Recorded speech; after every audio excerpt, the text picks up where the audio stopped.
Boris Karloff.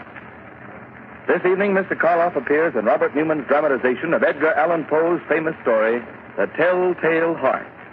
Presented for your entertainment by the makers of Carter's Little Liver Pill, the best friend to your sunny disposition.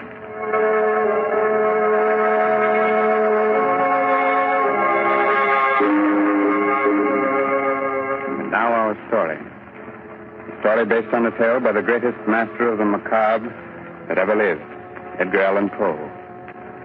The story of a man who could hear not only every sound on earth, but even things that don't exist.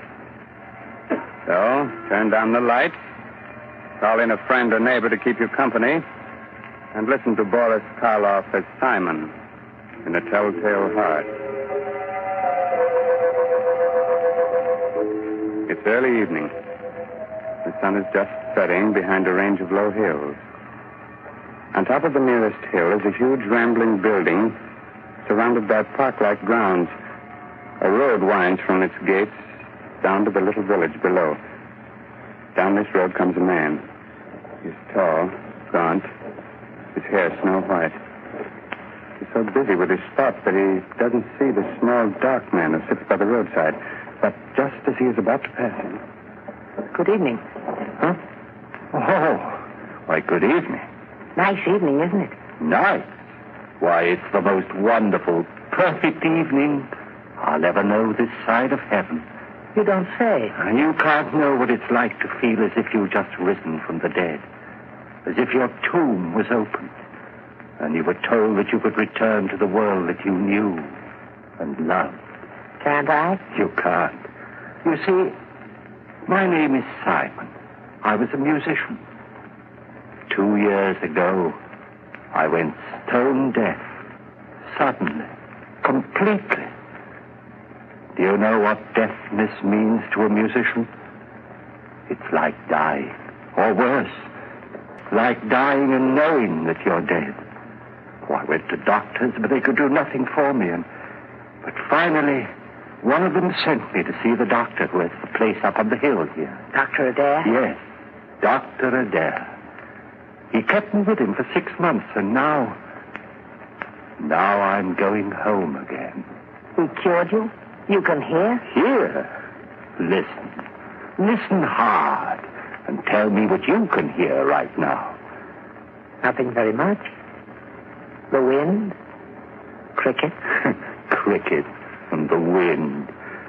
Do you know what I can hear? I can hear the grass growing, the sap rising in the trees. I can hear the stars moving in their courses. I can hear things that no man ever heard before. Now, do you know why I said that this was the most wonderful evening that ever was? Yes, Simon. But I knew why before. You see, I just left the place up on the hill myself. You left there? You mean... When I was taken there, I was blind. Oh, your eyes, yes. I hadn't noticed before, but they are strange. Shall we walk on together? Simon? Just where did you plan to go? Well, I've been thinking about that for weeks now. All the weeks when I couldn't leave my room. I must get used to being able to hear again. Gradually. From my window, I could see an old mill, just this side of the village. Yes, it's deep in the woods, deserted. There's moss on the water wheel, and the door hangs open by one hinge. You mean that you can see it from here? My eyes have become as good as your hearing. You thought of going there, living there? For a while, until I was ready to return to the world. Oliver, why don't you come with me? Then when we are both ready, we can go back together to the world. Yes. I could do that. Think of what it's going to mean, how much we're going to be able to help people. You with your sight and I with my hearing. Help them? Yes. Yes, of course. All right, Simon. We'll go to your old mill.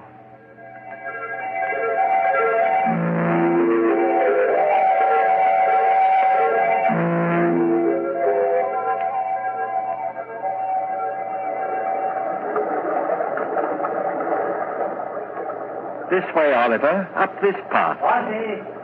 What? Someone's coming. The farmer, he seems to be looking for something. Good evening. I'm looking for my cow. Have you seen her? Well, what kind of a cow is she? A brown and a white one with a crooked horn. Wait. I hear her. She's grazing in a field on the other side of the woods. Hear her? That's almost a mile from here. I have good ears. Good. You must have ears like a fox. But that field, that's the squire's. How did you get there? You think someone took her? Who would?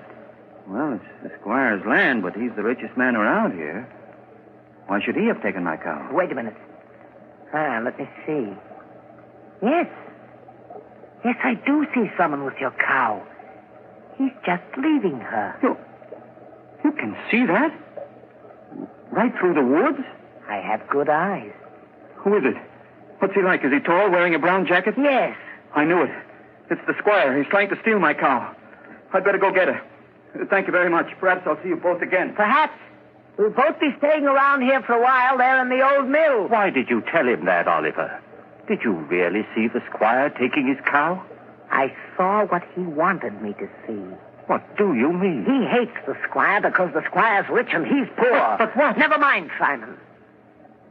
Shall we go on to the mill?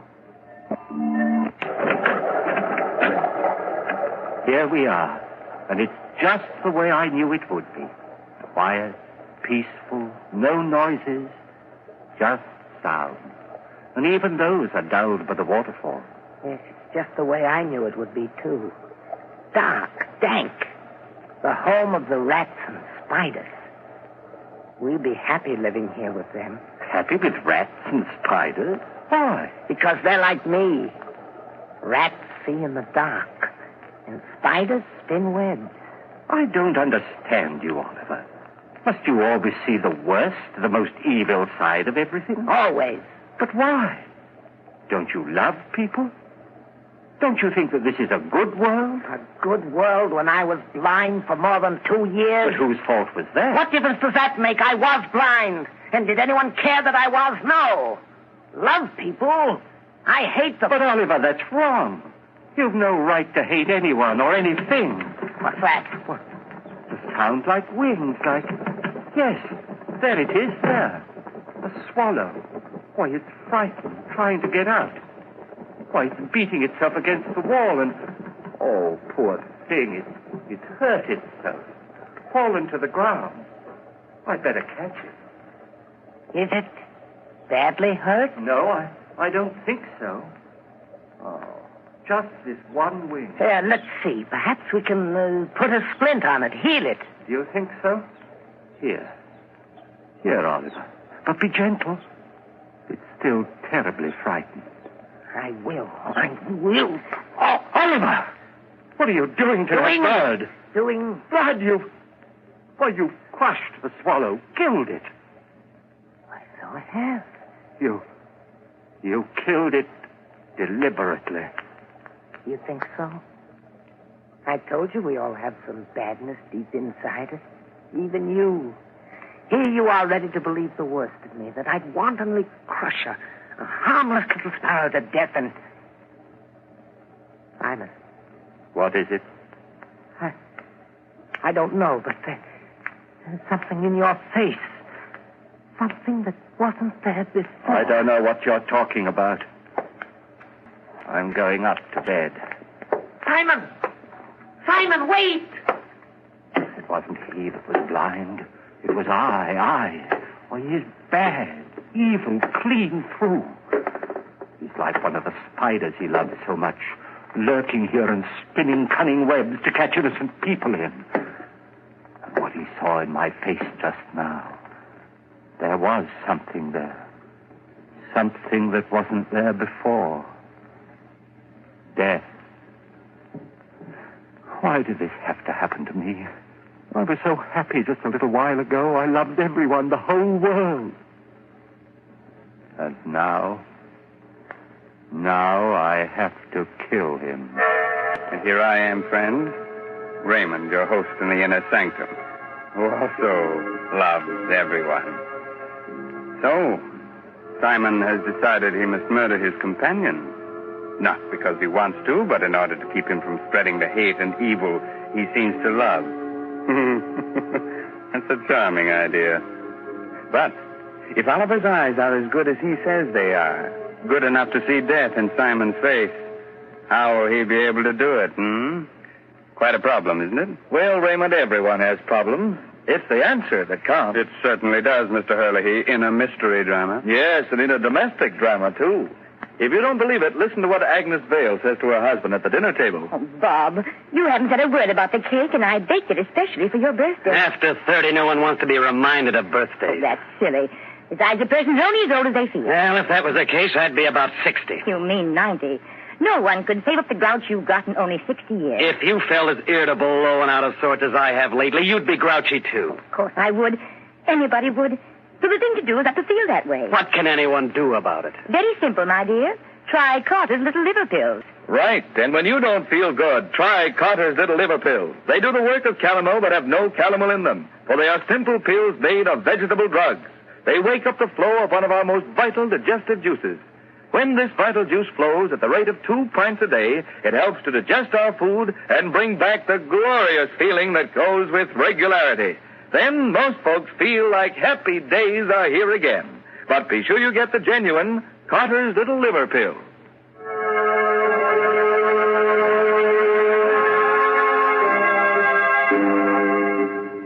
Well, friends, are you sorry I advised you to sit down before? No, I thought not. You still want me to go on with the story of the Telltale Heart? Very well. It's a little later that same evening, and Simon is sitting in the upper story of the old deserted mill, waiting, listening. Sleep, Oliver, sleep. Aren't you ever going to sleep? Oh, I know you're lying down. I heard you getting undressed. I even heard the thread snap when you pulled that button off your shirt.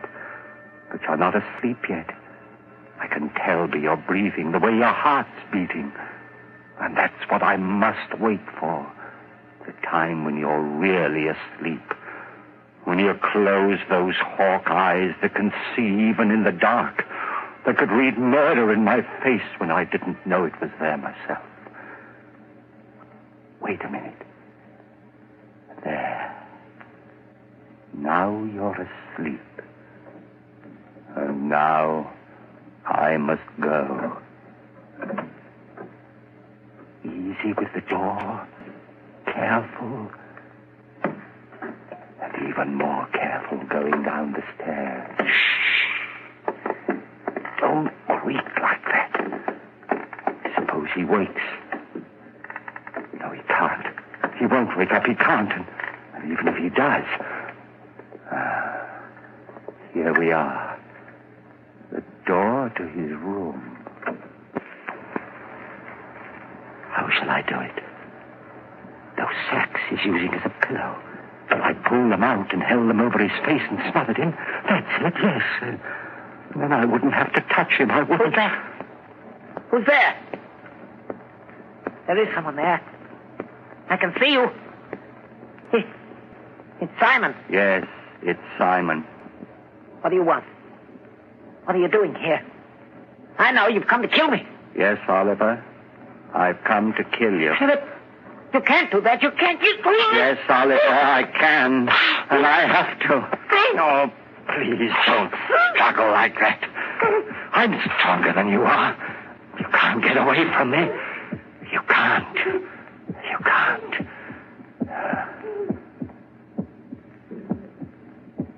That noise. Hear it? It's your heart. Beating, pounding, driving the blood through your veins. It's beating more slowly now. Slower and fainter. Running down like a tired clock. And I'm not going to let you go until it's stopped. So don't struggle. Don't struggle, please. Just a few seconds more. I can hardly hear it now. Just a faint, throbbing murmur. And now, even that's gone. Yes, it stopped. You're dead. Oliver, listen. I didn't want to do it. I didn't, but I had to. You were only interested in hurting people. That's why I had to do it. And that's why I'm not going to give myself up or confess that I killed you, because I could still help people. You understand, don't you? That's why I must get rid of your body, hide it somewhere. Oh, what am I to do with you? I know. I'll keep you here, tear up the floor and hide you underneath it. Yeah.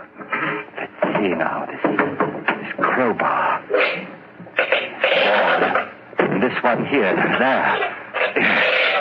That should be big enough. And now, in you go.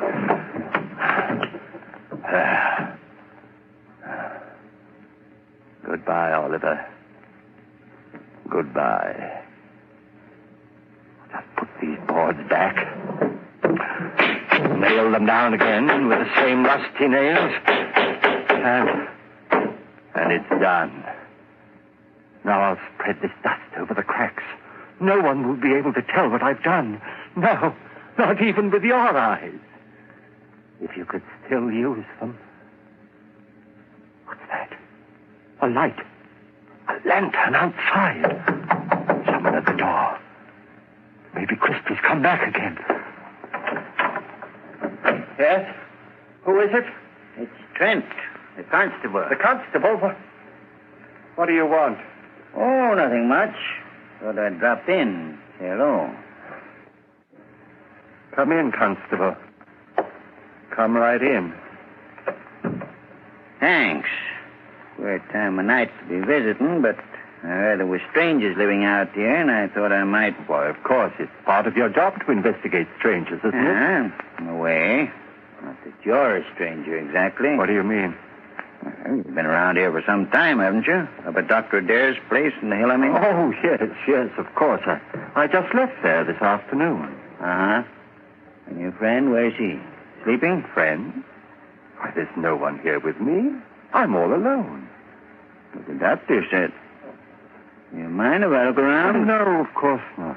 Not that I doubt your word or anything like that. Oh, no, don't apologize, Constable. Go right ahead.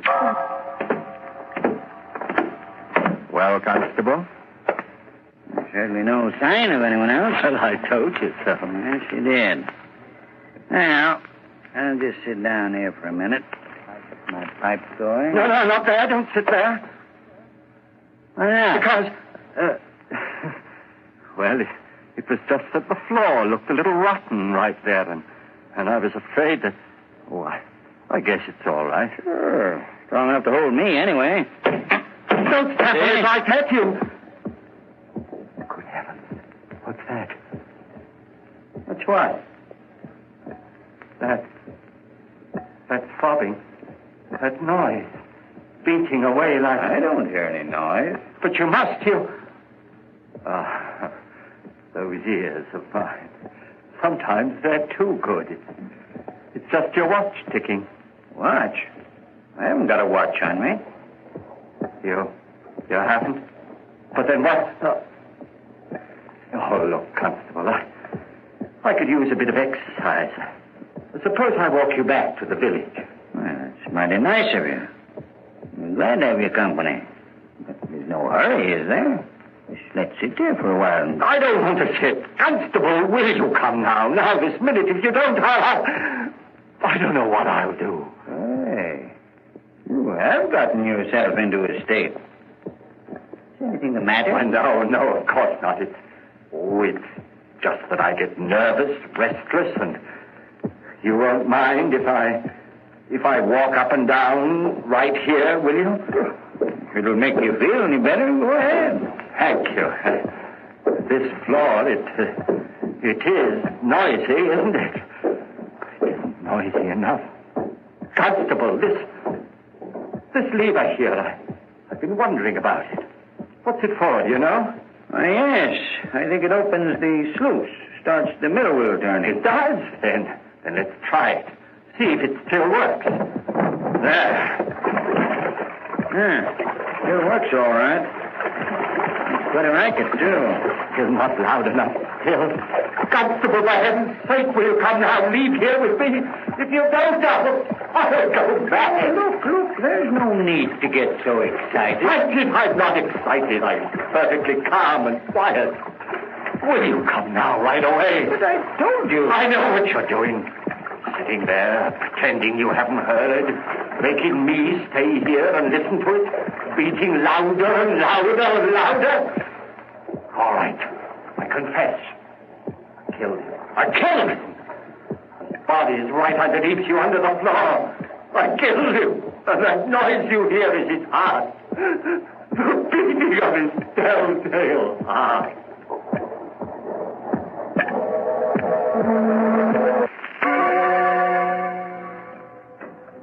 Hello, Dr. Adair. Oh, Constable, hello. Well, did you find them? Yes, Doctor. I'm glad. Some of my boys will be bringing the other one, Oliver, along in a little while. Bringing him? What's the matter with him? Well, sort of. They were in the old mill by the river. Simon had evidently tried to kill Oliver, but he hadn't done a good job of it. He nailed him up underneath the floor. And when we got him out, he was unconscious. And he's still pretty weak. I see. Bring Simon in, will you? Sure. All right, Simon. In here. Yes, Constable? Now, turn him around so that he's facing me. That's it. Well, hello, Simon. Hello, Doctor. Simon, why did you run away from here this afternoon? Run away? I didn't run away. I left. What need was there for me to stay when I was cured? Oh. And what you did, or rather tried to do to Oliver? That was wrong. I know it was wrong, but I had to do it. He was bad, Doctor, bad. He hated everyone, wanted to hurt them, and I couldn't let him. You know, it's strange, Constable. 2 men, both mental cases because of a sudden affliction. But while Oliver's blindness made him hate, Simon's deafness filled him with love for all mankind. Deafness? You mean he's deaf? But when you talk to him, he answers you. Yes, he reads lips. That's why I had you turn him around, so he was facing me. But he's stone deaf. He will never hear again. What's that you're saying? Deaf? But I'm not deaf. Why, there's no one can hear better than I, no one. I heard everything when I left here. Things no man has ever heard before. The song of the swan. The breathing of the fish. Why, I even heard the beating of Oliver's heart. After I'd killed him. Yes, Simon, of course. I'm not deaf, I tell you. I'm not. I'm not.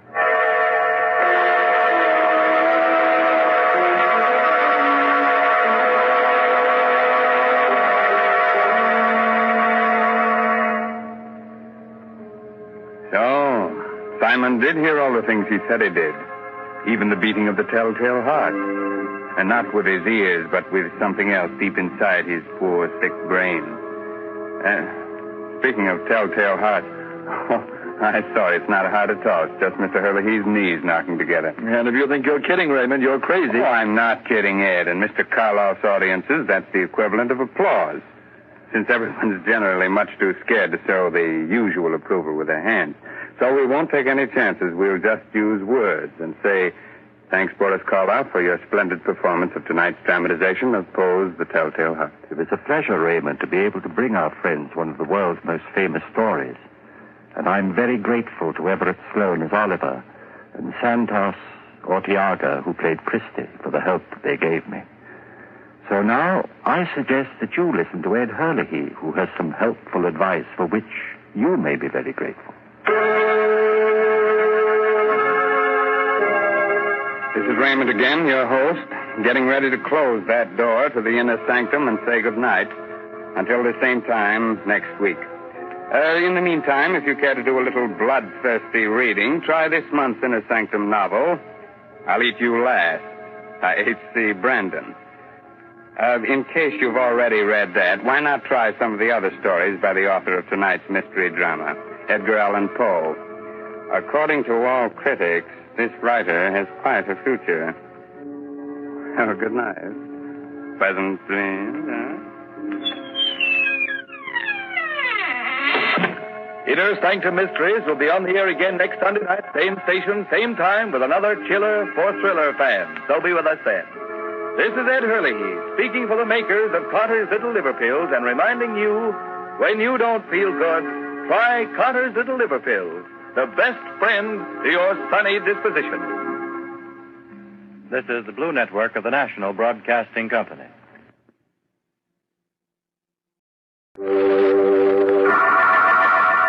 Inner Sanctum Mysteries, brought to you right through the summer by Bromo Seltzer.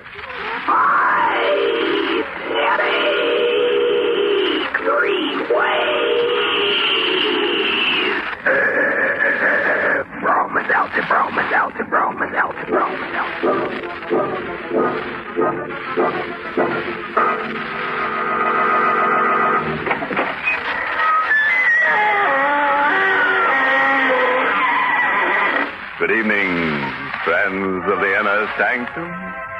This is your host to welcome you through the squeaking door. Tell me, fellow ghouls, did you ever take in the frights after dark? I did the other night. Found an odd little street called Nightmare Alley. Just 2 blocks long and a scream wide. Begins with a small cemetery and ends with a bigger one. There's a freakish sort of shop in the alley. Ideal for those of you with a buying fever. Its sign reads, Gadgets, Ghosts, and Graveyard Gewgaws. It is deep night on the raging ocean. The fog is a thick gray wall and the wind is sharp. A boat tosses drunkenly in the deep, at the mercy of the storm. It's unlighted except for a sputtering naphtha flare. We're aboard the Gypsy Princess. Beside its captain, the notorious Captain Henty. A few feet away, worming deeper into the shelter of the fog, backing away from Captain Henty's gun, is another man. A younger man wearing a first-mate cap. Chambers! I order you to come out of that blasted fog! You hear me? You murdered what was left of the crew! Corky, McDonald, Coates, Willoughby, Mennica! 5 men, 5 bullets. The 6th bullet is for you, Chambers. And if you murder me, then what? You alone, a madman without food or drink, causing his own ship. Then what? I'll find Gallows and strangle him. And then claim the princess. Claim my bride. They don't exist, Gallows, or your bride. They just live in your mind. Liar! The princess is real. You know the princess is real. You saw with your own eyes. Did I, Captain? Or was it just a myth? An illusion? You heard her speak. I heard a voice. But it could have been the wind. It was the princess as real as you and me. Listen. Listen. It's her, my bride. Princess, you've come back. Where are you, princess?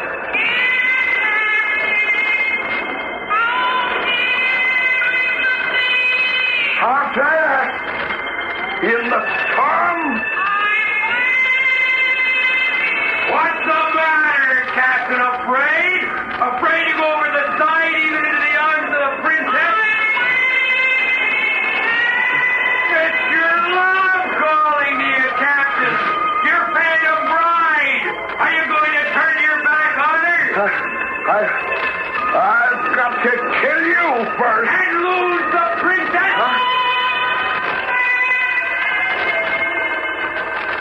I'm coming! I'm coming!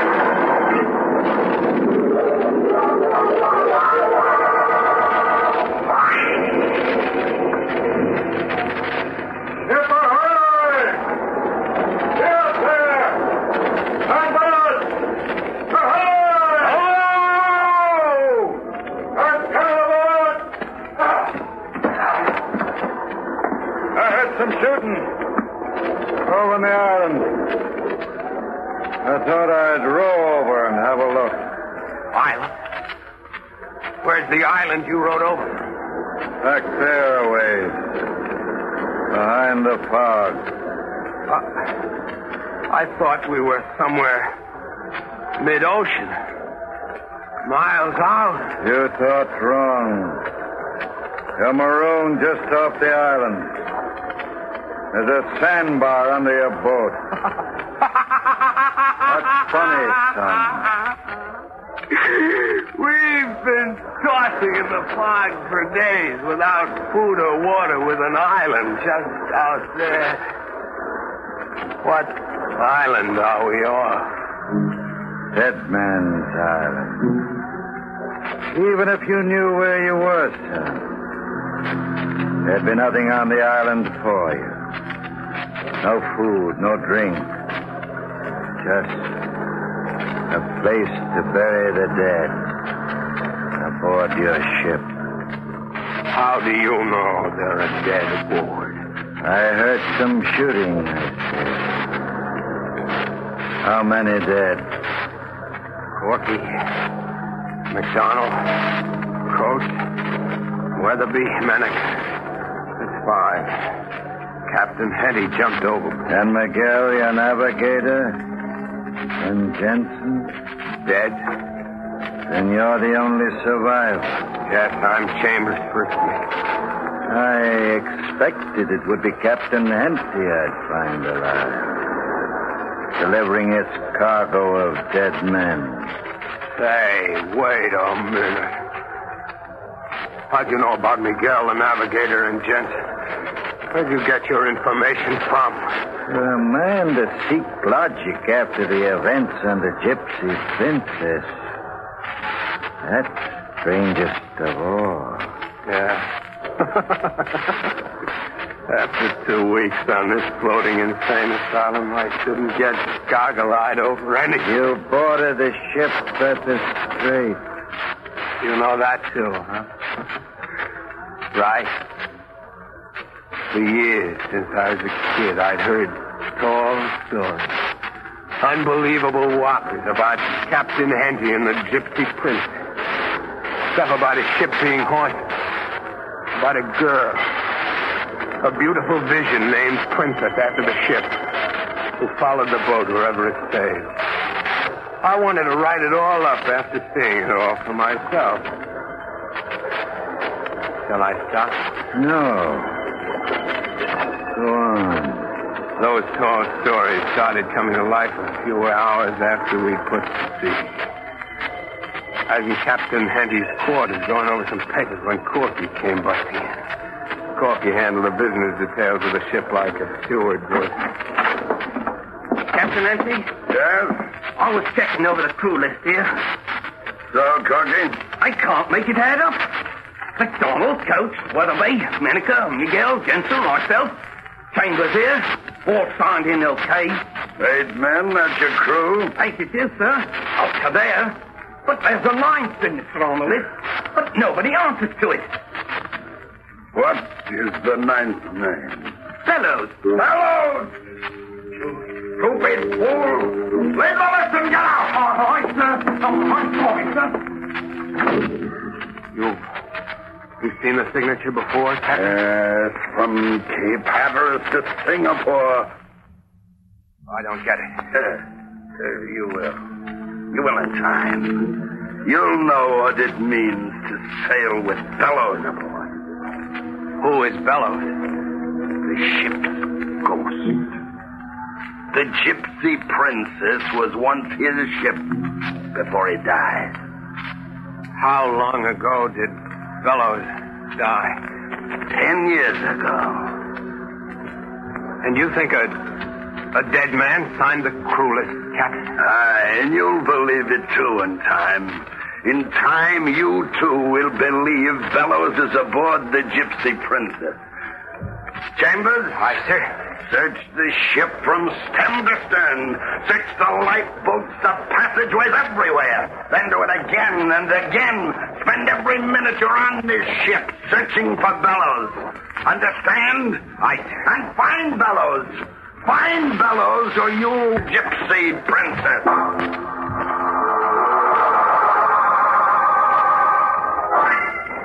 That was my first brush with the crazy legend of the gypsy princess.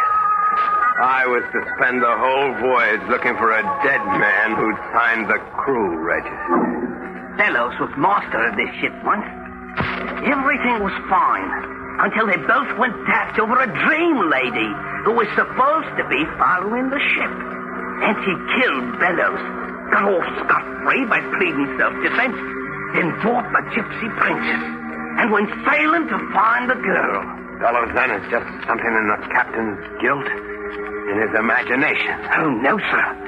It's not all in his imagination. Now, you're sounding as balmy as Hetty. You don't believe in the Bellows ghost, do you, Corky? I do indeed. Just you wait, sir, and you'll know Gallows is somewhere aboard the ship. It's Captain Nancy on the tube. The awning's begun, I'll bet my pay. Corky speaking, Captain. Take the wheel at once. But it's Miguel's turn at the wheel, sir. Take the wheel at once. Aye, sir. At once. Is Chambers there? Aye, sir. I'll put him on. He wants you, Mr. Chambers. Chambers speaking, Captain. Turn the ship inside out and stop for nothing, Chambers. Find Gallows or we won't have a navigator left aboard. We've been off our course turning in circles with our instruments smashed to bits for an hour. What happened to Miguel? I told you you'd know Gallows was aboard in time. Gallows caught Miguel at the wheel and killed him.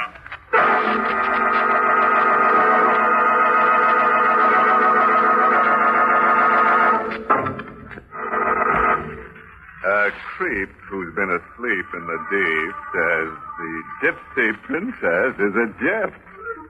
What started as a pleasant ocean junket is becoming a nightmare. A ghost books passage.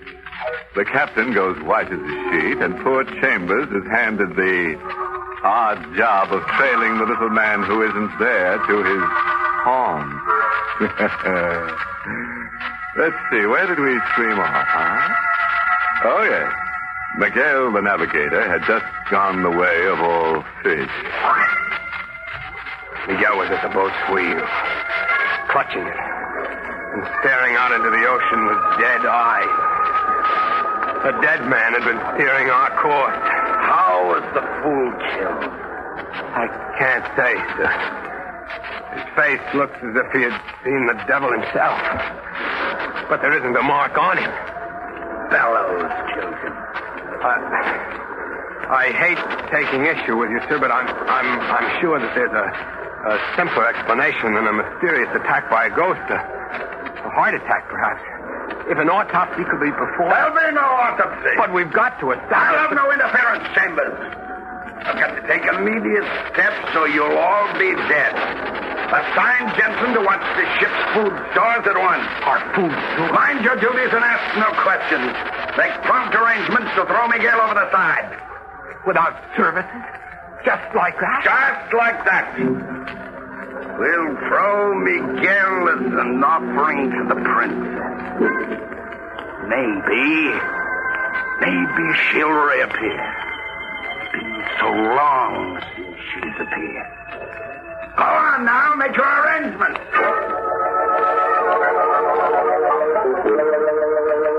We were a grim lot gathered starboard to watch the dead Miguel dropped over the side.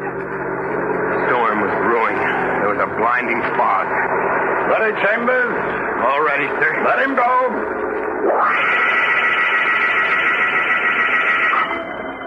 Princess, hear me. I gave you Miguel. Now come, wash the blood off his curse-ridden ship. The crew backed away like men frightened by the face of insanity.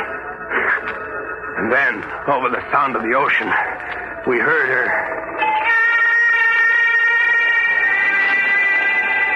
Princess! It was a woman's voice. Or was it the wind? I watched, spellbound, my eyes burning into the mist that swirled around Captain Henty. I saw her. Beautiful. The most complete illusion of beauty the mind can imagine. Beautiful beyond words or language. Seeing her, I could understand what drove Captain Henty. And seeing her at Captain Henty's side, I knew scorching jealousy. Chambers. Aye, sir. My bride has come. You see her, don't you? Aye, sir. She's very beautiful. Chambers, marry us here now. But do I have such authority? As captain of the ship, I give you the authority. You'll find my service book in my quarters. Aye, sir. Corky. Aye, Mr. Chambers. Go. Fetch the book of services from the captain's quarters so we can get on with the ceremony.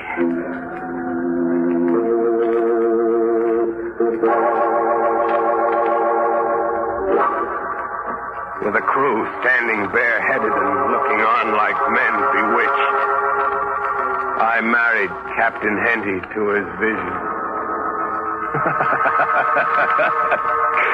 I quoted such lines as, "Let no man put asunder, and until death do you parted, a madman standing alone with a mist curling around him." The captain said, "I do." And the wind answered for her. The captain had his bride at last, but not for long. After that brief visit, we no longer saw her, even fancied we saw her. The captain sat looking out to sea for hours, days, like a man whose bride had forsaken him right after the wedding. Days passed. And then Gallows struck again. I was with the captain going over some charts when the door opened. It was Corky. His face was strained and frightened. Captain Henty. What is it, Corky? The food stores. What about them? They're gone. Our food and our water. It's all disappeared. Jensen was assigned to watch the food stores. Send the fool to me. I can't. Jensen got what Miguel got. We can put into the nearest port. If you look at the charts, we're just a 2-day sail from Windcott. It's the only thing to do. Without food or drink, how can we go on? And without fuel? Fuel? Without coal? How can we go anywhere? I don't get it. Then go down to the engine room and see for yourself. Our coal. Every blasted scrap of it was pirated by Gallows last night. The men lay in the hatch dying of thirst and no food. Captain Henty was a complete madman now, with every pretense to sanity fallen. He prowled through them like a wild animal, with me behind him watching. Then last night in the pitch dark, I watched him climb to the lookout tower. Corky was up there waving a naphtha flare in a last desperate SOS. I watched the captain come up behind Corky and circle his arms around Corky's neck. I hurried to them and pulled the captain away. Let him go, Henty! Chambers, this is the last time you'll interfere. Go ahead, issue the order. There isn't a man aboard who has the strength left to carry it out. I know you exactly for what you are now, Captain. I know about those murders and the disappeared stores. You did all of it. You're the ghost haunting your own ship. You think I did it all? I'm sure of it. You're a madman with your guilt about killing Gallows. Your hallucinations about a woman following your ship. You're the curse over the gypsy princess. You and you alone. So that's what you've come to believe. You fool. That's what Gallows wants you and everybody to believe. I saw you try to kill Corky just now. No, ghost. You in the flesh. I had to kill Corky. I have to kill you all. Those are my sailing orders. What crazy talk is that now? I am to deliver a cargo of dead men. I mustn't sail or I'll lose the princess, fella. Stand back, Chambers. Don't move. I've got 6 bullets in this gun, including you, Chambers. The crew is exactly 6 now. You see I mustn't waste a single bullet. You're going to shoot us in cold blood just because of some insane obsession. I must. We'll all be dead soon if you just wait. No. I can't risk it that way. I, Captain Henty of the Gypsy Princess, must personally deliver a cargo of dead men.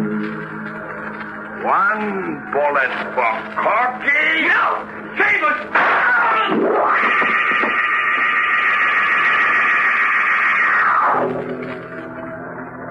And he shot the other four. Then came after me with his last bullet. He went over the side when his phantom bride called.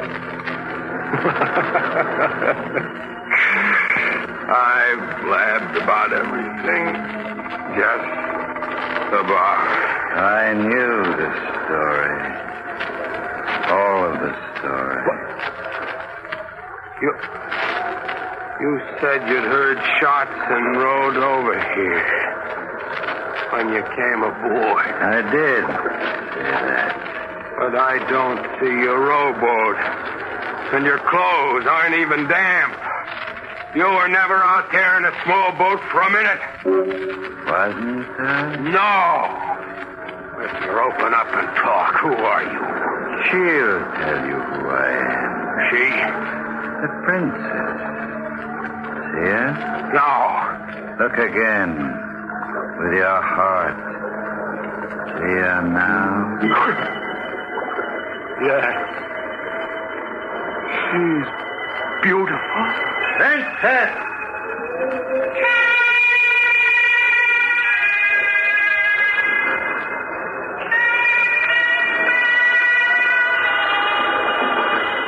Your bellows.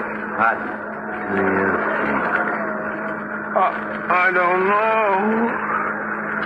I'm delirious, I guess.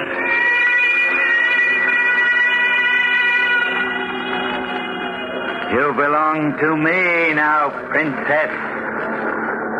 Henty lost you back to me.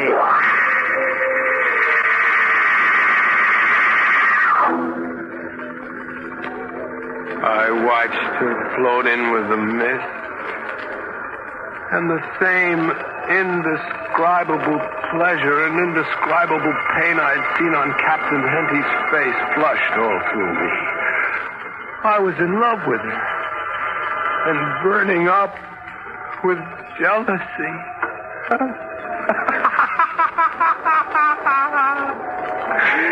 I was dying of thirst, dying of hunger, too weak to even raise a finger, but I went for Gallows. I didn't want him to have the princess. Gallows! Gallows, I'm going to kill you! Do you hear me, Gallows? Gallows!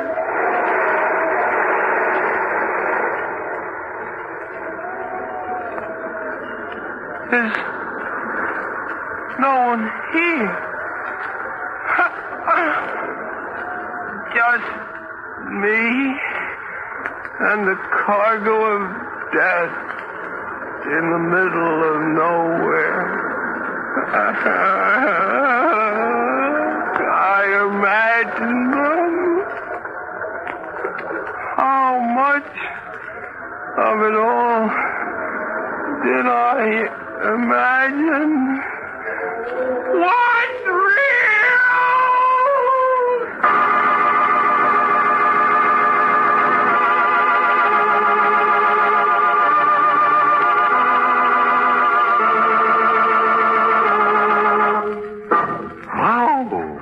What a fish story.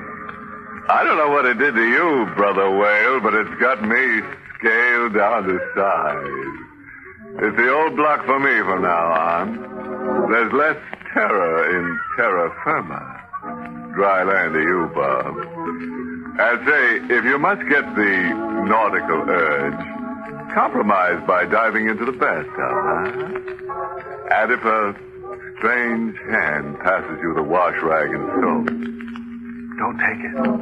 Ignore it. Stay underwater and play. Well, it's time to close that squeaking door for another 7-day rest. Until next week at this time, when Bromo Seltzer brings you another Inner Sanctum Mystery, directed by Hyman Brown. Well, by the way, this month's Inner Sanctum Mystery novel is Report for a Court by Henry Kane. Next week, you'll hear our answer to the housing shortage. Because we've got a story about a little home in the country that'll kill you and anybody else who enters. It's called The House of Doom. And behind its walls, some of the most charmingly gruesome people you ever met will die and haunt and howl and murder to your heart's content. So be sure to listen, won't you? Until next Monday, then. Good night. Pleasant dreams.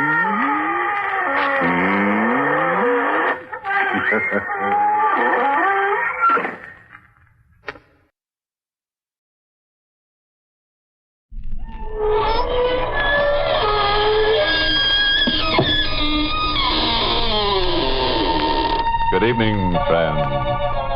This is your host to welcome you through the creaking door into the inner sanctum. There. A lot of job seekers came up through the cracks in our floor the other midnight. One argued that he was a writer of the sinister variety, claimed he wrote poetry on tombstones. We put him to work in our burial bureau. And then there was a girl who said she specialized in screams. We told her to meet our gang and demonstrate. One look and our young miss never got her voice up off the floor. We all chipped in to blow the girl to a 20-week course in sign language.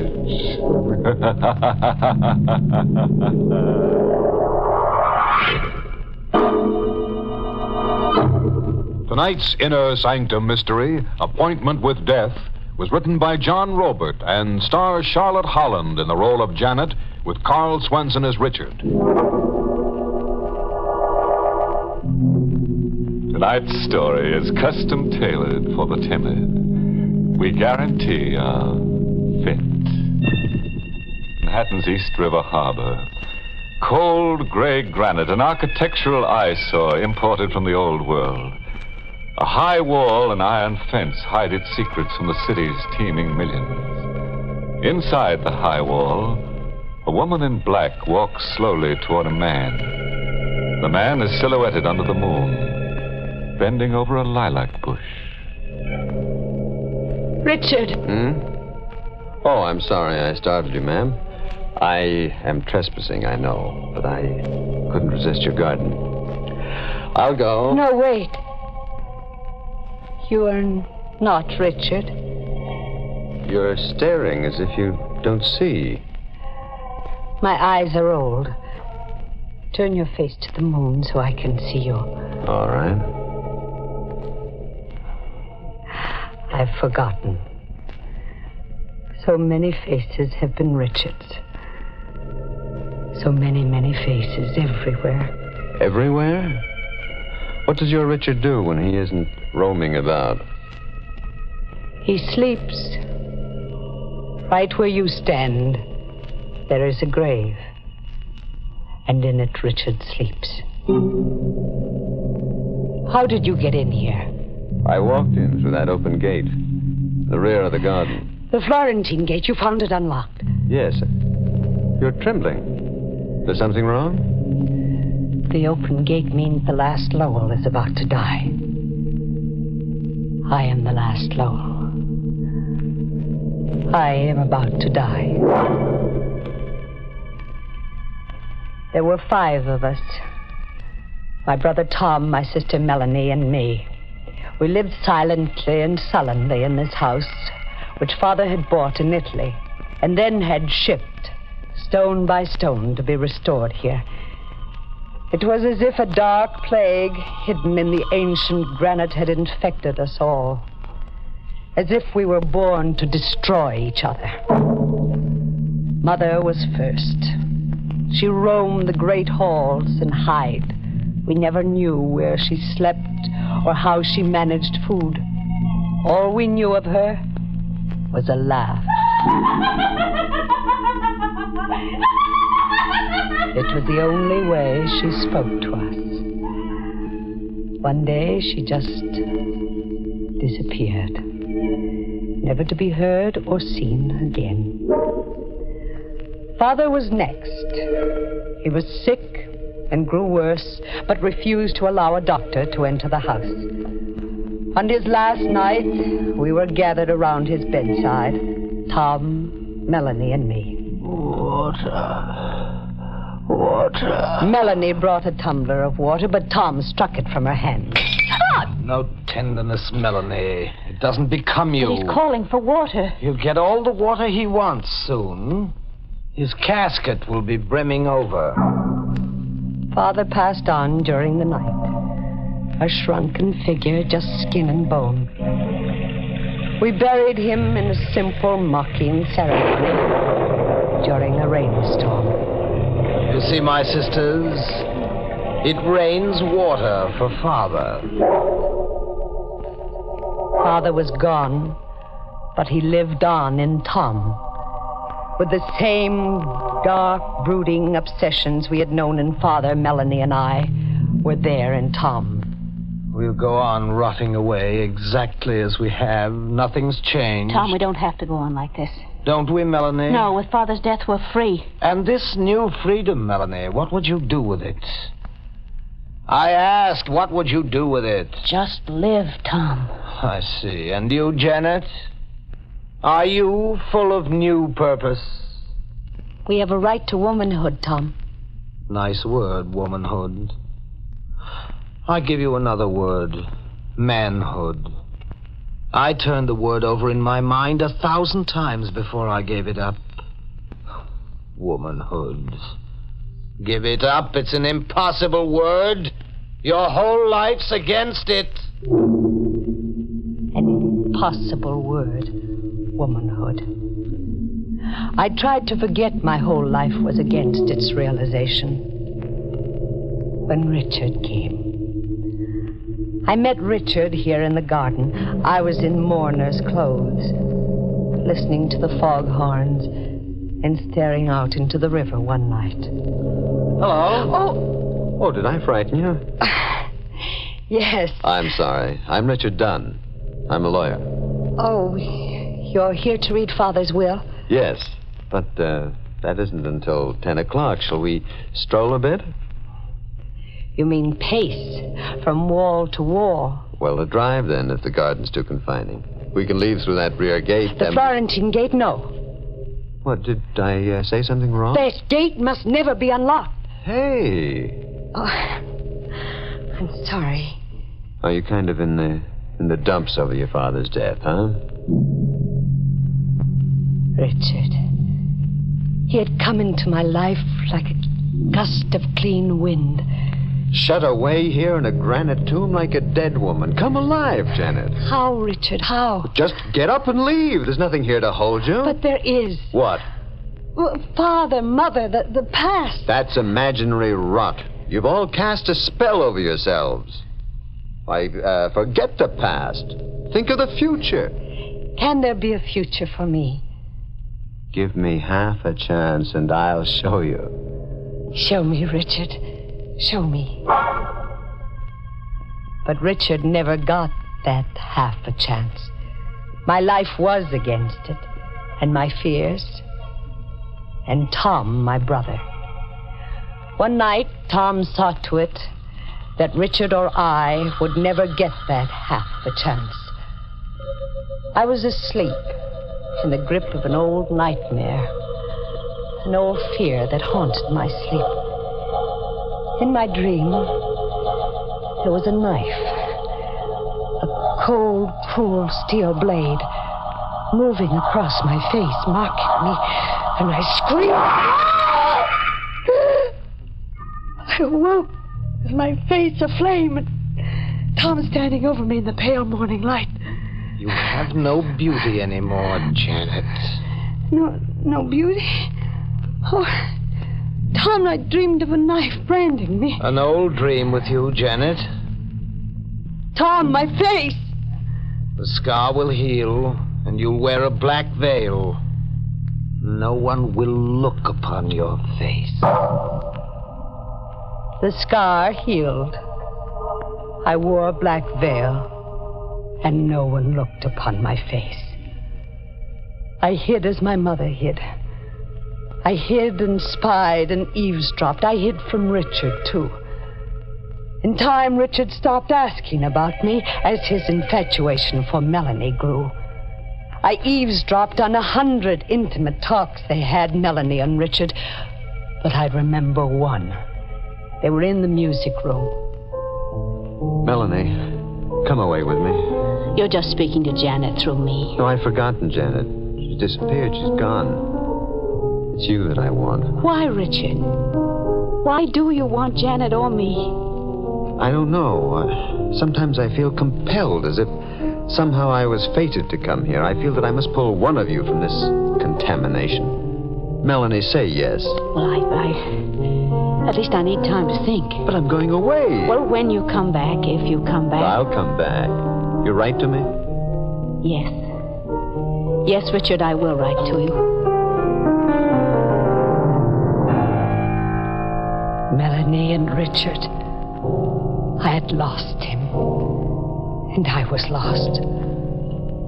I had lost him, but Melanie would too. Melanie must lose him too.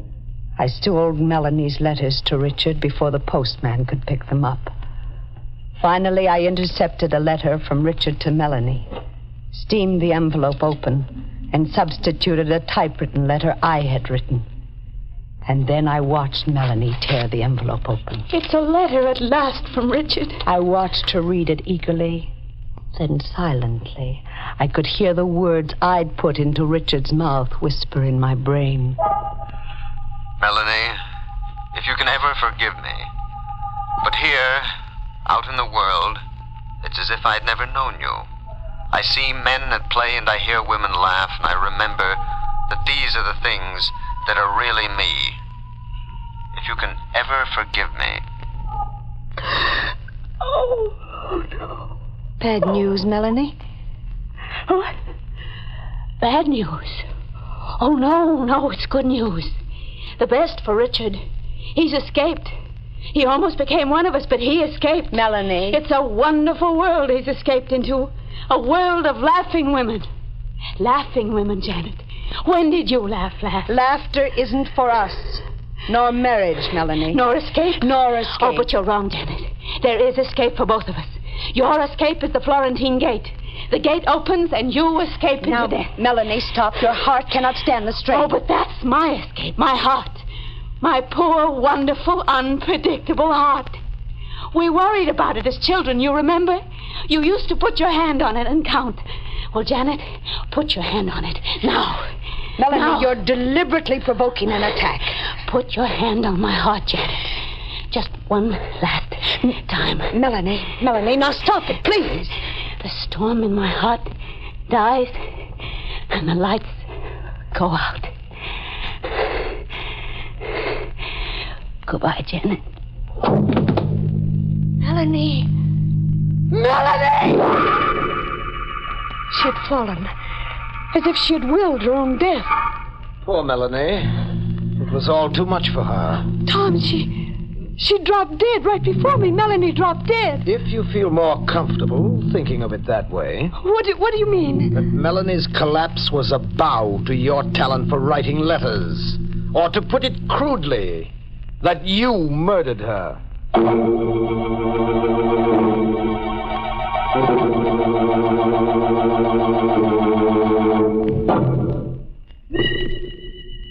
I lived on with an hourly wish for death, wishing Melanie's escape for me, too. But death was to come to me last. First, Richard was to come back, re-enter our lives, as if the touch of us had contaminated him. I was in the garden here, lost in the foghorns and the noises of the river. Hello, Janet. Richard. I've come back. To you, Janet. To me? No, Richard, not to me. Yes, to you. I've come to know that it's always been you. And only you. But you gave your pledge to Melanie. I heard you. That was only compassion. It wasn't love. It's not the feeling that I have for you. No, Richard, you mustn't. No, you can't hide from me anymore, Janet. You can't veil your face or your heart. If I were to raise my veil, if you were to see my face. See your face? Yes, Richard. Look. What do you see?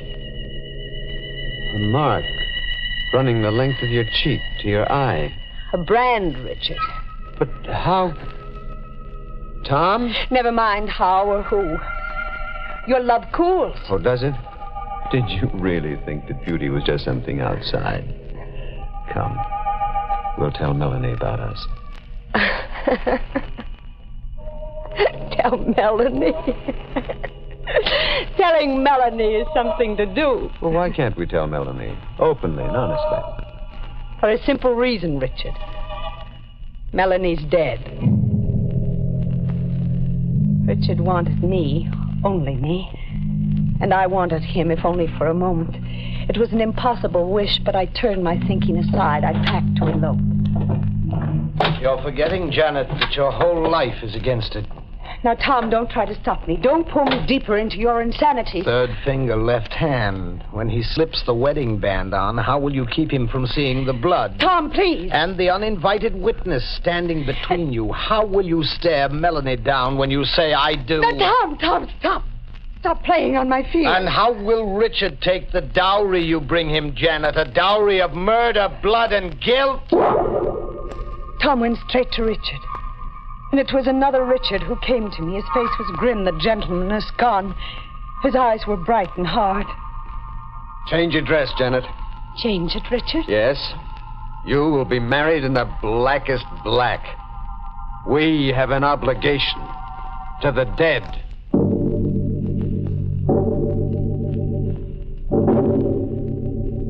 We were married.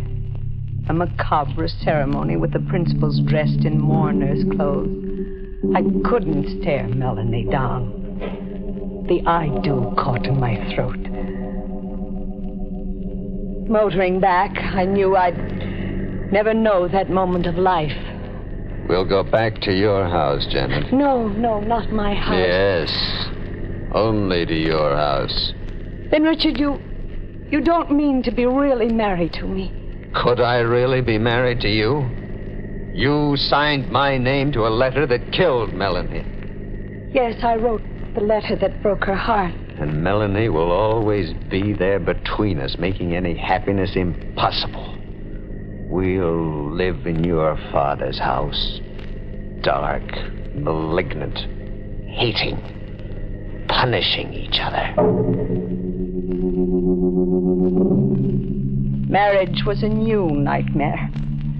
I watched Richard brood, watched his sensitive mind slowly slip into darkness, and I wished him dead, for his sake and mine. The ghost of Melanie sits beside me. You see her, Janet?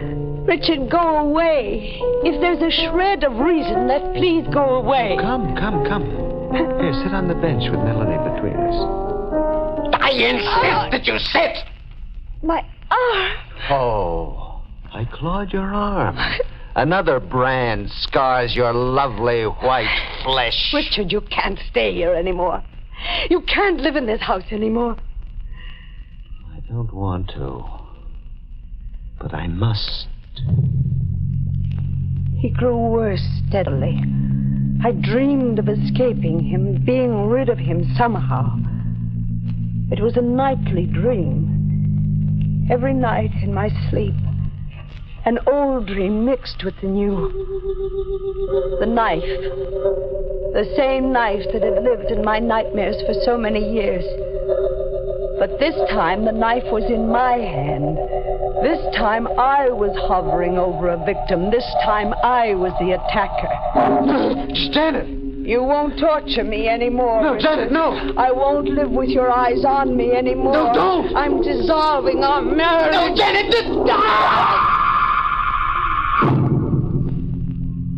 Dawn came in a sick gray haze. I awakened huddled on the floor.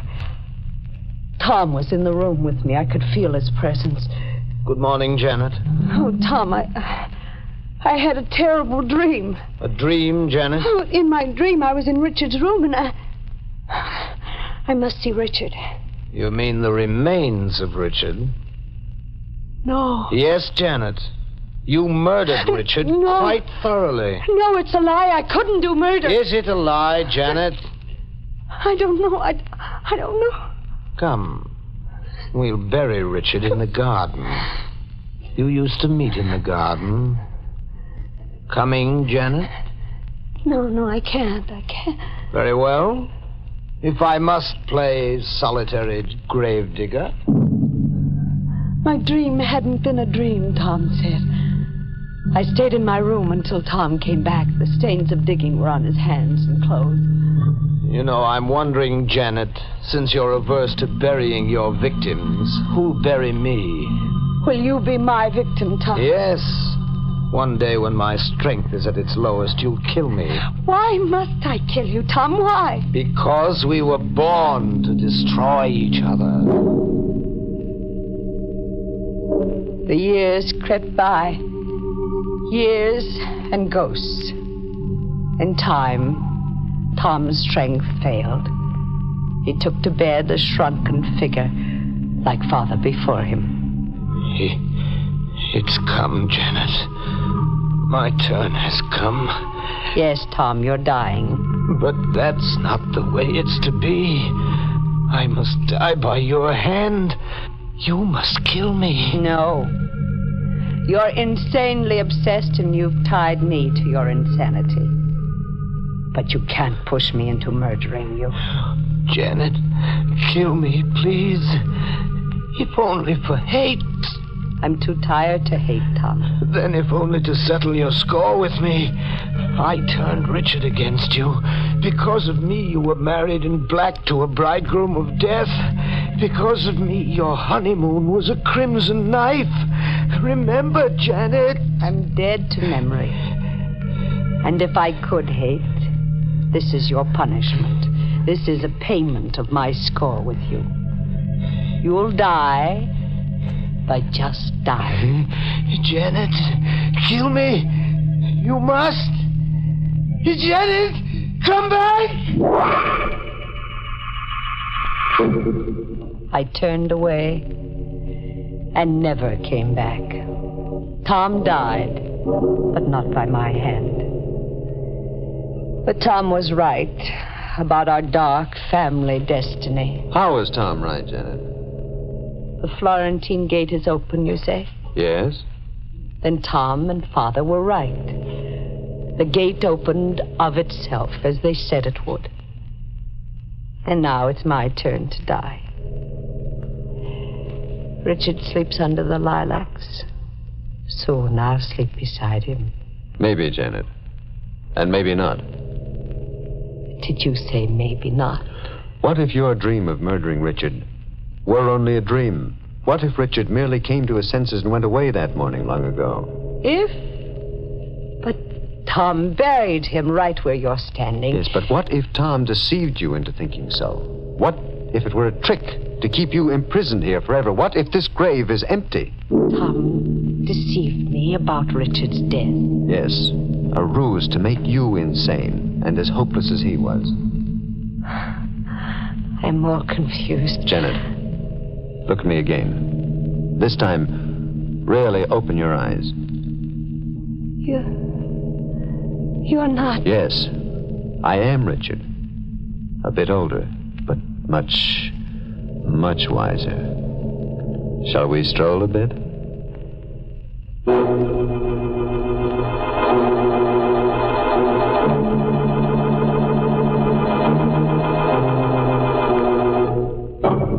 That's one way of getting out from under a lilac bush. Tender love story.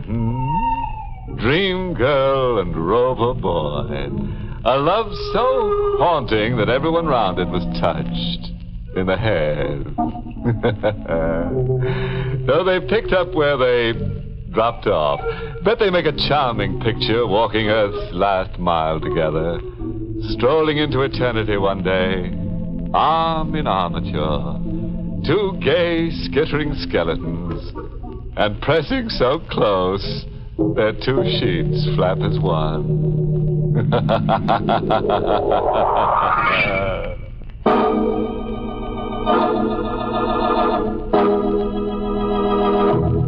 Good night.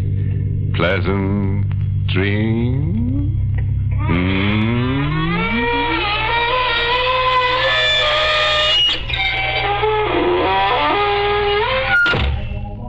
Inner Sanctum was heard in the United States over CBS, the Columbia Broadcasting System, and has been rebroadcast for servicemen and women overseas through the facilities of the United States Armed Forces Radio Service, the voice of information and education.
Good evening, Creep.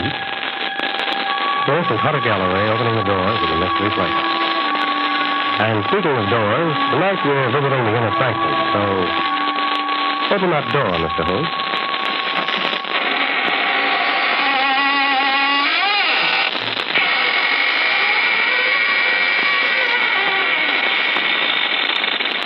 Good evening, friends of the Inner Sanctum.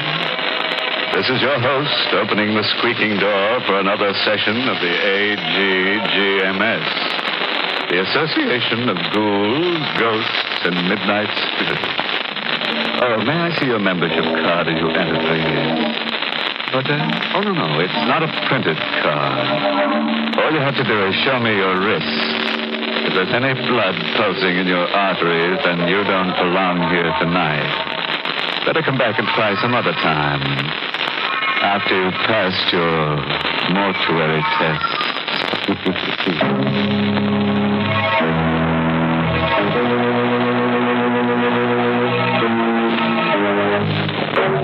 And now for tonight's Inner Sanctum Mystery. It's an original radio play by Emil Tepperman called Make Ready My Grave. And stars two radio favorites, John Banks and Richard Widmark. It's about a boy and a girl who've just been married. A piece of colored string, an open grave, and a hangman's noose.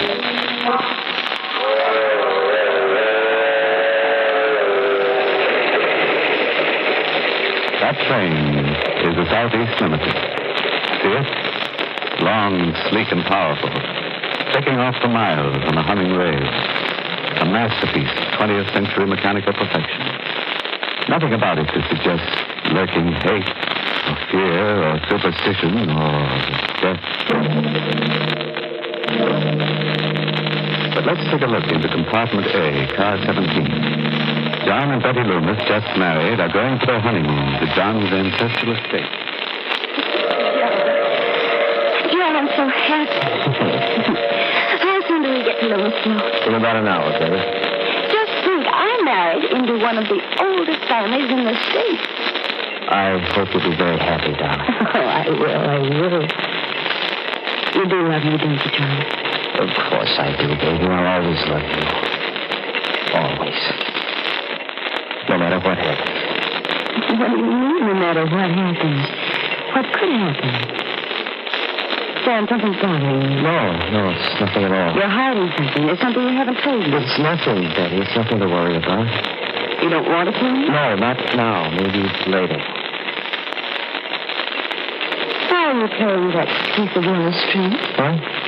You've been playing with it ever since we came onto the train.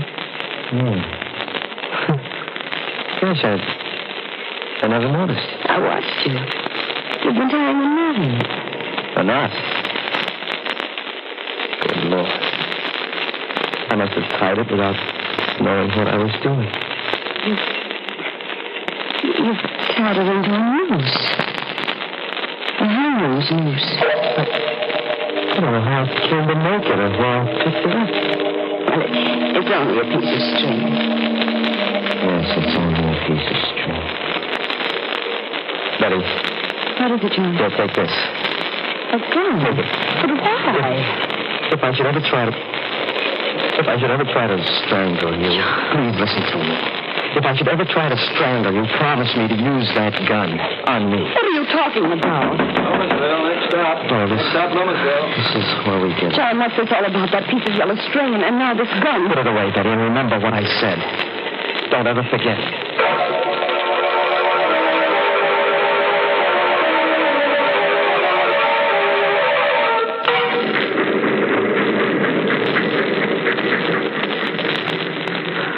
It's so dark here. This is just a way station. The train only stops here to let us off. Otherwise, it goes right through. Hmm? I thought Loomisville was a big town. Oh, it used to be 100 years ago, but now there's only the Loomis estate. Are we far from the estate? About 2 miles. Old Herman Galt should be here to pick us up in the station wagon. Herman Galt? Mm-hmm. He's a handyman. There's been a Galt working for the Loomis family for the last 150 years. John, I don't like it here. Dark. Like wind. What the devil can Galt be? I wrote them what train we were taking. I'm right here, Mr. John. Oh, Galt, you frightened my wife. I'm sorry, ma'am, if I scared you. That's all right. It was just the way you spoke so suddenly out of the darkness. If you'll follow me, I've got the station wagon back here. John, he doesn't like me. Galt? No, that's just his way. He's very devoted to the family. Where do you get to know him? I don't think I care to.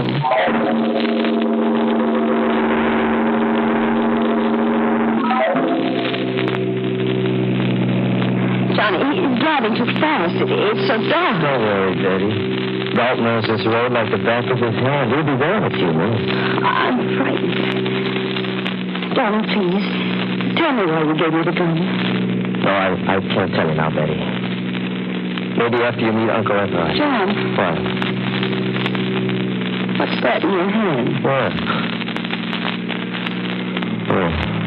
Another piece of string. A red one this time. What? I must have picked it up in here, off the seat. You've knotted it into another hangman's noose. Bob? Yes, Mr. John. This piece of red string, did you put it here? No, sir. Then how did it get here? You ought to know. Yes, I ought to know. God, why are you stopping here? We're home, ma'am. This is the entrance to the Loomis estate. I've got to get out and open the gate. I'll be right back. Betty, I've got to get out, too. I've got to see for myself. See what, You John? stay here, Betty. Stay right where you are. Wait a minute, I'm coming too. Get back in the car. Mr. John is right, ma'am. You shouldn't go with him. Take care of her, Galt. I won't be late. Galt, where's he going? That is the Loomis family cemetery. What does he want to see in there in the middle of the night? He'll tell you himself, ma'am, in due time. No, I'm going to find out right now. Better not, ma'am. Better come. John, wait for me. Betty, I told you to stay. I'm going with you. I want to know what there is in that cemetery. Get back in that car. I'm your wife now. I have a right to know what this is all about. I'm going with you. All right, if that's the way you feel about it.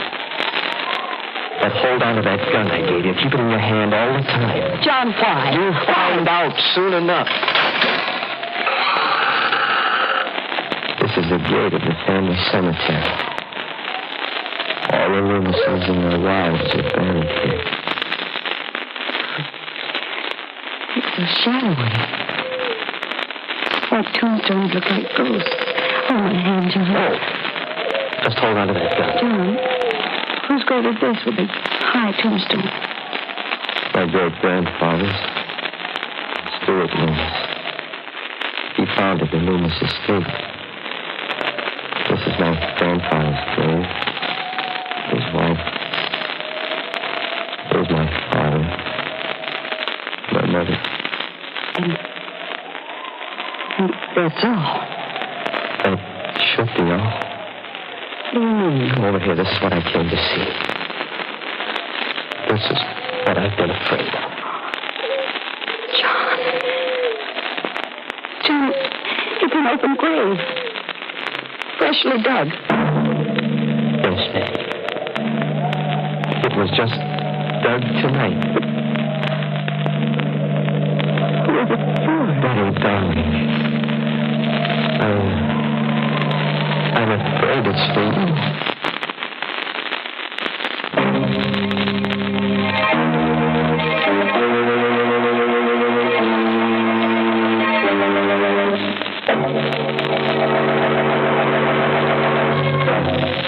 Now, let's hurry back to our date in the graveyard.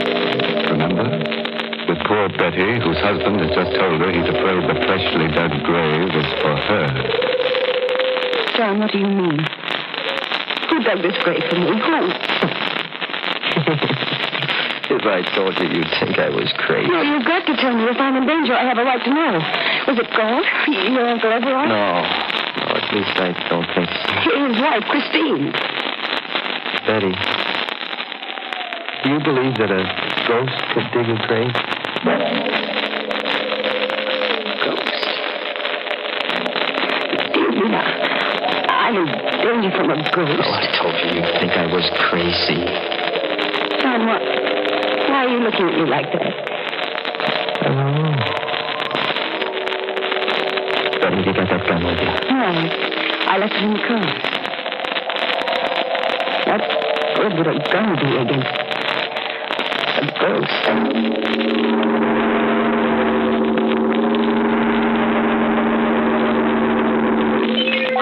There's the station wagon still waiting at the gate, but I don't see Golf. Maybe he went up to the house. Golf, where are you? Hello there, John. What's up? Uncle Everard. What happened to Golf? He came up to the house. He'd gone into the cemetery. I thought I'd better come down. Oh. Is it there? Yes, it's there. A freshly dug grave. Uncle Everard, this is my wife, Betty. How are you, Betty? Hello. You saw the grave too, Betty? Yes, and John says he thinks it's for me. I'm afraid I don't understand him. You haven't told her anything yet, John? Well, just a little. I couldn't bring myself to. I think it's time you did.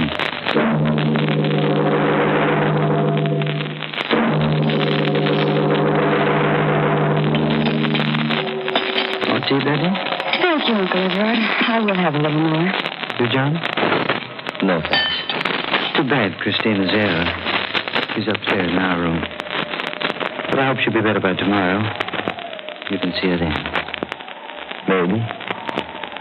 What do you mean? That grave out there. Maybe it'll be filled tomorrow. John, don't you think it's time you kept your promise to tell me what this is all about? You tell her, Uncle Everard. Well, Betty, there's a ghost in the Loomis family. That's it in a nutshell. Oh, I see. And it was a ghost who dug that grave. I know it sounds mad. But after 150 years, we Loomises have come to the conviction that it can't be anything but a ghost. 150 years? John's great-grandfather, Stuart Loomis, settled this strip of seacoast under a patent from the colonial governor. There's his picture over the fireplace. He doesn't look much like you, John. Stuart Loomis was a hard man. There was a French privateer in these waters who made a lot of trouble in those days. Gaston Leroux, who sailed the seas with his wife, Antoinette. But what has a French pirate and his wife to do with that grave? Stuart Loomis captured Leroux and his wife, and under the authority conferred upon him by the governor, had the power to hang them. You mean the woman, too? Yes. He hanged them both on a gibbet where our family cemetery now stands. Oh, how terrible. Before he died, Gaston Leroux laid a curse on the Loomis family. He swore that just as his wife was hanged, so would all the Loomis women die. He swore that he would come back and dig a grave for the wife of a Loomis in every generation and furnish the noose by which a Loomis would strangle his own wife. But that's incredible. A short while afterward, a fresh grave was found beside the gibbet where Leroux had been hung. That night, Stuart Loomis's wife, John's great-grandmother, was found hanging by the neck from the eaves of this very house. And Stuart Loomis? I told you Stuart Loomis was a hard man and had made many enemies. There were many who hated him deeply and bitterly. He was arrested and tried for the murder of his wife, convicted and executed. Now you know the secret of the Loomis family. But, John, that still doesn't prove there's a ghost. No, that one incident doesn't prove it. But it happened again when the next Loomis married, John's grandfather, and to the next Loomis, John's father. Sometimes a year after he married, sometimes 5 years. The curse never fails. It's happened in every generation? Yes. And now, John Loomis has brought a new wife home. There's a freshly dug grave waiting in the family cemetery. And I'm next. I don't know, Betty. Maybe that grave isn't for you. What? Maybe it's for Christine. For my wife. This is all ridiculous. A ghost couldn't dig a grave, make John strangle me to death. Uncle Everard, you can't believe such a legend. It can't be true. Maybe not, my dear. But the graves of the strangled Loomis women are out there to prove it.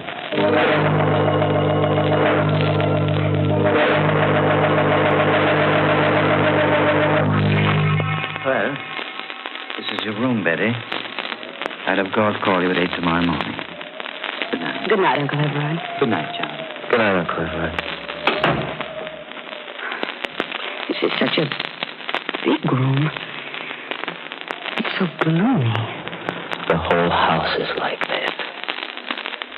It lies gloomy and sullen under the Loomis curse. Oh, Betty, I love you so much. We'll beat the curse together. Let me go, darling.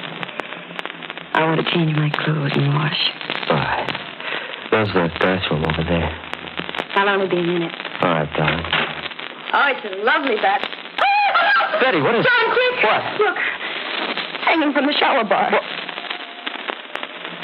A hangman's noose. It's a real one this time. A rope. Ready to hang someone. Who put it there? It's the Loomis curse. We can't get away from it. No ghost could have hung that rope there. Let's call Uncle Everard. All right. Have you got the gun with you? No, it's in my handbag. Get it. But Get it, I say. All right, John. Here, I've got it. All right, now keep it with you all the time. And don't be afraid to use it on me if necessary. All right, let's get your uncle. This is his room. I wonder if I ought to wake him. It might upset Aunt Christine. She's sick. We've got to wake him. Better knock harder. Well, it wasn't locked.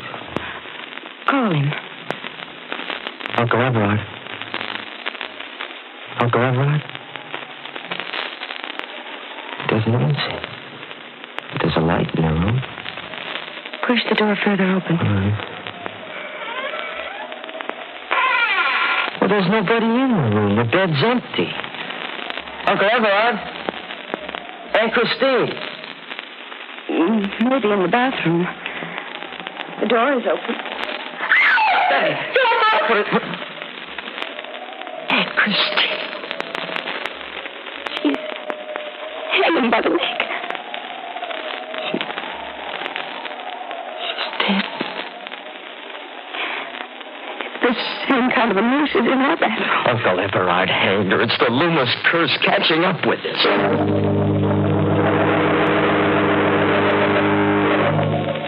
No Galt, any trace of Uncle Everard? I searched the whole house, basement to attic, not a sign of him. He must have gone out. Come along. But it's wrong. We've got to find him, Betty. Come on.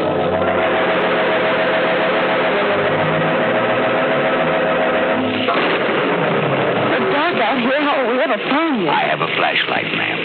You look. What? Fresh footprints in the slush. Oh, they must be Uncle Everard's. They lead down toward the cemetery. Come along, Galt. Here, Mr. John, you can see for yourself the footprints lead right to this new grave. But why did he come here? There's the answer, Betty. A cross at the head of the empty grave. Throw your flashlight on it, Galt. There's something written on it. It says Christine Loomis. Betty, what is it? Look. Over there. Another grave. He's dug another one. There's a cross on this one, too. To the same thing? Yes. Yes, it does. It says Betty Loomis.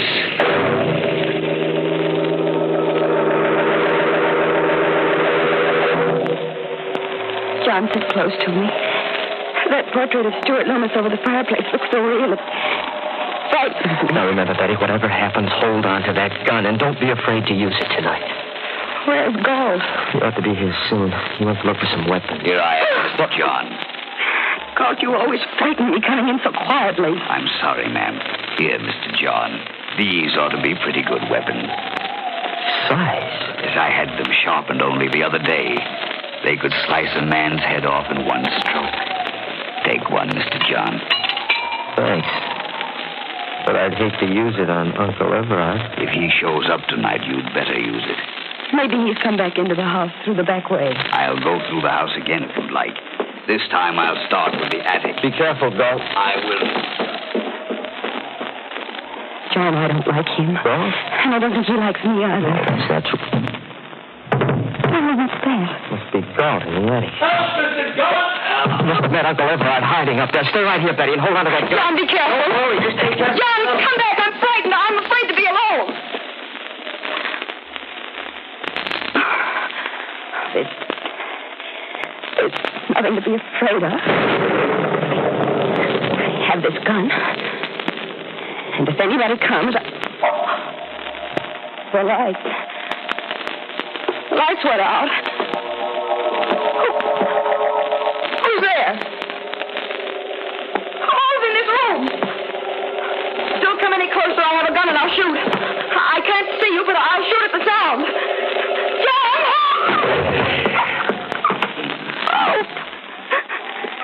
Around my neck. Let go. I'll shoot. It's not loaded. I took the bullets out when you left it in the car. Galt. Yes, ma'am, it's Galt. Mr. John is busy up there in the attic with the body of Mr. Everard. I killed him, too. And when Mr. John comes downstairs, he'll find you. And I'll cut him down in the dark with my scythe. There were others besides the pirate LaRue who hated Stuart Loomis. Like my own great-grandfather, he was in the service of Stuart Loomis, and he hated him. When LaRue laid the curse on the Loomises, my great-grandfather decided to make it come true. It was he who strangled the wife of Stuart Loomis. Through the years, the Galts from father to son have handed down their hate. You're mad. Maybe. I'll tighten the noose and finish Betty, you. where are you? Why is it dark in here? Betty! John, look out, it's Galt. He has a fire. And so will I. John! John!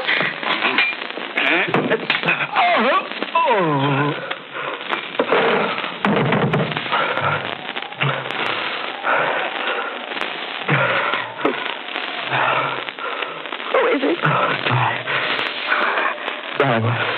What? Here, John, dear. Oh, burn. We finished forever with the Loomis curse.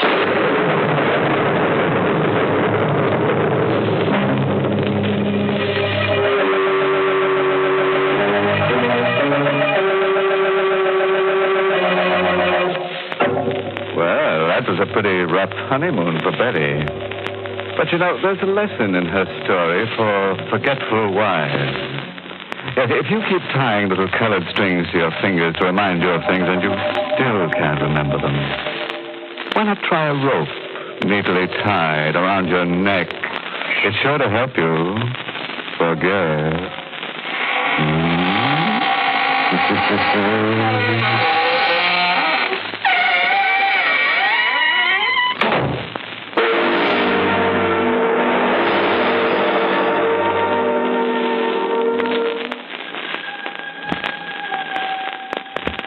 Thank you, Mr. Lewis, for a very enjoyable performance in our Mystery Theater. This is Hunter Galloway reminding you to sleep tight. Good night. This is the Armed Forces Radio Service.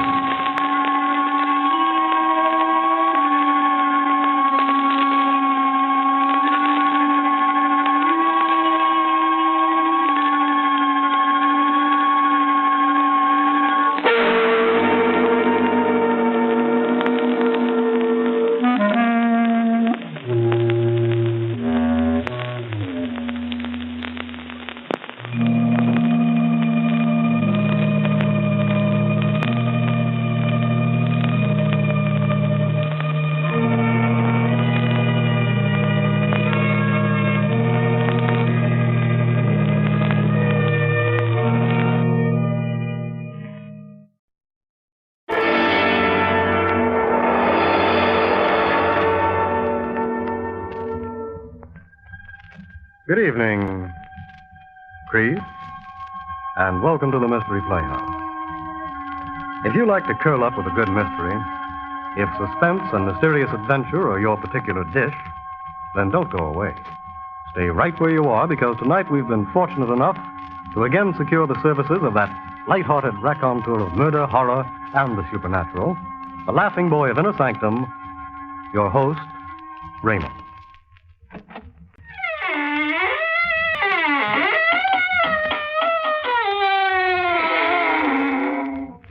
Good evening, friends of the Inner Sanctum. Welcome once again through the squeaking door. So brave of you to drop in. You know, I do like to have a body around. It keeps me in good spirits. What's that? Oh, you feel warm. Well, now, that may be the fault of the chairs. You see, we've been redecorating, and the chairs you're sitting in are hot seats. We bought them cheap from a firm that builds them for prisons. The convict didn't like them. They complained that everyone who sits in those chairs gets absolutely burned alive. And now, friends, draw up those chairs we talked about earlier and listen to tonight's tale of terror, written especially for the Inner Sanctum by Michael Sklar. Our star tonight is Santos Ortega, who acts the role of Martin Wheeler in a blood-chilling story entitled, I Want to Report a Murder. Other women don't have to put up with such treatment. The way she carried on, you think I was Clark Gable. Believe me. Instead of a middle-aged bank cashier getting bald and a little pot-bellied. I'd never given her any reason to be jealous, not in 20 years of married life. She saw green every time I mentioned another woman. Every time I went out of the house. Like tonight. That was the reason the last time. You've always got a reason for going out and leaving me here alone. Now you've got to practice for the bank employees' bowling tournament. That's a likely story. It happens to be the truth, Margaret. Oh, I'm sure the team will be practicing over the bowling alleys. And I'm just as sure you won't be there. Where else would I be? Oh, now you needn't pretend, Martin. I know you've got a date with one of those women. I've told you 100 times I don't have any dates with any other women. I'm sick and tired of your insane suspicions. Insane, are they? Yes, they are. I'll be home at 11 o'clock. You can wait up for me if you like. Good night. I went down to the car and began to drive to the bowling alleys. Margaret, always nagging at me. Someday she'd push me too far. Yes, someday if she didn't stop the nagging, there would be another woman. Stopped the car for a red light. There's a girl crossing the street. I noticed that she was blonde and pretty. A little like Margaret had looked when we were first married. And suddenly, as the girl passed in front of the car, she slipped and fell to the ground. What happened? Are you all right? That hole in the street. I tripped. Let me help you to your feet. Oh, my foot. I must have sprained it. Can you walk? Well, I'll try. Oh, no. No, I can't put any weight on it. Oh, that's too bad. Look here, let me drive you home. Oh, I don't like to impose, but I... It's not an imposition. I'd consider it a pleasure.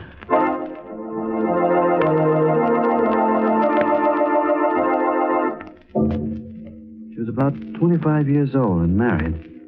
She said her name was Mrs. Susan Holmes. I didn't tell her my name, and as things turned out, that was lucky. No one was home at her apartment. I helped her to a chair and started to leave. Don't go yet.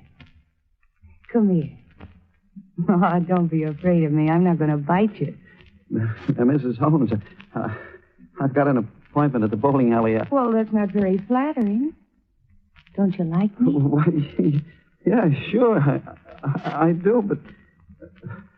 Mrs. Holmes, please, don't.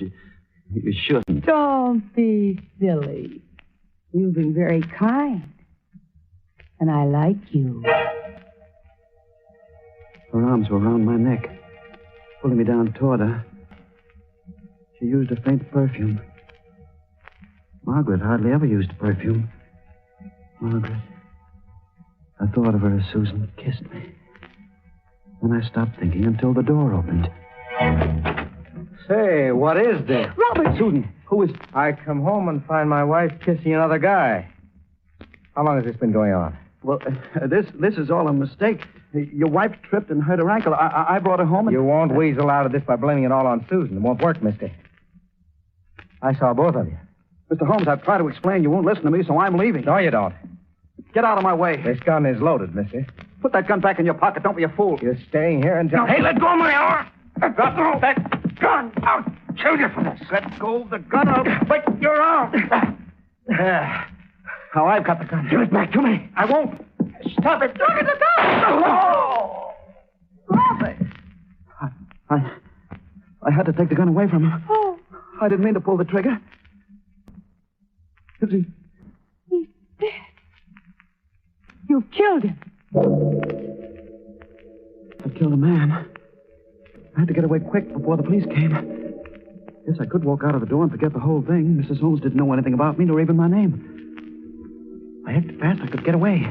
Go straight to the bowling alley and pretend it never happened. Where are you going? I'm leaving. Come back here. Come back here.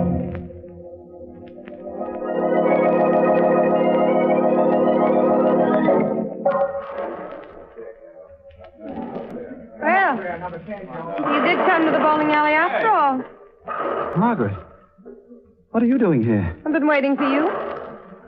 Checking up on me. Why shouldn't I? It certainly didn't take you this long to drive over from the house. Where have you been? Oh, for heaven's sakes, Margaret, leave me alone. Why are you staring at me? Your face. What about my face?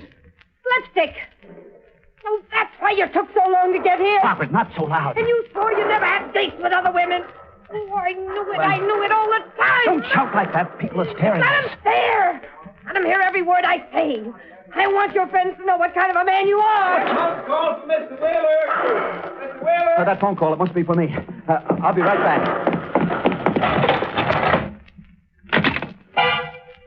Hello? Mr. Wheeler? Yes, who's this? This is Susan Holmes, Mr. Wheeler. What? You killed my husband. Just in case you've already forgotten. How did you know my name? Where to find me? It was all in your wallet.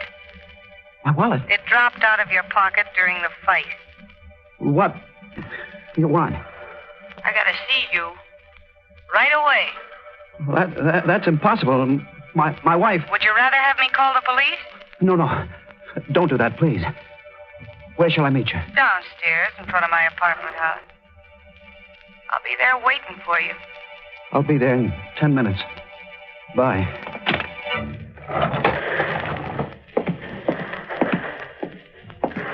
Who's that phone call from? No one you know, Margaret. I can tell from the expression on your face. It was that woman again.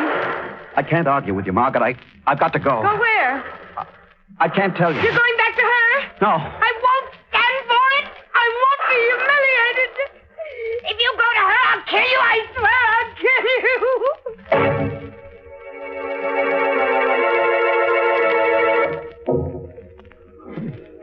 to leave her there crying. What else could I do? She wouldn't have believed what happened any more than Holmes did. Even less. Because she was so jealous. Susan's voice had sounded hard and bitter over the phone. Well, I couldn't blame her. It's a rotten thing I did. Running away like that. Then I saw her waiting at the curb. Young. Slim. And pretty. So you came? Get into the car, Susan. I want to tell you, I'm sorry about running away. Save the apology. Let's start driving.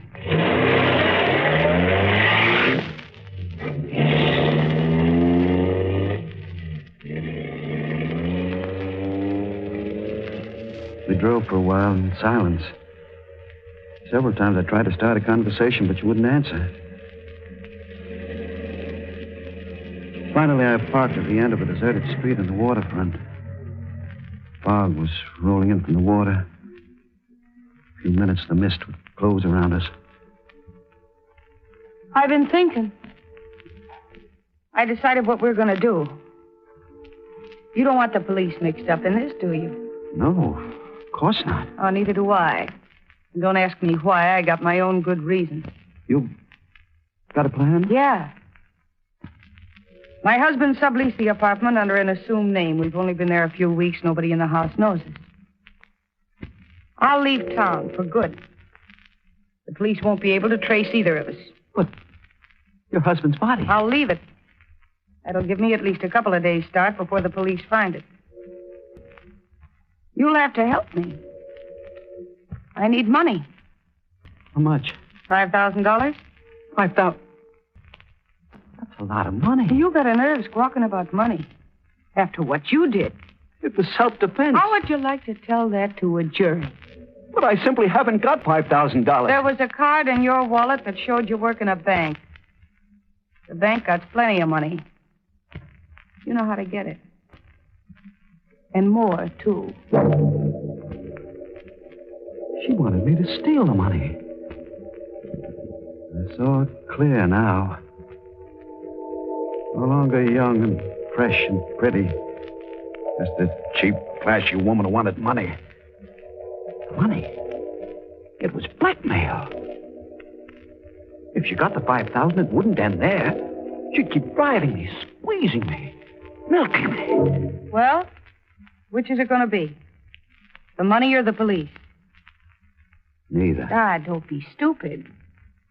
There's a law against murder. I'm going to do something very sensible, Susan. What do you mean? You? Take your hands off my throat. I don't like to do this. Oh, you're joking me. No. My fingers tightened on her throat. I felt as though I was killing something inside me. She kissed me once. She said she liked me. And for a moment, I felt young again.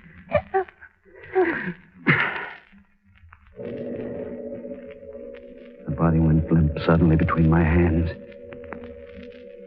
She was dead. I was a double murderer.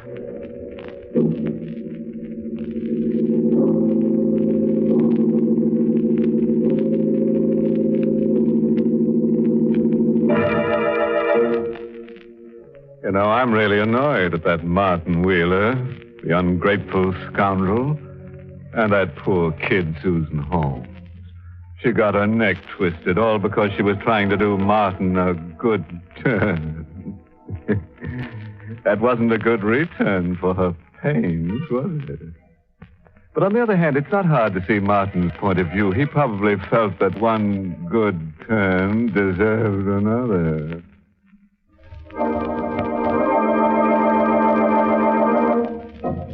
And now let's return to Martin Wheeler, the middle-aged bank cashier who's having a night full of trouble.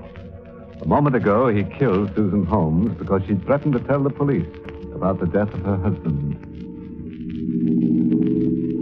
Fog was all around me now. making the world unreal.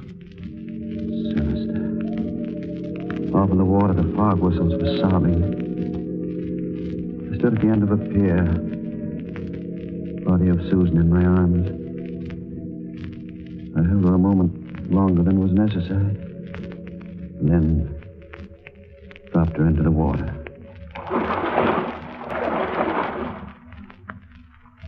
It was all over. Could go back to Margaret, try to forget that I'd committed murder. Then I remembered my wallet. My wallet. It contained my driver's license with my name and address on it. Back in the car, I found a handbag. It contained a change purse, the key to her apartment, but not my wallet. The wallet must still be in her apartment. I thought that I had it. Drove wildly, disregarding the fog, passing through red lights. Then a car loomed up in front of me. I slammed on the brakes and stopped, bumper to bumper. A man got out of the car in front of me. He wore a uniform. I'd almost hit a police car. All right, what's your race, mister? I didn't see the stop sign. The fog. You were doing at least 40 miles an hour and on a city street, too. Driving like that on a night like this, you could kill somebody. What's your hurry? Nothing at all. I just wanted to get home to my wife. Let's have a look at your license. My driver's license? It's in my wallet. Get it out. I lost my wallet the other day. License and all. I haven't had a chance to apply for a new one. What's your name? Martin Wheeler. Where do you live? 63.5 Sunset Drive. And you say your wife is at home, huh? Yes, sir. All right, move over. We'll drive over to your house. Your wife will have to identify you.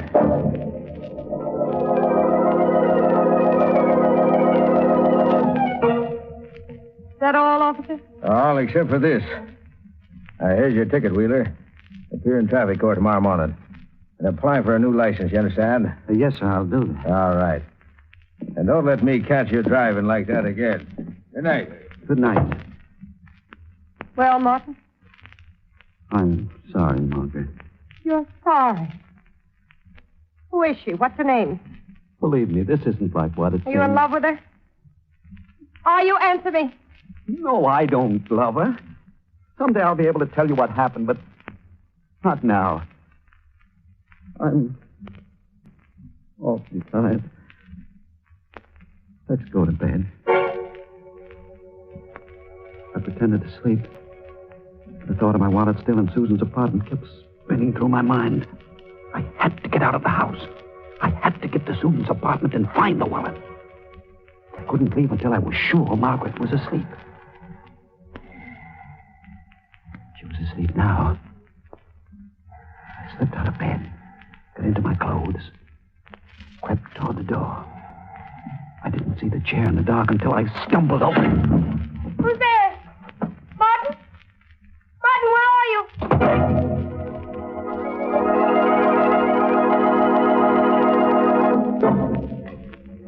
I used the key I found in Susan's purse to let myself into her apartment. The body was no longer on the living room floor.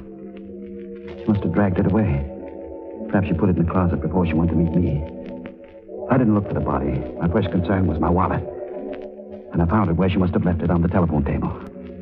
Everything was there. A few dollars, my license. I put it into my pocket, started to leave. Wait a minute. Holmes! I thought you were dead. I'm still very much alive, Mr. Wheeler. But the fight, the gunshot. You fell to the floor. Susan said you were dead. You're not even wounded. I don't understand. The gun. It must have been loaded with blanks. That's right. But why? Why didn't you tell me? Why did you let me go on thinking that... Oh, I think I understand now. It was the old badger game right from the beginning. Susan's sprained ankle. When she kissed me. When you came in on us. That was all arranged in advance. Oh, I thought she really liked me. But it was all done in order to blackmail me. And now she... Where is she? I don't know. She met you to arrange for the money. Now, you've got her door key. What did you do to her? Nothing. Nothing. You don't kid me, Wheeler. I can figure out what happened. She met you and asked for the money according to plan, but you figured you could get out of the mess by killing her. That's what you did. No. Sure you did. Else how could you get the door key? She wouldn't give it to you. Why would you come back here for the wallet? You better be on the level with me, Wheeler. I don't know what you're talking about. Yes, you do. So you killed her. But I don't hold it against you. Level with me and we'll make a deal. What do you want?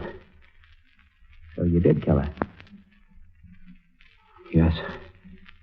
So it's a real thing now, instead of a phony.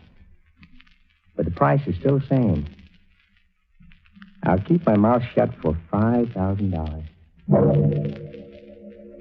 He was right. The situation was still the same. I got the money for him, I'd be in his grip forever. It was his life or mine. I had no choice. But I needed a weapon. And I saw it on the desk. A sharp-pointed letter knife. All right. I'll give you the money. When? Right now. I'll sit down at the desk and write you a check.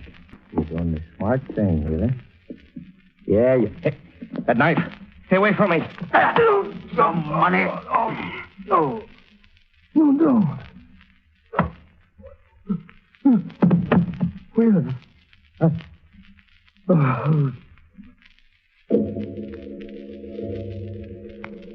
He was dead. They killed him twice in one night. But this time, I made sure he was dead. Then I wiped my fingerprints off the knife, wiped the doorknob clean, then left the apartment. I thought of everything. I left nothing behind that might connect me with the two murders. Going home, I concentrated on one thought. I must forget this night.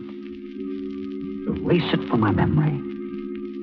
If I ever thought of this night again, it would be as a nightmare.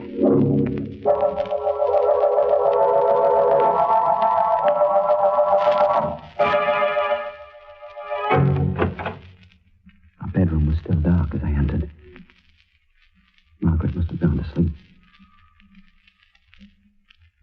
Felt good to be home again, safe. Back in a world where such things as I had done simply didn't happen. Someday, I'd tell Margaret the truth. Someday when we were old and such things no longer mattered. And then the room exploded in my face. Oh, Margaret. Don't. Don't, please don't. You're making a mistake. Margaret, you wouldn't let me explain. I don't need any explanation. You went back to her. I told you I'd kill you if you went back to that woman.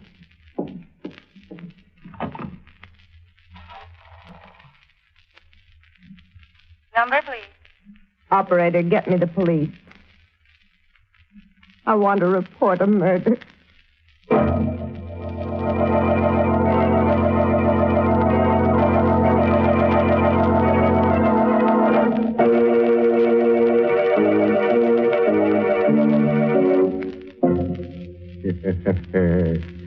Surprise, friend.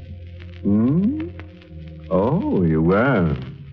Well, anyway, that ending certainly was a surprise for Martin Wheeler. You might say it was curtains for Martin. As you know, come to think of it, he made one big mistake. He shouldn't have murdered that nice Holmes couple. No, indeed. He should have murdered his wife. Then we might have had a happy ending.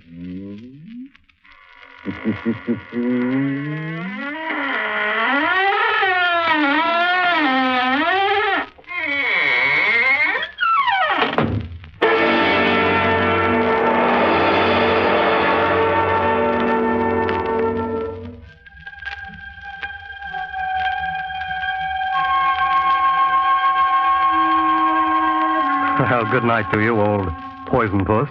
And thanks for your story, I Want to Report a Murder, tonight's performance in the Mystery Playhouse. We'll be digging you again in the near future. Creeps, until next time, good night. Sleep tight. This is the Armed Forces Radio Service.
Here tonight. Presto, the magician is sawing a corpse in half. And for an extra fee, he'll saw the halves in half. But we'll have to take up a collection of quarters. Don't worry. He won't go out on a limb. Not your limb. He's strictly a torso man, only more so. And if you ever want him to decapitate anybody, remember, he gets $5 a head.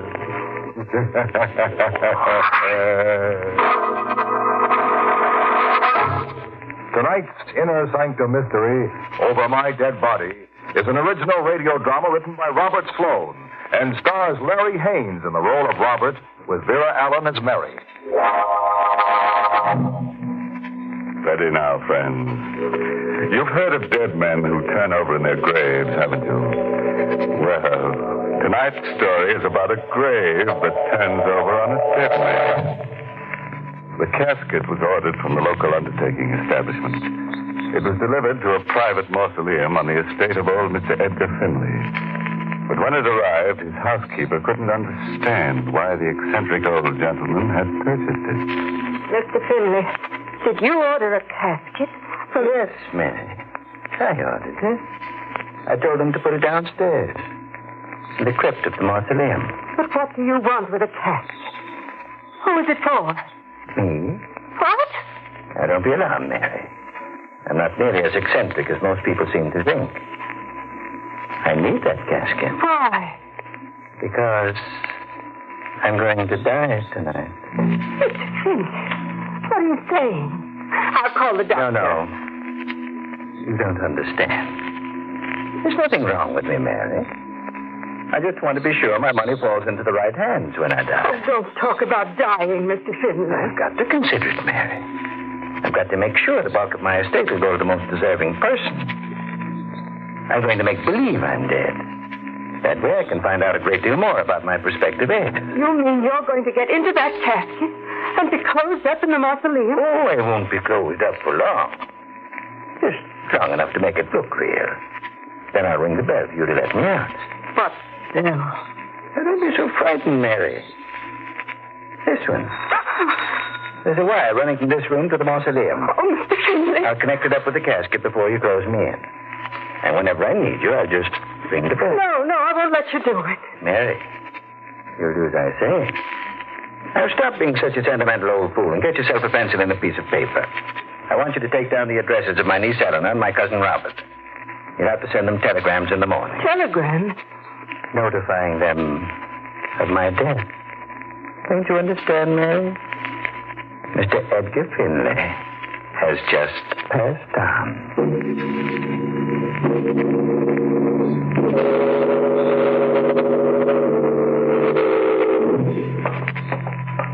This way, Mr. Robert. The casket is down here in the crypt. Oh, thank you. Careful on these stairs, Eleanor. It's not very light. I can see. Only I wish you hadn't brought me down here. I don't want to look at Uncle Edgar's casket. I do. I think it's only decent for us to pay our respects. When was he laid to rest, Mary? This morning. Mm-hmm. It all happened very suddenly, didn't it? I mean, nobody ever knew he was sick. Well, what did he die of? His heart, Mr. Rabbit. It gave out on him. When? Good heavens, must you ask me all these questions? I've got a right to know what happened. Eleanor has, too. But I told you he died during the night. Without any warning? The doctor said it was his heart? Yes. Well, it seems awfully strange. He never complained about his heart before. Yeah, that's exactly what I was thinking. Was an autopsy performed on the body? No. I see. Where's the casket? Right here, Mr. Robert. Well, don't stand there. Aren't you going to open the lid? Why, no. What for? I want to see him. Why do you think I came down here? But you can't open a casket. You can raise the lid. Oh, Robert, no. Don't be a fool. Got to make sure he's really down here. Don't you believe me? No. Raise the lid. Mr. Robert. Raise it, I said. All right. I'm not lying to you, Mr. Robert. You can look inside now. Thank you. Is he there? Yes. I guess Mary was telling the truth. I'm sorry. That's all right. You can lower the lid now. Yes, sir. What's the matter, Robert? Oh, nothing. I was just thinking how strange he looked. It was just the way he looked in life.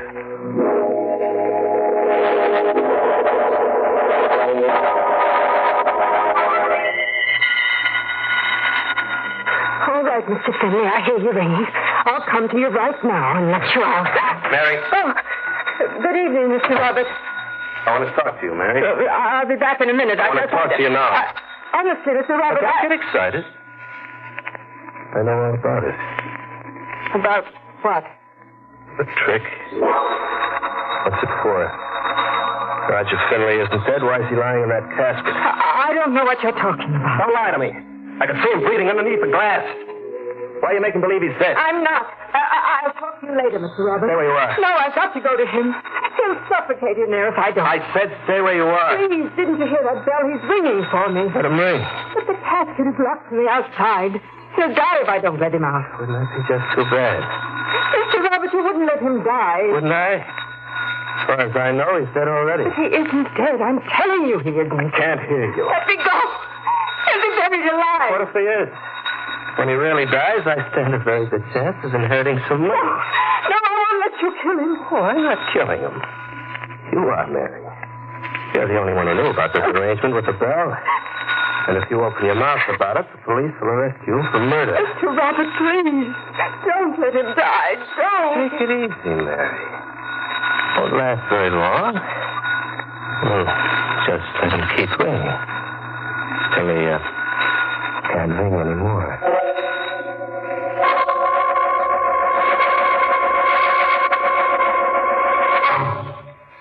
So, stop ringing. It's all over now. You killed him. Be quiet. You let him suffocate in there without lifting a finger to help him. Stop it, will you? You won't get away with it. Would I? Who's going to stop me? Your mind will stop you and your conscience. You'll hear that bell ringing in your mind as long as you live. Shut up. You'll hear it, Robert, day and night. You'll think about him in that casket, tortured and gasping for his last breath. You'll never be able to forget. I told you to shut up. What's that? What's that bell? He's still alive.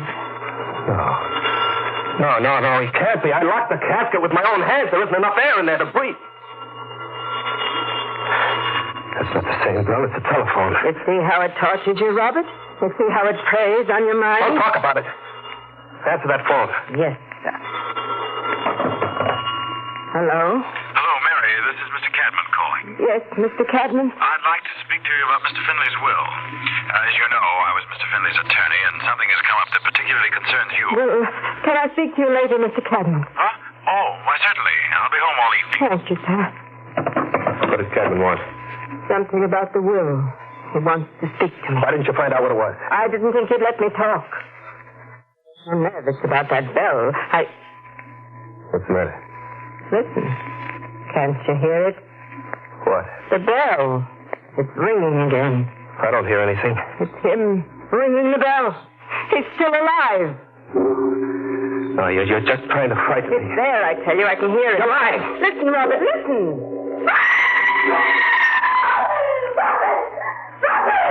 Eleanor, what happened? I was outside at the window. Where were you? In the library. It was just outside. It was like a ghost. Oh, don't be scared, Miss Eleanor. It was probably the gardener. No, it wasn't. It was Uncle Edgar.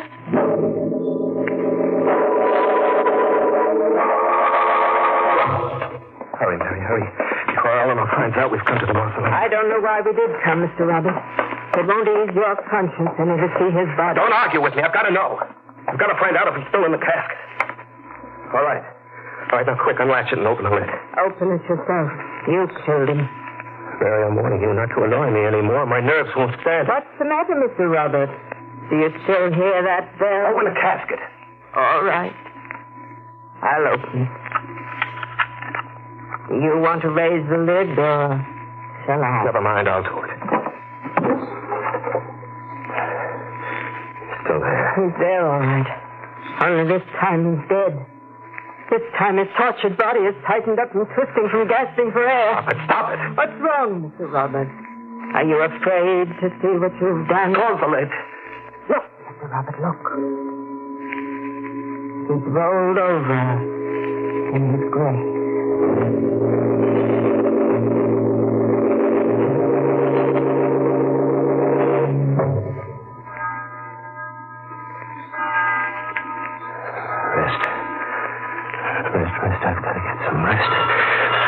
Those bells out of my mind. They're driving me crazy.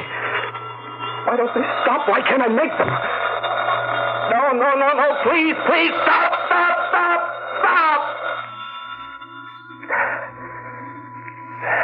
That's better. That's better. That's the way it's got to be. It's got to be silent in my mind. There it goes again. That bell, he's ringing from his grave. I've got to stop him. I've got to cut the wire. Mary, where are you? In here, Mr. Robert, in the living room. You're ringing that bell. What bell? I can't hear anything ringing. What? Stop now. It's your mind, Mr. Robert. There wasn't any bell. Don't lie to me. You've been ringing it all the time, haunting me with it. I don't know what you're talking about. Where's the wire? Where is it? Where's the bell? Right over here. Give it to me. Mr. Robert, Give it to me, I said. I'll fix it so it won't ring again. There. Disconnected now. It won't ever ring. No, we can't see. It's another bell. There's only one, Mr. Roberts. You're doing it. It's a trick. You're doing it with your foot. You want me to lose my mind? Let me go. You see? It isn't ringing anymore. Let go. Don't hit me. I warned you not to torture me, Mary. I told you my nerves wouldn't stand. Gotta stop you from ringing that bell.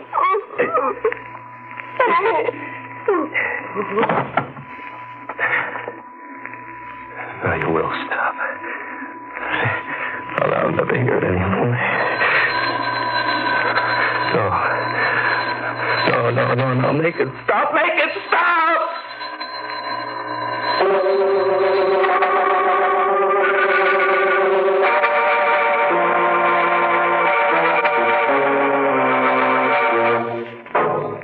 Now, as we find Robert hovering over the body of dear Mary, the bell is still ringing. Quickly, he drags the body behind the sofa in the living room. And as the bell stops, he hears a door open behind him and footsteps in the hall. Who's there? Who's out there?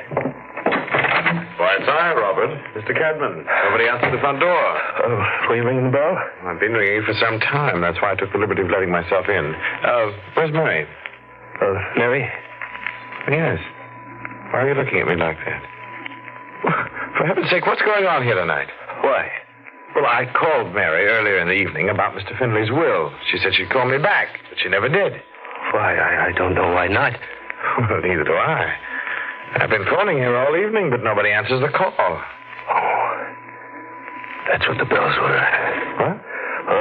Nothing. Yes, Robert, I've got to speak to Mary about some very important business. Where is she? Why, I don't know. Well, you'd better find out if you... Now, look, what do you want, Mr. Cadman? Make it short. Mary's gone into town, and I'm busy. Too busy to find out about your inheritance? Why, no. I thought that might interest you. The will is supposed to be read tomorrow morning, but it won't be read unless I speak to Mary. It won't even be opened. Well, what do you mean? You can't hold up that will. You can't stop us from getting what belongs to us. I can't, but Mr. Finley can. Mr. Finley? Yes. He made a last request before he died. What? That the will is not to be read. They opened it herself.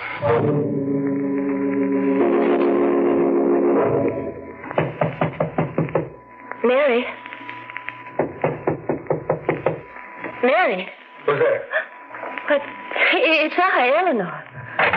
What do you want? Oh, Robert, why are you in Mary's room? I'm looking through some papers. Mary's gone away for a few days, and Mr. Cadman said the will couldn't be read unless she opened it. She must have it here. The will? Uncle Edgar's will? Yes. Well, don't stand there staring at me. We've got to find that will. But Mary hasn't got it. How do you know? Where is it? Well, Mr. Cadman must have it. He was Uncle Edgar's attorney. Well, then why does Mary have... The bell is ringing again. Maybe it's Mary.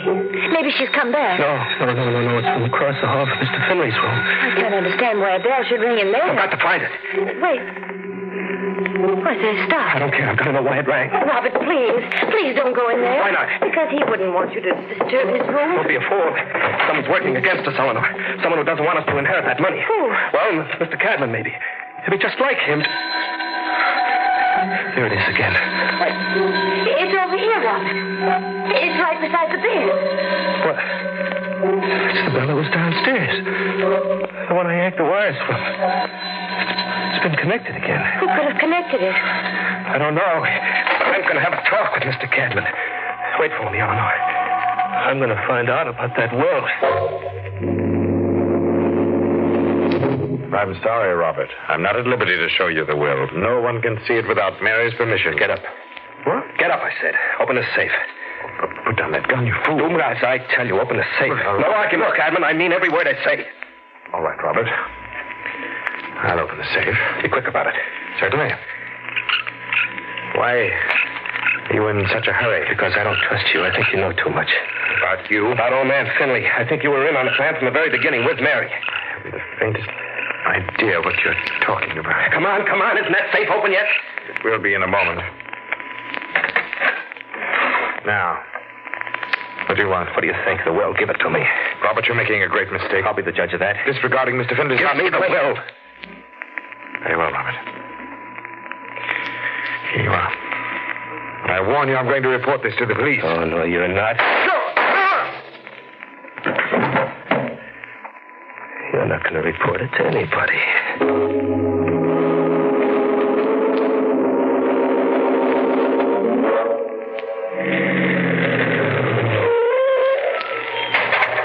Robert? Yes? You took a long time getting back. Did you speak to Mr. Cadman? Yeah. I spoke to him. He's going to read the will in the morning. Wouldn't he let you see it? No. What are you doing out here, Eleanor? Waiting for you to get back. I've been going over the outside of the house, tracing those wires. What wires? The ones from that bell upstairs. They lead to the mausoleum, right in through the stone wall. Really? Don't you think that's strange? I mean, why should wires run from the mausoleum directly into the house? I don't know. Your Uncle Edgar was a pretty eccentric guy. But a bell, Robert. Why would anybody want to set up a bell in the house so that it could be rung from the mausoleum? Well, look, let's mind our own business. It is our business. There's something funny going on, and I'd like to know what it is. Well, we'll figure it out in the morning. No. It's got to be done now, before we go back into the house. Why? What's your hurry? Mary hasn't gone, Robert. I don't know where she is, but she hasn't really gone. How do you know? Well, her clothes and everything. They're all in the room. She hasn't even taken her bath. What? That doesn't mean anything. It does to me. I think something's happened to her. Robert, I think we ought to call the police. Now, don't be silly. I think we ought to have them investigate those wires. What for? Just to be on the safe side. Is there any reason why we shouldn't call the police? Well, no. Well, then let's go inside. No, wait a minute. Wait a minute. Now, look, we don't have to call anybody. We can investigate those wires ourselves. Just the two of us? Yeah, sure. Why not? Well, Now, come on. You just show me where those wires are. No, I don't want to go back there. What are you afraid of? Nothing's going to happen to you. Go on my own. Now, come on. It'll just take a few minutes to check on those wires at the mausoleum, and then we can come back and call the police. No. I'm not going to let you have your way, Eleanor. I want to see about those wires. And I wouldn't think of leaving you all alone in that big house. You're hurting my arm. I don't want to hurt you here, but you're going to come with me.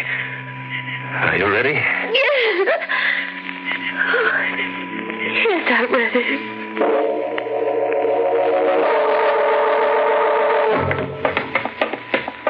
I can't see a thing, Robert. Why are you making me go down into the crypt? The wires, Eleanor. They led down here. We've got to find out where they're attached on the inside. Wait. What's the matter? I thought I saw something pass in front of me. Keep walking. You're just stalling for time. Stalling? What do you mean? Don't you know? Don't you realize you have to die? Let go. I can't afford to let you live, Eleanor. You'll find out too much. You'll put a rope around my neck. Oh, Robert, please. Don't fight me, Eleanor. It has to be just the way as it was with Mary and Cadman. You killed him. They didn't want me to get the money. They were in my way. I was in your way, too, Robert. Who's there? Me, Robert. Your cousin. Edgar Finley. No. You're dead. I would have been. If I hadn't protected myself against a murderer like you. One side of that casket comes off, Robert. It opens from the inside. You just made believe you were dead. I had to, as soon as I found out what you were trying to do. Well, I never expected you to murder anyone else. Run for the police, Eleanor, quick. Come back here. Run. Stop or I'll come after You you. won't do anything of the kind, Robert. You'll stay with me. Will I? Didn't you know I had a gun, Mr. Finley? You won't get out of here, Robert. I won't let you out. Come on, Mr. Finley. Come on, get the rest of it. I will. Let go of my neck. Let go. Let go. No, Robert. I'll never let go.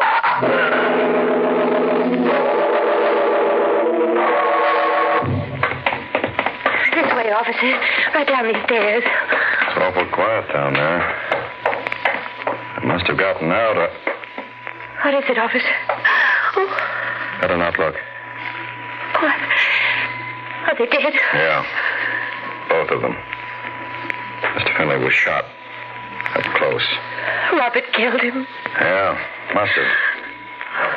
Only I can't understand how.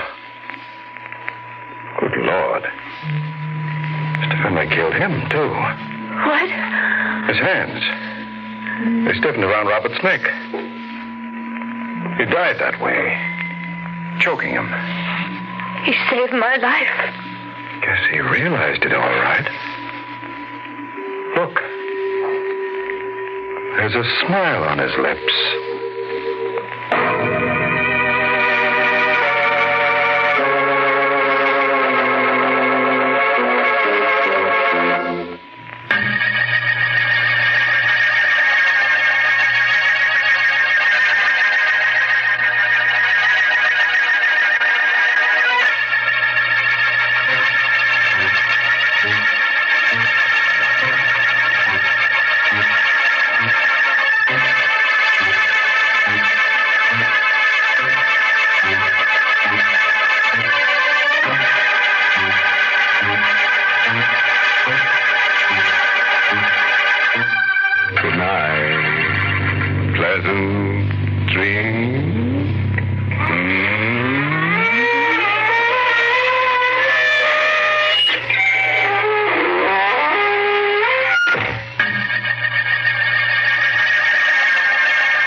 Sanctum was heard in the United States over CBS, the Columbia Broadcasting System, and has been rebroadcast for servicemen and women overseas through the facilities of the United States Armed Forces Radio Service, the voice of information and education.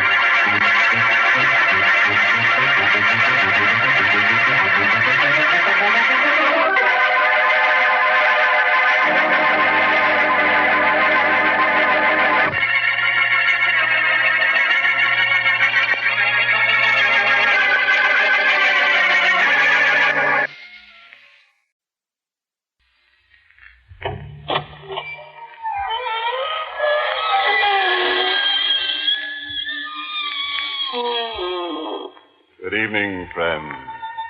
This is your host to welcome you through the creaking door into the inner sanctum for another quiet, restful evening on the homey side. What's that, madam? Oh, the humidity.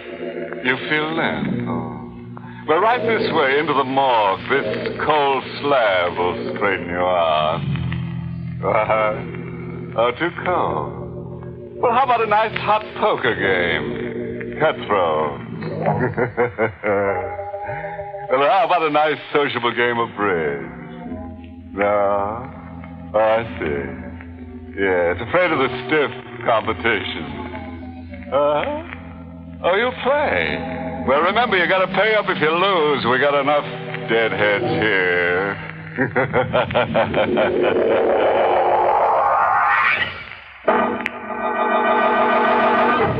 Tonight's Inner Sanctum Mystery, Deadly Fair, was written by Henry Warner and stars Larry Haynes in the role of Angelo with Everett Sloane as Philip.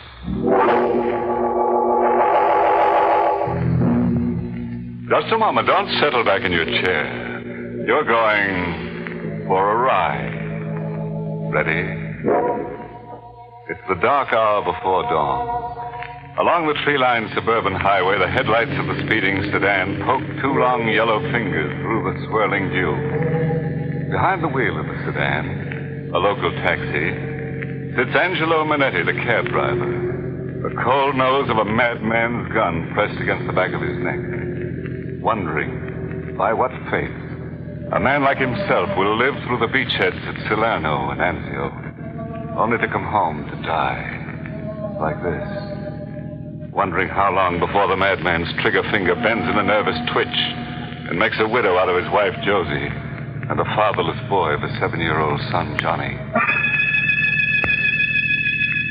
I'm sorry I yelled at you tonight, Johnny.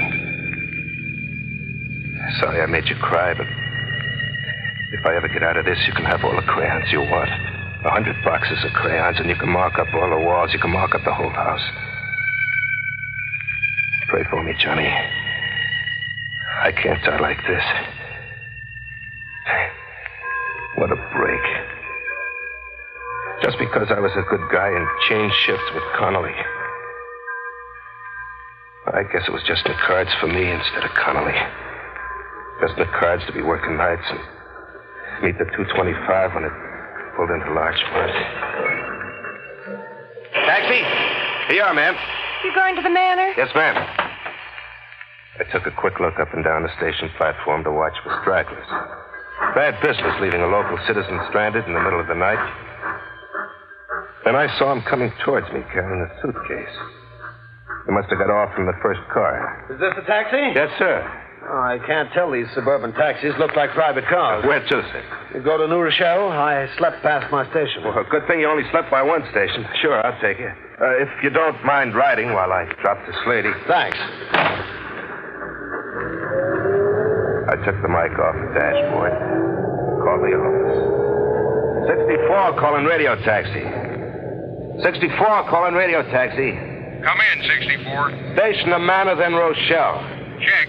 I put the mic back on the dashboard hook and settled down for the run. How are you boys doing since you installed the two-way radio service? Oh, fine. Must say, it's improved the service. Is it dependable? Oh, yes, ma'am. No trouble at all. Circuit's always open for us to receive messages. If I want to talk back, I just press the button on the hand mic. Very simple. What's the address? 76 Manor Lane. Calling 64. Radio taxi calling 64. Hey, Angelo, listen to me. What's eating you, Louie? Place on fire? Hey, Angelo, just got a police call. Don't pick up a guy with a tan raincoat. The cops are looking for him. He's a killer. Take it easy, Louie. Now, what's this you're saying about a killer? The cops say he got on at Grand Central with a ticket to New Rochelle. So what? But listen, Angelo, the guy didn't get off at New Rochelle. You pick up someone with a tan raincoat? I didn't dare turn around to look. To see if the man in the back seat had a raincoat. You could almost hear the woman sitting beside him, holding her breath. And then I recalled the guy as he walked down the station platform. I recalled plain that he did not have a raincoat, only a suitcase. Will you pipe down, Louie? You better get some coffee at the diner. If you fall asleep, you'll be having nightmares. Roger. Good thing I have no raincoat, madam. What? Yes, of course. Strange that all that should stand in the way is a raincoat. How's that? Driver, right there, please. Down the next street light. How much is it? 35 cents. Thanks. Your change.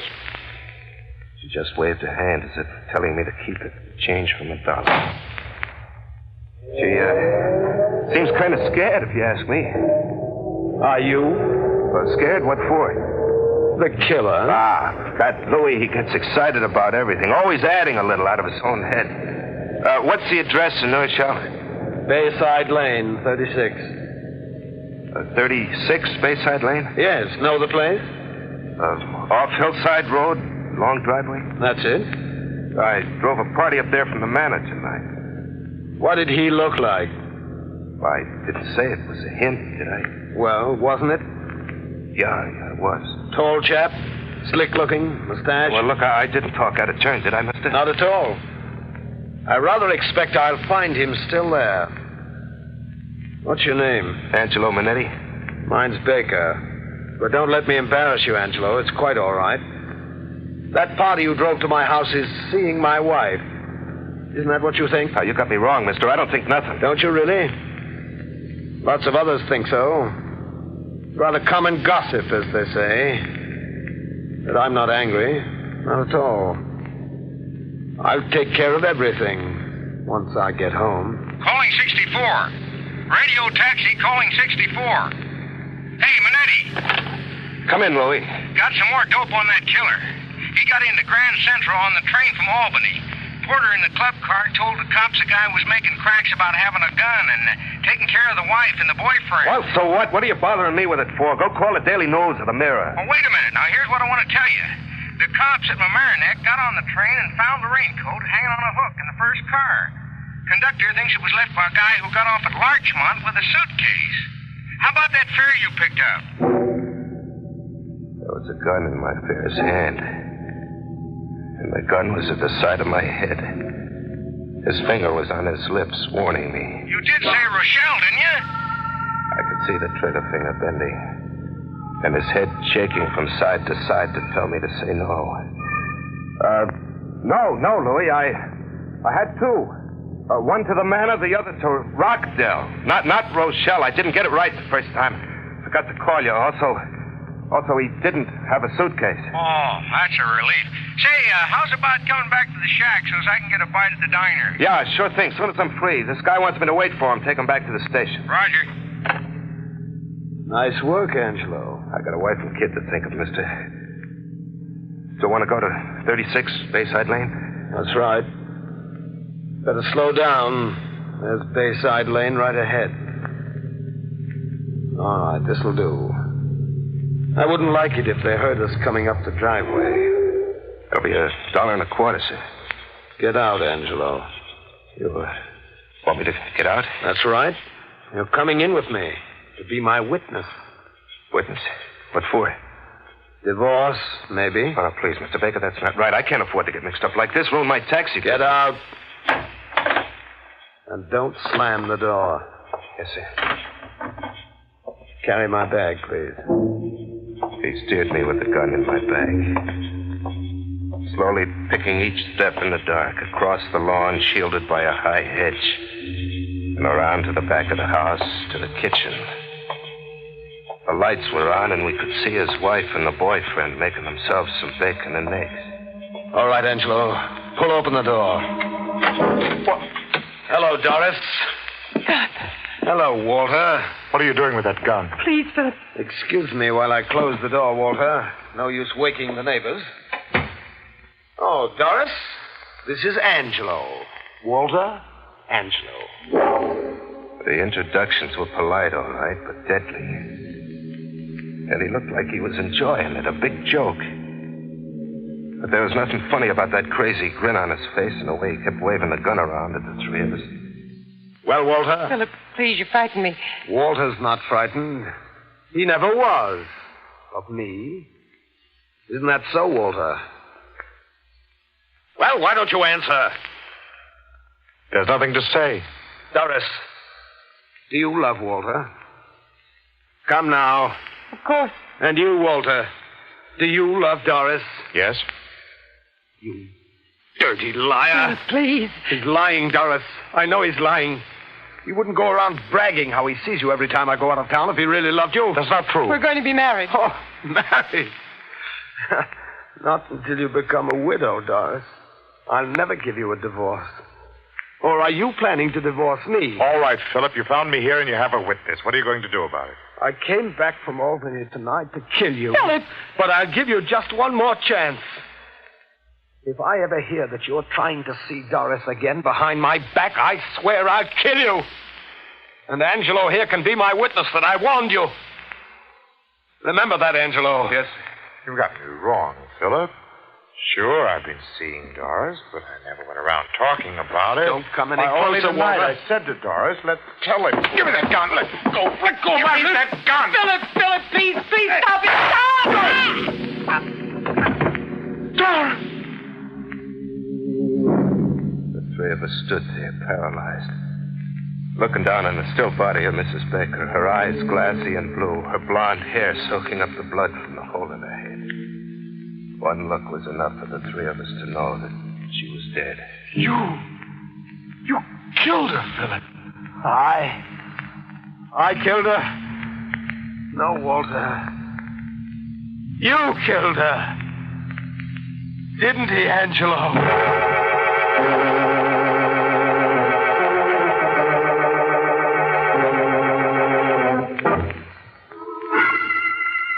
The two of them stood there, glaring at one another across the body of Mrs. Baker. Yes. You killed her, Walter. The gun was in my hand, but you killed her. If you hadn't tried to take the gun away from me... Where are you going? Phone the police? Police? Yes. Put down that phone. Put it down! Don't you think you ought to put that gun away now? He's right, Mr. Baker. I don't think he even heard you. He kneeled down beside the body of his wife and stared at her tenderly. Suddenly his mouth started to move like he was choking for air, and his face twisted in angry pain and hate as he looked up at Walter. I could see Walter sensing it, too, realizing that Mr. Baker was going out of his mind. There was a heavy glass ashtray by the phone. I could see Walter slowly reaching for it. Mr. Baker looked up and jumped back as Walter threw it. You won't stop him! You stay out of this, Angelo! Don't shoot! Don't! Doctor! Angelo! Doctor! You're going to die, Walter. Die like Doris. Angelo! Help me! Doctor! Don't bother, Angelo. He won't need a doctor. Stop it! No, don't do it. Mr. Baker, give him a chance. Please, give him a chance. He doesn't need a doctor now, Angelo, does he? Go on. Bend over him. See if he needs a doctor. He's dead. Yes. Now they're both dead. Both dead. What do we do, Mr. Baker? Do? What is there to do? The police. We ought to call the police. They'll take me away from Doris. I don't want to leave her. No, I mustn't leave Doris. Now, please. Please, Mr. Baker, won't you give me the gun? The gun? No. No, I got the gun to protect myself from Walter. But I'm not afraid of Walter anymore.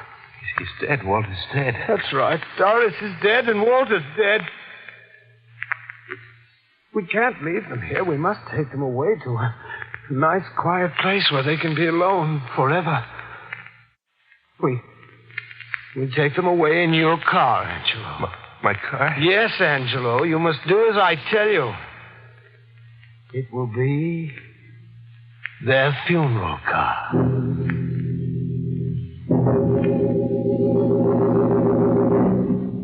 The kitchen was next to the garage.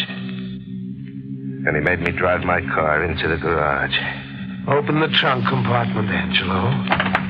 He kept the gun on me and followed me into the kitchen. He pointed to her first. I picked her up and carried her. Tried not to look at her. Telling myself I ought to grab the jack handle in the trunk compartment and swing it on him, but I didn't do it. I was afraid. I was afraid I'd never live to see Josie and Johnny again. I placed Mrs. Baker in the trunk gently. And then he made me go back for the other one. Push him in, Angelo. Or his coat will stick through the door when you close it. That's better. Very good. Close the trunk. As I locked the trunk door, I grabbed the handle and bit my lip to keep from passing out. Don't you feel well? I'll be all right. Yes. You'll be all right as soon as we hit the road. The fresh country air will straighten you out. Get behind the wheel, please. I got in and he got in the back seat. I must remind you, Angelo. I'll be right here behind you with this gun in the back of your neck. Don't try to trick me. Radio taxi calling 64. Hey, Minetti. Why don't you answer? What's the idea? Don't answer, Angelo. Call me on the phone if your mic is out of order. Ignore him, Angelo. Stop driving. Where to, Mr. Baker? Just keep going. But stay off the Hutchinson Parkway. Patrol cars, you know. Take the back roads. You'll find a nice, quiet place for them.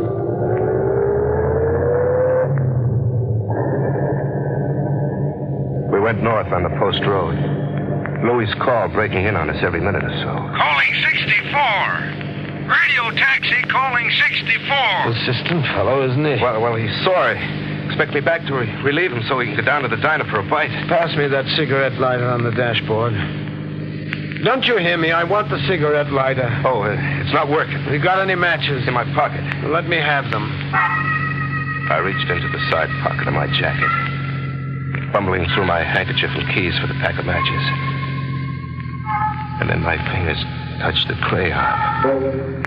A small piece of black crayon, no bigger than an inch long, with the paper wrapping. The small piece of crayon I'd taken away from Johnny after I yelled at him and made him cry for marking up the wall. What about those matches? Yeah. Here you are. I handed over the matches. But the piece of crayon was in my palm, concealed and held tight by my little finger and the one next to it. He lit his cigarette. Want a cigarette, Angelo? No, thanks. If there ever was a time in my life I needed a smoke, it was then. But I was trembling with an idea. An idea to make my microphone stay open so Louis could hear me without Mr. Baker getting wise. But I had to hold on to the crayon. I couldn't take a chance reaching for a cigarette. I might drop that crayon. I waited for Louis to call me again.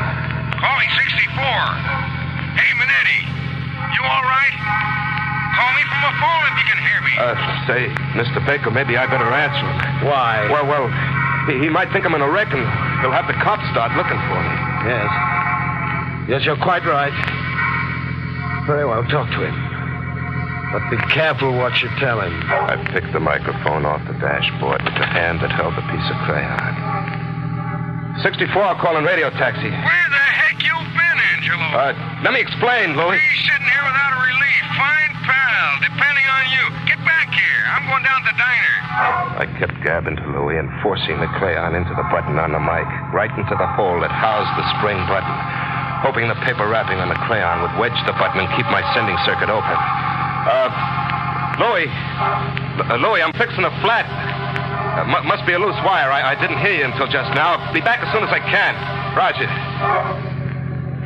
I put the mic back on the dashboard hook, praying the crayon wedge would hold.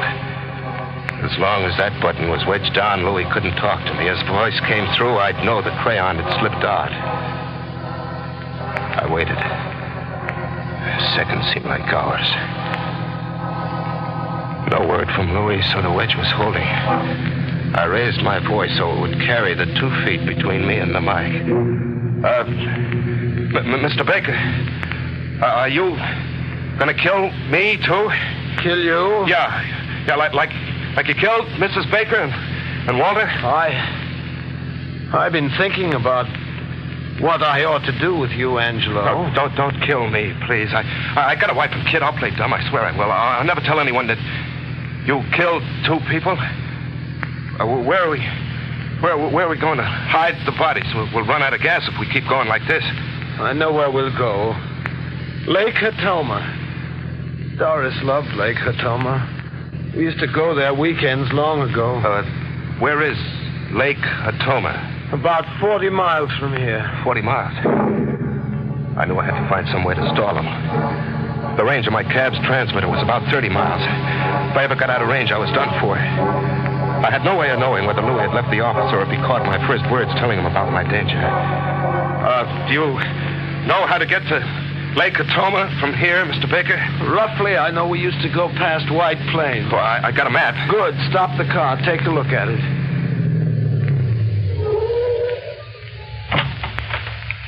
Now, let's see. White Plains. Yeah, Lake Hatoma. There it is. We go up here and then... I know where it is. Sure. All right, let's go. We'll go the most direct way. No detours, mind you. Oh, no, sir. We're on Weaver Street now. We keep going up Weaver Street till we get into Old Mamaroneck Road. That sounds right, but hurry. I'm getting very tired. Step on the gas. I heard him, but I played dumb. Don't you hear me? I said let's go faster. Yeah, sure. Sure, anything you say, Mr. Baker. But, you think it's smart? We're doing 50 now. Not very fast in the country. Well, county patrol cars are all through this section. We'll get caught speeding. That's quite all right. I pay the fine. Faster, Angelo. That's better. 60, 65, 70. Faster. It'll soon be daylight, and I'm very tired. I'm very tired. I wonder if Doris is tired. See, what did I tell you? This is Weaver Street. And then into Old Mamaroneck Road. Oh. Hear that? Patrol car? I told you. Here comes our speeding ticket. Slow down. But remember, I'll have the gun in my coat pocket. Let me do the talking. Just accept the ticket and we'll be on our way. All over! The patrol car let me roll ahead and swung in behind us, and we came to a stop. Where do you think you're going? You were doing 80. Let's see your license. It's my fault, officer. I asked him to. Yeah, what for? Well, there's been a death in my family. My wife. Sorry. So I have to give the driver the ticket. He looked at my license in the beam of the patrol car headlight. And he started making out the ticket. And then in the side mirror of my cab, I could see another cop get out of the patrol car with a gun in his hand. And I saw him sneak down on the right side of the cab. He stuck the gun through the open back window just as Mr. Baker saw him. Don't move.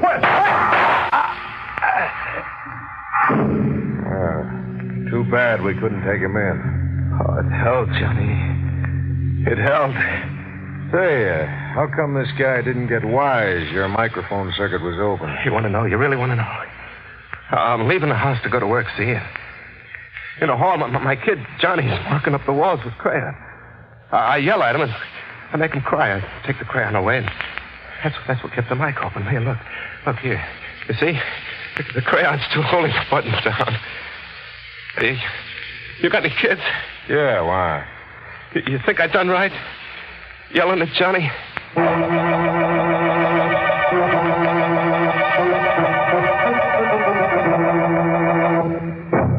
Which just goes to show you a fella can do a lot worse than stopping in the middle of the night for a lovely siren. As you fathers, next time you find Junior's crayon scrawls all over the house, he means well. Just trying to show you the handwriting on the wall. Oh, this reminds me of a fellow I know who's crazy about baseball. When the warden asked him what he wanted for a last request, he said he'd like to watch a game from the scaffold. But they called it after the sixth, so he could enjoy a seventh inning stretch.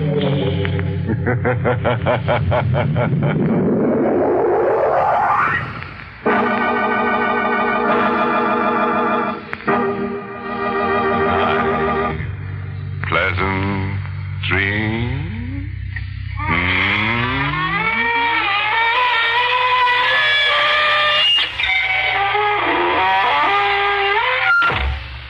Inner Sanctum was heard in the United States over CBS, the Columbia Broadcasting System, and has been rebroadcast for servicemen and women overseas. This is the United States Armed Forces Radio Service, the voice of information and education.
Good evening, friends.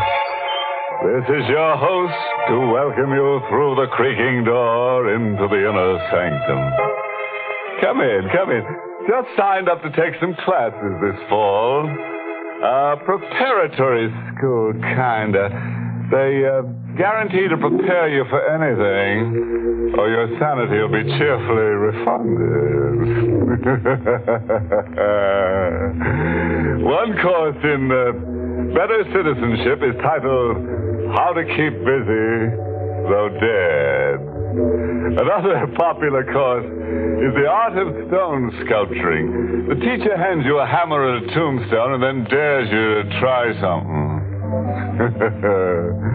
The length of the course depends on the individual student. It ends promptly when you terminate.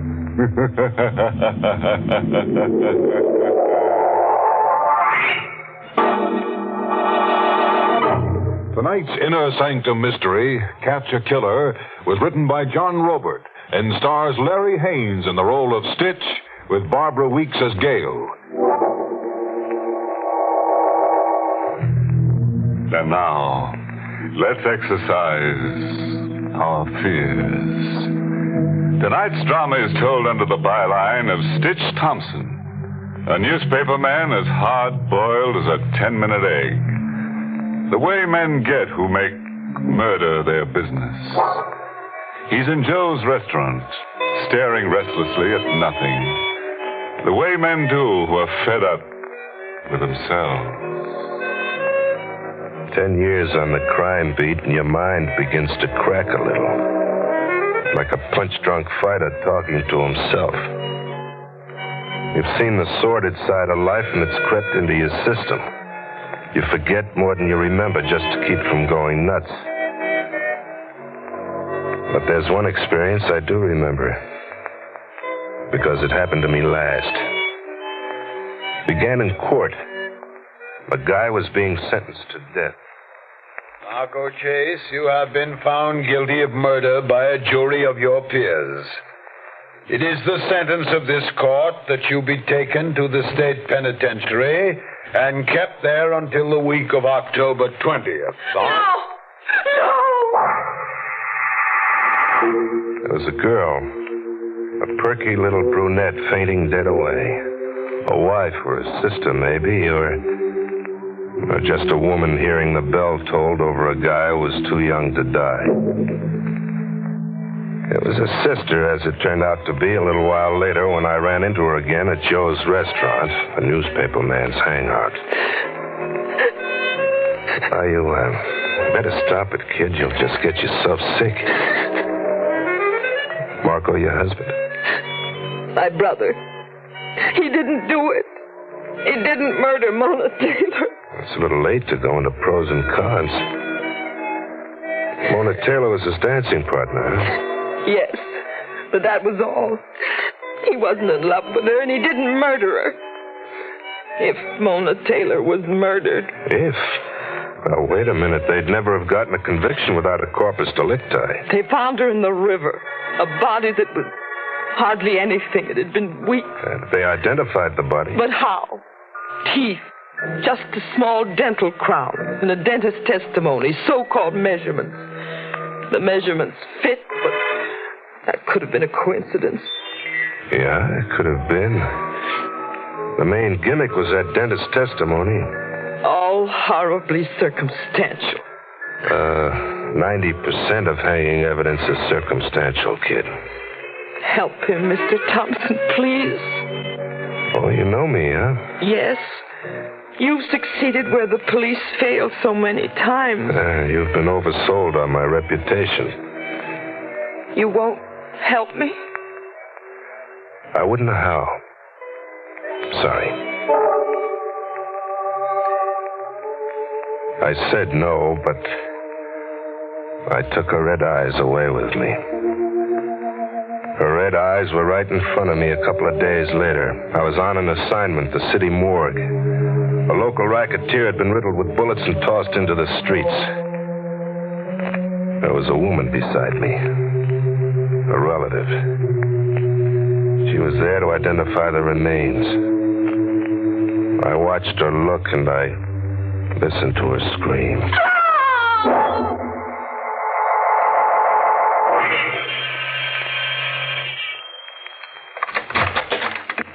Mr. Thompson, I prayed for you to come. There was a corpse in the city morgue just now and a woman screaming. The way I saw it, the corpse was your brother Marco. The way I heard it, it was you screaming come October 20th. Save Marco, please. That's if he's really innocent. He is. Well, my hat's off to your technique, kid. You sure hopped me up with a sense of guilt, made me feel as if... As if? As if I'd be guilty of murder if your brother went to the chair an innocent man. How will you help my brother? You have a plan? No, I'll have to feel around blindly. I'll needle the cops into second guessing. Run big hints in the newspaper about how the evidence that convicted Marco was a little lightweight. That maybe there's more to the Mona Taylor murder than was told. It's only an arrow in the air, kid. Don't bank on a thing.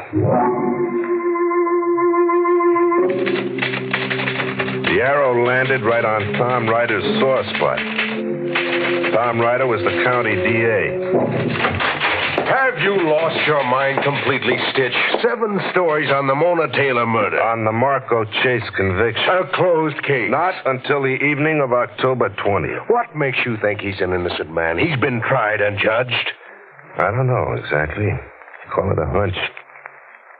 Or, maybe it's his fifth sister's faith that sold me. I'm crazy, huh? You're not kidding. Haven't you something interesting and current to write about? Marco Chase is current and choice. How far do you expect to go with this nonsense? I shouldn't tip my hand, but I will. Right now, Marco's sister, Gail, is trying to persuade Mrs. Mary Taylor, that's the victim's mother, to petition for court permission to exhume the body of Mona Taylor. Exhume the body of Mona Taylor? That's if we can get the mother to agree. But why? Well, we not only think Marco Chase is innocent, but we also have an idea that the corpus delicti might not be Mona Taylor. The DA wasn't the only one. There was someone else really put out and determined to do something about it. About me, I mean.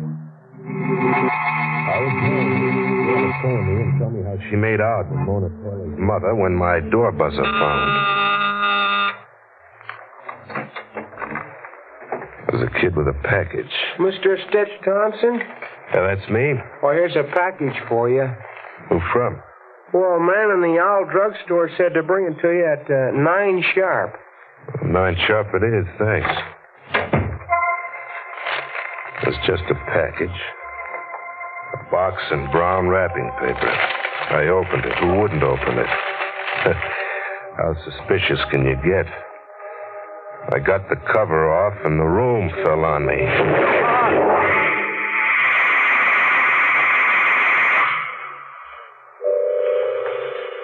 There were bells way off somewhere.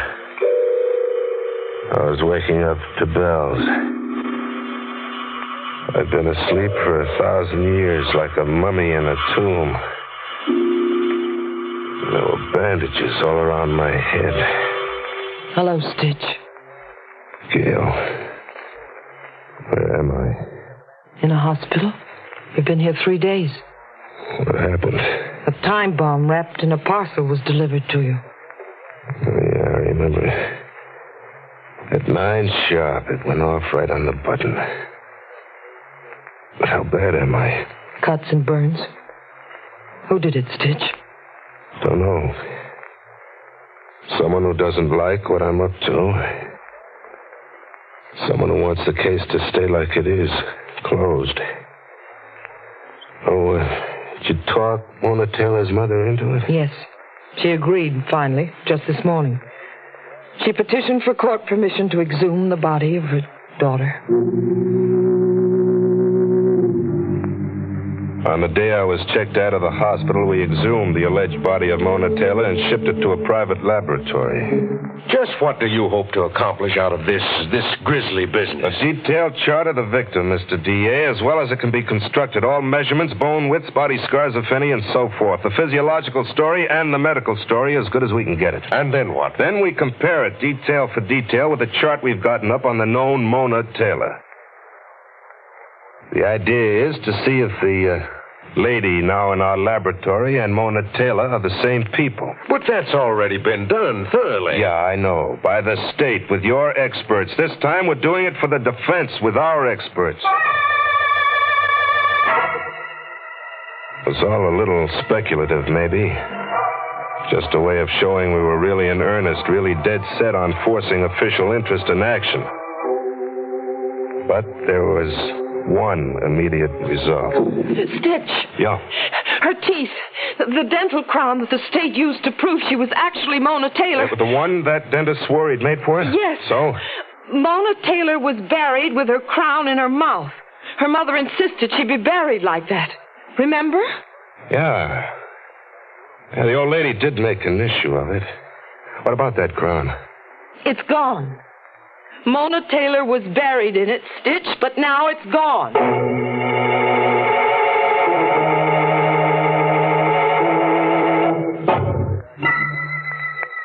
I beat the DA to the dentist whose positive identification of the dental bridge did so much to cinch the state's identification of the body. But why come to me, Mr. Thompson? I'm looking for a dentist. What are you so nervous about, Dr. Penner? Well, I'm a nervous man. Just nervous, huh? Now, look, if you continue like this any further, I'll call the police. Tell the police you've got my fingerprints on your face, lover boy.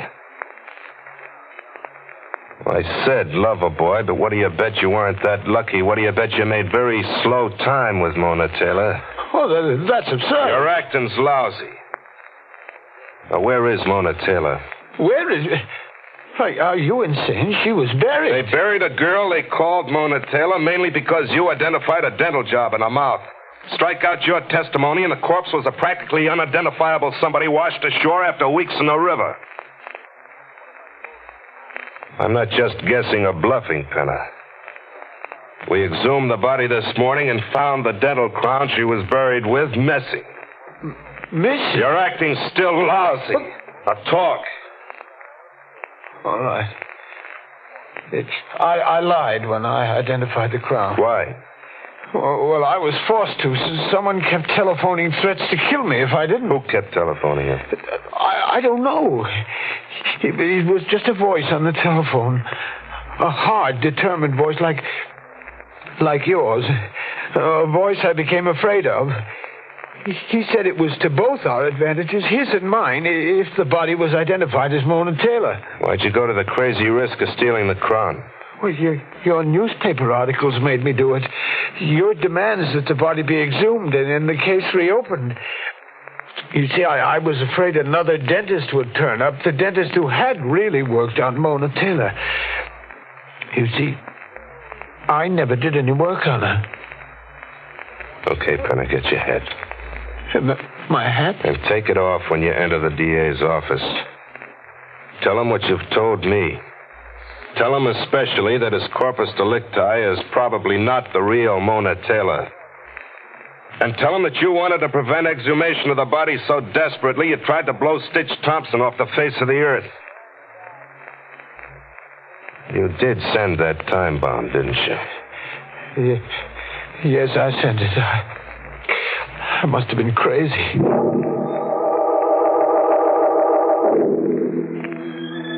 I knew Marco was innocent. Not so fast, Gail.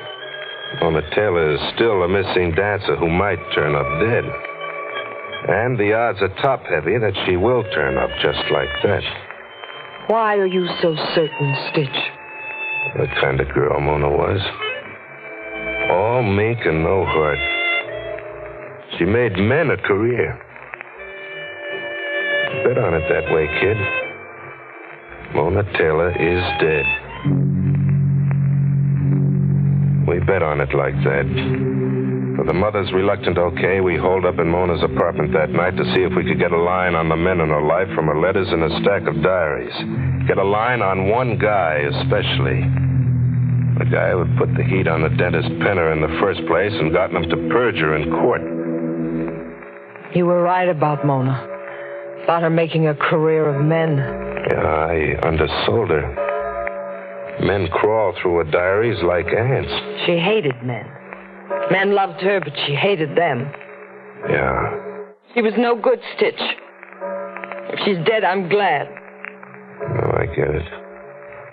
She did a good job on your brother Marco, too. Not for my brother. I don't hate her just for that. I hate her for all the men who fall honestly in love. And for you, Stitch. I hate her for you, too. For me? Yes. I've watched you staring at her picture all night. She's beautiful, isn't she? Yeah, she is. But there are other beautiful women in the world. Yeah, but not like... Now, look, you've got me mooning over a girl I don't even know. I didn't do it, Stitch.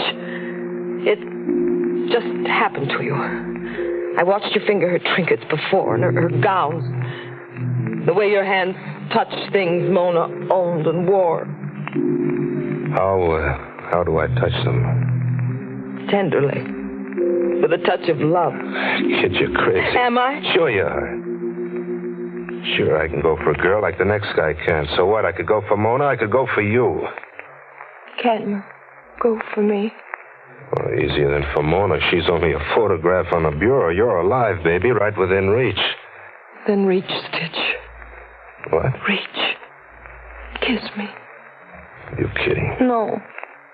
Kiss me. Funny, but I can't. You can't. In her room with her picture staring at you with Mona alive in the room. You're trying to hoodoo me into believing I'm in love with a ghost, but the fact is you're jealous of a ghost. I am jealous of her. It's insane, I know, but I am. I'm sorry, Stitch. Oh, forget it. It's a kind of a spell in this room anyway. Let's get back to our work.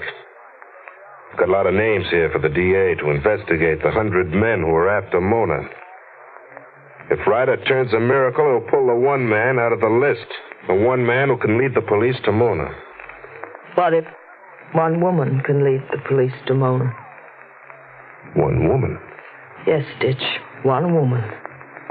Me. You? I don't get it. I know where Mona Taylor is buried. I visited my brother in the death house last night. Marco told me things. Gail knew all right and showed me. We drove upstate New York into the Catskills and parked outside a big iron gate that had a sign over a main lodge reading Martinson's Bungalows for rent, hunting and fishing. All right, now what? There are scattered bungalows half-mile up that footpath. We'll have to walk the rest of the way. And, Mona's up there somewhere? Yes, where my brother left her, the night she disappeared. Mona was there, all right. Up where a natural lake had dried into marshland. I got on my hands and knees and turned my flashlight on her, but I couldn't see her. There was a burlap bag over her. Her last resting place was a broken culvert built into a dam that was no longer in use. But Mona was no longer in use. Your brother left her here, you said. What's the rest of it? Marco rented a cabin up here for the season. He'd driven Mona up. They were to go over a new dance routine. Marco drove to the village to shop for groceries, provisions. He left Mona here, reading. When he got back, she was dead. Shot through the heart. Marco lost his head. He didn't notify the police. He hid her here. Mm-hmm. Afraid he'd be the fall guy, huh? Yes. Their names had been linked romantically. They'd fought publicly backstage in nightclubs. Well, why didn't he open up about where the real Mona Taylor was during his trial? He gambled on being acquitted. But in hiding Mona, he compromised himself hopelessly. I couldn't advise him. I discovered these things just last night when I visited him. Whoever sneaked up here to shoot Mona came up on foot. Parked his car at that big gate down there and came up on foot. He had to. This was during the daytime, you said. The stores were open for your brother to do his shopping. It was between noon and 2 p.m. on July 18th. And that name down there where we parked, Martinson. Who is Martinson? Flora Martinson, a widow. She manages the lodge and rents out the bungalows. Let's go have a talk with her. A strange car parked out there on that day, July 18th. It was at 1 o'clock. I took the license number down, and it's right here in my day book. I phoned the license number to District Attorney Ryder. But before dropping in on him to see who we'd nailed, I took Gail to Joe's restaurant. And she was red-eyed again like the day I met her. All right, now what's watering your eyes, kid? Nothing special. I've always cried. Since I was a child, I've cried. Well, what for? Or is it for what? For everything. And everybody. For the mess people make out of their lives. For my brother. For all the men who fall in love with all the Monas. I cry for you too, Stitch. For a wreck who blanks out here at Joe's 7 nights a week, huh? For a great newspaper man who could have been a wonderful guy. Thanks for the tears, baby. You ever cry for yourself? I am, now. I'm crying for a girl who could have fallen in love with a guy who could have been a wonderful guy. Thanks again, baby. Stitch, where are you going? To see what the DA's come up with.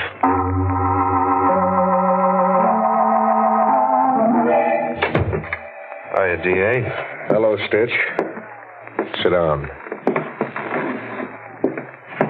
I checked auto license 6Y410. I wired the state capitol on your tip. Here's what they wired back. Green Coupe, 1946.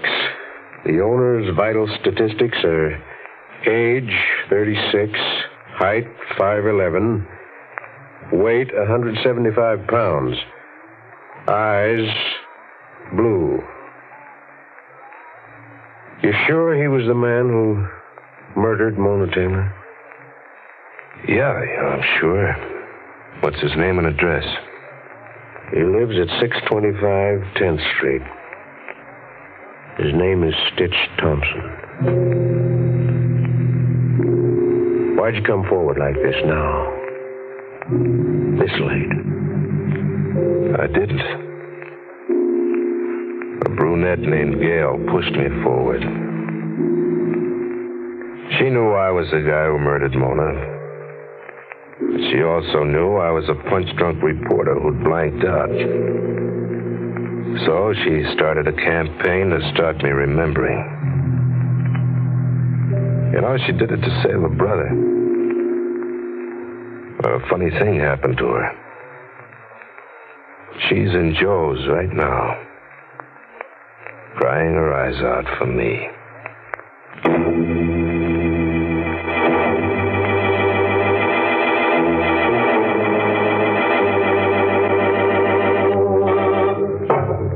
Imagine rolling up your sleeves only to put the finger on yourself. You know, for a guy whose moniker was Stitch, our boy was certainly unraveled.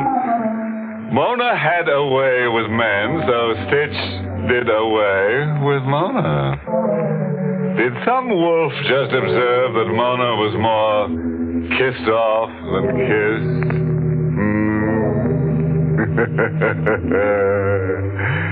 Good thing Gail was able to maneuver Stitch into remembering. Marco my words it was.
Inner Sanctum was heard in the United States over CBS, the Columbia Broadcasting System, and has been rebroadcast for servicemen and women overseas. This is the United States Armed Forces Radio Service, the voice of information and education.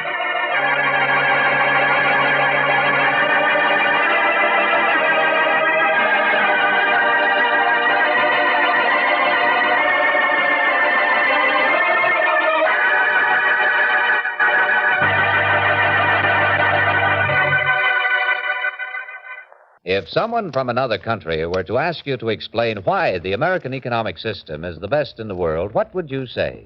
Well, that's a question particularly important at this time because our economic system is being attacked by other nations. Here's something most of us know, that the American economic system has brought greater material means for happiness to more people than any other the world has ever known. We've been able to outproduce every other nation and to enjoy a steadily rising standard of living. Remember that. When someone attacks the American economic system, just remind him that nowhere else in the world would he benefit so much or enjoy a greater measure of prosperity.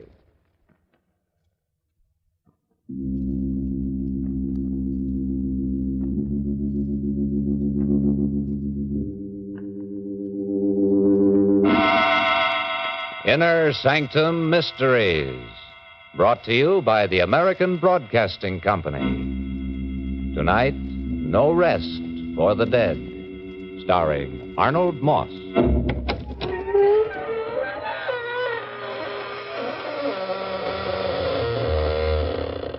Good evening, friends of the Inner Sanctum.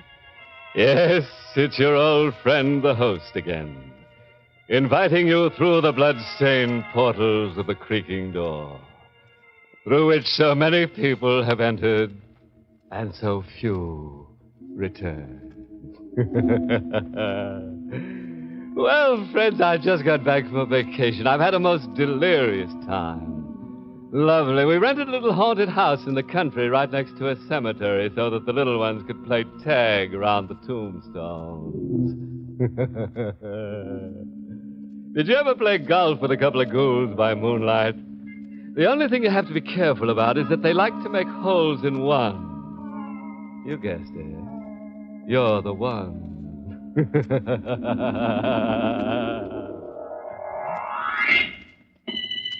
And now for tonight's journey into fear.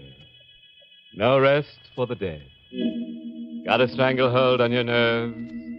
Remember, if you're the jumpy type, don't sit near windows. All right, then. Gather close, and we'll hear Gordon Wells tell us his story in his own words.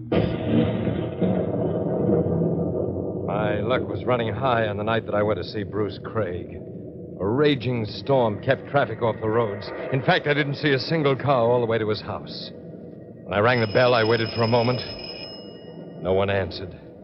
And then I heard Bruce call. The door is open. The house was empty. Apparently, the servants had gone.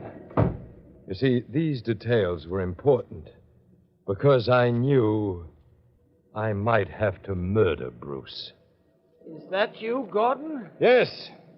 I'm in the bedroom. Bruce. Bruce, what are you doing in bed? Never mind. Sit down. Well, I thought I heard you gasp. Don't be so concerned about me. I'll be all right. If only this pain would go away. You're sick. You need a doctor. I've sent for the doctor. I'd better ring for a servant. Maybe a drink would help. The butler's gone and the cook never showed up. So there's no one here but us, Gordon. It's just as well. I'm not sure that I want anyone to overhear what I have to say. You must have guessed why I sent for you. No, Bruce. Then I'll tell you. I've always regarded you as the closest friend I've ever had. I've given you a chance to make something of yourself, though you were nothing but a worthless gambler when I met you. Well, I've always appreciated what you did for me, Bruce. Yes, you showed your appreciation by stealing $10,000 from me. What are you talking about? I've been checking the books. I've suspected you for some time, but I couldn't believe it. Are you going to deny that you stole the money? Have you told the police about this? No, not yet. What did you do with the money? Well, I took a chance on a few things, and I lost. You gambled it away? Well, yes, it's just a matter of luck. Well, your luck wasn't very good, Gordon. I'm going to phone for the police. Let go of me. No. If you think you're... Help me, someone. Don't. Gordon, help! My fingers closed round his throat, and he started to rise from the bed. But I didn't relax my hold for one instant. And then, suddenly, his eyes closed. There was a violent convulsion that tore through his body. Bruce managed to writhe free for a second. Then he collapsed on the floor. I kneeled next to him. But there was nothing more that had to be done. Bruce was dead.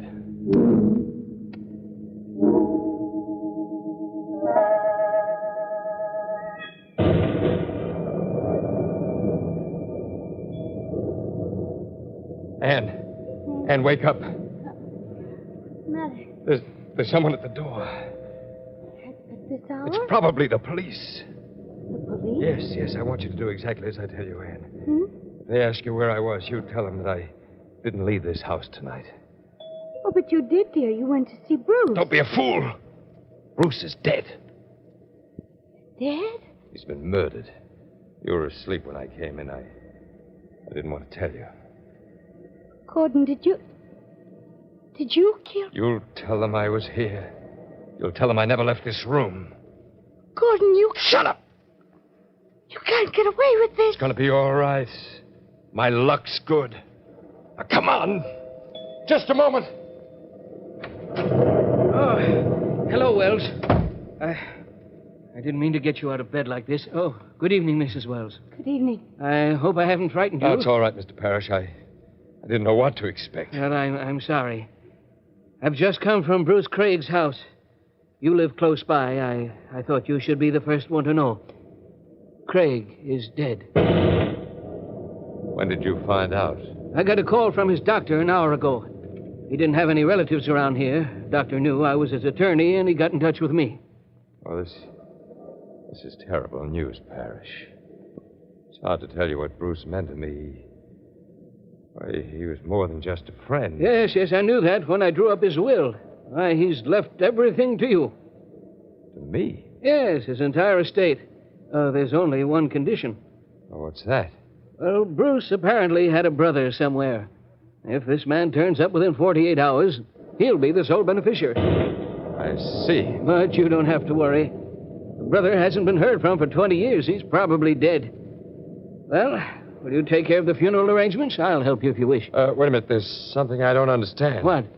The funeral arrangements. I thought the police would take the body. The police? Well, yes, in cases like this. Oh, no. The police don't take over when a man dies in his own home. Unless, of course, it's murder. That's what I mean. Oh, good heavens. I guess I was so upset I forgot to tell you. Bruce Craig died of a heart attack. Heart attack? Are you sure? The doctor was quite certain of it. Why, what did you expect it was?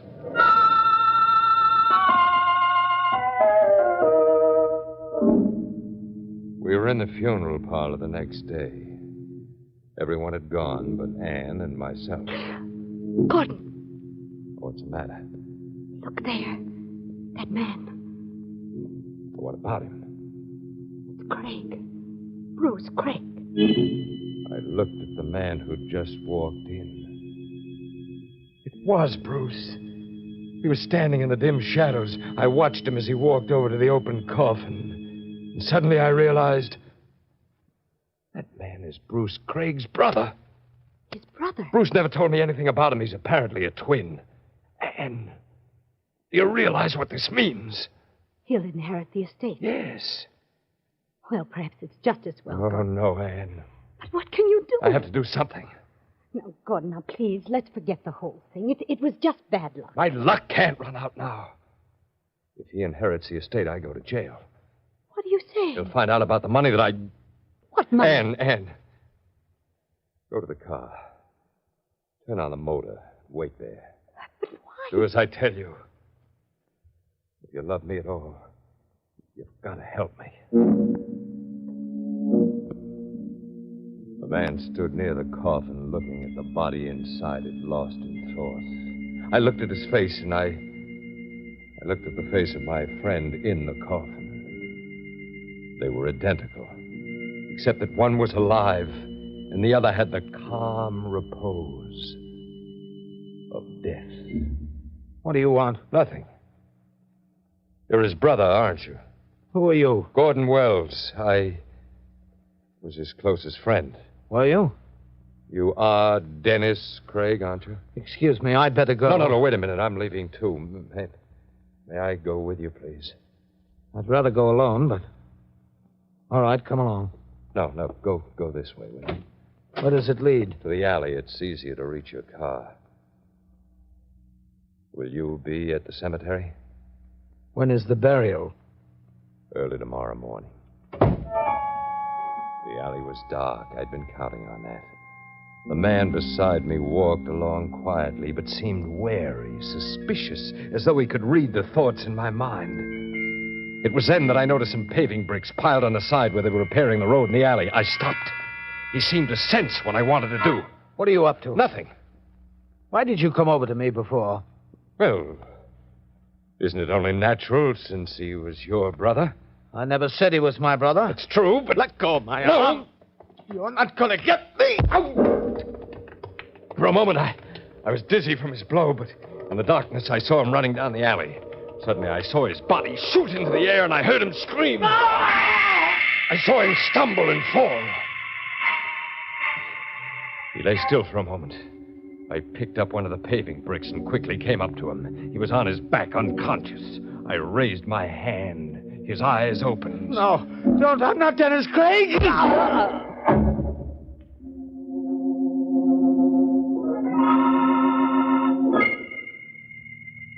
Gordon, what did you do? Open the back door. Go on, open it. But Gordon, I gotta get his body in the car, don't you understand? Open it. right, now get going. Where shall I drive to? Home. But what are you going to do with him?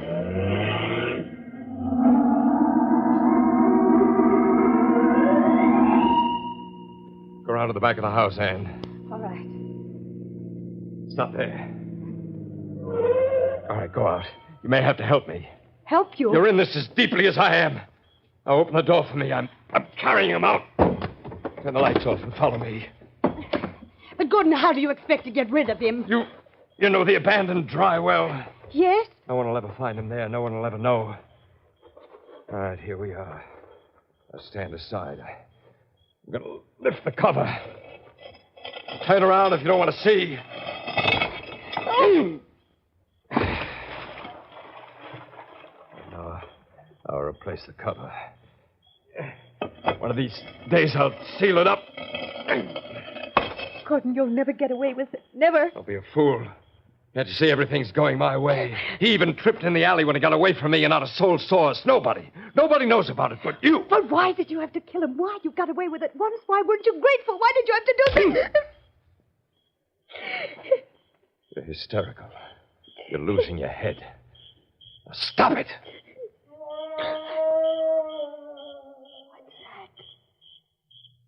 Nothing. It came from the well. Couldn't have. He's dead. Wait a minute.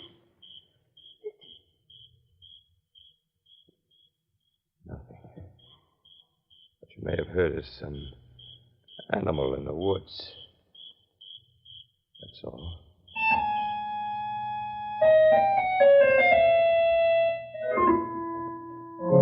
Everything went perfectly. I knew it would. Nothing can go wrong when you have a run of luck, the way I did. I inherited Bruce Craig's estate. I took over the business. I was wealthier than I'd ever been. I think I could have even been happy if it weren't for Anne. You see, I could forget, but she couldn't. Then one night, about 8 weeks after Bruce Craig died, we were at home together. Gordon. Yes? Can't we go out tonight? And there's a storm. Yes, I know there's a storm. But it's only a few minutes into town. We can see a movie. Anything would be better than staying here. Anne, what's the matter with you? I can't stand this house anymore. We haven't been out of it for one night since Bruce Craig died. We haven't been out because you're afraid. Afraid to leave. You're afraid someone might discover what's in that abandoned well. And you're afraid of me. Because I'm the only one who knows that you're a murderer. You'd better be quiet. You hate the very sound of that word, don't you? Well, you are a murderer. Murderer. Anne, Who's that? I don't know. But whoever it is, they're welcome. I don't think I can take another night alone with you. I'll answer it. Just a moment. Good evening, Anne, what is it? What's the matter? Goodness. Well, go on, speak. I'll open the door. No, don't let him in. Who? It's Bruce Craig. Bruce, you're out of your mind. He was standing there. He wanted to come in. Get away from the door. No, don't. There's no one there. There's no one, no car or anything. He's gone away. But he'll be back. I know he will. Anne, listen to me. He won't be back. You're imagining things. No, Gordon, I'm not. He was real as you are. Then why shouldn't he come back? It was on a night like this that you killed him. Bruce Craig is dead. He's been buried. Then it might have been his brother, his twin, Dennis. It couldn't be.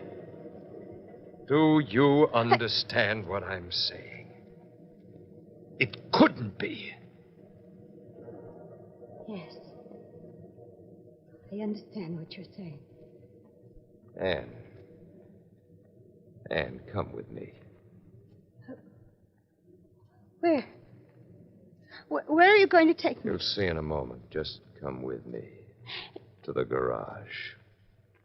The garage? I want to get a pick and a flashlight. No, Gordon, no, don't. Anne, we're only going to the abandoned well. Well? Yes. There's something I want to show you. No, I don't want to see. You'd better come with me, Anne. This is very important. Perhaps a matter of life or death.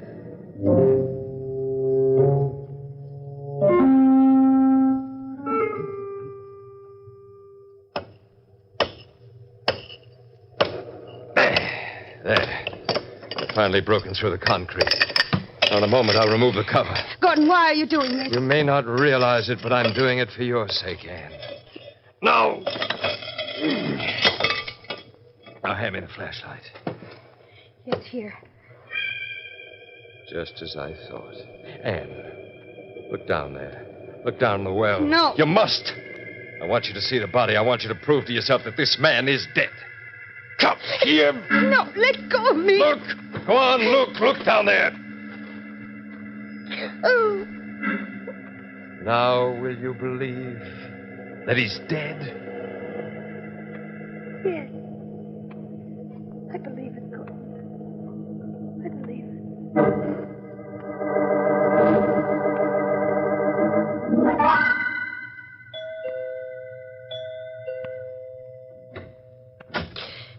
Good evening, Mrs. Wells.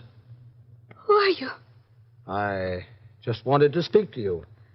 But who are you? Why do you keep that scarf over your face? You'll find out presently. Where is your husband? He's downstairs in the cellar. Does he still think you're losing your mind, Mrs. Wells? What are you talking about? He hasn't accused you of having any hallucinations in the last 2 weeks. Looking into the well seems to have helped you a great deal. How do you know?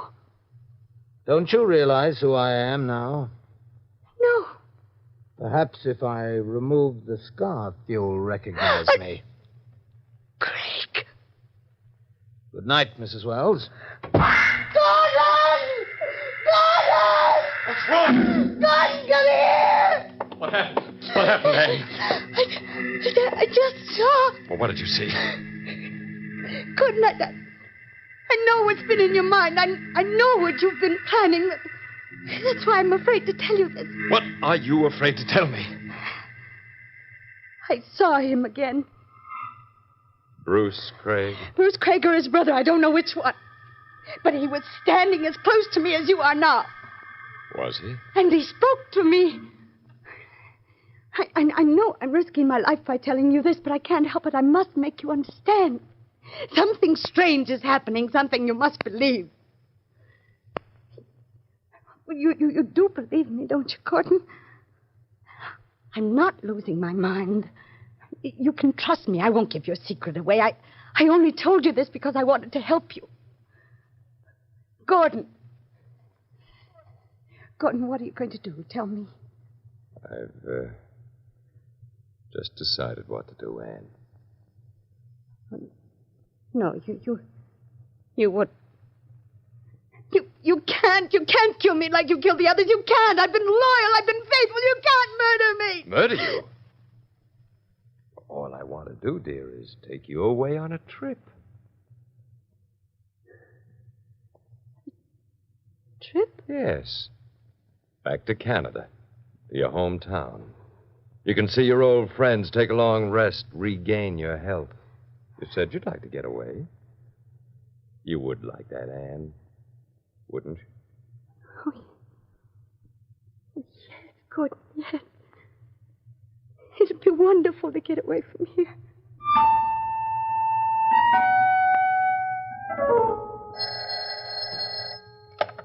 Hello? Oh, yes, Janet. I'm so glad you called back. Well, Gordon and I are leaving tomorrow. No, I won't have a chance to see you. We're going by car early in the morning. Yes, I know. I held the knife behind feel my pretty back lucky as to I be able to approached make a Anne. like this. The way she looked that night made the task I'd set for myself even more difficult. She'd been as happy as a child ever since I told her we were going away, and now she turned to me, radiant smile on her face. Yeah, she looked lovelier than I'd ever seen her before. That was Janet. She sends her regards, dear. Have you told the people in town we're going away? Yes, I have. And I paid the grocer and the milk company, everyone. And you see, I checked them off on my list. Mm-hmm. Darling, you married a very efficient wife. Oh, yes, dear, I know. Oh, Gordon, I don't think you really understand what this trip means to me. We'll both be able to make a new start. Away from here, away from this place. Maybe we'll even be able to forget. Because I love you, darling. Oh, Anne. Gordon, that knife. Yes? But, Gordon, I thought... I know what you thought, Anne. You mean the trip was just part of your plan? I'm sorry, Anne. I don't want to do this. But I must. But why? Why, I'd never give you away. I haven't betrayed you even in the slightest way, have I? Why must... No, the knife! God. The first thrust killed her. When she fell to the floor, I made certain she was dead. The rest was all planned. You see, I didn't want to murder Anne. I was forced to. In order to protect my own life, she would have given me away without realizing it because I was convinced that her mind was gone. I stooped to pick her up, but just then I heard someone at the door. For a moment, I felt paralyzed. I looked at my watch. It was almost midnight. Who could it be? Quickly, I put her body behind a couch. Then I put a chair over the bloodstain on the floor. I hid the knife. And then I went to the door. Hello, Wells. Craig. Yes. Oh, no, it can't be. Just as your wife told you, Wells. You're not imagining this. But You're wondering just who I am? Yes. I'm Dennis Craig. But that's impossible. Is it? If you don't mind, there's a phone call I must make. Phone call? Yes. Hello, operator. Call the police immediately. Tell them to come to the home of Gordon Wells on Glendale Lane. Tell them that Mr. Wells has just murdered his wife. Craig, how did you... How did I get here? Yes. How do you think? I don't know. You were dead. Was I? I killed you. I saw your body in the well. So you did. Well, how did you come back? That's something I'm going to let you wonder about during those last few hours before they electrocute you. Well, why did you come here? To show you that your wife wasn't lying, nor was she insane. And you're alive, you... I wouldn't try to get that knife if I were you. Well, you've got a gun. Yes. I think you'd still prefer to take a chance with the police rather than risk certain death from one of my bullets. You overplayed your hand. What makes you think so? You didn't have to murder me. What? You would have collected every penny my brother left without killing me. I could never have claimed a thing from my brother's will. I happen to be an escaped convict. If the police ever found me, I'd go to prison for something like 30 years. And I really didn't have to. No, as I said, you didn't have to do a thing. I would have walked out of that funeral parlor, and you would never have seen me again as long as you lived. For a man who believes in luck, that's very funny, isn't it? It's very funny. And so now, here we are. You'll have to go to the chair for murdering your wife. I guess you'd call that tough luck, wouldn't you? Oh, this can't be real. When I looked down to that well, when I forced Anne to look down, we both saw you. We both saw your face. And you were dead. There are the police. I'll have to go. I'm going with you. I'm not going to let them find me here. I'm afraid you're wrong about that. Oh, my leg. You won't be able to get away now, Wells. Oh. Not with that leg. Why did you do this? Because you're a murderer at heart, Wells. You had it coming. I think your luck's run out.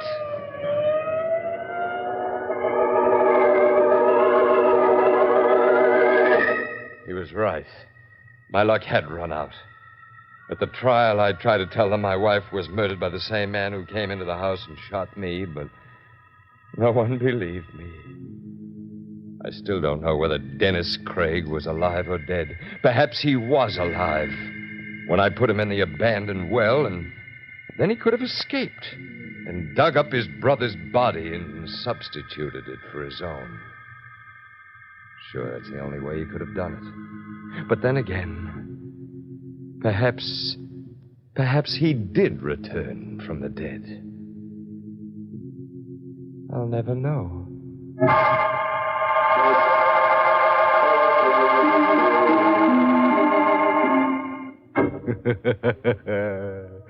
I guess this should teach Gordon not to believe in luck.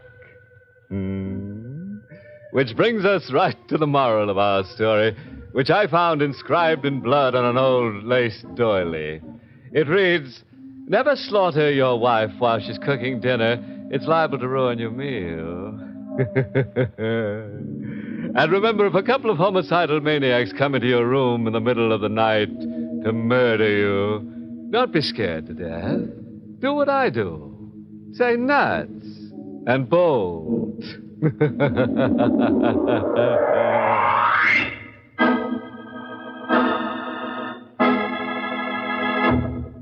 Tonight's Inner Sanctum Mystery was written by Milton Lewis and starred Arnold Moss in the role of Gordon. Charlotte Holland played Anne, and Everett Sloane played Dennis. Music was by Lew White. This month's Inner Sanctum Mystery novel is Woman Under the Mountain by Roman McDougald. The entire production of Inner Sanctum is under the direction of Hyman Brown. Well, friends, it's time to close that creaking door. Till next week at the same time, when we'll be back with more spooks and shudders. Next week's Distress, The Baited Corpse, is about a taxi driver who finds a fortune and promptly loses his mind over it. An obliging fellow, our Hackey never shies away from any undertaking. Come, ride along. Next week. Until then, good night. Pleasant dreams.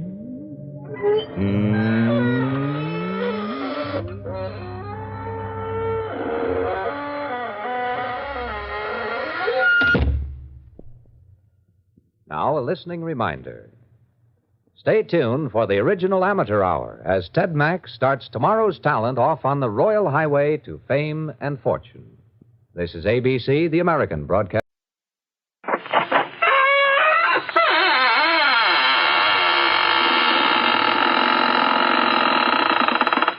Well, and how do you do, friends of the Inner Sanctum?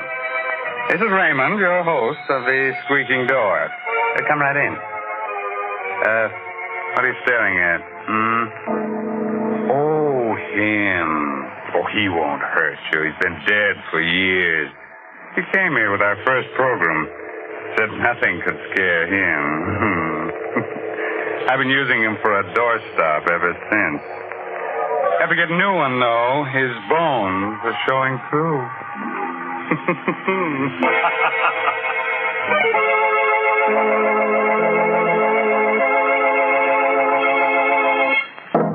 My friends, did you know that this is a bad winter for our ghost friends? Oh, my, yes. There aren't enough sheets to go around, and lots of them have horrible colds. They float around just coughing and coughing their heads on.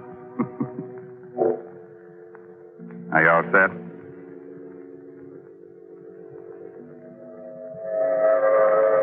The Coast of Maine Express is already an hour out of Boston. It's noon of a windy November day as the New England landscape flashes past. On the train, the crowds of servicemen, doting mothers, babies, salesmen, and a man who was this day acquitted of murder because the police couldn't find the body. Richard Fenner sits alone, the suspicion of a smile tugging at thin lips that whisper what his eyes follow on the paper. Body of Ole Sventorg, color chemist of Satan's Point, Maine, still unfound. Sventorg was known to be developing a paint formula making it possible for colorblind people to see reds and greens as normal people see them.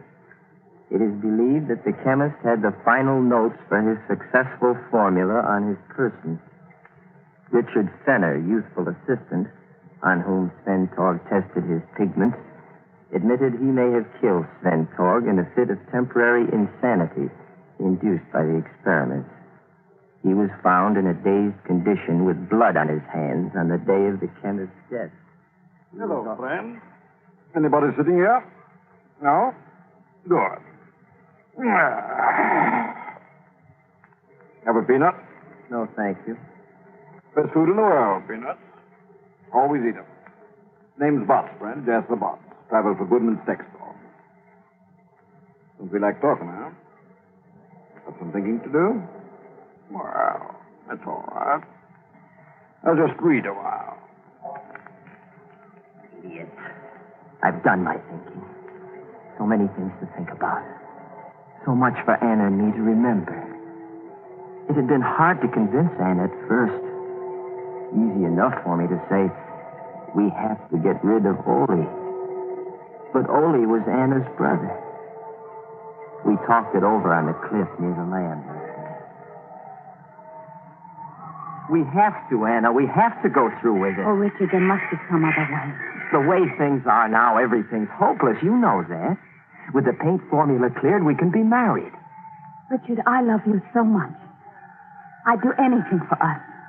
But this is... Murder? Huh. You needn't look at it that way, darling. So far as you're concerned, Ole will just disappear.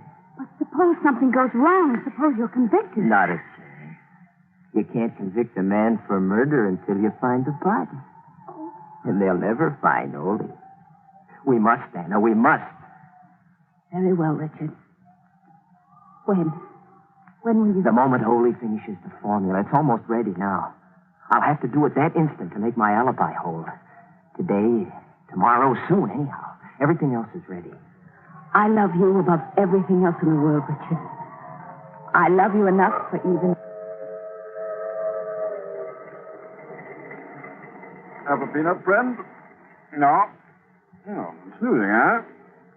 Traveling on trains will make some people sleepy. Not me. Been on trains all my life. Never get sleepy. Going far? Satan's Point, Maine. Satan's Point? Never heard of it. Must be a devil of a small place.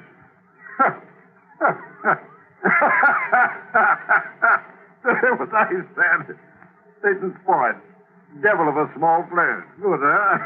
Have a peanut? Devil of a place. Devil of a place. Devil of a place. Devil of a place it was that day. We went over every detail again and again until our story was perfect. A lot depended on the story we constructed. A lot depended on telling it well. I told it well.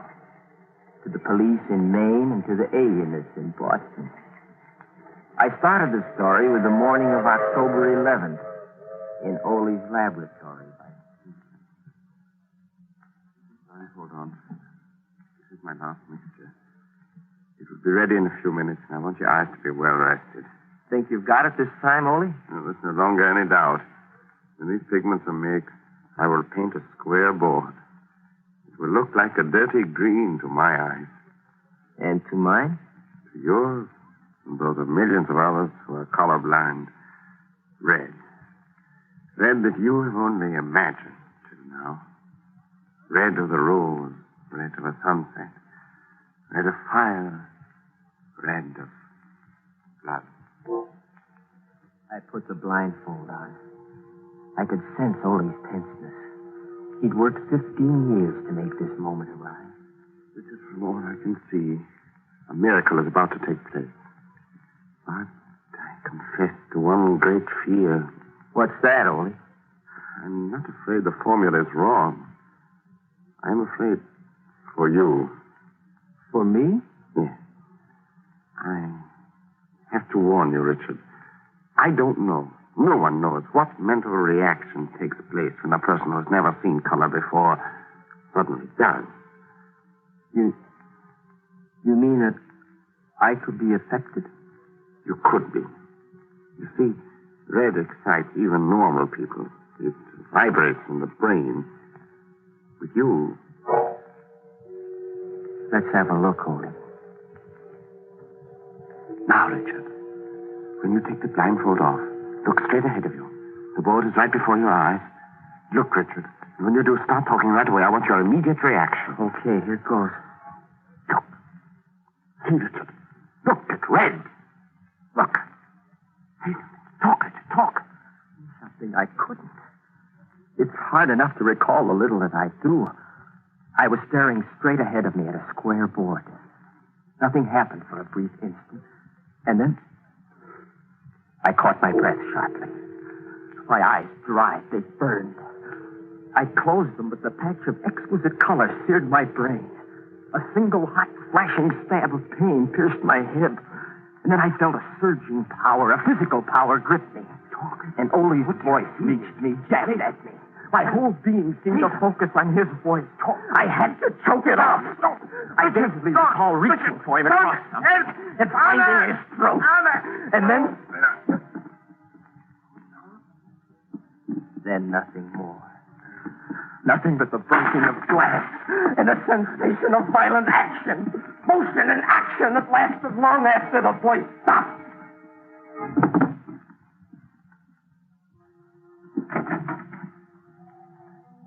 Then I felt cold air lashing at me. I was carrying something limp and heavy. There's a point of rock outside the house. It juts over the sea. I stood there for I don't know how long. The first clear thing I recall is identifying Anna's voice coming towards me. Richard! Darling, what are you doing? Richard! Your hands!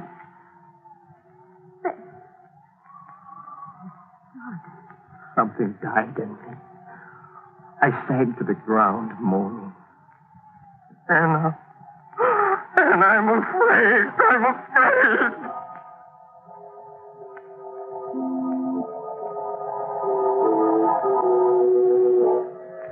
Well, that was my story. That's what I told them all. They didn't believe me, so what? They didn't find Ole.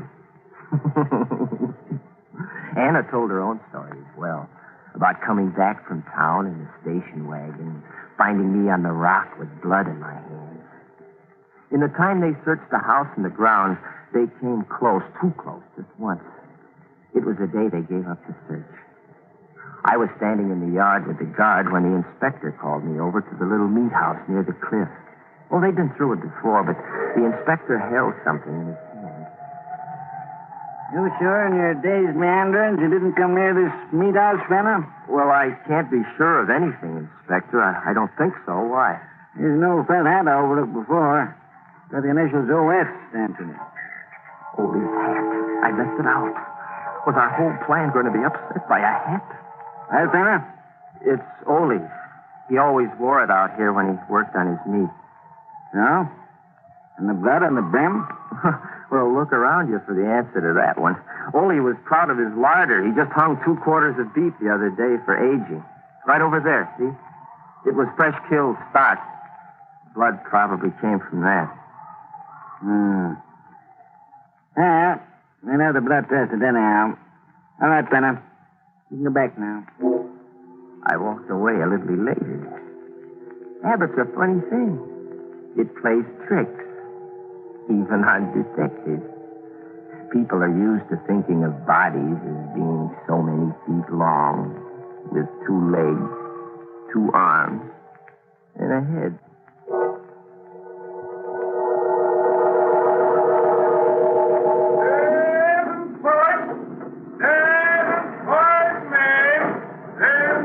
Well, friend, this is your stuff, I guess. Yes, this is it. I'm sorry I was such a poor traveling companion. Oh, that's all right.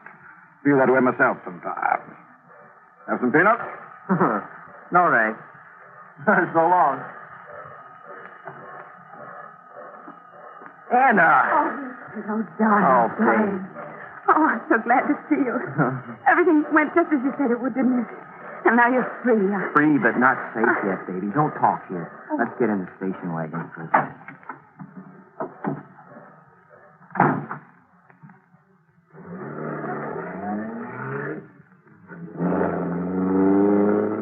None of the papers believed our story, did they? No, and it's just as well.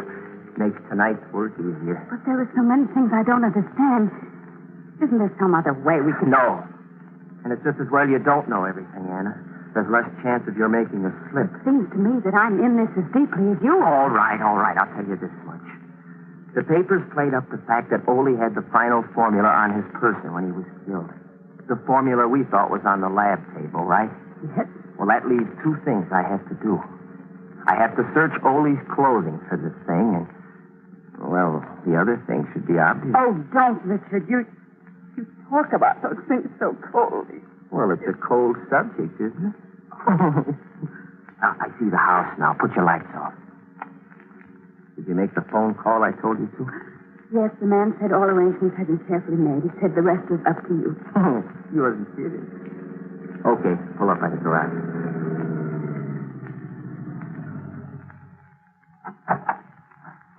Don't look around you as we walk into the house. Oh, I'm not as calm as I thought I'd be. You've got nothing to be afraid of, darling. Unless you believe in spirits. Richard, let's do what has to be done and go. Did you have that extra key made for the meat house? Yes. Yes, you did. Good. Now, do just as I tell you. My life depends on it. You will stand at the kitchen door with the lights off, and you won't take your eyes off the meat house for 1 second. That's right. The meat house door will be open so you can see me working. The lantern will make it light enough. Right now, I'm going to stand in front of the only window in the room we left the blind up on. While I'm there, you go get the dummy we had made to look like you. Put it in a chair in the position you're in now. Got that? Yes. All right, get the dummy. It's in the linen closet.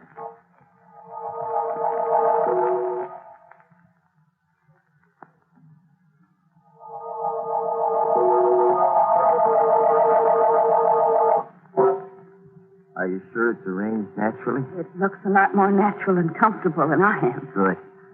Now crawl below the window level into the kitchen. Set? All set. Here's the revolver. Now stay in the shadows while I light the lantern and leave. And then stand in the door as I told you to. And remember to watch the meat house. Scared? Yes, but I'll do my part. Don't worry. Just be careful and hurry. Well, this gruesome business will be over soon, baby, and it's worth it. What are a few days of this compared to what's in store for us? I know. But hurry.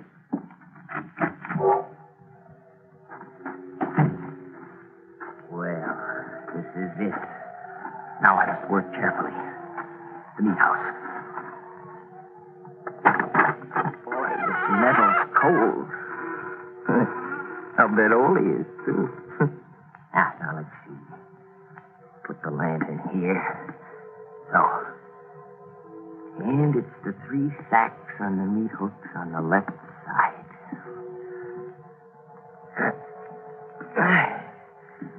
It's heavy. Seem heavier than when I put them up. I'll start on this one. My knife. Yeah, close it here. Now let's see. It'd be the inside coat pocket. Yes. Yes, here it is. Here's the... Oh. You. Hello, friend. Have a peanut? You were on... That's right. I was on the train. I got on because you did. And I got off because you did. Small world, huh? Yes, isn't it? Let's see. Didn't you say your name was Jasper Botts? Yeah. Good memory you've got. I see you finally remembered where you hid poor Sventog's remains. What do you want, Botts? See? I can crack peanuts with one hand. Good, huh? Just telling you in case you think it might spoil my aim. For your little partner in crime sitting comfortably back in the house, waiting for you to finish your business here. What do you want, Botts? You and the formula, my friend. I followed your case very carefully. When I first read about you in the papers, I said to myself, now there's a very clever young operator. He's fibbing when he says he threw Sventog's body into the sea. So? So. Wouldn't take a chance on its turning up on some shore. That would convict you. No body. No murder, eh, fella? You're right, Botts. Then when I read that Sventog's formula was on him when you murdered him, I knew you'd have to get it from the body before, destroying the corpus delicti. Simple? Hmm? All right, Botts. Put the cuffs on and let's go. Oh, gosh. I see you don't understand. I'm not a detective. And you're not going anywhere. Anymore. All I want is the formula. Oh? That's how it is. Mm-hmm. That's how it is. Why? Why what? Why am I going to kill you? Because that's life insurance for him. My business. Why do I want the formula? Well, I tried to buy it from Centaur about a month ago. We knew we had it just about finished, but he turned me down. So you read about the murder, figured out that I was after it, and now you want to take it away from me. It's pretty low, Pat. Yeah. Well, you see, I can get a much better price for it than you can. Some friends of mine think it would be a valuable asset in counter-camouflage, making targets in this country. Clever, hmm? Don't move a muscle, Mr. Bart. That little round thing in your neck is the muzzle of a .38. Just open your fingers very slowly and drop the gun. That's it. Now stand still. All right, Richard. Good girl. Now I'm taking over, Butts. Nice Luger your friends gave you. Mm-hmm. It is a nice gun. I hope you won't hang me on those hooks. Oh, no. No, I've got other plans for you. Annie, you feel all right? Yes, I'm all right. Just that thing on the floor. Yeah, I know. Well, don't look, darling. We're going back to the house now. And look, Butts, no breaks, please. You'd make a heavy corpse to drag from here. It's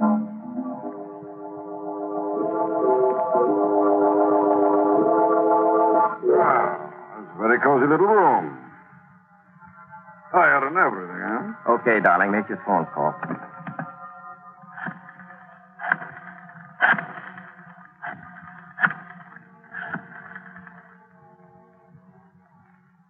Hello? Hello, Mr. Walsh? Yes, we've been watching. You've got him? Yes, you can tell your men to close in on the house now. That was Mr. Walsh of the FBI, friend. Smooth piece of work all the way through, Richard. Yes, sir. My first and last case, Walsh. Well, we don't usually call on outsiders for help, you know, but this was such a natural. The boss is apparently the man who's been dodging us so successfully. He's one of the Nazis' best men over here. Slippery fellow. Yeah. When you and Mr. Centaur came to us a month ago about the suspiciously high offer you'd had for the formula, it sounded like our man. He's got lots of dough to play with. But why the elaborate story of murder and intrigue? Well, making Richard here out to be a murderer took away the suspicion of a trap. We knew Richard would be released, no matter how phony the story he gave, because the police wouldn't find Mr. Spentork's body, of course. We knew the man we wanted would follow Richard here as soon as Richard was freed to get the formula. But we didn't have the slightest idea of what he looked like or who he was. Now, you know. Well, I admit that was clever. My friends will be disappointed. And the son of a gun sat next to me on the train for 8 hours. A dull trip, wasn't it? But what about the meat house angle? The sacks. That's beef. Just good prime beef. In sacks, it looks a little like... I planted Ole's clothes there. Oh, Richard, stop. I've had enough. By the way, where is Mr. Spentork? Oh, my gosh, he came up here from the hotel this afternoon. I'm so used to thinking of him as dead that I forgot all about him. He's probably lost and in the... Anna, you all right? Oh, yes, I'm all right, Richard. Just shook me up, but I... Richard! Richard, the laboratory! All right, you still have the box, Mr. Walsh. Hold on to him. I'll take a look in the lab. Go ahead, Tanner. Ole, where are you? Ole! Oh. Here, Richard. I'm all right. It's just my leg. Light a match so we can see. Yeah, sure. Hurry, Richard. I want to see what's wrong. Light a match. I'm holding a lit match, Ole. Oh. Oh. I see. Your eyes, Ole. Richard! Richard, He's all right, Anna. I'm bringing him out now. He's all right, yes. But never again to see the red of a rose. The red of fire. The red of a sunset. The red of blood. Ole's formula brought color to millions. Now, he's blind.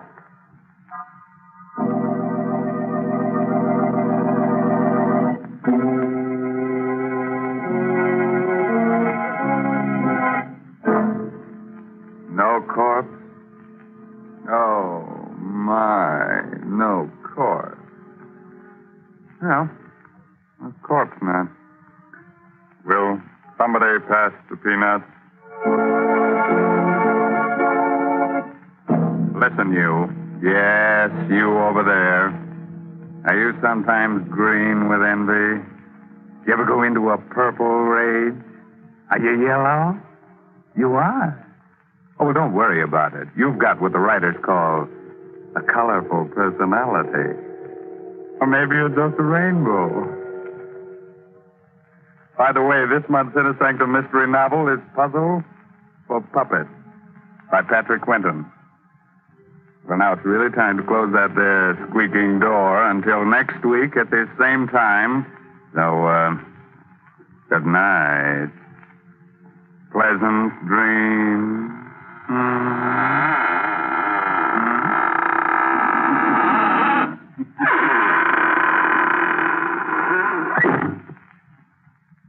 And so for now, we brush off Raymond, a friendly host of Inner Sanctum, a charming ghoul, responsible for tonight's bedtime story. Yes, let's shake that Inner Sanctum dust from our heels and point them in the direction of the green room and a quick listen at the door. Yes, our players are there. They're rehearsing the next performance in a mystery playhouse. Follow me, please. Come. Come.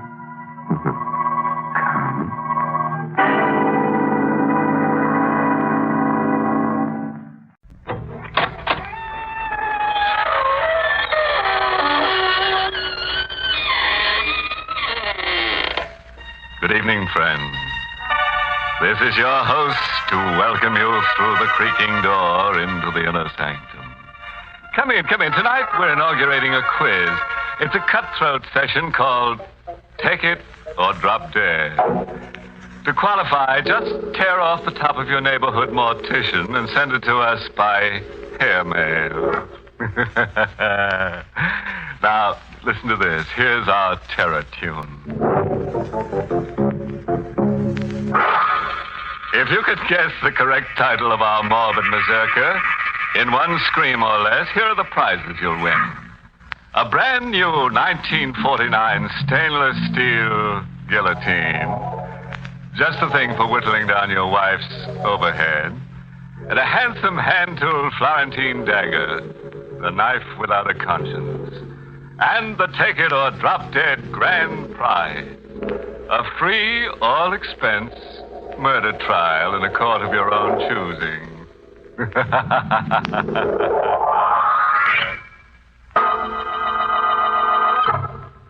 Tonight's Inner Sanctum Mystery, The Deadly Dummy, was written by Ed Adamson and Robert Sloan, and stars Mason Adams in the role of Steve with Elspeth Eric as Claire. Well, let's get to tonight's shivering shindig. Oh, by the way, let me warn you, all references to ghosts, living or dead, is anything but coincidental. Ready? All right. This is what happened to a guy named Steve Pearson. Why do you keep asking me the questions? Why don't you ask Marlowe? Ask him, Inspector. He'll tell you everything. I told you before, Pearson. Marlowe isn't here. He is. He's in this room, sitting right there in that chair. That's just a ventriloquist dummy in the chair. You told me yourself Marlowe is dead. You don't understand. That dummy is Marlowe. I can prove it to you. That dummy is alive, real. All right. So he's alive. You think I'm crazy? Go ahead, Pearson. Let's hear the story, all of it, from the beginning. It began when I went to work as Marlowe's assistant. He was billed as the Great Marlowe. The Great Marlowe. His audiences always thought he was a wonder. But they didn't know him like I did. You couldn't please him no matter how hard you tried. There wasn't a meaner man alive than Fred Marlowe. I would have quit him right at the start if it hadn't been for Claire. I only stayed because of her. Claire, she was !warm and wonderful. And she was Marlowe's wife. Ah, Steve. Claire, you gotta come away with me. Wouldn't do any good, Steve. He'd follow us wherever we went. You know him. He'd make our lives miserable. But we can't go on this way. How much of this can we stand? We don't have to go on this way. What do you mean? If you really loved me... Claire, we couldn't do a thing like that. You hate him as much as I do. But doing a thing like that... It isn't hard when you really hate. When you really love. Somebody will find out. They always find out. Not the way I've planned it. Ground glass. He'll drink it. But how? He'll know. No, he'll never suspect. It'll be during his act. What? That part where he drinks the water while the dummy whistles. You handle his props. All you have to do is put the powdered glass into the water pitcher before he goes on. He'll pour the drink himself. Yes. After he goes off, you can wash out the pitcher and the glass. There'll be no evidence. You do it, Steve? When? He's giving his last performance at the Lido on Tuesday. Tuesday. It'll be Marlowe's last performance anywhere.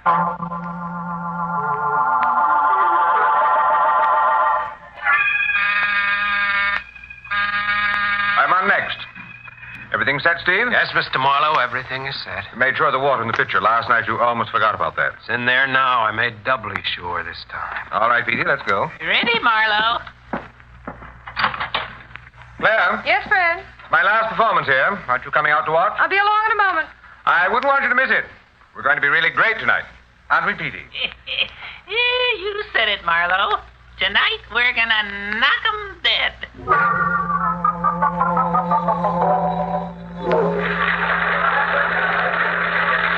Claire and I stood in the wings while Marlowe went through his act. It seemed like ages, like he'd never get to the part we waited for. That's what I want to say to you. And then finally... Petey, talking about drinking, I'm a little thirsty myself. That was the cue. Now he was coming to it. Sure you won't join me? Oh, I never touch the stuff. You go right ahead, Marlowe. I'll entertain the folks with a number while you dampen your tonsils. Okay, Petey. Take over. The water in the glass slowly emptied. A silent scream shook in my throat. Suddenly, I didn't want it to die. Hating a man wasn't enough reason for killing him. I wanted to stop him. The scream in my throat begged for release. And then I felt Claire's hand grip mine. I turned to her. Her smile smothered the cry within me. Her hand tightened and pulled, and we walked away from the stage.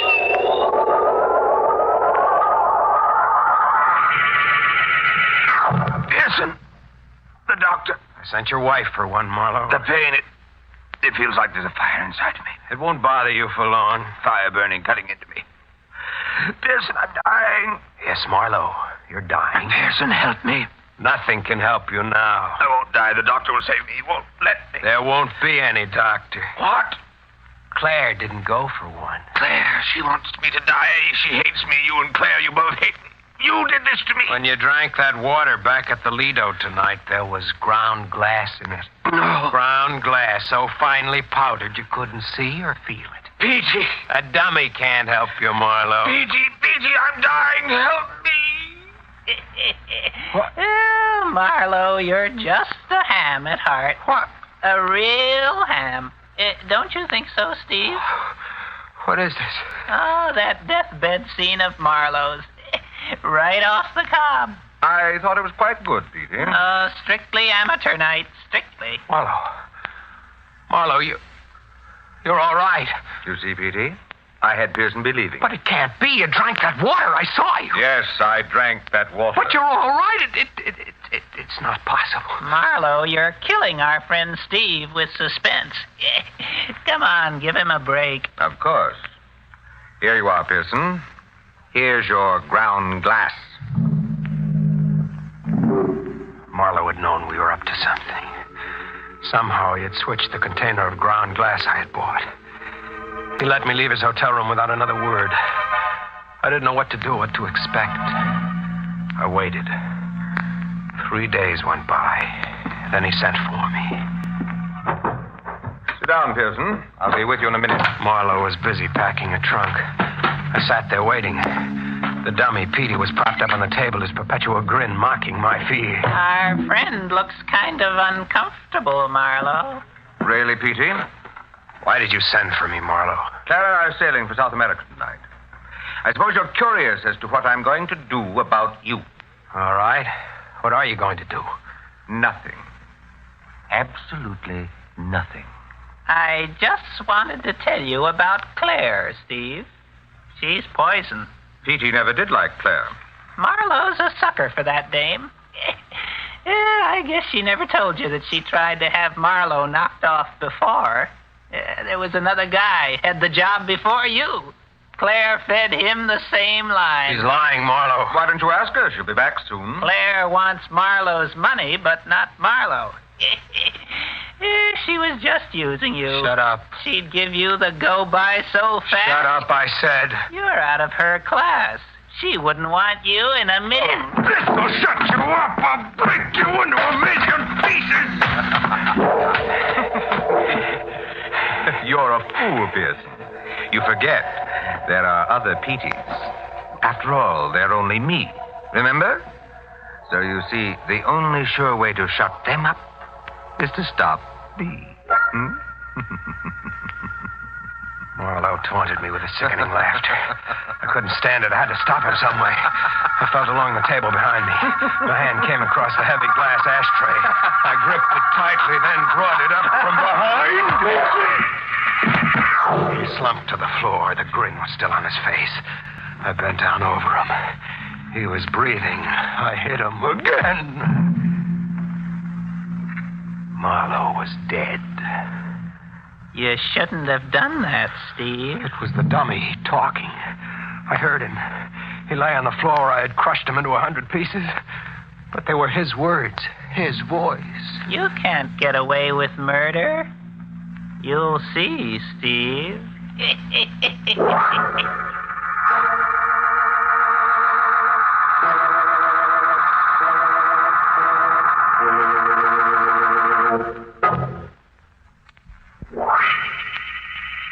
Claire, I tell you, that dummy did talk. Steve, it couldn't be. But I heard him. He talked to me, Claire. He talked Steve, to get me. hold of yourself.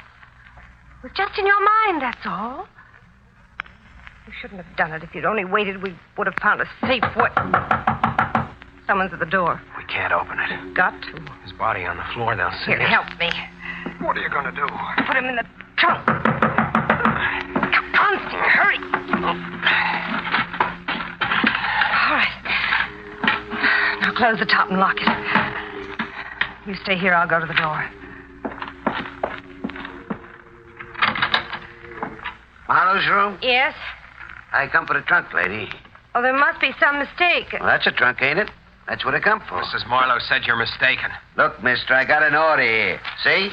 One trunk, number 3468. That's the number on the tag of this here trunk. Now, listen. The order says this trunk goes to stateroom 3D on the Tregania. That's what it says. Tregania sails tonight. Now, do I take this here trunk or don't I? Yes, I'm sorry. That was our mistake. But, Claire... Please, take the trunk. Okay, lady. Hey, what do you got in this here trunk anyway? A dead body? What do you mean by that? Forget it, mister. It's just a keg. How about one of you two hold the door? Yes, I'll do it for you. Thanks, lady. Claire, what's wrong with you? Why did you let him take it? Don't you see, Steve? See what? This is a way out for us. His body won't be found here, and we're safe. Now he's gone forever. Nobody will ever know. No one? What about me? Claire. Tell her about me, Steve. It's him. Now you can believe me. Steve, what's wrong? Dummy, you heard him? Just your nerves, No, darling. he spoke. That's right, Steve. You tell her. There he is again. Steve, where are you going? I've got to find that dummy. He's someplace in this room. Hello, Steve. Looking for me? The dummy was propped up against the closet wall. He looked at me with the same evil grin as the one I had crushed to pieces. Steve, please stop staring that way. I'll burn him, every rotten fiber of him. I'll burn him to an ash. Then they'll never talk again. Steve, believe me, he didn't talk. It's just your imagination. I'm not crazy. I heard him. So did you, only you're too afraid to admit it. He couldn't talk without Marlowe. Marlowe would have to be alive for that dummy to speak. What'd you say? Marlowe would have to be alive. You know that. Yes, that's right. What's the matter with me? Yes, he would have to be alive. You see, it was just your Then imagination. Marlowe isn't dead. Oh, now, Steve, please. He wasn't dead when you put him into the trunk. He just wanted us to think he was. I didn't kill him. He wasn't dead. That's why the dummy talked. Marlowe can do tricks like that. Come on, Claire. We've got to hurry. No, wait. We've got to get there fast. Where, Steve? What are you talking about? Marlowe's stateroom on the boat. He'll be there in the trunk. I've got to make sure he's dead.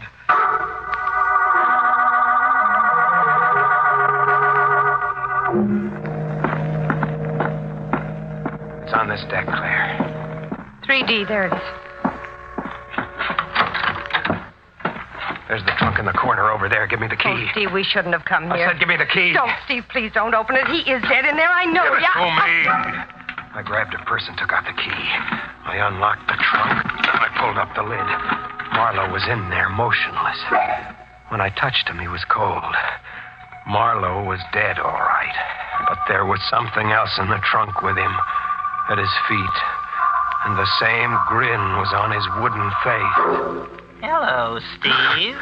I knew you'd come. I was waiting for you.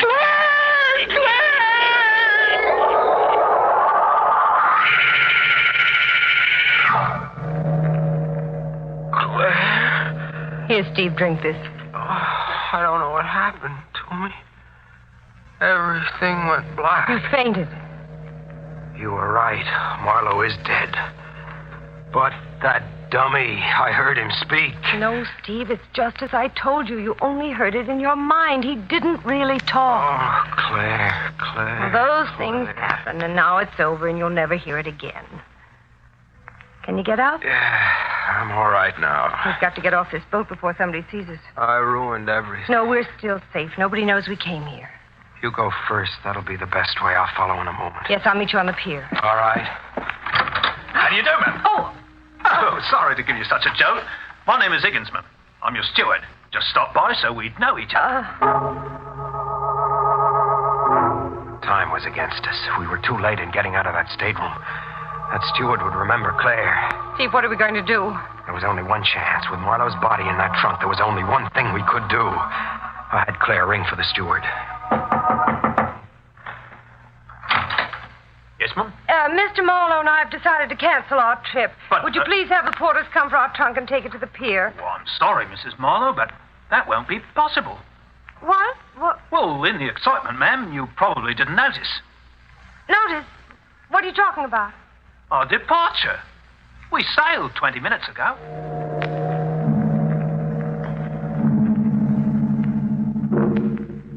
We had walked into a trap of our own making. A trap that was snapped closed on us by a dead man. Marlowe was a cold corpse in that trunk, but we were held by his invisible grip. Steve, there's still a chance we can get out of this. You mean if his body isn't found in that trunk? We'll arrange it so his body will never be found. We'll do it tonight when the deck outside is dark and deserted. You'll see, Steve. We'll be really rid of Marlowe this time. You'll see.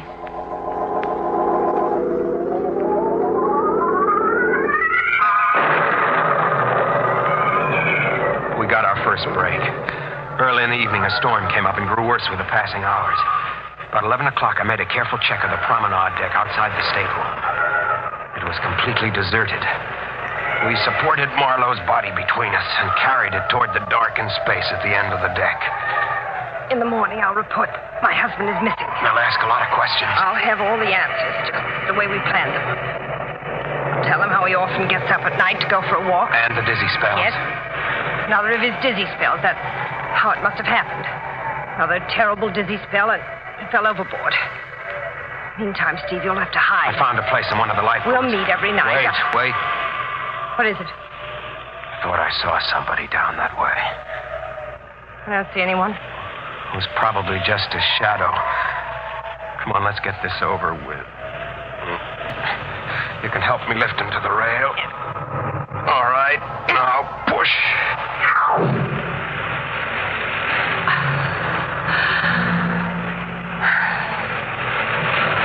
Steve. Yes, Claire, that's the end of Marlowe.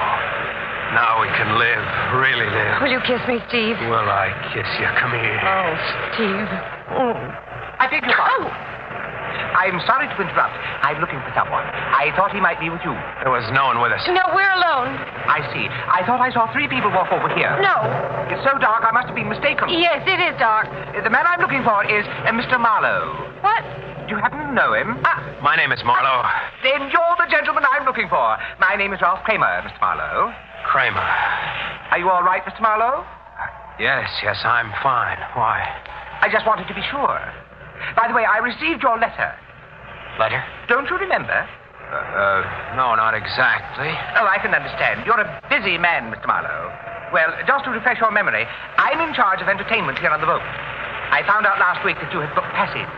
So I wrote to you asking you to consent to be one of the features in our theatrical tomorrow night. And I replied? You were very kind, Mr. Marlowe. You said yes. I just stopped by to thank you and to say that we're all looking forward to your performance tomorrow evening.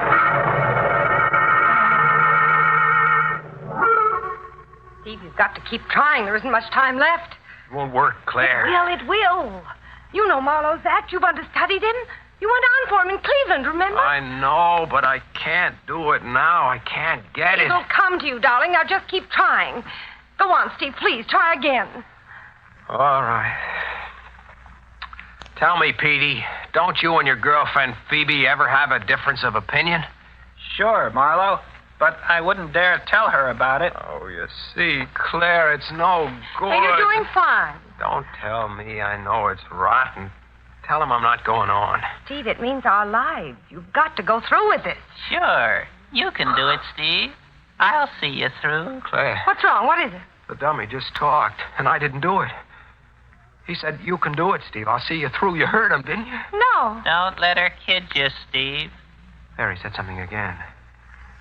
You didn't hear that either. Oh, now, Steve, don't. You've got to pull yourself together. That dame can really play angles, can't she, friend? Yes, she really can. Who are you talking to? You know who I'm talking to. You know all about it. Go ahead, Steve. You tell her. You're making the dummy talk, Claire. It was you all the time. You don't know what you're saying. You're trying to drive me crazy. That's why you're doing it. Now I know what Marlowe said about you was true. You were just using it. No, Steve. You wanted Marlowe dead. You wanted his money, just as he said you were playing me for a sucker. Steve, don't look at me that way. Now I can see you for the first time, what you really Don't you are. come near me. You are the same evil grin as that dummy. Because that's what you are, something inhuman. No, stay away. Something mean and vicious and bad. Steve! No. My hands gripped my throat. I squeezed tighter and tighter. My nails digging deep into the soft flesh. The color slowly drained out of her face. There was a final gasp, and then she stopped moving. She was like a rag doll in my hands. I stood there holding her lifeless body. Then after a while, I heard a knock on the door. Miss Marlowe! Miss Marlowe, it's Ralph Kramer! Mr. Kramer? What is it? The show started. You're on in 5 minutes. All right, Kramer. I'll be there. And now, ladies and gentlemen, we take extreme pleasure in presenting the great Marlowe. I sat there with a dummy on my knee and looked out into the sea of faces. All the men had the same face. It was Marlowe's. The women were Claire. I tried not to look at them. Come on, Steve. The dummy whispered to me. Come on. I told you I'd see you through. Let's go. Petey, I want you to meet the folks. Hiya, folks. By the way, Steve. You fool, it's Marlowe. Marlowe. Who was that lady I saw you with last night? Last night? That was no lady. That was... Now, you're not going to tell me it was your wife. Because I know whose wife she was. Stop it. Sort of a deadhead, isn't she, Steve? I told you not to call me Steve. You'll give it away. I warned you about that dame, remember? I told you she was playing you for a sucker. Stop talking about her. We've got to get back on the routine. The routine, yeah. That's what she gave you. I said cut it out. Cut it out, hey, with ground glass. If you don't stop, so help me, I'll choke you. How do you like this guy, folks? He wants to choke me and cut his best part off. I'm warning you, just one more wrong word. Please, it's kill you, folks. Wait till you hear the story I'm going to tell you. And it's no joke. You think this is Marlowe here, huh? Don't listen to him. He's lying. You can't stop me now. It's too late, Steve. Don't listen to him, please. He doesn't know what he's saying. He's going to tell you lies. He's going to tell you I'm a murderer, but don't believe him. Make him stop laughing. Get him out of here. Somebody make him stop, please.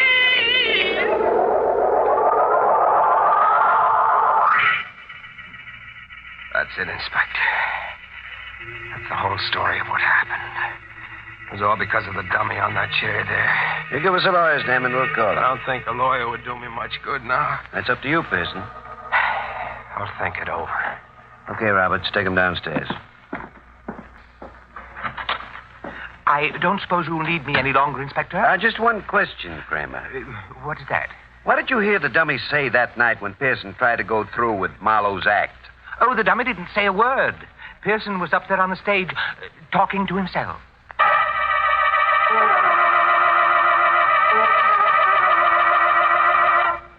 Well, that closes tonight's cadaverous chapter. Poor Steve Pearson, he just couldn't help double-talking himself into a knot, the kind the hangman ties. Now he's in a grave condition. But it's his own fault, you know. His dummy done told him. You know, the real reason he killed Claire is because he figured 2 dead heads are better than 1. Well, anyway, all's well that ends dreary. Yes, as we say here in the Inner Sanctum, the end always justifies the scream.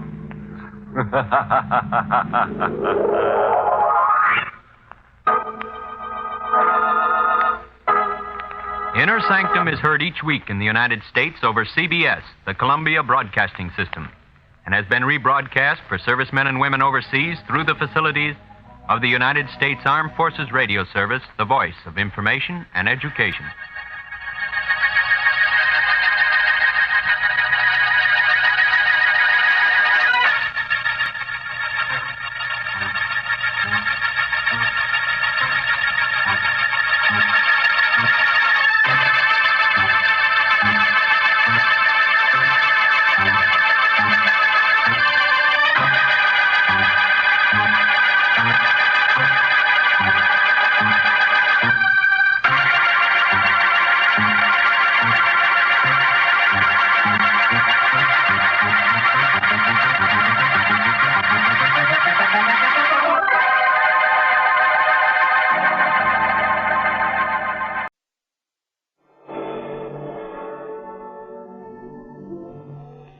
Good evening. Tonight, your Mystery Playhouse presents Inner Sanctum. Mr. Host, the door.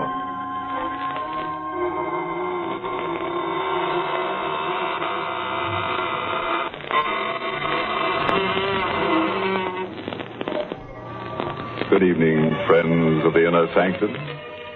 This is your host to welcome you through the squeaking door. What's that?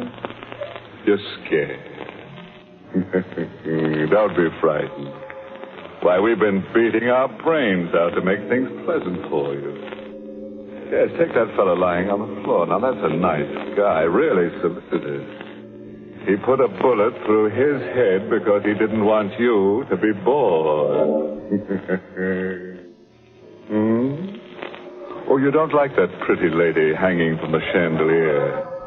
Well, we'll fix that. We'll cut her down and nail her to the wall. Then she'll be a pin-up girl.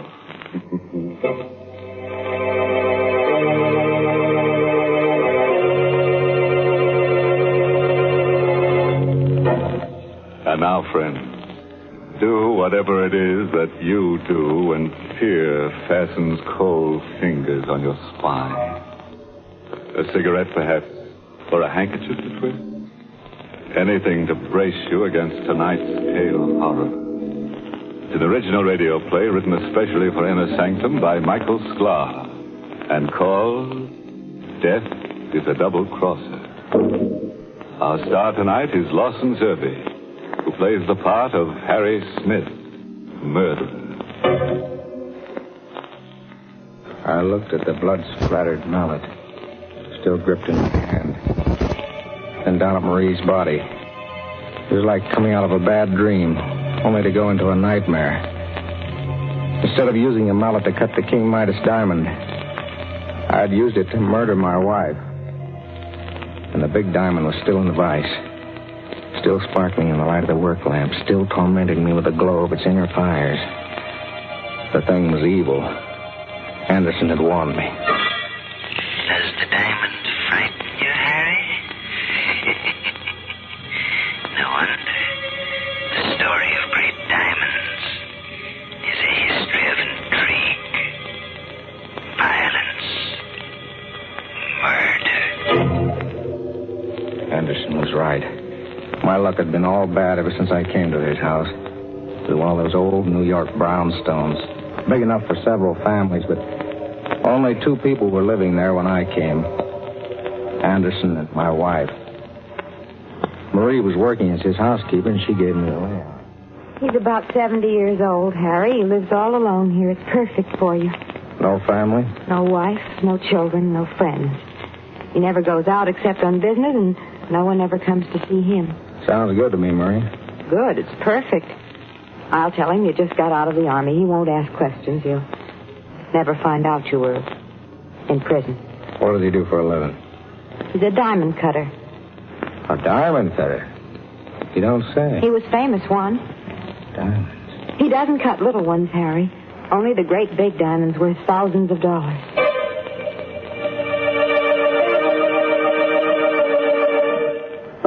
I moved in with Marie, and for a while everything was quiet. I didn't mind the quiet after that 5-year forgery rap in Sing Sing. Then one day the peace and quiet ended. I met old Anderson on the steps going down to the street. Good morning, Harry. Oh, hello, Mr. Anderson. Hey, you look all excited. Some good news coming your way? I hope so, Harry. Of course, I can well afford to be idle, but it would be pleasant to work again. And it's nice to know that people still remember you. Is it a job? Wonderful job. If I get the assignment. Well, I'm sure I'll get it. He couldn't give it to anyone else. A diamond? One of the largest diamonds in the world. The King Midas stone, discovered last year in the Kimberley Fields. It was purchased recently by Johnson, the multimillionaire. I'm on my way to his home to discuss the cutting. Wow, good luck.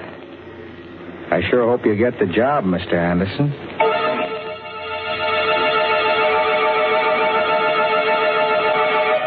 The next afternoon, Anderson invited me up to his workroom. On the bench was a square of black velvet covered by a white cloth. Something big was underneath that cloth. Anderson lifted it. And for the first time, I saw the King Midas diamond. What do you think of it, Harry? For a second, I couldn't talk. The blood was pumping too fast. 215 carats.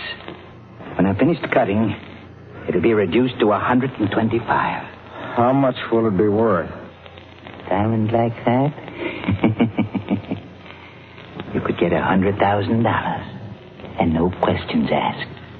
That's funny. It's kind of oily on the surface, but down inside it gleams like it's on fire. Does it frighten you? Yeah. Stone like that does things to me. The story of great diamonds is a history of intrigue, violence, murder. You said something about cutting it. I'd have to study the King Midas until every detail of the task is clear in my mind. Then just a few light blows of the mallet on the chisel, and the result will be a flawless diamond. How long will it take? Oh, I should say about 2 months, Harry. I went downstairs to Marie. One look at me, and she knew something had happened. I told her my plan. If they catch you, they'll send you back to jail. They won't catch me. I've got it all figured out. This is our chance. He told me himself that the diamond will be worth $100,000 when he's finished. $100,000? Yeah. No more pots and pans and scrubbing floors. No more passing phony checks. We'll be set for life, Marie. How are you going to go about it? I'll wait until he's finished cutting the diamond. How will you know when he's finished? You'd have to know the exact time. If you waited too long, he might turn it over to the owner, Mr. Johnson. Then where would you be? Don't worry. I've got that figured out, too.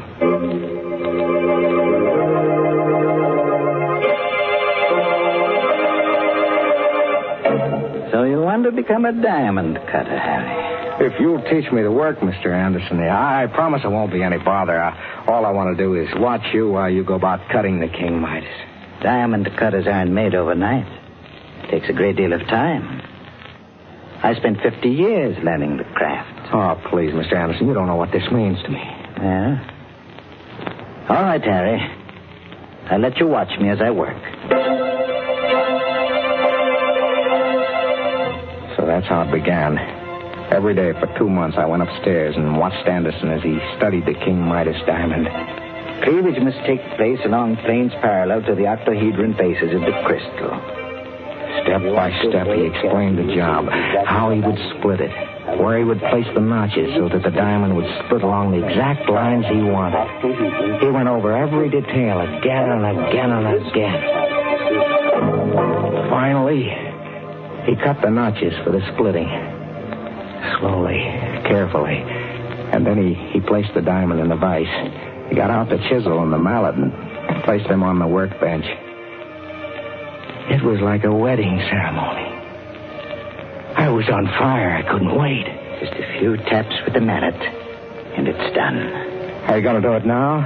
No, Harry. Tomorrow. Tomorrow. He kept putting it off. Then I realized what it was. He was scared. He couldn't trust his unsteady hands. It hit me like a ton of brick. He was never going to cut that diamond. You're so smart. What are you going to do now? I'm going to cut the diamond myself. You? Yeah, me. I know how to do it. It's all set. There's nothing to it. But what about Anderson? We don't need Anderson anymore.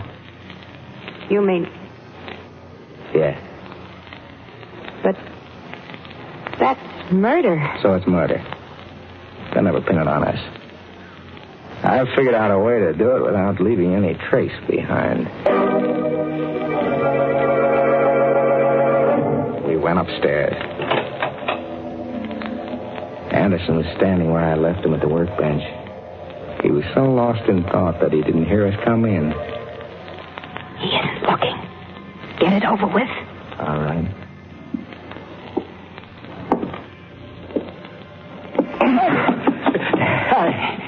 Let go of me. I don't like to do this, Mr. Anderson, honest.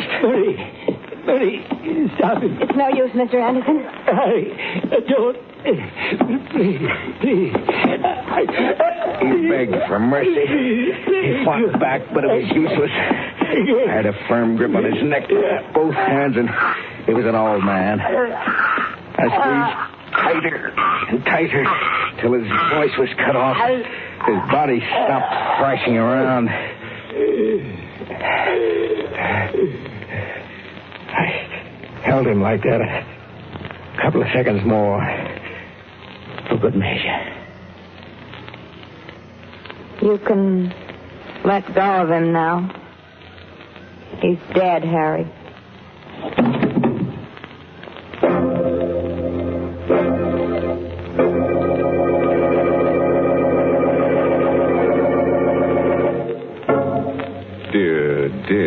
Dear. Imagine that. Cold-blooded murder. Killing a harmless old man like Mr. Anderson, choking him to death. Doesn't that slay you? And all because of a piece of ice. Why, it makes me hot under the collar. And that cool cucumber, Harry Smith. I'll bet he gets so hot that he'll burn before he's through.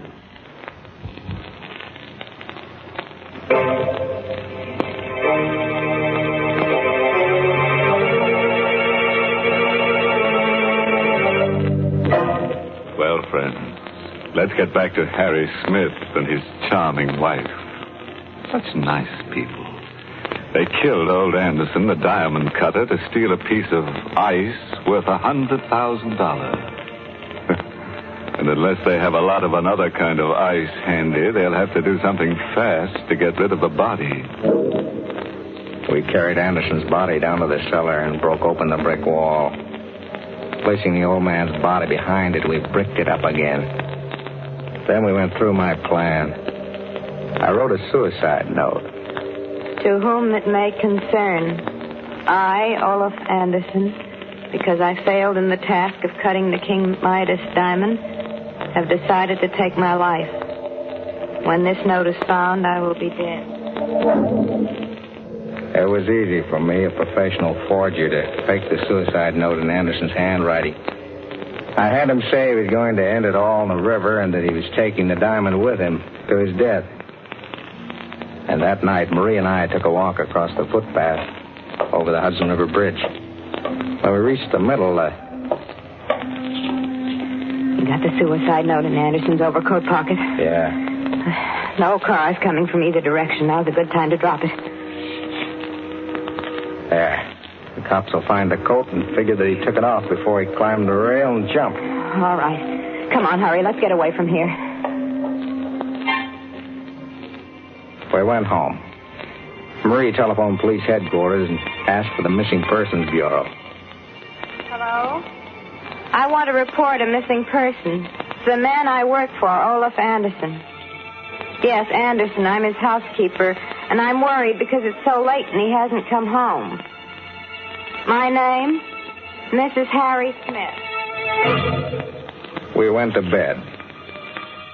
I guess we would hear from the police the next morning, and I was right. Yes, what is it? Megan is the name, lady. Detective Joe Megan, Missing Persons Bureau. Oh, yes, come in. Are you the party who reported a man named Olaf Anderson missing? Yes, did you... Did we find him? I think so. I'd like you folks to come down to the morgue with me.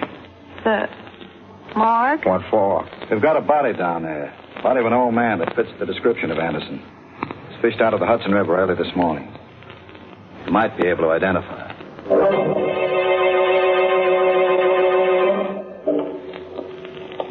Here we are, folks. Before I lift the sheet on this slab, I ought to warn you. This stiff ain't exactly pretty. We can stand a little shock, Megan. Well, I just thought the lady... I'm all right. Okay, then. Well, you recognize him? His face is gone like he went through a meat chopper. Most of his clothes were gone, too, when we got him. Poor guy must have got caught in the propeller of a passing ship. Marie, it's Mr. Anderson. Harry. Don't you recognize the pants? They're from that old suit he always used to wear. Oh, yes. Yes, you're right. So you can identify him, eh? I'm sure that's Mr. Anderson. Well, I guess that closes the case. Suicide. Body recovered. And a great big hunk of diamond at the bottom of the Hudson River.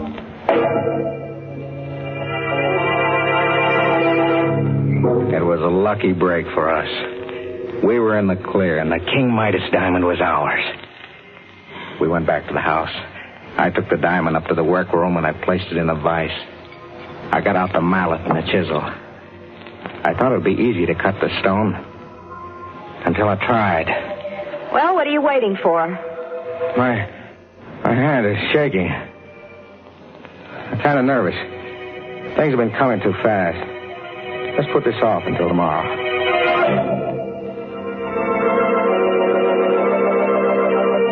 I know I said I'd do it tonight, but... But what?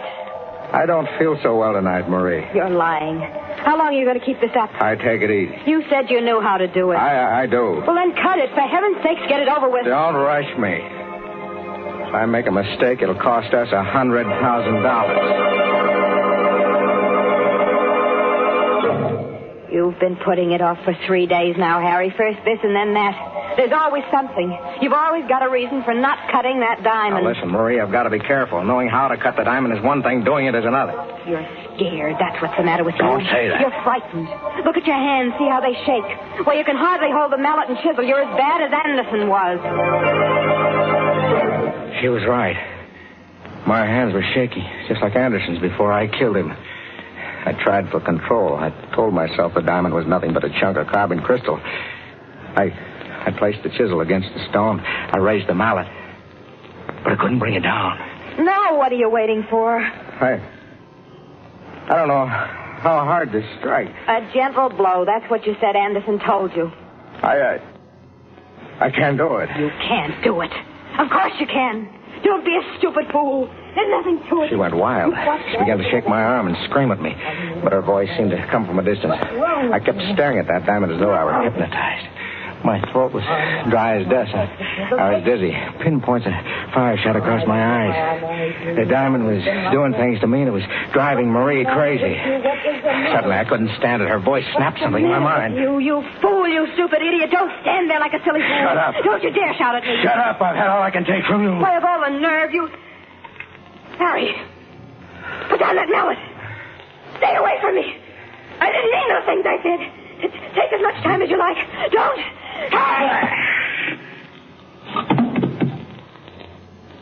Marie. I'm sorry. I lost my head. Marie, say something. He's dead. I killed her.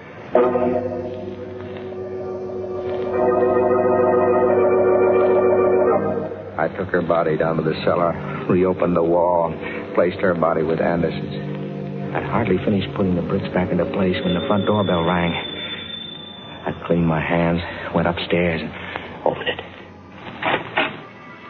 Hello, Smith. It was Megan, the detective.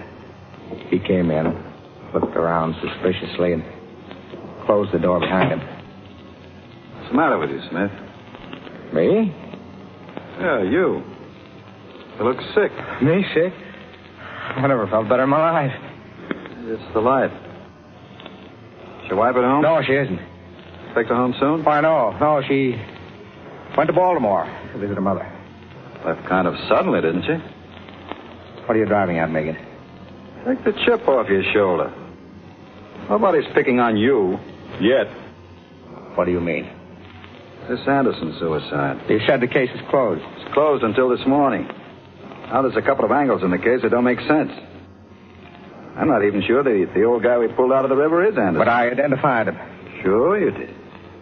Yesterday, a guy named Keeler showed up at the morgue and swore that same body was his father. It must be Anderson. The suicide note. Suicide note said Anderson was killing himself because he made a mistake and ruined the King Midas diamond. Dad, don't you see? But Anderson never got the job of cutting that diamond. He what? Say that again. Anderson never was commissioned to cut the King Midas diamond. How do you like that? It can't be. He told me himself. I got that information straight from the owner, Mr. Johnson. I don't believe it. Johnson was out of town until this morning.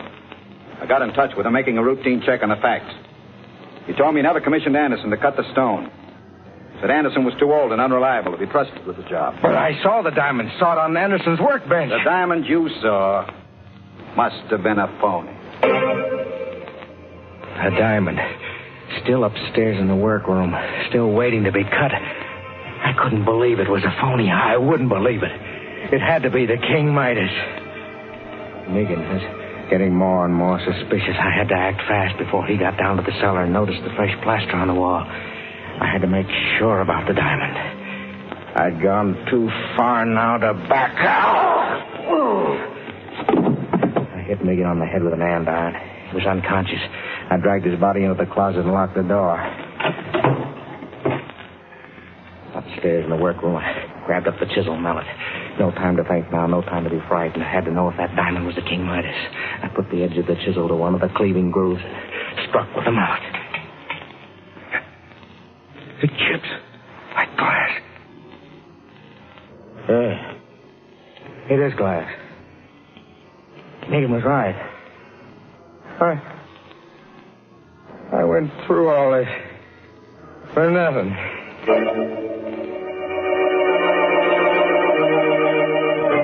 The whole thing was clear now. Anderson had lied to me. He had lied even to himself. Yeah, that was it. He had been unwilling to admit even to himself that he was no longer good enough to be trusted to cut the King Midas diamond. He was nuts. And he made up that crazy story. And I swallowed it.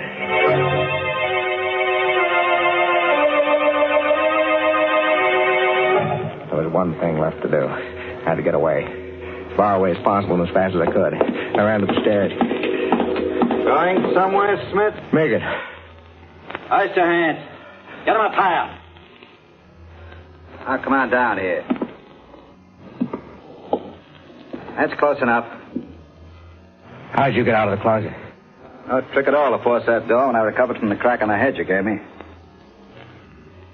The sock did something for me, Smith. You know, it gave me a brand new angle on this case. A new angle? Yeah.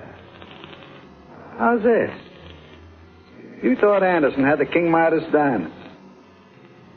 So you killed him for it and planted that phony suicide note on the bridge. You know, we almost fell for it. No, You killed Anderson. I wouldn't be at all surprised if you murdered your wife.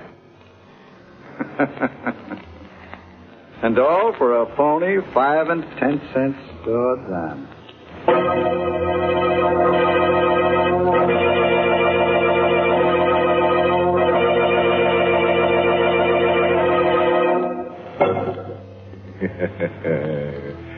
Poor Harry Smith. What a life. A Smith caught between the hammer and the anvil. You know, he never should have lost his head and murdered his wife. No, because now it looks as though he's going to have to lose the rest of him. Yes, right now, Harry is really harried. And when the state executioner gets him, he'll be fit to be tied in a noose.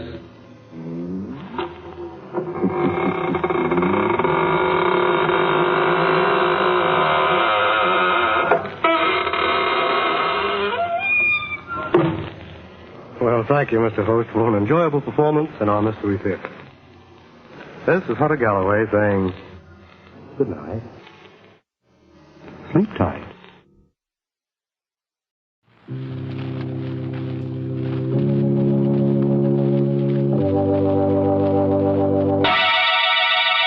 Lipton Tea and Lipton Soup present Inner Sanctum Mysteries.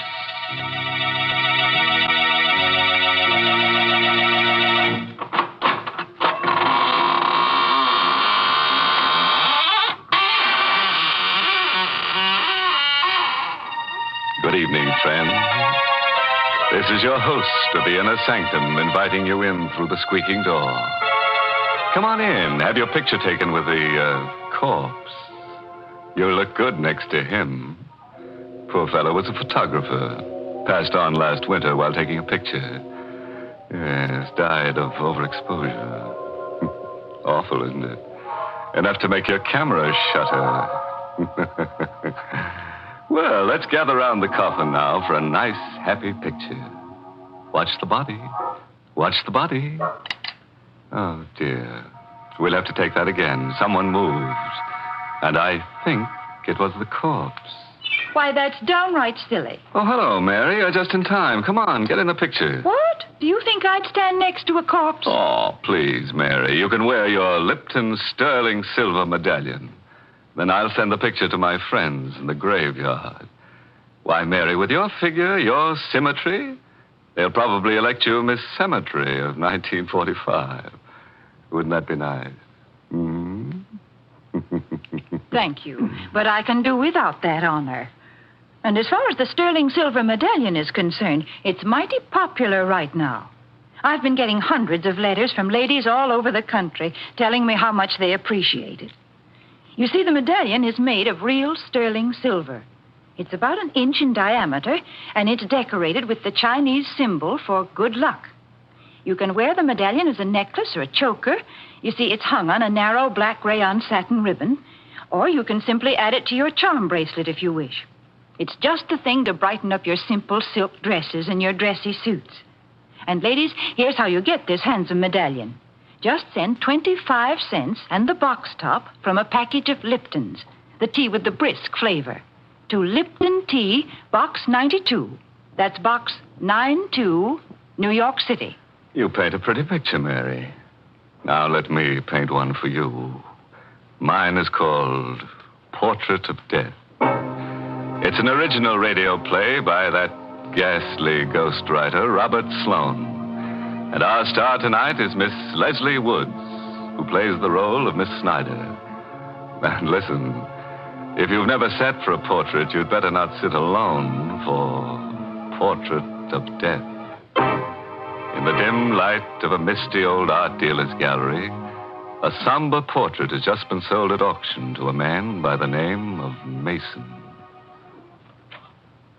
Magnificent painting, isn't it?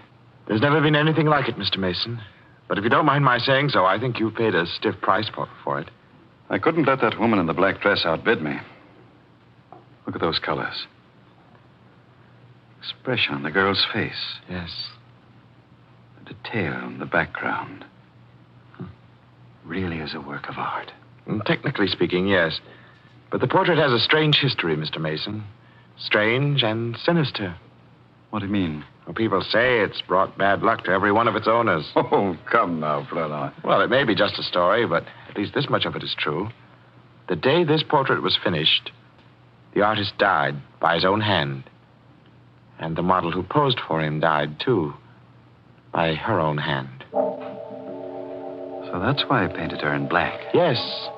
He knew she was going to die. He even painted 2 graves into the background of the picture, you see? 1 grave's for him, 1 for her. Remarkable. Now you know why the painting is called Portrait of Death, Mr. Mason. It meant death for the artist, the model, and, oddly enough, for many of its owners. I'm sorry you bought it, Mr. Mason. I'm sorry you bought it, too, Mr. Mason. You shouldn't have taken it away from me. I beg your pardon. Don't you remember me? Oh, yes. Yes, of course. You're the woman I was bidding against. I still want the painting, Mr. Mason. And I beg you to sell it to me at a price I can afford. I warn you, it can only bring you harm. I'm sorry, Miss Snyder. The painting is not for sale.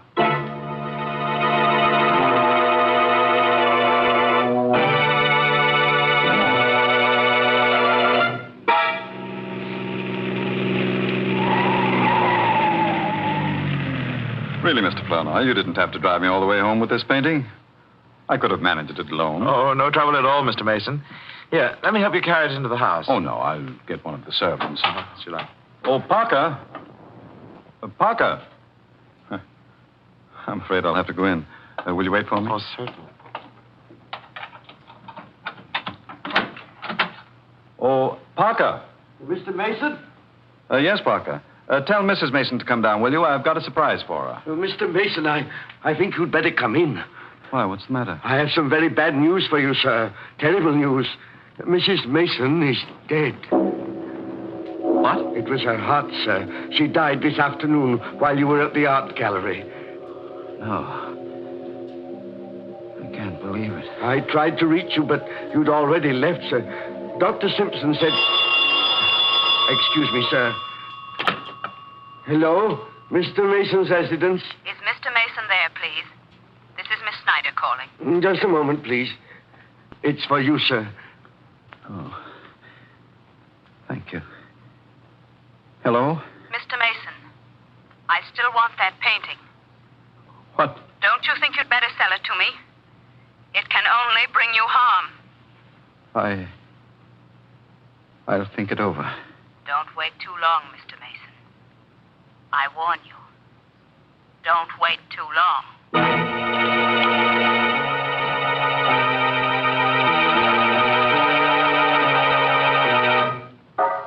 You ought to go to bed, sir. You haven't had any sleep for days. I'm all right, Parker. But it can't do any good to sit in this room and stare at that painting. Parker, doesn't the portrait look a little different today than it did when I brought it into the house? I don't think so, sir. The expression on the girl's face is a little deeper. A little more understanding. The background, it... Good heavens, Parker. What is it, sir? Look. The graves in the background. Weren't they there, sir? When I bought it, Parker, there were 2. Now there are 3.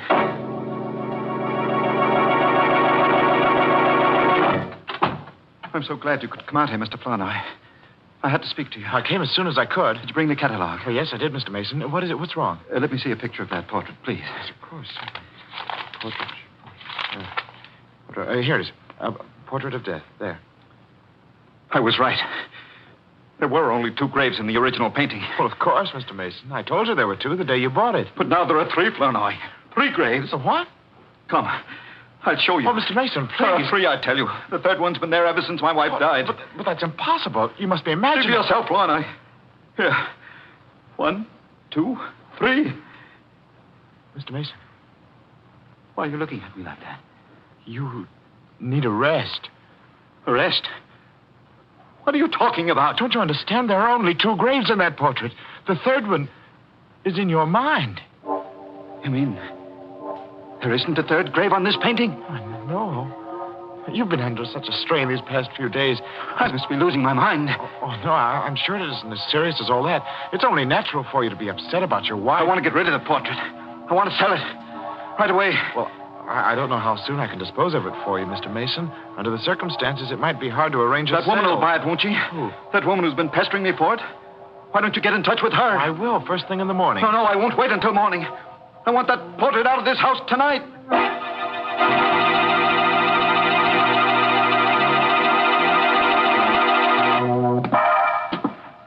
Parker.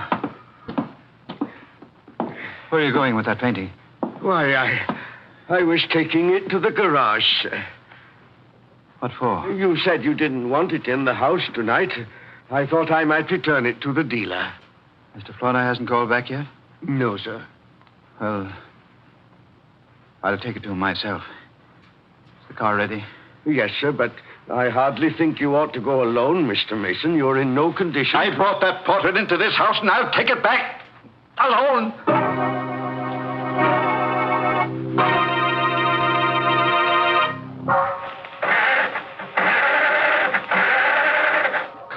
Come on. What the devil is the matter with this car? I should have had Parker take it out of the garage for me. Confound it. I'll get that painting out of here if I have to carry it out with my hands. Portrait of death. You are a portrait of death. You, with those searing eyes, that faint half smile. I'll never see your face again. Not as long as... No. No.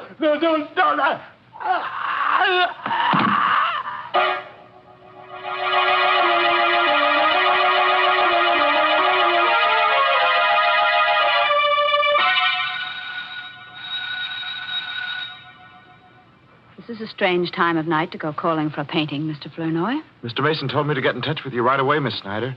He was determined to have you pick up the portrait tonight. Well, I hope he isn't asleep. Yes. Nobody seems to be answering the door. Oh, wait a moment. There's a light in the garage. Oh, good heavens, what was that? It sounded like a scream from the back of the house. Come on, we better hurry. Come on, Miss Snyder. There's somebody in the garage. Why, hey, Parker. Yes, What's sir. the matter, Parker? Why'd you scream? It's Mr. Mason, sir.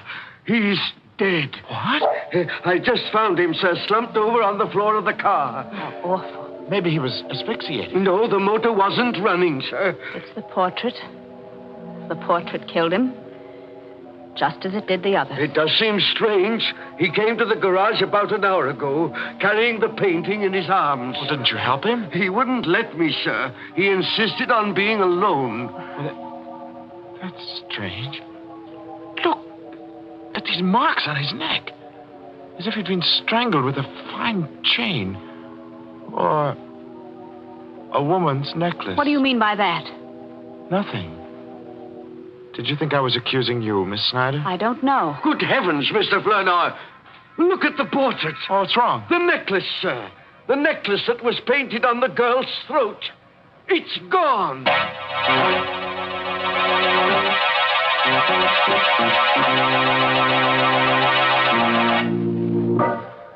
Well, you can breathe a little easier now.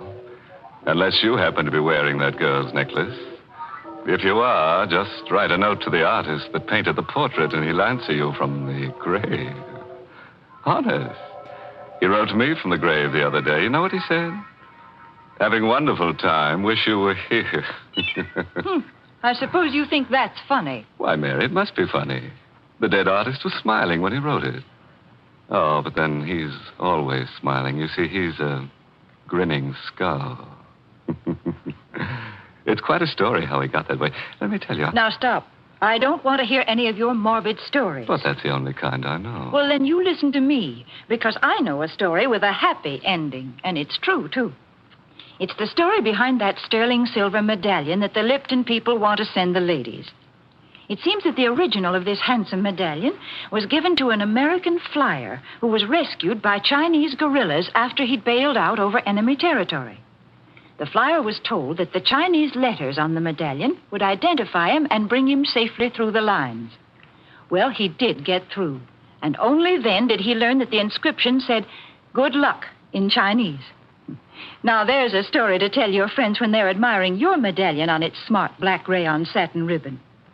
And to get this Chinese good luck medallion, all you have to do is send 25 cents and the box top from a package of Lipton's, the tea with the brisk flavor, to Lipton Tea, Box 92.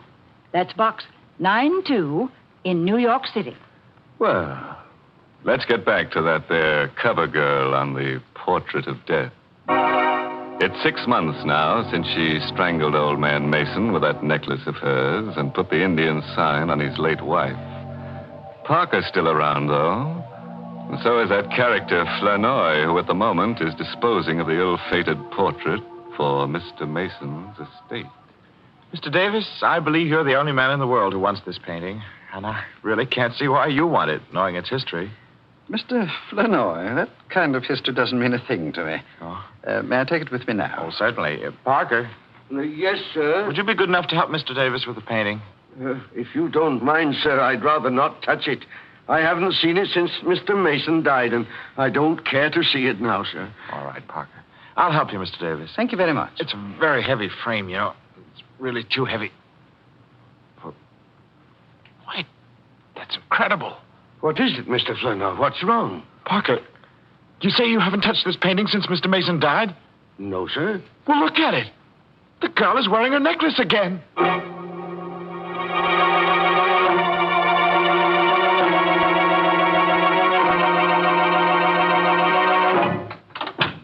Miss Snyder, how do you do? We haven't seen you here at the gallery for some time. What's the meaning of this, Mr. Flournoy? Beg your pardon? Why did you let that painting go without telling me it was for sale? Well, I tried to tell you, Miss Snyder. I called you home several times to let you know about the auction.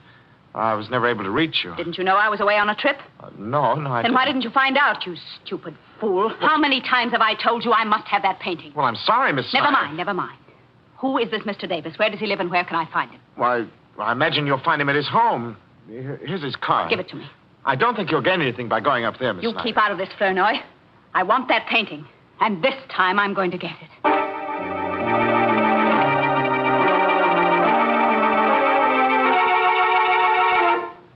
I'm very sorry, Miss Snyder, but nothing you can say will persuade me to part with the painting. Mr. Davis, your stubbornness may cost you your life, you know. I'm afraid I'll have to risk it. I'm very anxious to find out exactly how he died. And if he was murdered, I'm going to see that the killer is brought to justice. The killer is the painting, Mr. Davis. And you will find that out very soon, just as the others did. Are you threatening me? I am giving you one more chance to live. One more chance to sell me the portrait at the price you paid for it. If I refuse?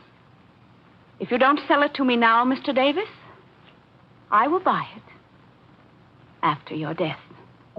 Forgive me for not showing you to the door, Miss Snyder, but I hardly think... Never mind, I'll go myself. No, you don't have to. Parker. Yes, sir? Parker, what are you doing here? Oh, didn't you know, Miss Snyder? I'm Mr. Davis's new butler.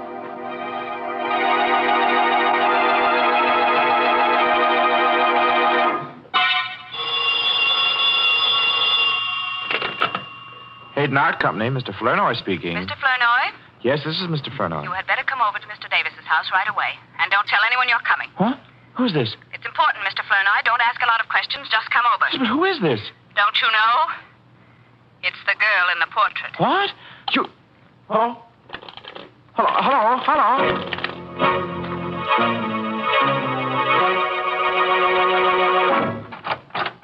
Come in, Mr. Flournoy. I thought it was you on the phone. Why didn't you tell me? I didn't want to mention any names. Come in, will you? All right. What's the hurry? What's this all about? I'll tell you in a minute. Does anyone know you came here? No, I don't think so. Good. What are you doing here? And where's Parker and Mr. Davis? Parker's left. He's gone away.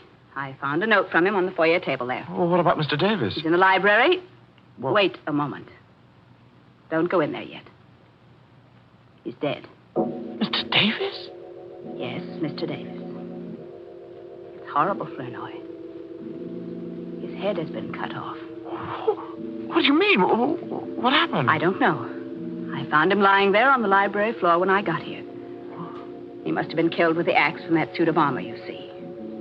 The armor's toppled over, and the falling axe must have landed on his neck. It would have to fall from a good height to sever his head, Miss Snyder. Well, the armor was mounted on a pedestal, and you can see for yourself how heavy that axe is. Yes, I see. You don't think I killed him, do you? I don't know. What are you doing here? I received a strange phone call telling me to meet Mr. Davis. When I got here, the door was open and everything was just as you see it. Have you called the police? No, not yet. Why not? I wanted to speak to you first. You wanted to speak to me with a murdered man lying there on the floor? He wasn't murdered. It was an accident. The portrait killed him. I'll let the police decide that. Now, wait a minute, Mr. Flournoy. You are not going to phone the police until you've heard what I have to say. Go on, say it. I called you because I wanted you to help me. I want that portrait before it's passed on to Mr. Davis's heirs. What do you mean? I may never be able to buy it if it becomes part of his estate. But if you tear up his check and take mine, it doesn't have to become part of his estate. It will be mine, once and for all.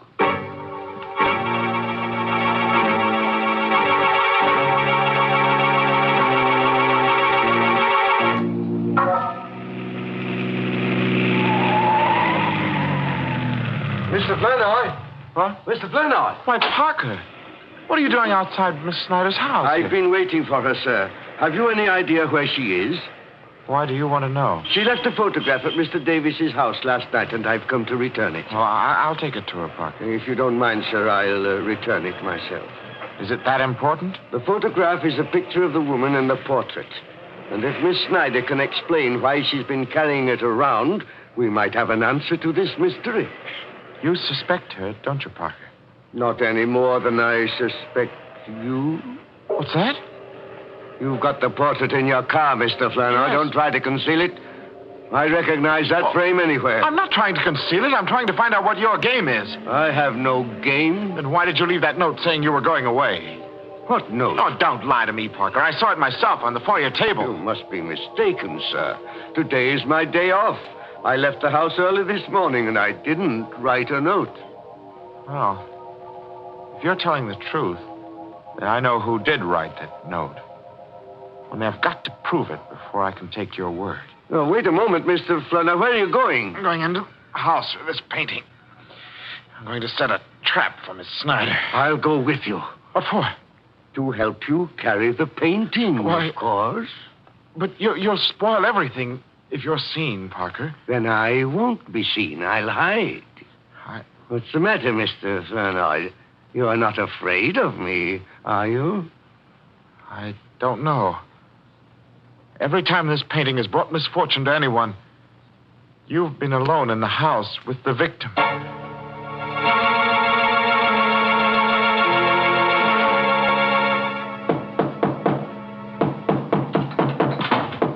Is that you, Miss Snyder? Yes, where are you, Mr. Flournoy? I'm in your living room, hanging up the painting. I didn't ask you to do that. Take it down. Why? Take it down, I say. I don't want it in my living room. I don't want it in this house. Well, I don't understand. Then why did you buy it? Mr. Flournoy, I have been after that portrait for years. And now that I've got it, I'm going to destroy it. You're going to do what? There is a curse on that painting. There really is. You see, I know. Because I'm related to the girl who posed for it. Well, you never told me that. I never saw any reason to. That girl was a sister of my grandmother. And ever since her death, my family has been haunted by that portrait. But now we'll be haunted no longer. But you can't destroy a work of art like this. It isn't fair to people who admire it. It isn't fair. Nobody wants it, Mr. Flournoy. Nobody but me. Oh, but you're mistaken. There is somebody who wants it. Wants it very much. Parker? Oh, no. No, Parker's dead. Dead? How do you know? I know because I killed him. Right here in the living room. I'm awfully sorry I didn't have time to dispose of the body, but I'll take care of him before I go. Oh, no, Mr. Flournoy. You didn't kill him. You couldn't. I had to. You see, he discovered the painting and the cars I drove up. He would have ruined all our plans. Plans? Yes. Plans? Do you think I'd go through with any plans knowing what I know now? Well, I'm going through with mine, Miss Snyder. And I dare say I won't be suspected. What are you talking about? Nobody knows you stole this painting from Mr. Davis. Nobody knows but you and Parker. And I can trust Parker to keep the secret. You stay where you are. Don't be afraid.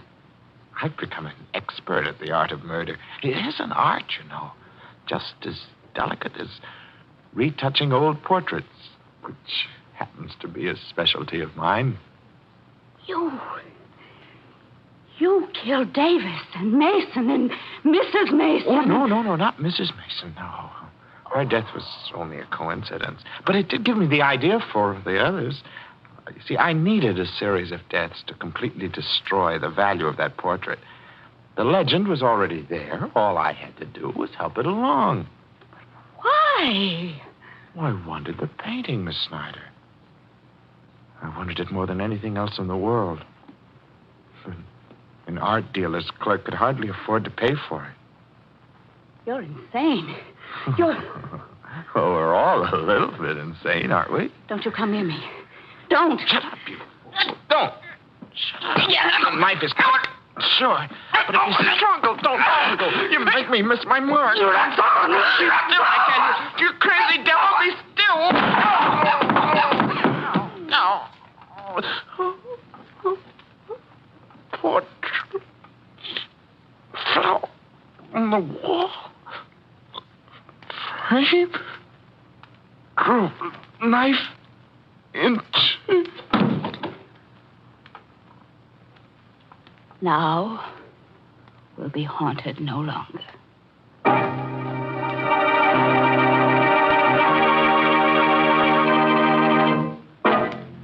Poor old Flournoy. Framed by a portrait. Still, it's better than being boiled in oils. But Davis is the guy who really had an interesting death. Yes, that armored axe did a smooth job. And the police might have thought it was purely accidental. That terrible picture. It was always changing around. I guess it wasn't what they call a still life. In fact, I'm surprised there's still life left in any of the people in the story. Well, drown me in a cup of Lipton tea if Mary didn't make a joke. So I did. But now I want to talk about something serious. Because this is a real occasion. A mighty important one, if you ask me. You know, folks, I heard just the other day that this coming Saturday, June 16th, is an anniversary for some people in the United States Army that deserve all the credit we can give them. They're the Quartermaster Corps. They make delivery under fire on all fronts. And they're 170 years old. Yes, think of it. The Quartermaster Corps was created in 1775 by the Continental Congress. You know, I'm a woman, not a businessman or a soldier. But I know what it is to keep every single little thing on hand that's going to be used by a whole army. It's hard enough to get food and matches and things for a family. But when you have to take care of a shopping list that has things on it like 11 million field jackets and 10 million blankets, 100 million pairs of shoes, trucks, and all of the good wholesome foods that keep our men in fighting trim, well, that's a real job. And the men of the Quartermaster Corps not only do all that work, but they do fighting, too. That's why these men are called the Fighting Quartermaster Corps. That certainly is a name to be proud of.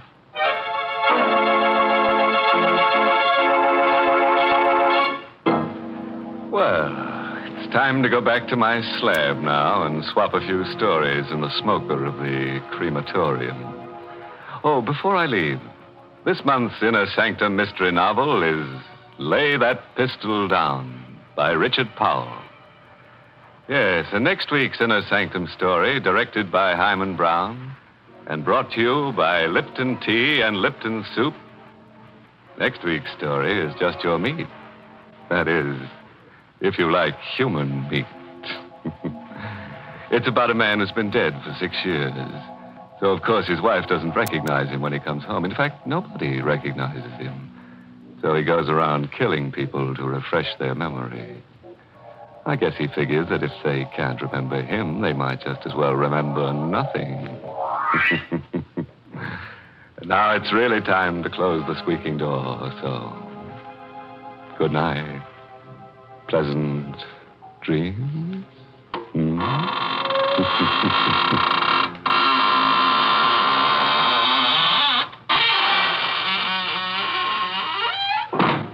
Folks, it's wonderful how simple cooking is these days. When I was a girl, my mother used to spend a good many hours making a pot of noodle soup. But now, we have Lipton's noodle soup mix. When you use Lipton's, you just empty the contents of the package into boiling water, and in no time at all, soup's on. And what delicious chickeny tasting soup it is. Yes, Lipton's has an old-fashioned homemade flavor, and it's brim full of tender golden egg noodles. Of course, sometimes it's hard to get in some stores these days, but there's lots of good things scarce in wartime. So, folks, don't forget to ask for Lipton's noodle soup. And don't forget to tune in next Tuesday night for another Inner Sanctum Mystery. This is CBS, the Columbia Broadcasting System.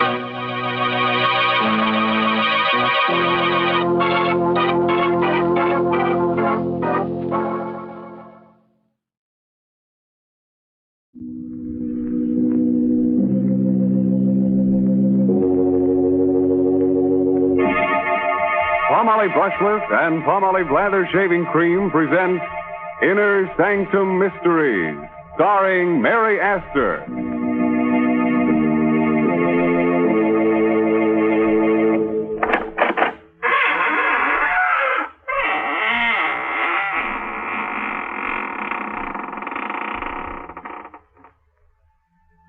Welcome, friends of the Inner Sanctum. This is your host, Raymond, inviting you to come in through the squeaking door and catch your breath. Now, don't be embarrassed. Many of my guests here are out of breath. But they won't tell on you. I assure you they won't breathe a word of it. You see, they were warm, too, when they came in, but they've cooled off now. You see, I've kept them on ice. Now, if some of them seem a bit unfriendly to you, don't mind. They can't help being stiff.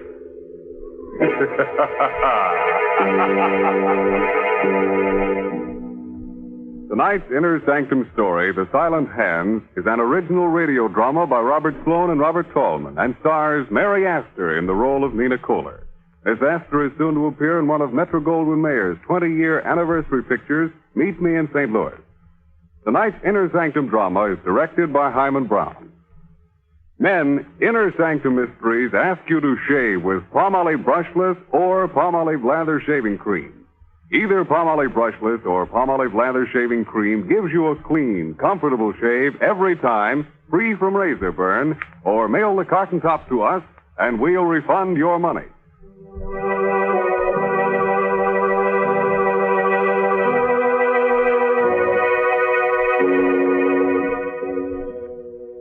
When a murderer sneaks up behind you and you haven't a rear view mirror handy, the best thing to do is listen carefully and try to hear the sound of the silent hands.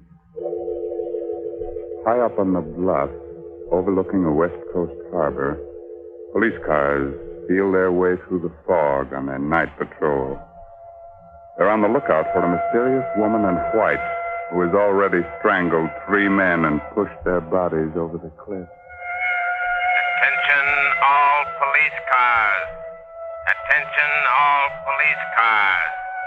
Woman in white evening dress reported walking with middle-aged man in Overlook Park. Investigate right away. Investigate right away.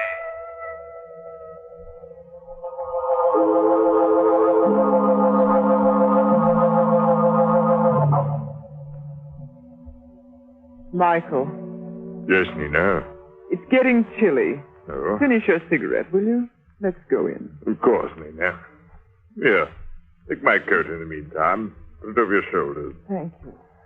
What? Trembling? What's the matter?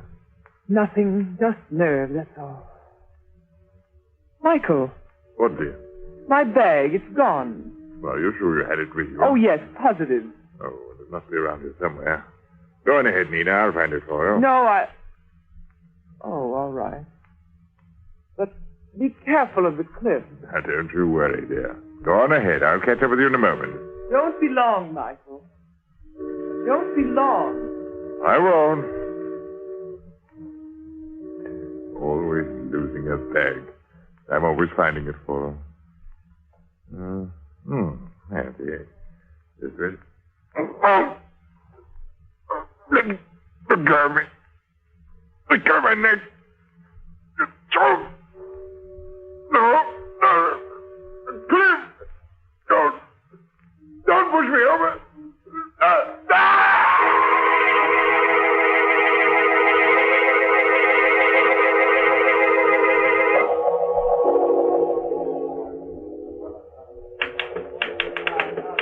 Don't you ever go home, Barnes? Not when there's a story to get out. I'll be finished in a minute, McGraw, and then we can leave. Okay. Oh. Hello, Barnes speaking. Mr. Barnes, Yeah? you want a good story for your paper. Get into a cab and drive to Overlook Park right away. The fourth victim of the woman in white has been found. What? Tell me that again, please. I didn't catch the address. Quick, McGraw. Get on another phone and trace this call. I'll stall as long as I can. Okay. Did you say that was Overlook Park, madam? Hello? Hello? Never mind, McGraw. She rang off. Well, who was it? Some dame trying to give me a tip on a murder. She said the woman in white had taken care of another victim. The woman in white? Yeah. We'd better get over to Overlook Park right away. There may be a story. Well, wait a minute, Barnes. What's the matter? You scared? Well, sure I am. You don't know who that was. It might be a trap. Come on. Look, don't be a fool, Barnes. You might be the next victim. You gotta call a cop. And tip off every other newspaper in town? Come on, McGraw. Every second counts.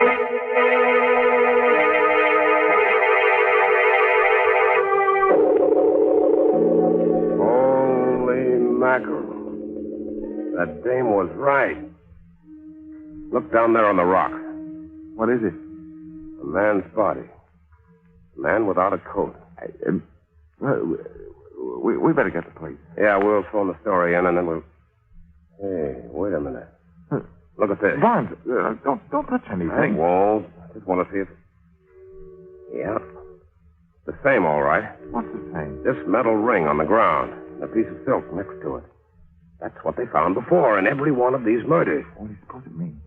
I don't know. The cops say it's like an East Indian trick. Practiced by highway thieves. A precious stone or coins left on the road.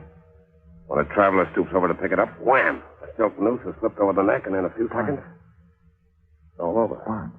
Yeah? Somebody watching us. What? Over there, behind that hedge.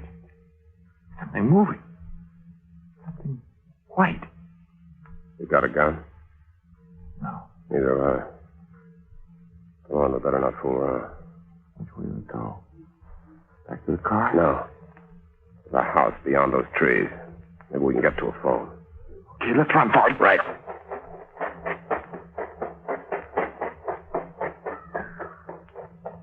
What the devil's that? Sounds like some kind of a tropical bird. You mean here in the park? This isn't the park, gentlemen. That tropical bird you hear is in the aviary next to the house. It's part of my private collection. You live in that house? Yes, with my sister. These are our grounds, gentlemen, and you're trespassing. Well, lady... We're looking for a telephone, madam. We're from the Chronicle. I don't care where you're from. You'll have to leave immediately. But someone's been killed. You'll have to leave immediately. My sister is ill. She can't have any excitement. Nina! Go back into the house, Carolyn. Nina! I've been looking for you. Where have you been? You know very well I've been out here feeding the birds. Why do you ask? Because I didn't see you. I thought perhaps you went back to the place where... Carolyn! You catch cold out here. You'd better go back in the house. But who are these men, Nina? Reporters, dear. We'd like to use your telephone, miss, if there's one in the house. Why, of course. Come along. I'll take you to it. Thank you. If you men are reporters, I suppose you want to phone your paper about... About what? Nina, you're hurting. I'm sorry, dear. If I held your arm too tightly, I didn't want you to stumble. You're lying. You don't want me to talk. That's not true, Carolyn. You can say anything you please. Go ahead. Say anything you please. Oh, Nina. Please forgive me. I didn't mean what I said before. I'm just upset because you've left me alone so much tonight. But I haven't left you alone, dear. I've been in the house with you all evening. Don't you remember? Oh, yes, of course. You've been with me all evening. In the house. All right, Carolyn. I think you're strong enough now to take these gentlemen inside and show them to the phone. I'm going to stay out here for a while and speak to the birds. Yes, Nina. This way, please. Now go along, McGraw. I'll be with you in a minute. Okay, I'll put the clothes through. Are you staying behind just to watch me? In a way, yes. You're a fool. Well, maybe I am. But these birds you've collected fascinate me.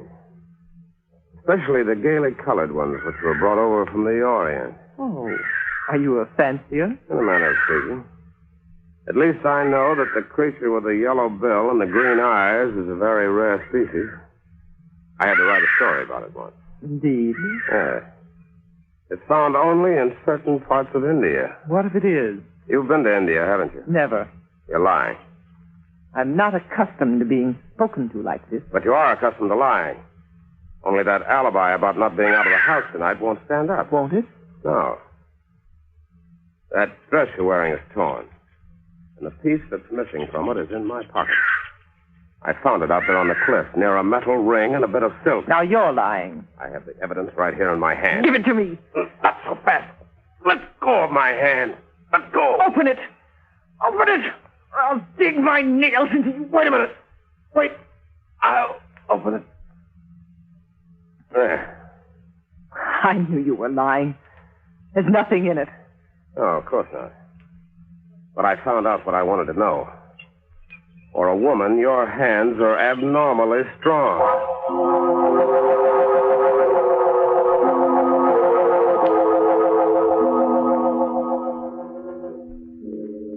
So now it's your turn to watch me and follow me around, huh, Mr. McGraw? Oh, not necessarily. Your friend must think I intend to run off before the police arrive. But he's wrong. I have nothing to fear from the police. Of course not. Don't stand there and grin at me. I'm cold and miserable. If you had any manners, you'd take off your coat and offer it to me before I freeze to death. You can have my coat. Here, thank you. Wait a minute. Where are you going? Back to the house. There's a police car there now. Well, good. I'll go back with you. Just a moment. What's the matter? My watch. I've lost my watch somewhere along the path. Who are you kidding? I just saw you throw it over in the grass. Here it is, right over here. What's the devil? Where'd she go to? Where'd she... Oh! I fell! No! That's wrong! Just pushing me up! Quick!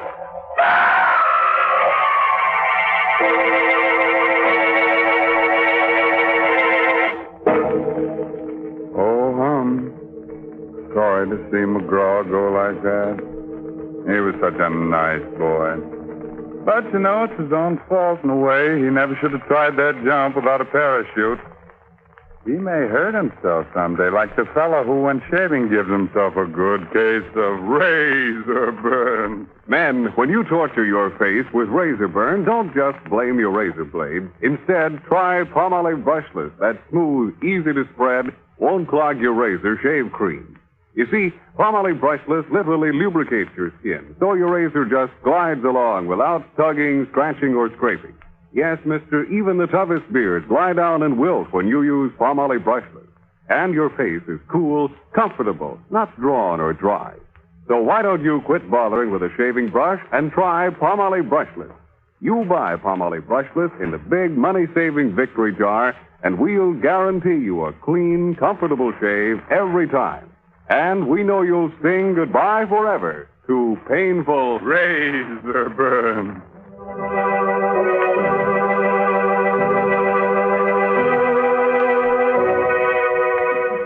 Let's get back to Nina and that beautiful Indian rope trick. After that double-header killing, Nina was picked up by the police and put in jail on suspicion of murder. But the case against her was still pretty slim, and when Barnes went down to his cell to get her story... You seem very confident for a woman who has so little time left to live. You're meddling, Mr. Barnes. Something that doesn't concern you. No, it does concern me. McGraw was a good friend of mine. I'm warning you not to interfere, Mr. Barnes. You'll regret it if you do. You'll regret it more. I have everything to gain and nothing to lose. Nothing but your life. Yeah, what about yours? They'll never convict me. Don't be so sure. I'm innocent. They can't even keep me here another 24 hours. So your lawyers are going to spring you, huh? I have influential friends, Mr. Barnes. And when I'm free, I want to be left alone. You understand? You don't frighten me, Miss Kohler. I'll get the goods on you if it's the last thing I ever do. If you try, it will be the last thing you ever do. Miss Kohler. The sisters... Oh, thank you. Nina, you're free. You're free, darling. Yes, I know. George told me he was getting out of writ. You see, Mr. Barnes, I have influential people. Well, they won't always be able to help you. No? Come along, Carolyn. I have so much to tell you. Yes, dear. Mr. Barnes, you've got to help me. What? It's a matter of life and death. Come to the house tonight at 10 o'clock. I'll be feeding the birds in the aviary. Right. Carolyn, what are you doing? I'm coming, Nina. I'm coming.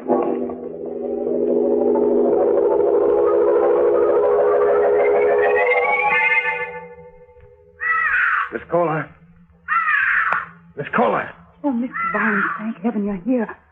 I was afraid you wouldn't come. Well, you said it was a matter of life and death. It is. It is. My sister's been lying to the police, and she's made me lie for her, too. What do you mean? Well, that night you were here, that night Michael was killed, she told you she was in the house with me all evening, but she wasn't. She was out with him, walking through the park. Why didn't you tell the police? I couldn't. I was afraid of what she might do to me. You don't know her, Mr. Barnes. She'd kill me if she thought I was telling you this. But I've got to tell somebody. I've just got to. Wait a minute, kid. Get hold of yourself. The night this fellow Michael was killed, your sister made you say that she was home with you all evening. Yes, that's right. Did she tell you why she wanted you to lie for her? Yes. I don't believe her. She said she had nothing to do with Michael's death, but there was no way of proving her innocence. She was afraid that police might convict her on circumstantial evidence if I didn't give her an alibi. I see. One more question, Miss Kohler. You've been to India, haven't you? Yes, we lived there a number of years. I thought so. When I saw that bird with the yellow bill and the green... Well, by the way, where is that bird? I don't see it. It's gone. The cage is empty. Your sister must have taken it away. I had to, Mr. Barnes. He was dead. Oh, Nina. Why are you so frightened, Carolyn? Have you been talking out of school? Oh, no. What have you told him? Nothing. I haven't said a word. You're lying. Go into the house, Carolyn. Just a moment. Are you meddling again, Mr. Barnes? I'm more than meddling. I'm going to protect the state's key witness in its case against you. So you have told him? Yes. Yes, I told him everything. I don't care what you do to me. I don't care. Be quiet. Be quiet, I say. How long do you think you can keep this up, Miss Kohler? Aren't 5 cold-blooded murders enough for you? You're a fool, Barnes. Phone the police, Carolyn. Hurry. I'll keep her here until they arrive. Carolyn, don't you dare. Phone the police, I tell you. She'll kill you if you don't. Yes, I'll call them. Carolyn, come back here. The jig's just about up, Miss Kohler. You think you're clever, don't you? Not especially. But I know who committed those murders. You don't. You're wrong, Mr. Barnes. I can prove that you're wrong. You're wasting your breath. But I'm innocent, I tell you. And I can prove it if you give me half a chance. What chance did you give McGraw? I wasn't anywhere near McGraw when he was killed. And Michael was my best friend. Tell that to the cops. Give me a break, Mr. Barnes. I'll admit I was with Michael that night he was killed, but I didn't do it. I couldn't have done it. You couldn't have done it? No. I'll show you why if you let me go back to the place where it happened. What do you think I am? I think you're a gentleman, Mr. Barnes. And I know you want to find out who murdered your friend. But you never will find out if they convict me. You'll never find the real murderer. Won't you believe me? Won't you give me this one last chance? I don't know. Please, let me prove that you're wrong. Okay. Where do you want to go? Back to the edge of the cliff.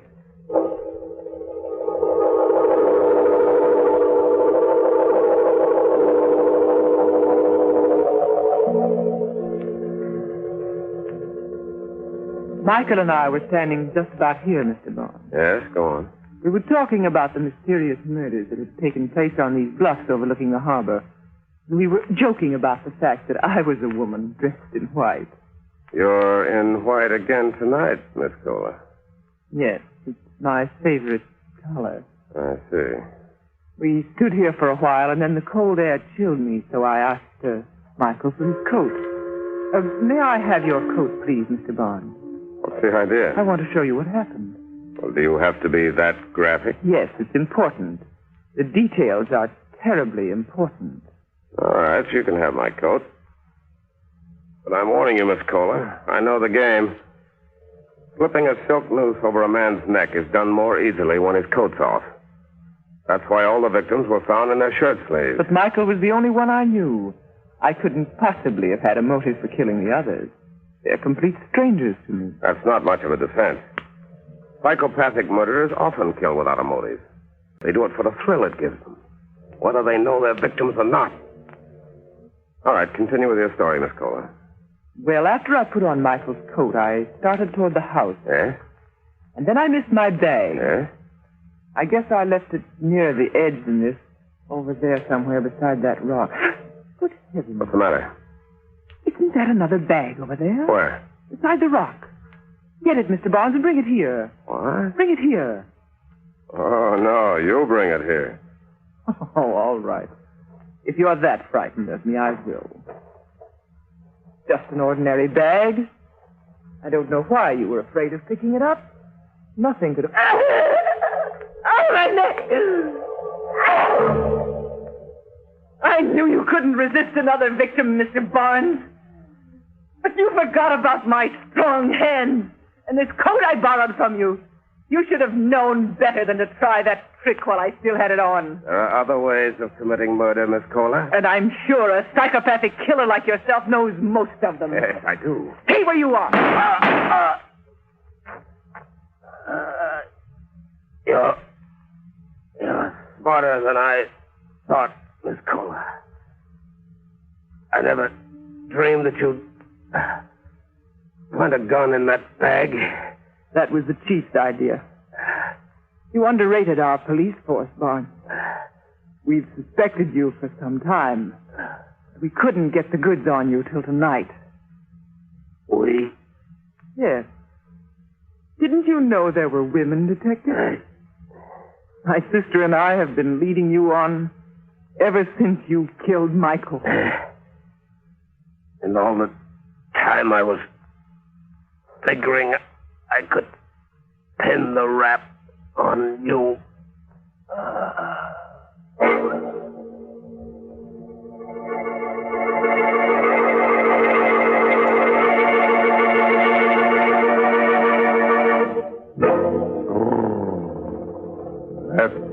Barnes boy gave me the willies. And that, of course, leads to the gimmies. Well, look here. Here's Flat Top with the wanties. I want lots of lather. I want lots of lather. Okay, you men who use a brush when you shave, you want lots of lather. And you'll get lots of lather simply by using Palmolive Lather Shaving Cream.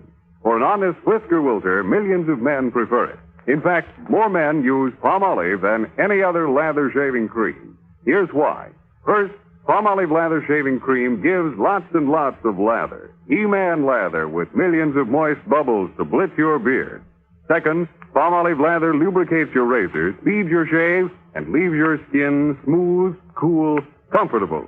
So, if you're a lather and brush user and want to avoid razor burn, get Palmolive Lather for a smooth, easy shave that you'll whistle your way through. Get Palmolive Lather Shaving Cream, knowing it's going to leave your skin smooth, your face clean and comfortable, or your money back.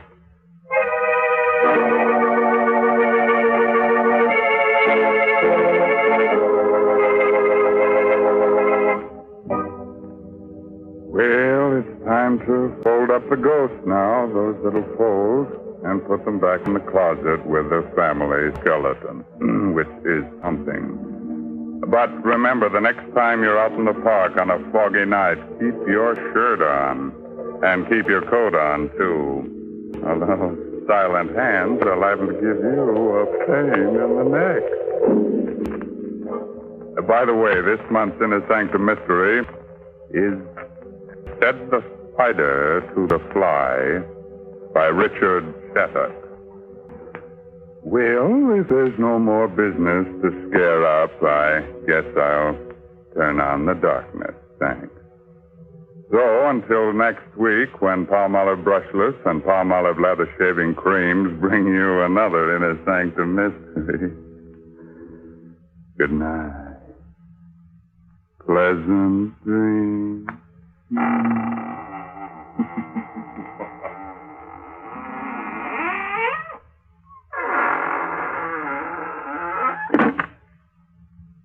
What is the 14-day Palmolive plan? Yes, what is the 14-day Palmolive plan? It's the biggest beauty news in years. Doctors tested this plan, proved it brought lovelier complexions to 2 out of 3 of all the women tested.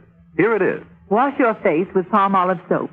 Then massage for a full 60 seconds with Palmolive's lovely soft lather. Then rinse. Do this 3 times a day. Easy to do, yet 36 doctors prove this Palmolive plan brings a lovelier complexion to 2 out of 3 women. No matter what type of skin you have, dry or oily, the 14-day Palmolive plan works. So get Palmolive. See what Palmolive can do for your skin in only 14 days. This is CBS, the Columbia Broadcast.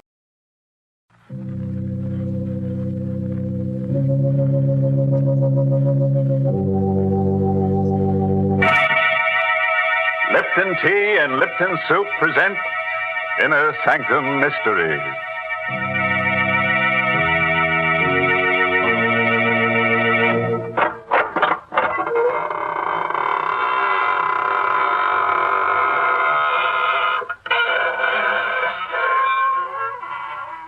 Good evening, friends of the Inner Sanctum. This is your host to welcome you in through the squeaking door to another half hour of horror. Come in, won't you, and sit down. I hope you'll forgive me if I don't get up, but I'm terribly tired. I spent last night with a friend who's a book collector, specializes in bestsellers.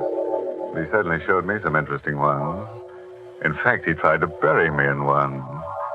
Because all the very best sellers have corpses in them.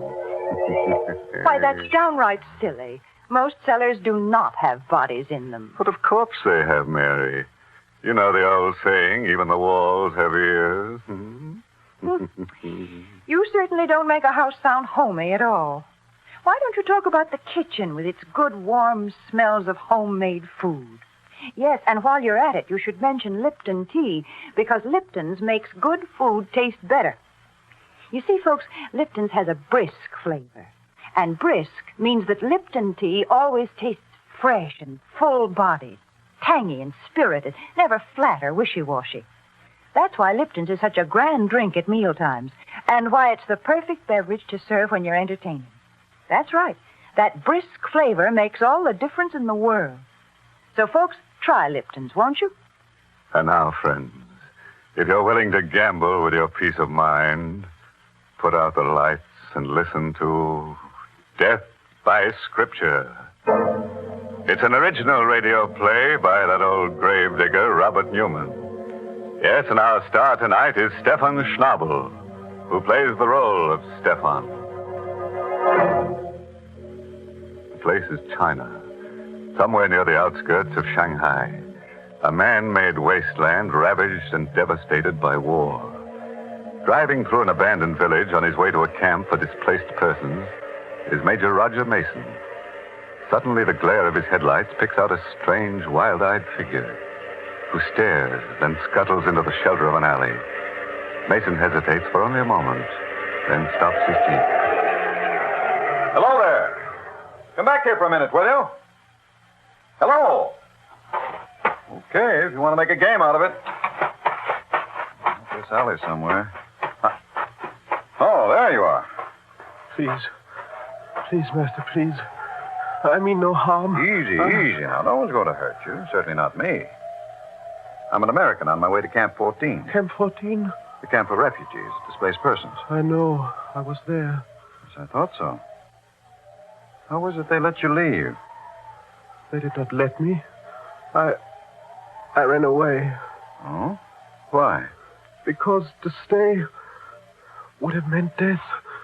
Seems to me it would be a lot more dangerous to go wandering around here. Suppose I take you back there with me. No. No, please. I tell you, there's nothing to be afraid of. You think not? Very well. What can man do against fate? I tried. You're a witness that I tried. But I warn you, if I go back, it will mean death. Not just for me, but for others. Many others.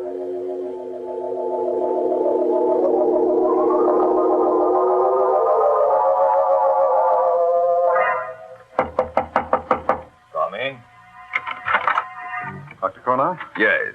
I'm Major Mason. Major Mason, I'm very happy to meet you. Welcome to Camp 14. I'm very glad to meet you, too. I've heard a great deal about you. The job you've been doing here. Oh, Dad. There was not much I could do when we were all prisoners. But now that we have been freed and are beginning to get food and medical supplies, it is almost like a holiday.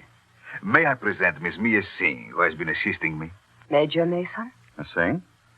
I brought someone here with me, someone I picked up on the road, and... Stefan. I did not want to come back. He made me. Well, then he does come from the camp here? Yes, of course. A curious case. We have never been able to discover his last name or even his nationality. We have many kinds here, you know. White Russians, Koreans, Siamese, Burmese. Stefan, why did you do it? Why did you run away? Because I was afraid. Because of this. Another one. That same paper. What is it? We found about a dozen of them scattered around the camp this afternoon. Read it. You have not escaped. There is no escape. Do you recognize this symbol here?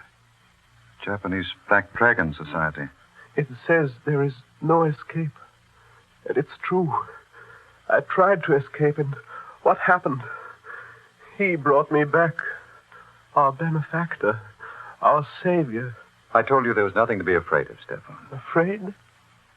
Is death something to be feared?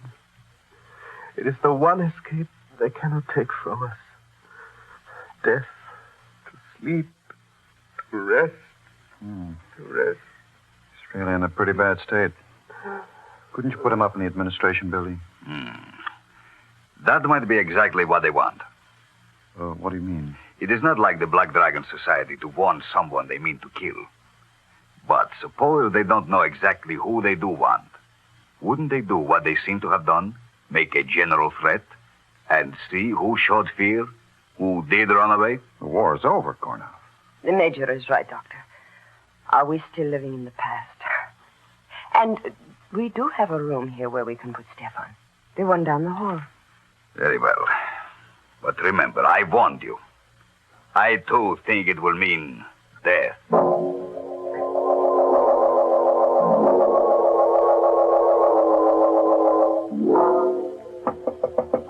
Stefan! Stefan! The door's not locked, Major. Come in. I didn't know whether I'd be disturbing you. Whether you were asleep. Sleep? I never sleep. Never. You're feeling better, though, aren't you? Safer? It is at least quiet. A man can think. I was lying here, trying to remember. Trying to remember what? If I knew, I would know everything. But I don't know. There is much that I can remember. Such as what, Stefan? The first one. The greatest one. Many lifetimes ago. The garden with a wall around it. The torchlight bright on their breastplates and helmets. And his face. Then the hill. The place of skulls. The earth shaking. Stop it, Stefan. Whatever it is you're talking about, it's horrible. Horrible, yes. But true. Those I can remember. I can't ever forget.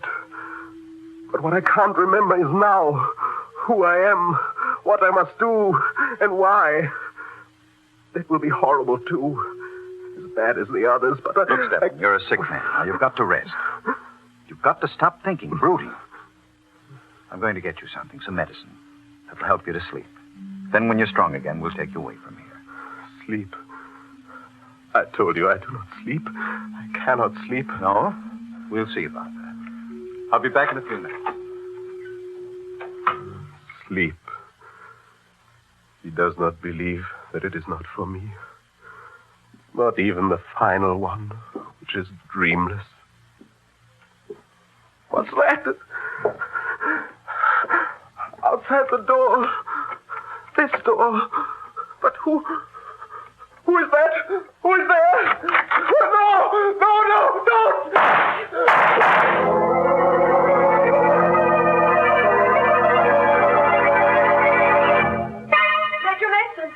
Major Mason, did you hear Yes. Down at the end of the hall there. Stefan's room. Come on, quick. Major Mason, here. This way, down here. It sounded like shots, as if... It was. Look.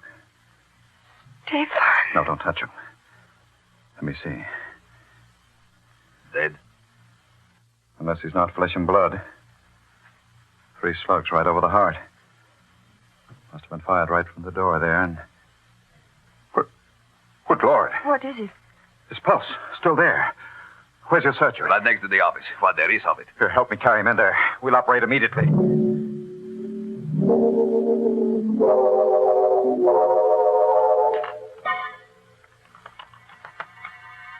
Swab.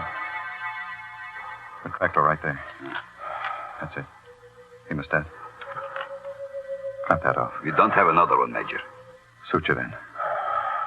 Tie it. How's his pulse? Weak, but steady. Another swab. That's it. Oh, I don't dare probe.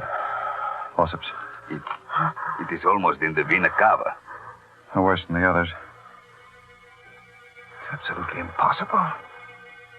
No one will believe it. But he's still alive. There. The last one. If he does pull through, he even holds out for a couple of hours, I'll believe anything.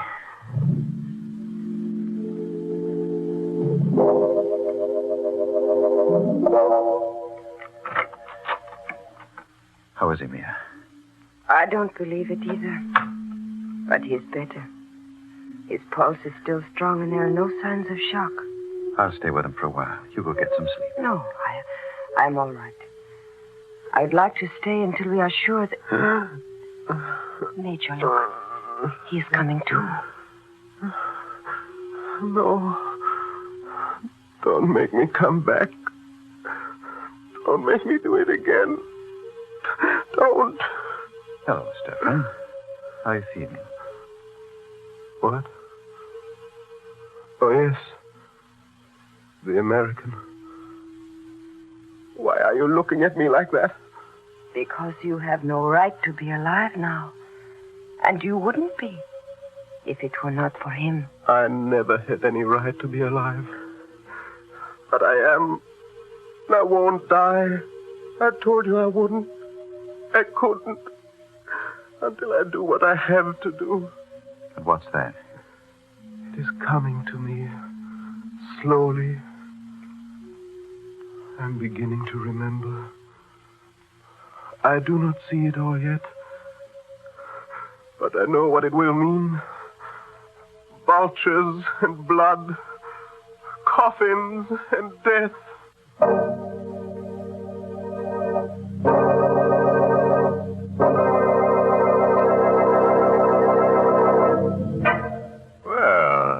Now we're starting to get somewhere.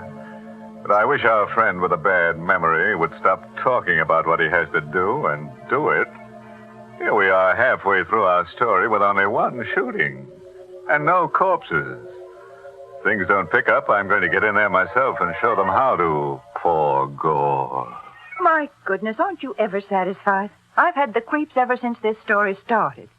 I just refuse to think about what's going to happen next. Well, as the doctor said as he sewed himself up, suit yourself. What an awful pun. Brr. Why, Mary, did you say brisk? I did not say brisk, and I'll thank you not to make fun of that word, because it's a mighty important word in the language of tea experts. Yes, brisk. B-R-I-S-K is the word they use to describe the flavor of Lipton tea, because Lipton's always tastes fresh and tangy, never flat or insipid. That's why it's the largest selling brand of tea in the whole world. Why, folks, you just don't know how good tea can be till you know how good Lipton's is. Oh, don't say that, Mary. Not till you've tried some of my special brew, tea and tea. Terror, nightmare, and trouble.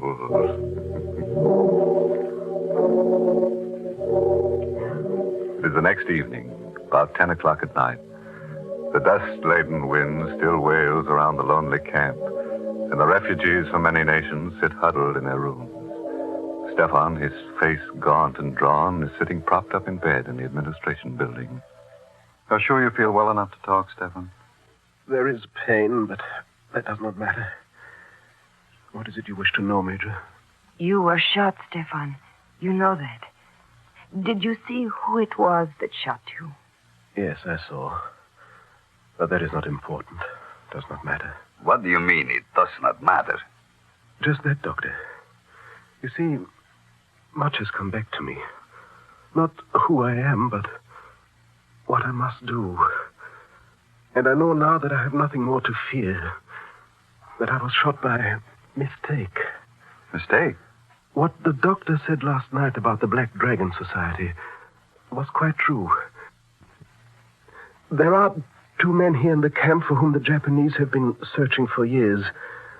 Men who have been leading the resistance movement in their own countries. Even now, the Black Dragon Society feels that those 2 men must die. Do you know who they are? Yes. Do not mention their names. Do not even think them. You know who they are, don't you, Mia? One of them is your own father, Ram Singh. And the other is Pao Tung. Is that true? Yes. It is true.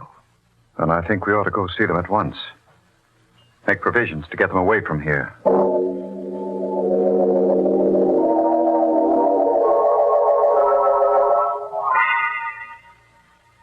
That, then, is the situation, gentlemen.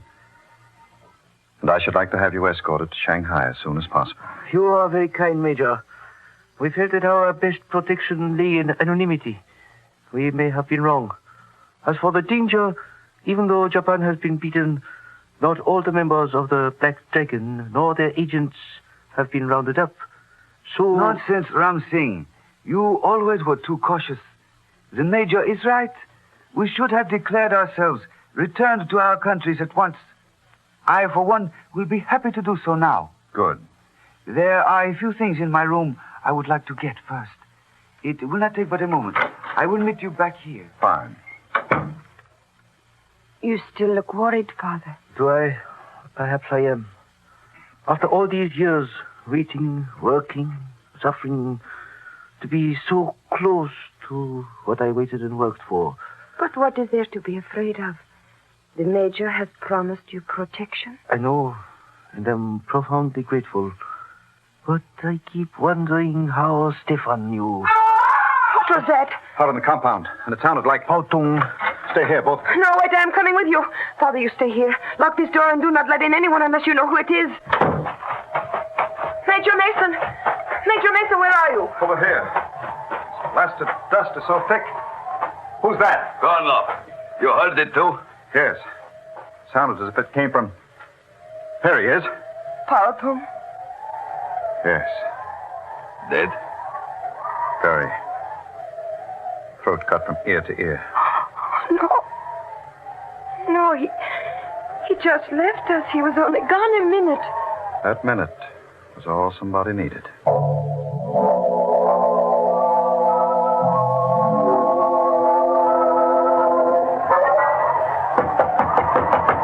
Who is it? Dr. Konov, Ramsey. Major Mason asked me to take you up to the administration building. Just a second. That scream out in the compound, was it? Yes. Putnam. And was he... Yes. Killed. That is why the Major wanted me to come and get you. To put you somewhere where you would be safe. You are ready? Yes. Poor Putnam. To have lived through so much. Waited for so long. Then... Is it known who did it? No, not yet. But they are closing the gates. Whoever it was will find it difficult to get away. Will they? I wonder. In this dark, where the dust so thick you can hardly see. Besides, suppose it is not someone from outside. Suppose it is someone from the camp here. Someone who has been here for a long time. Wait. Dr. Konov! Dr. Konov, where are you? Dr. Konov! Must have lost him as we came through the alley. With this wind. Dr. Konov! Is that you? Who is it? Answer me! Tell me who it is! No! Let me go! Let me go!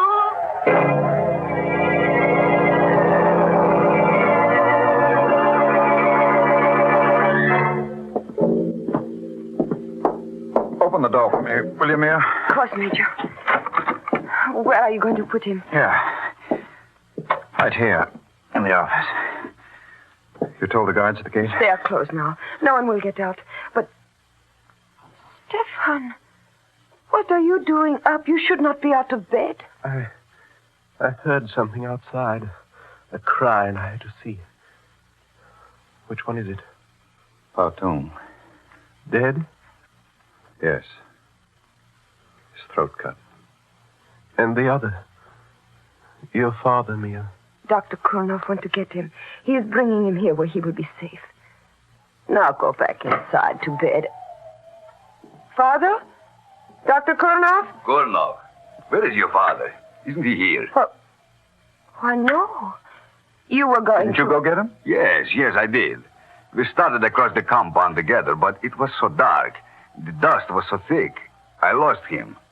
I called to him, looked for him, and when there was no answer, I thought he had gone on ahead. Stay here, all of you. I'll go. I'm sorry, Mia. Why? Why are you looking at me that way? And what are you sorry about? I am sorry that we became separated, that I lost him. I am sorry that he's dead. Dead? How can you say that? Because he must be dead. Because it's part of the pattern, the cycle. That is enough, Stefan. Come on. I will take you back inside. You're a very sick man, yes, and you shouldn't. Yes, I'm sick. Not as sick as some, but sick enough. I won't go back, though. Not yet. I must wait. I'm not sure for what, but I know I must wait for something. Listen. Major Mason? Yes. You found him? Yes. Yes, I found him. Father! I told you. I knew. He had to be dead. Yes. Yes, he had to be dead. I think I knew it, too. Knew it was hopeless from the very beginning. How did it happen? Strangled. With this. Strangled. Dying out there in the darkness. 2 of them killed within a few short minutes, and we still do not know. That's not completely true, Mia. You mean you know? Your father and Putnam were around here for a long time. They died because Stefan revealed their identity. That means the murderer had to have access to that information. He had to know precisely where they were and when they were going to be alone. And he had to be able to get at the medical supplies here. The medical supplies? Because Putnam's throat was cut with a scalpel. And your father was strangled with a catgut suture. And that means... Don't move, Connor. Had you covered since I came in? Dr. Kornoff. No, I do not believe it. Thank you, my dear. I am sure that there will be quite a few others who will feel that same way. Stefan, you saw who shot you. Who was it? He. Kornoff. You too, eh, Stefan? Well, I have a little something here I'd like to show all of you. Something... Major, look out! Oh! Quite fast enough, Kornoff. At least you saved us the trouble of a trial. As for you, Stefan... Do not blame him, Major. It was not his fault. Not his fault. It was he who exposed your father and Putnam. I know. But I think I also know why he did it. You know? Then tell me in heaven's name. Here. This should not come from me, but take it. Money? You are giving me money? Yes. Silver. The amount may not be exactly right, but now do you understand? Yes. Yes. Thank you. And bless you. I do understand everything. What I have done and what I must do. What does he understand? Why did you give him that money? There was once someone else who betrayed a friend and was paid for it with silver. 30 pieces to be exact. You mean? Yes. In the Bible. One Judas Iscariot. What, that's mad, insane. Are you implying that that's why he didn't die when he was shot? That he's eternal, immortal? I do not know. Perhaps he is not always the same. Perhaps in each crisis, in every period of history, there is always one who must play the role of the betrayer, even against his will. But this much I do know. That he is not immortal. Wait a minute. I just remembered. The story of Judas in the Bible. Come on, quick. What's that? The money I gave him on the floor. And... Good heavens. Yes. Matthew 27, as I recall. And he cast down the pieces of silver in the temple and departed, and went and hanged himself.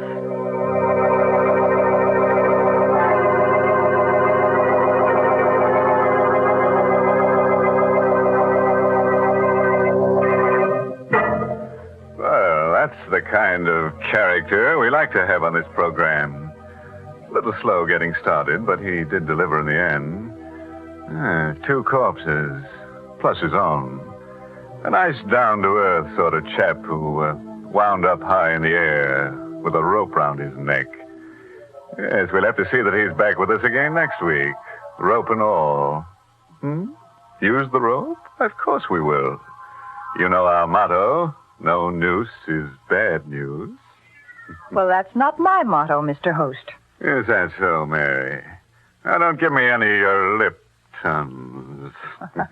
I certainly won't give you any of my Liptons. If you want Lipton tea, you can get it at your grocer's just like anyone else. And by the way, folks, you'll find that it pays to ask for Liptons in the larger, more economical size packages. That way you not only save money, but you also make sure that you have a good supply on hand of that brisk-flavored Lipton tea. And you know, Lipton's is always welcome.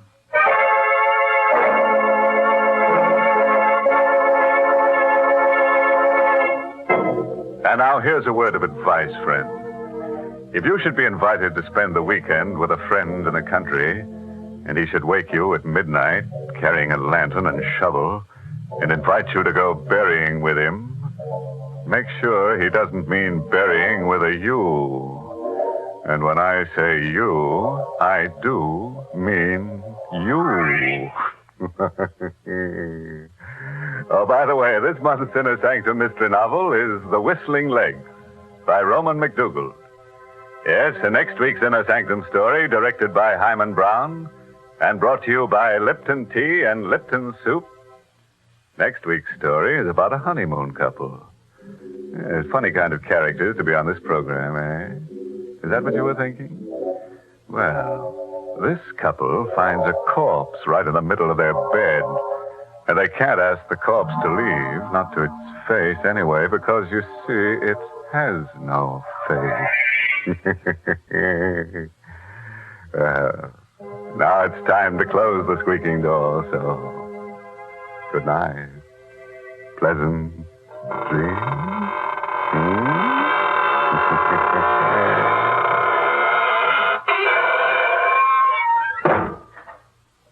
Folks, here's a modern food with an old-fashioned homemade flavor. Lipton's noodle soup. You see, Lipton's takes no time to prepare, and yet it's blessed with a real fresh-cooked chickeny taste. And what's more, it's swimming with tender golden egg noodles. That's why Lipton's is such a grand food to give your child when he comes home from school for lunch. Yes, it's quick and it's appetizing. You'll find that children enjoy Lipton's just as much as grown-ups do, because it has the same good spices, the same rich, old-fashioned flavor as the chicken soup you'd make right at home. So, friends, don't forget to serve Lipton's noodle soup. And don't forget to tune in next Tuesday night for another Inner Sanctum Mystery.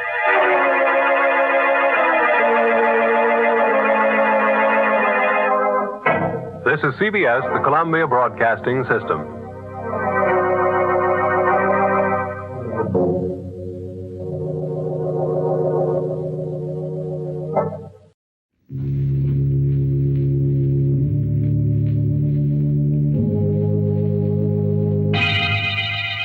Lipton Tea and Lipton Soup present Inner Sanctum Mysteries, starring Wendy Berry.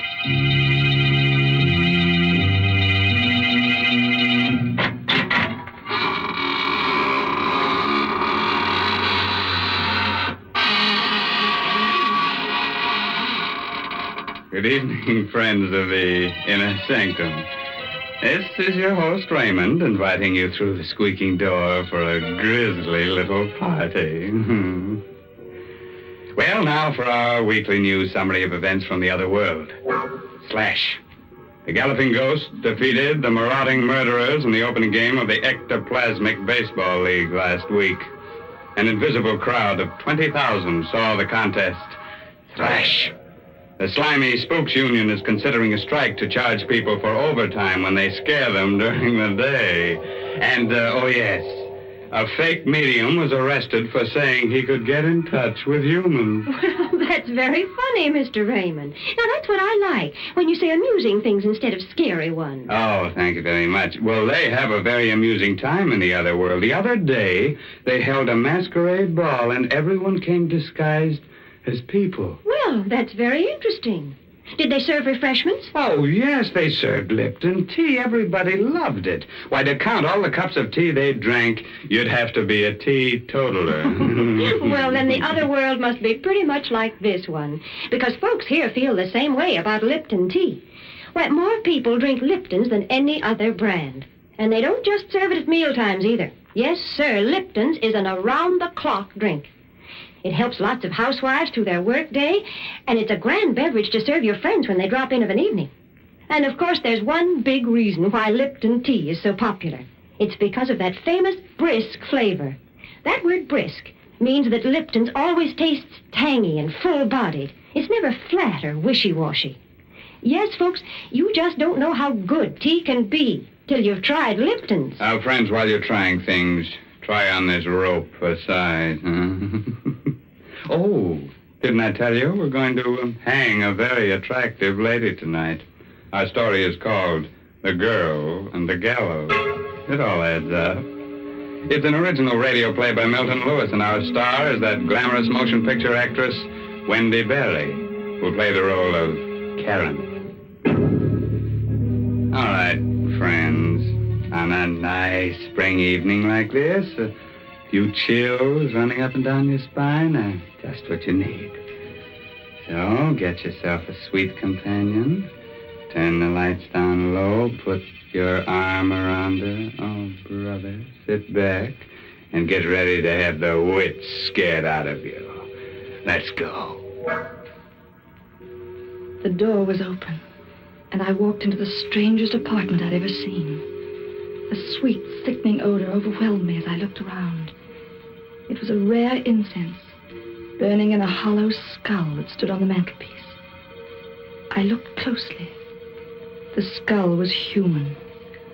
I felt someone's eyes on me, staring, watching every move I made. Good evening. You're Karen Marlowe, aren't you? How did you know? I'm Laura Mason. Oh, Father's told me so much about you. I had to come and see you. May I call you Laura? Of course. I thought it'd be best if we met like this by ourselves. When you marry Father, you're going to be my mother. I never had a mother. She died when I was born. Yes, Dennis told me. I can see now why Father's so much in love with you. I can grow to love you, too. What has your father told you about me? That you were quite an extraordinary woman. Can you really foretell the future? Why did you come here? I told you. You're going to be my mother. That's not the reason. I don't understand. Sit down, Karen. Before you leave here, you will understand. And you'll believe everything your father told you about me. She sat next to me, held my hand. Hers felt like ice. Suddenly, her body shook and quivered as though she were being seized by some terrifying unseen demon. Her eyes had little dancing flames. Then they were gone. They became hollow, endless, like two round black holes of infinite space. She was in a trance. Her hand held mine like a vise. There's not going to be any wedding. What are you saying? I see a coffin. A coffin? There's a man in it. Dennis, your father. You don't know what you're saying. On the floor of your home, a dagger in his throat, his head in a pool of blood. Stop it! Murdered! Stop it! You struck me. I had to wake you out of that horrible trance. How can you say such awful things? They're true. They can't be. But they are. I still remember the last vision I saw. It should interest you very much. I don't want to hear about it. You were in it. I? How? There was a figure hanging from a gallows. It was you. You hate me, don't you? You want to see me dead. That's why you're telling me this. No. I'm not afraid of you. You're rotten and evil and loathsome. And I hate you. I hate you. I could kill you.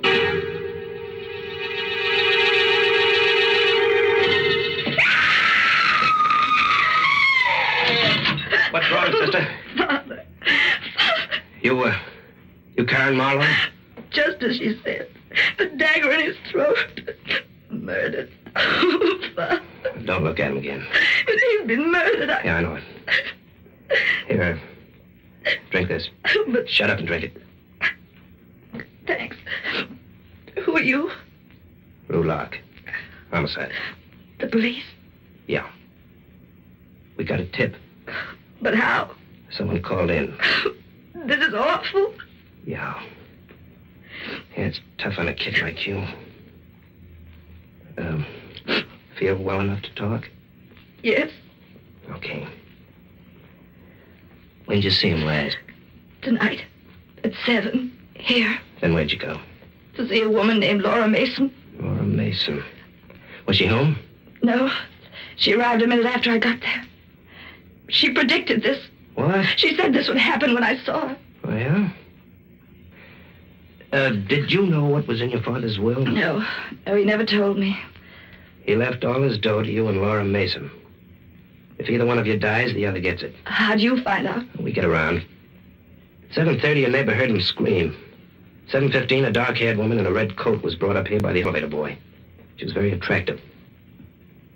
Do you know anyone like that? Yes. Laura Mason. You sure? Yes. Mm-hmm. Who made that head of your father? Oh, a sculptor in Paris many years ago. Why? Because your father mentioned it in his will. How? Well, he said that under no circumstances must it go to you. It was to go to Laura Mason or be destroyed. Well, what made him do a thing like that? I don't know. Father was a strange and brilliant man. She killed him. I know she did. Who? Laura Mason. You know she did it, too. Now, take it easy. Feel well enough to go out? Yes. Okay. Take me to Laura Mason.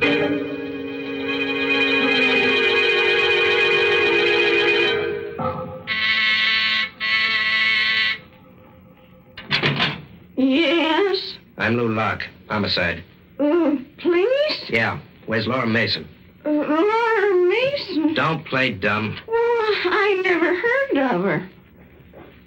Ever seen this lady before, Miss Morrow? No, and I've never seen this apartment before either. Did you make a mistake? No. No, this is the building. This is where the apartment is, but I don't understand it. Neither do I. I told you how strange it was. Yeah. Hey, the skull on the mantelpiece, I don't see it. But it was here, only a few hours ago. What's your name? Maxine Maynard. How long you living here? 5 years. You must have made a mistake, Miss Morrow. I didn't. I know it sounds crazy, but you don't believe me, do you? You don't believe a word I told you. Let's go back to your place. The boys must have finished up by now.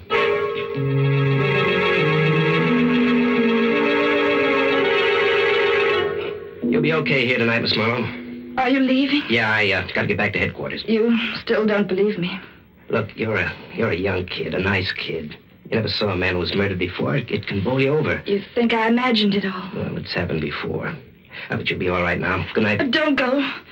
Please don't go. Well, I've got to. I'm frightened. I don't want to be here alone. There's a cop in the corridor. If you want him, call. I don't want to be in this apartment by myself. I've hardly ever been without my father. Don't go. Please. Easy, kid. I'll come back if I can. Was I losing my mind? Did I imagine a strange interview with Laura Mason? I was alone in the apartment where my father was murdered. I was too frightened to think. Suddenly, the door buzzer sounded. I rushed to open it. No one was there. I sat down. Was this something I imagined, too? The phone rang. I picked up the receiver. Hello? Hello? Hello? No one answered. Was it all imagination? Had something happened to me? I went to the window, opened it. I heard the traffic far down in the street. Jump? Why not? Father was dead. My life was a nightmare. I couldn't go on like this. Yes, jump. It'll be all over. The torture, the fear, the madness, all gone. I leaned over the ledge. One move would be all over. I would jump. Come back here. Let me go. Let me go. No, you don't. I don't understand. Never mind what I don't understand. You're just lucky I came back. It'd been better if you hadn't. Something's happened to me.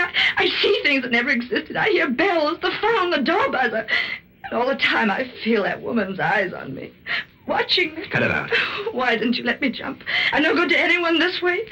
Why did you come back? Because I... Come here. Don't. Let go of me. Shut up.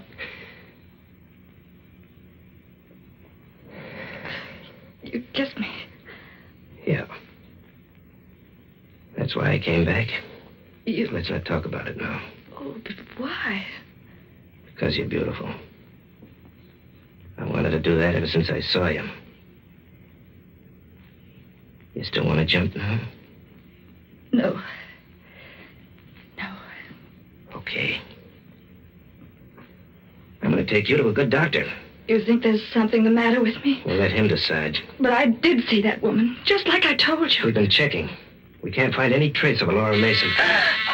Why'd you jump like that? The door buzzer. You did hear it ring, didn't you? That was the door buzzer. Sure, I heard it. Oh, thank heaven someone else heard it. I'll open the door. What's the matter, Karen? Oh, it's her. Standing in the doorway. It's Laura Mason. Good evening, Karen.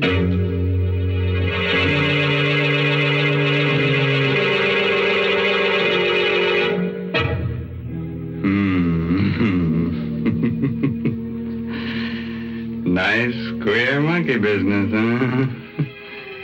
Say, I wonder what happened to that apartment with the burning skull on the fireplace. Oh, that'd make a cozy little place for a vampire. She could invite her friends up and have a few drinks. Oh, now, Mr. Raymond, I just can't stand the thought of vampires. Oh, well, tell the truth. I feel the same way, Mary. I always say that I could kill a vampire and it wouldn't bother my conscience at all. After all, I wouldn't be spilling her blood. It'd be somebody else's. Now, please, there are no such things as vampires. So let's talk about something else. Something sensible. Heaven forbid. Well, then you just be quiet, because I'm going to give some sensible advice. I'm going to remind all the folks who drink Lipton tea that it's wise to buy the larger, more economical size packages. Oh, yes, it's thriftier, but that isn't the only reason. I mean, Lipton tea is the perfect drink for so many occasions that unless you keep a good supply on hand, you may be caught short just when you need it, such as when friends pay a surprise visit to your house. So, when you buy Lipton tea, the tea with the brisk flavor, be sure to get it in the larger size packages. Oh, sure, and there's still a large package of murder ahead tonight, so let's get back to our star, Wendy Berry. Let's see, where were we? Oh, of course, Karen was trying to make up her mind if she was going bats when suddenly the door opened and in walked Laura Mason. I'm Detective Lou Locke, homicide. Better sit down, Miss Mason. Thank you. Karen, will you please fix me a drink? Yes, but you've got to tell him what happened this evening. He doesn't believe me. Fix her the drink, Karen. I'll do the talking. All right. I suppose you've been wondering about me, Mr. Locke? Yeah. Did you know about his will? I did. I suppose you've gathered quite a bit of evidence against me. We've got enough. Did you kill him? Do you have my drink, Karen? Yes, here. Thank you. No, I didn't kill him, Mr. Locke. We'll let the jury decide that. Would you care to know who did murder him? I have a certain curiosity. She did. Karen? Yes. You don't know what you're saying. Why don't you tell him, Karen? Why don't you confess? But I have nothing to confess. I didn't kill my father. Lou, you don't believe her, do you? You know she's lying. I listen to everybody. That's my business. Are you going to confess, Karen? What are you trying to do to me? You know I didn't kill him. You know because you killed him yourself. Miss Mason, I understand you saw the body of Dennis Marlowe in a vision. Yes. The vision came after the murder. After you were known to come to this apartment earlier this evening. She killed him. That's why she could see these things in her vision. What have you got to say to that, Miss Mason? I see I'll have to convince you too, Mr. Locke. You don't believe in these powers of mine? No. You will. Let me hold your hand. She held his hand, just as she held mine. That same strange shudder went through her body. Her eyes again became the round black wells of infinite space. In a moment, you'll be looking at the body of a woman, Mr. Locke. She's lying on the floor of this apartment. She's dead. Yeah? Who is she? I can't see her face yet. Wait. I'm beginning to see it now. What's the matter? This drink has been poisoned. What are you talking about? Karen poisoned my drink. The body lying on the floor is me. She's murdered. No, it's a lie. It's some trick. You won't win, Karen. My body will disappear. It's not like yours, not like any of you. You won't be able to arrest me. What happened to her? What's the matter? Just a minute. She's dead. Dead? Murdered. She's been poisoned. Poisoned? That's right. Look at her eyes. But I didn't do it. You saw me pour the drink. I wasn't watching you. But you can't believe I didn't that. say you killed her. But that's what you're thinking. What I'm thinking now isn't worth a button. Give me that shawl on the piano. Here. I want to cover her. You don't really believe it. Listen, you stay here. I'm going into the next room to phone headquarters. I'll be back in a minute. I looked at the shawl, covering the twisted heap on the floor. What kind of a woman was she? Why had she lied? As though hypnotized, I walked over to her, picked up the shawl. She was beautiful, even more beautiful in death than in life. Then out of space, just as I'd felt it before, I felt her eyes on me. They were closed, yet I knew she was watching me, staring at me, looking at every move I made. Suddenly, I heard myself screaming at her, "You can't see me! You're dead! You're dead! You can't see me!" I couldn't bear it another moment. I ran out of the room, terrified and hysterical. "She's watching me, Lou! Lou, I can feel her! Karen! She's watching me!" Karen, get a grip on yourself. Oh, I tell you, I feel her eyes. Karen! You must believe me. Please, believe me. Now, look, you'll be okay. I finished my call. I want you to come back inside. No, I can't. You've got to. Look, if you'll only realize that there's nothing to be afraid of, you'll be all right. Come on. Oh, I'll go. I'll go if you tell me you don't believe what she said. I don't believe it for a minute. She put that poison in the drink herself. She knew the game was up, but she just wanted to make trouble for you. The whole thing was an act. Here's the... Lou, look.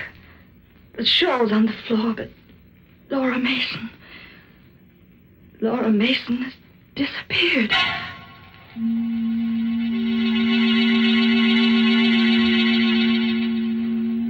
I was alone. Lou had gone back to headquarters. When he left, I could see she had him under a spell. He, too, was puzzled and confused. Just as before, the door buzzer rang. No one was there. The telephone rang. I picked it up. Hello? No one. I was being beaten. I knew it. You can fight evil when it's human. But what can you do when it's not human? She wanted me to die. On the gallows. Somehow I knew I would. She was too powerful for me. How could I stop her? How? Good evening, Karen. I looked up, saw her. Another hallucination. I said good evening, Karen. What do you want? I want you to confess to the murder of your father. That's what you wanted all along, isn't it? That's how you want me to go to the gallows, isn't it? Yes. Call the police, Karen. Tell them how you murdered him. No. Why suffer any longer? You know you'll do it in the end. No. I have patience. I'll wait. Just let me take something out of my purse. A knife? Yes, Karen. Dennis died by being stabbed in the throat. Perhaps you'd like to know how that feels. You wouldn't dare. I'd dare anything, Karen. Don't you come near me. You know you've got to die, Karen. Go away! Go away! No, Karen. I have a weapon, too. In this drawer. Oh, a gun. Do you think that'll have any effect on me? You tried to poison me once. It didn't work. I'm warning you. Go away. Get out of here. Don't be a fool, Karen. No, I'll shoot. Put that gun down. No, I'm going to kill you. You see, Karen? It had no effect.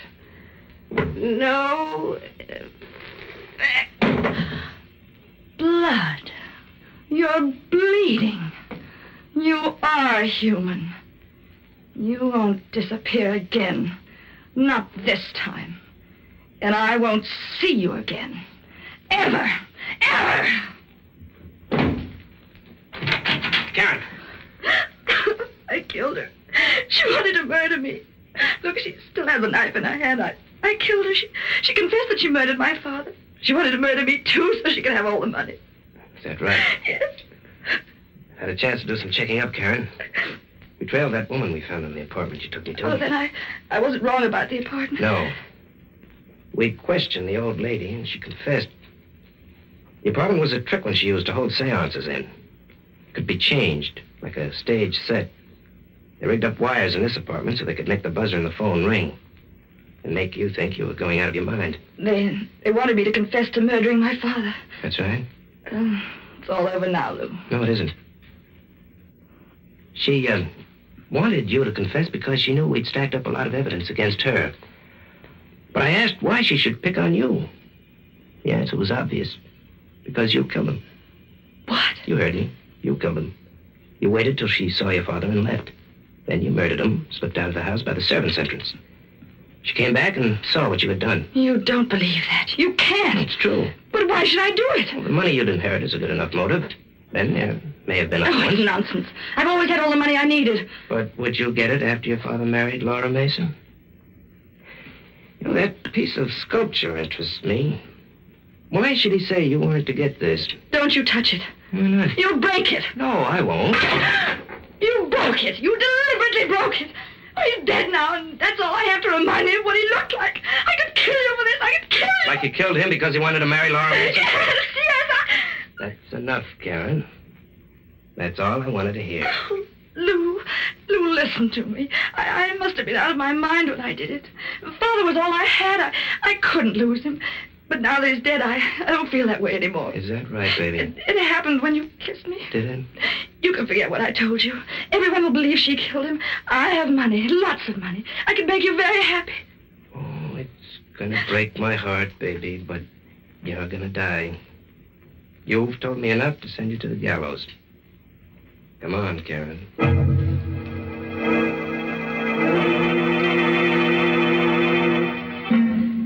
I pleaded temporary insanity.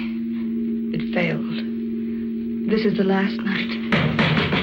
That noise. The gallows. They're testing it. Laura Mason was a strange woman. All I can think of now is what she told me. It seems so long ago. There was a figure hanging from the gallows. It was you.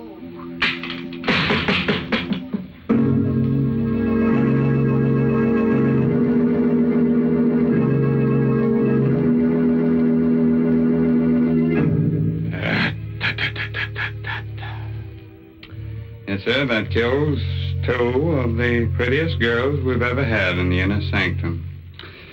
Karen should have pleaded guilty to having killed her father and asked for clemency on the grounds that she was an orphan. What a terrible crime that was. Yes, man. She seemed like such a polite young girl, the kind of girl who goes to finishing school and learns how to pour tea. Now, see here, Mr. Raymond, you don't have to go to school to learn how to pour tea. No? And as far as enjoying tea is concerned, you only have to know one word. Yeah? Lipton.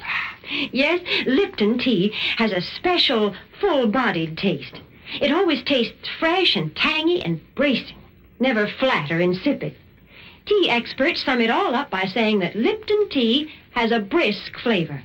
So, folks, try Lipton's and see what a big difference that brisk flavor makes.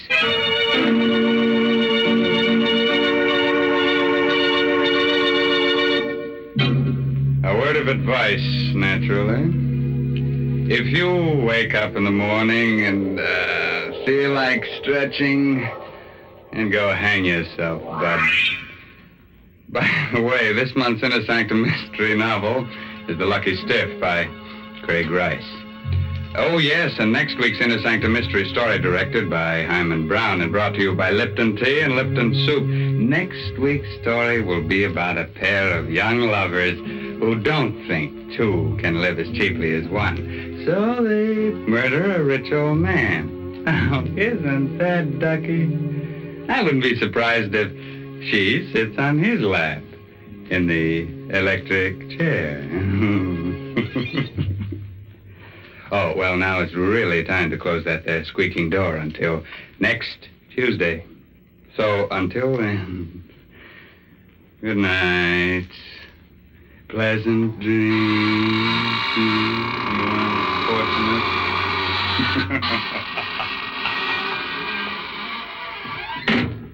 Folks, these busy days, we all want to save time when we prepare meals, and yet we don't want to sacrifice that good homemade taste.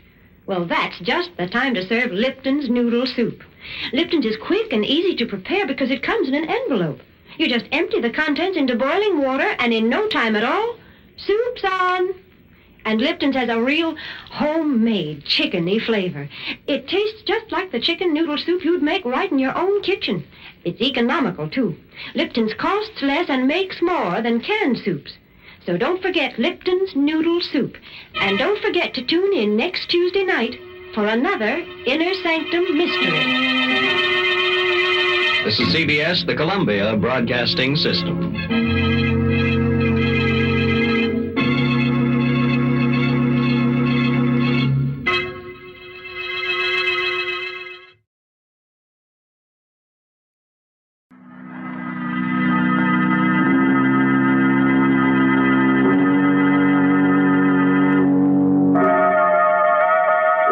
Sanctum Mysteries, starring Ann Seymour and Myron McCormick.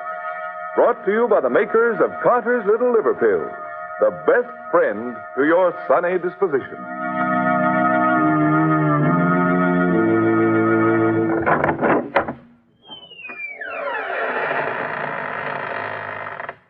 Good evening, friends. Welcome. Welcome to the Inner Sanctum. This is Raymond, your host, teller of strange tales. Come in, if you dare.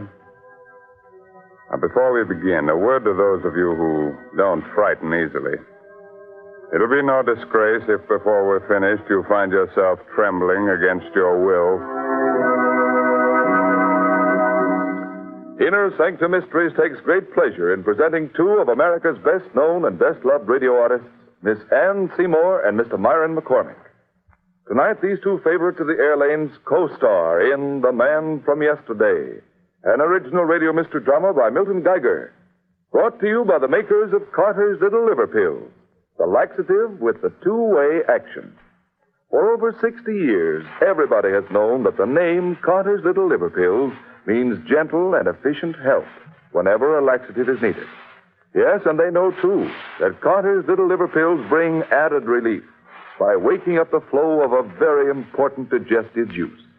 So take advantage of this two-way action and ask for Carter's Little Liver Pills.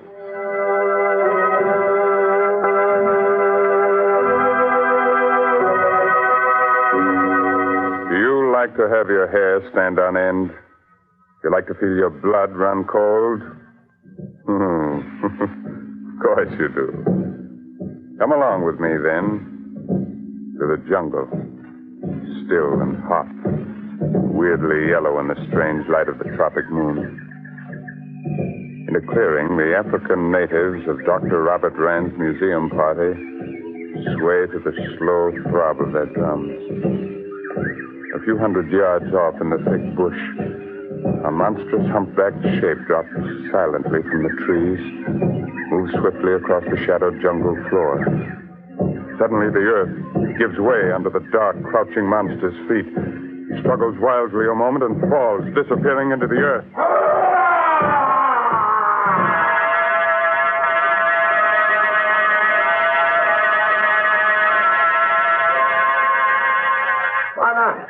Juana, run!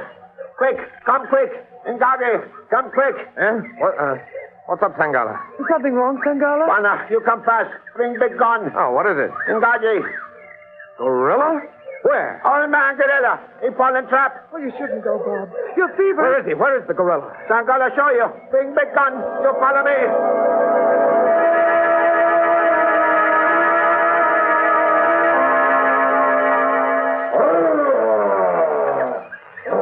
Can you see him down there, Bob?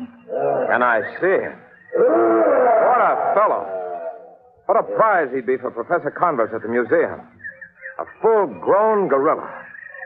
Ruth, we've got to get this fellow home, alive. Oh, Bob, it's dangerous. You're ill. Must you? Converse would never forgive me if I didn't.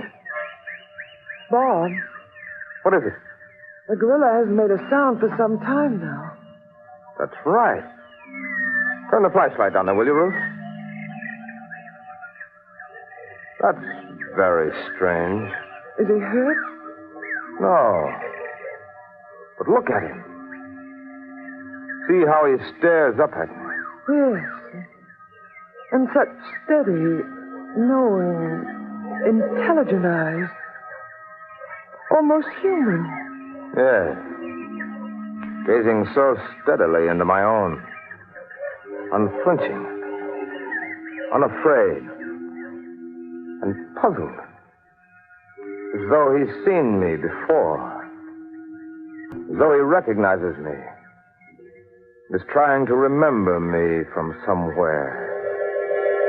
Sometime.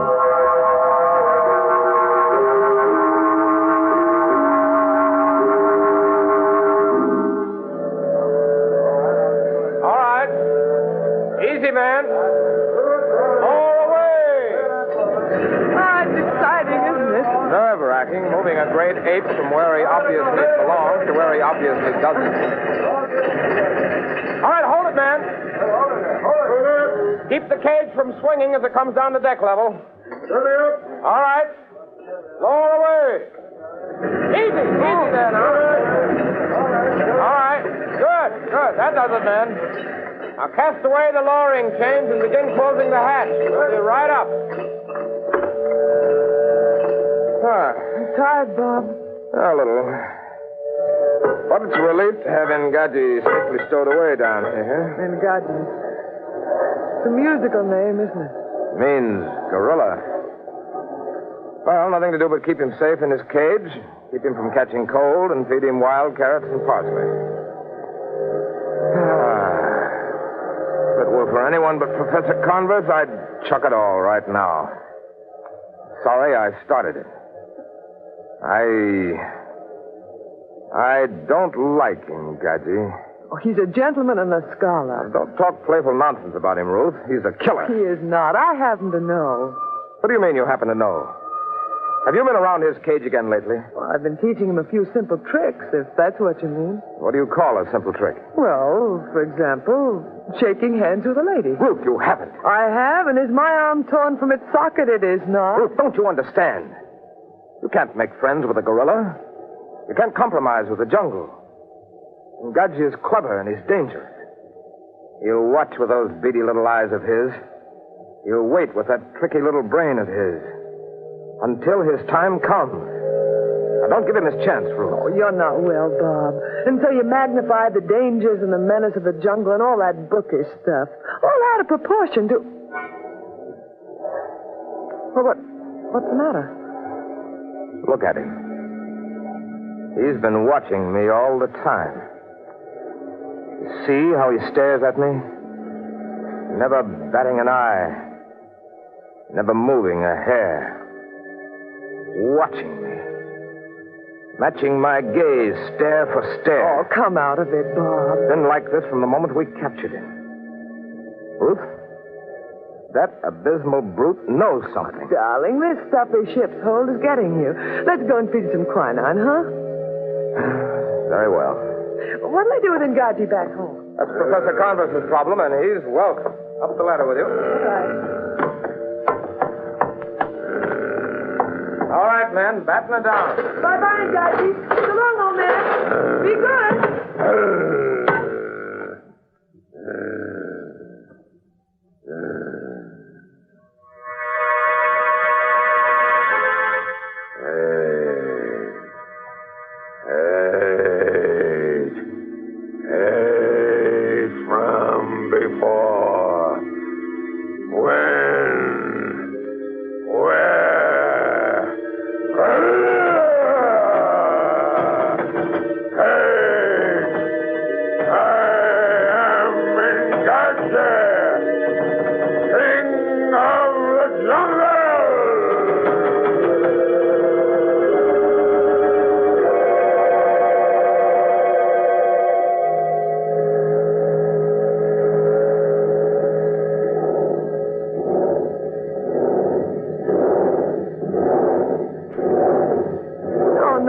Ngaji. The other hand.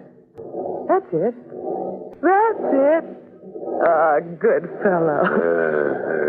Now, the other hand. Take my left hand now. The left. That's it. Oh, careful now. Don't squeeze so hard. Hey, Butch, take it easy. No. Mustn't pull. Stop pulling, do you hear? Ngaji. That's better. Now let go of the lady's hand. That's it. Now then, how about some exercise? Think you could walk around the hold here with a distinguished dame on your arm? Yeah, let's see how this chain and iron pin work on this door. They think you can't be trained, but I know you can. Oh, this is easy. Oh, have this iron pin up in just a minute. Just be patient, old fellow. Oh, here it comes. Well, better luck next time. You down there, Ruth? Coming, Bob. We're just having a word with Ngaji. Well, hurry. We've got little old New York on our horizon, and I'm quite glad.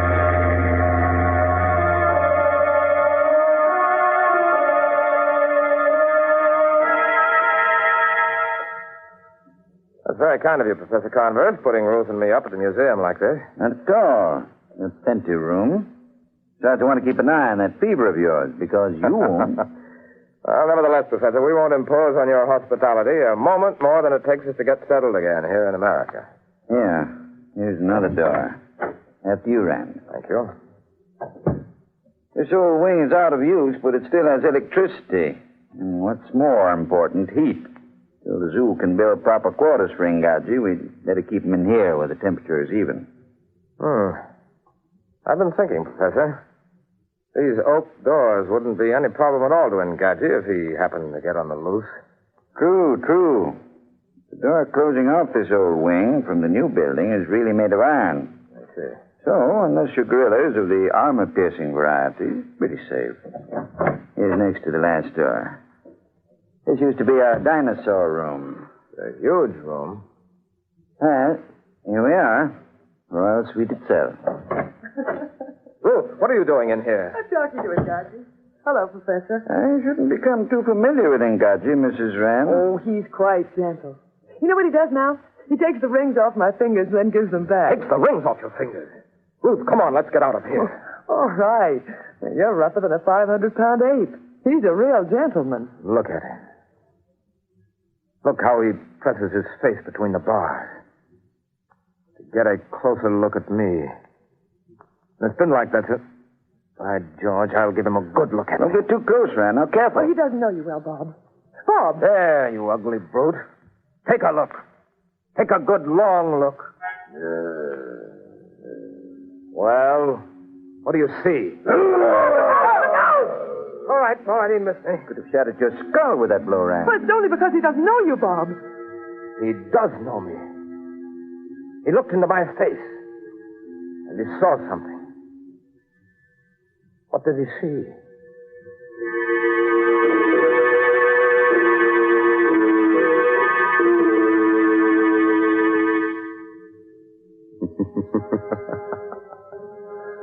What do you think he saw? Well, I'm no fortune teller. I'm only Raymond, your host here in the Inner Sanctum. But I can tell you he must have seen something. But what was it? That's the big question. Yes, and when that logy, dull, sluggish feeling tells us that a laxative may be needed, the big question is, what laxative will do you the most good? Lots of folks have answered the question successfully by taking Carter's Little Liver Pills. Why? Because Carter's Little Liver Pills offer help in these two effective ways. One, they help relieve irregularity in an efficient, thorough, yet gentle manner. Two, usually within a half hour after taking them, Carter's Little Liver Pills wake up the flow of a very important digestive juice. It's this vital juice that helps tone up a lazy, sluggish digestive system so that folks can lose their grouts and feel better. You better keep that in mind, friends. And next time, remember Carter's Little Liver Pills. The laxative that helps in more ways than one.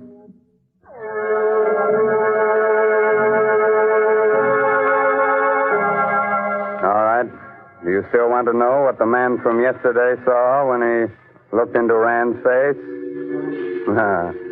You'll be sorry, but you asked for it. So let's go into Ngaji's cage with him now, as he listens to a strange, mysterious voice. Ngaji, Lord of the Jungle, do you hear me? Do you hear, Ngaji? Do you hear the jungle speak? Ngaji, I am Ngaji. I am the jungle. Jungle. You looked into the man-creature's pale eyes. Do you remember now? Do you remember that other Ngaji 1,000 million moons ago, before the pale man-creature walked the earth? Man, small, weak. Do you remember, Ngaji? Remember. You fought with him in the jungle, fought for the beautiful she. He conquered. How you hated him. Hey. He was mighty, and he was different from the others. When the others swept through the trees, that other one ran, swift as the wind, on the ground. Remember. Remember. Hey. You fought, and you died. That other one who was different stood triumphant in the clearing, his neck half bitten through, victorious. He who would one day be a man. Man. Your conqueror then. Your captor now. Hate. Hate, man. Where is your strength, O Ngaji? That this same other one conquers you again, as he did 1,000 million moons ago. I am strong. I am Ngaji. Yet the weak one wins. Here.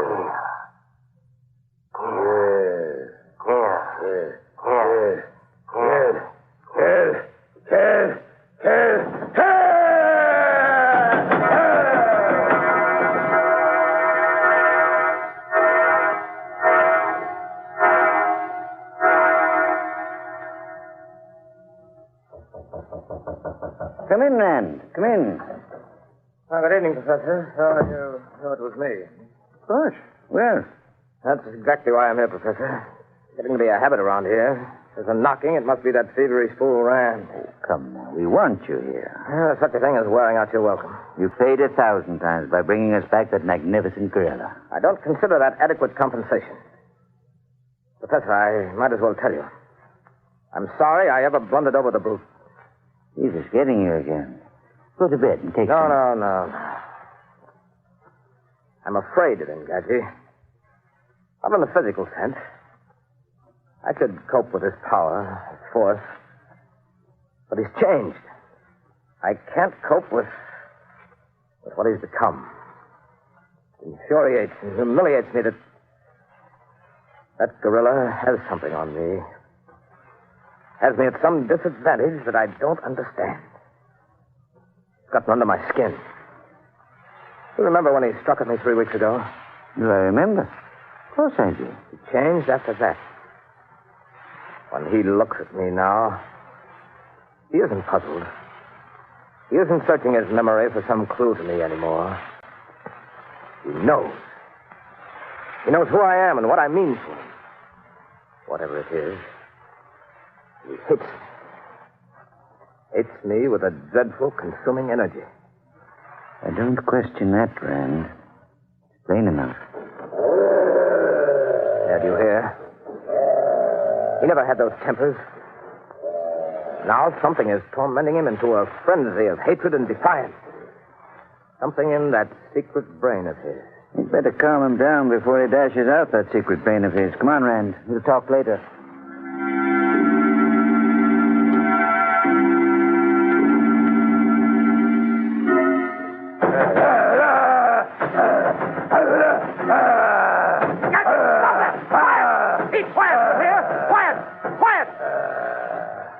Who did you say was afraid of whom? He's quiet, yes. But look at those eyes. Where have you seen such hatred? Or such tremendous living power? Yes. You've got to admire it at first. You almost think for a moment that he represents the super race. That big, black-haired, purebred gorillas are the dominating people. And on the basis of sheer power, with a certain amount of intelligence and ruthlessness, you think he ought to rule. Then you stop to think. You remember. Yes, he's pure black gorilla and powerful. But after all, he's just a gorilla. Oh, I thought I heard Ngaji fighting in here. Well, you did. Your precious beast was having a tantrum. You catch cold running about barefooted like that, and that wouldn't do. Because Ngaji might catch it from you, and that would be the end of Ngaji. On second thought, perhaps you'd better run around barefooted. But, Bob, he's worth a fortune. Well, so are you. Now run along back to bed. Professor Converse and I have a chess game to play. Eh, Professor?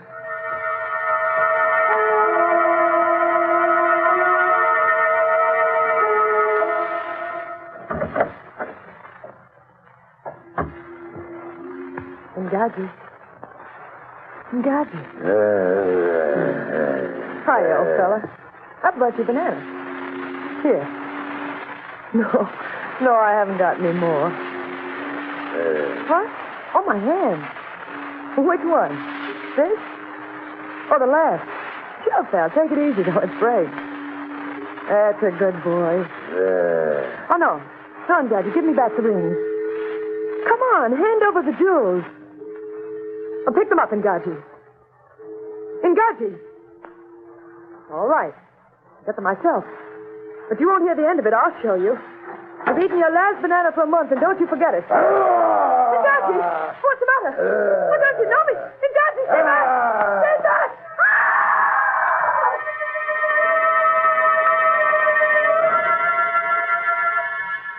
Your move, Professor. Hey, Scott, it's Bruce. There's a light in the wing. Look.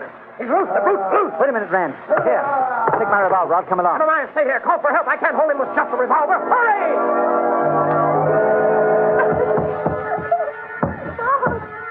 Bob, help me, Bob! Help me! Bruce, what happened? Are you hurt? That's my answer. I unlocked the cage. He broke the door. darling, that's all right. I could just get in here by the door before he realized he was free. Can you walk, darling? No, I ran to the door, but I hit my foot and I can't stand, Bob. Put your arm around that shoulder. Hurry. He's breaking through. I let him escape. I let him. That's it, darling. Now hold tight. But you're yourself. You can't carry me too, Bob. Hobble on one foot now. Up. Oh. Come on now. All right, darling, quick. The next room. Quick, in here. Now, the next room. We've got to hold him off, throw him up. Come on, Bruce.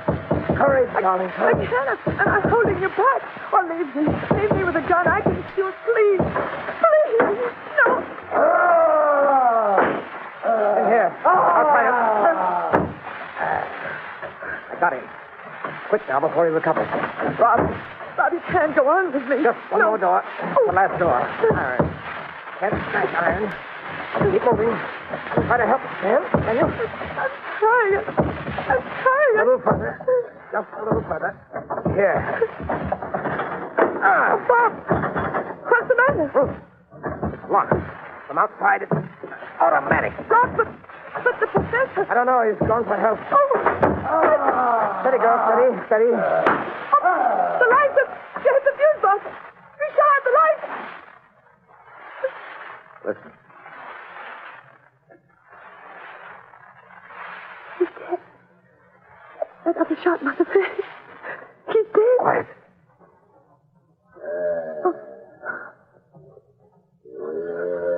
No. He's alive. He's stalking us in the dark. How many bullets? 3. Bob, one more for Ngaji. Don't kill him. Quiet. This way. Keep moving.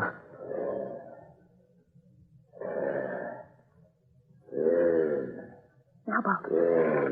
He's against the window.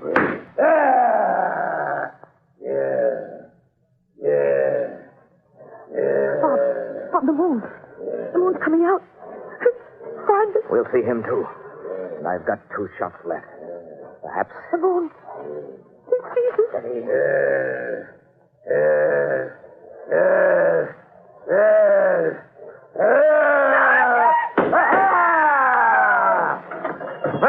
Friend, where are you? Friend! Why'd you right over here, Professor? Friend. Oh, thank heaven. Are you all right? Did you?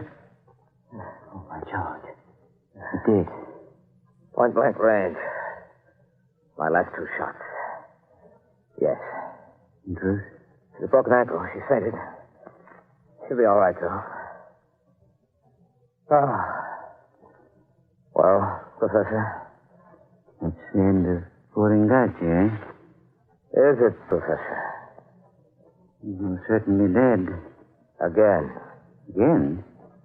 Have you ever had the feeling that something that has just happened, has happened before, somewhere, a long time ago? A very familiar psychological phenomenon. What about it?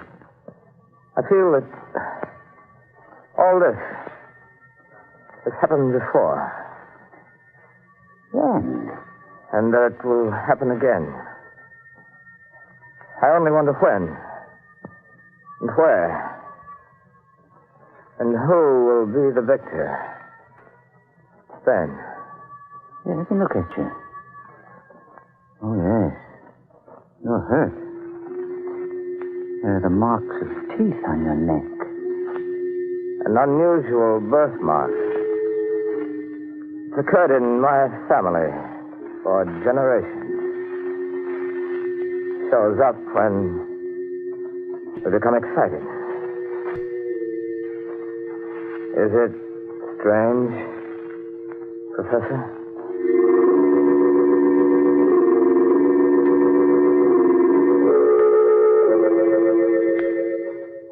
All right, friends.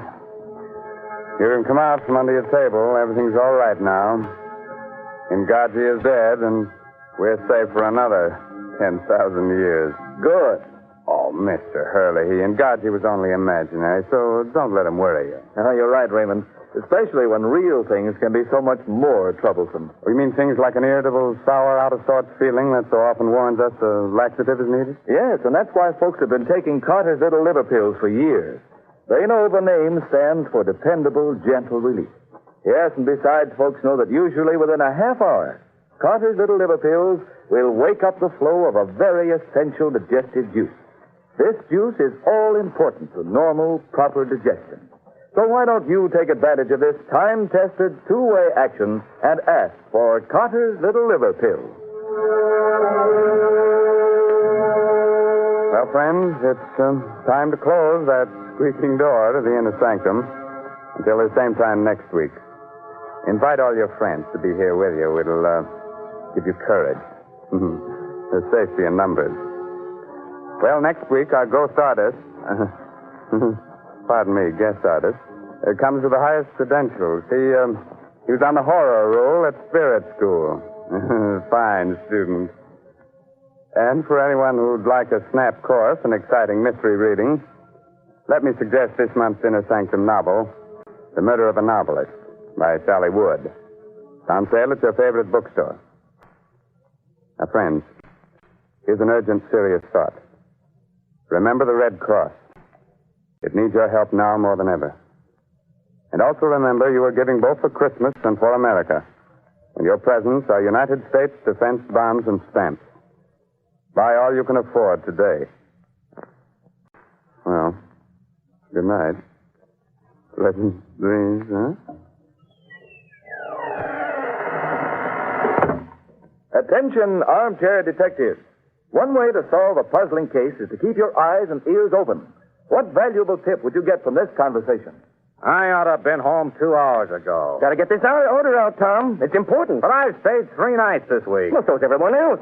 Come on, Tom. These days, ground things out. But you fellas don't feel as sunk and low down and out of sorts as I have lately. I can't afford to. There's too much work to be done.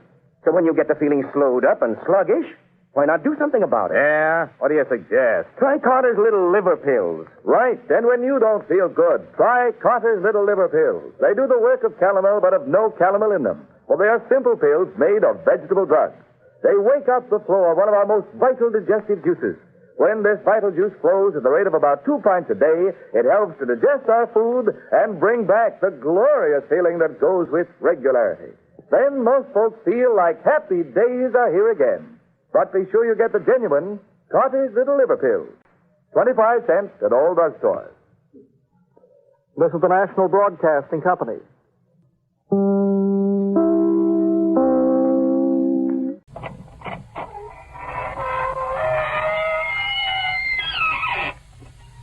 Good evening, friends of the Inner Sanctum.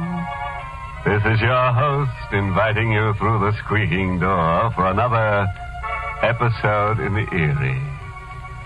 Well, you feeling chilly? Well, why don't you just lie down right there and warm yourself on our bed of coals? Oh, dear. We feel a little sad this evening. Our pet vampire, Hubert, is strayed off the premises. Poor Hubert, he's sort of stupid. Partly bats, you know. Hubert's so dumb he doesn't know his grave from a hole in the ground. Now, if you should find him crawling around your place, don't let him annoy you. After all, vampires can be an awful pain in the neck. All right, so it isn't funny. What do you want? Blood?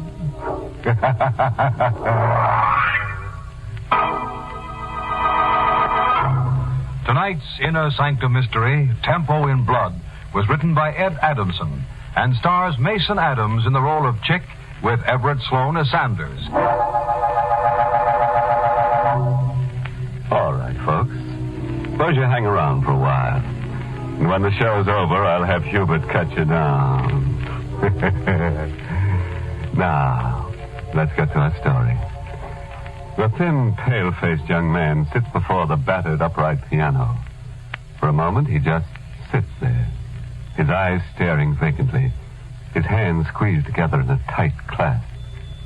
The hands unfold, and then slowly, unsteadily, the nervous fingers reach for the keyboard. I think I got it now. Yeah, that's it. That's the way it began. Yeah, now I got it. I got it. I was playing at the Silver Crescent, smoky 2x4 gin mill over on 8th Street. I came to hear Chick Denson pound it out on a black and white. Yeah, I really had the joint jumping that night, really jumping. Except for one guy. He was sitting in a booth right across from the piano. He looked like he was playing hooky from the cemetery. That guy, the one I'm telling you about, he just sat there looking, doing nothing but just looking at me. Figured at first he was just a square, a long hair. Why did he keep looking at me that way, that creepy way? It started to get under my skin like the itch. He itched me so much I stopped pounding. I stopped right in the middle and I walked over to him.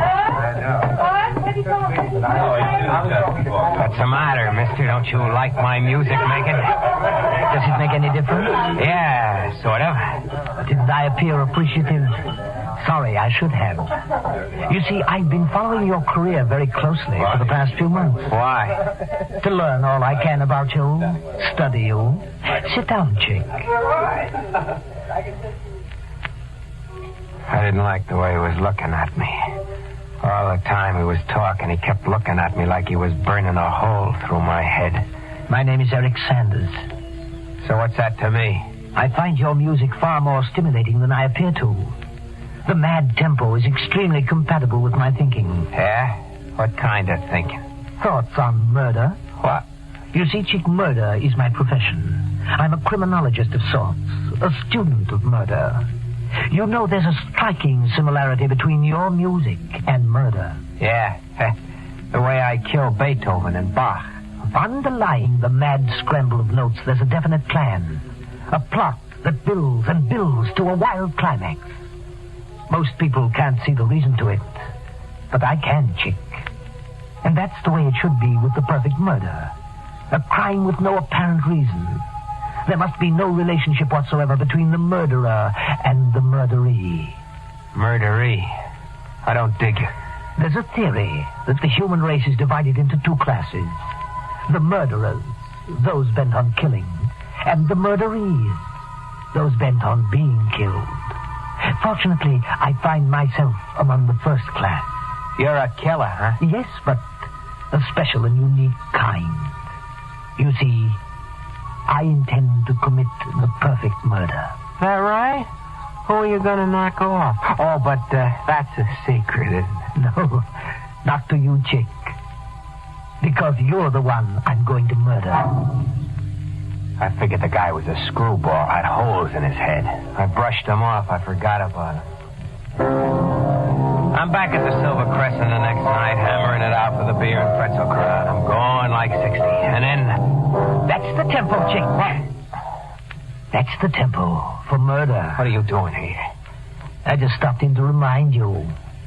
It can happen anytime. Anytime.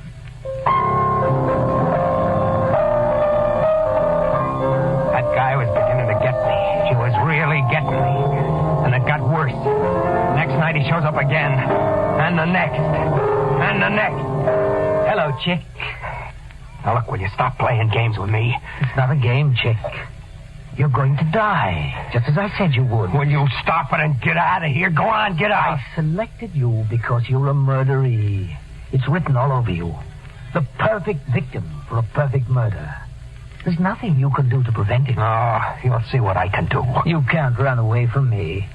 I'll find you wherever you go. I'll go to the cops. I'll tell them about you. They'll take care of you. That's what cops are for. They'll take care of you good. The police. Go ahead, Chick. You go to the police. They'll think you're crazy.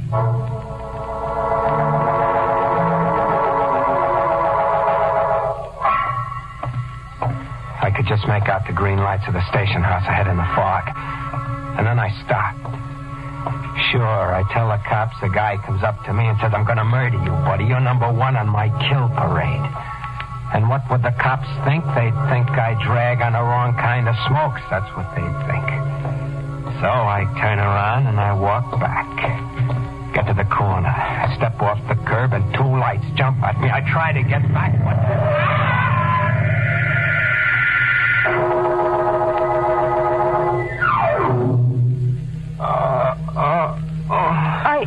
Are you all right? What is this? Who are you? My name's Rita Corday. You're in my apartment. You were struck by my car. I'm awfully sorry. Where is he? What? He's here, isn't he? Oh, I don't know what you're talking about. You're lying. You tried to kill me. What? He had you do it. It didn't work, so you brought me here to finish it off. Well, you're not going to do it. I'm not going to die. You mustn't try to get up. You're not going to kill me. You're not going. Please, lie back. I'm getting out of here. You're not going to do that to me. Listen to me, please. I want to help you, Chick. There, you know my name. You were lying, just like I said. You're in with him. You're going to kill me. Wait. Of course I know your name, Chick Denson. I looked through the papers in your pocket. Now, you listen to me and try to understand. You weren't hurt badly, but you've had a shock, and you're imagining things. I brought you here to help you. No one is going to do you any harm. You're safe. Do you understand that? Safe? Perfectly. He isn't he? You're not helping us? I haven't the slightest idea what you mean. I told you I'm going to help you. I'm going to take care of you, Chick. You're going to stay here until everything is all right.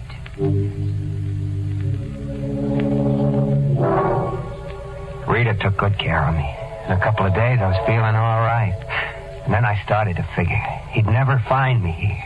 As long as I was here, I was okay. Rita had a piano. I had nothing to do all day but just sit and play. I was okay, but I wasn't telling Rita. Not while Eric Sanders was still out to get me. I'm home, Chick. Hello, Rita. You're late. 10 minutes. I told you, baby, I hate to wait for you. Even just 10 minutes. I stopped in the store around the corner. I bought you something. Go ahead, open the package. Okay. Rita.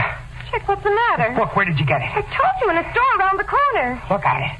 The Fine Art of Murder by Eric Sanders. Chick, I didn't buy that book. It was another one. I must have gotten the wrong package. They made a mistake. It wasn't a mistake. I got to get out of here. What's the matter with you, Chick? What's wrong? Coming to get me. I've got to get away from here. I've got to get away. I walked and I walked. I didn't know where to go. Then I saw I was down by the waterfront. I stopped and I stood there looking at the river, trying to figure something out. I pulled out a cigarette. Then when I felt for my matches... Light, Chick. Sanders. I told you, Chick, it was no use running away. I told you I'd find you. I was waiting here for you. I followed you from her house. You sent that book. I told you I had a plan. Now look, you're going to leave me alone. No, Chick. Not until you're dead. Why does it have to be me? I told you why. You were born to be murdered, and I was born to do the murdering. And there's nothing you can do to prevent it. I'm going to make you stop, so help me. I'm going to about to beat the life out of you. You're going to stop. Do you hear me? You're going to leave me alone. You're going to stop. Stop! You can't kill me. And you can't make me stop killing you. No matter how hard you try. It wasn't meant to be that way. Oh, you'll see. You'll see. I pounded into him. I beat him until my hands were sore. Then I stopped. He sagged to the ground. I was going to kick him in the face, right in that smirking face. But I couldn't. I don't know why. I wanted to, but I couldn't. Then he looked up at me. You can't do it, can you, Chick? It's just as I told you. You're the murderee, and I'm the murderer. You're the one who's going to die.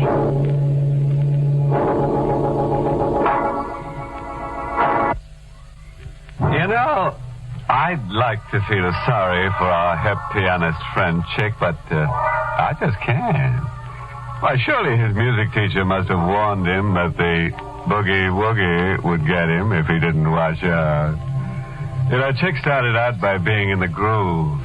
Now it looks like he's headed for a rut, about 6 feet deep. Yes, sir, that Sanders fellow really digs him. Well, now, sit back and let's hear the low notes and the rest of Chick Denson's story.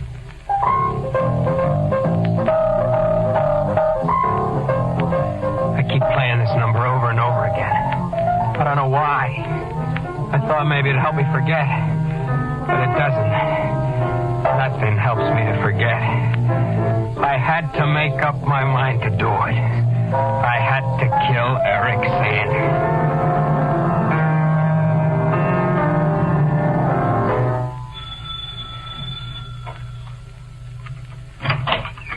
Well, Chick, nice of you to visit me. I didn't expect... Get inside, Sandy.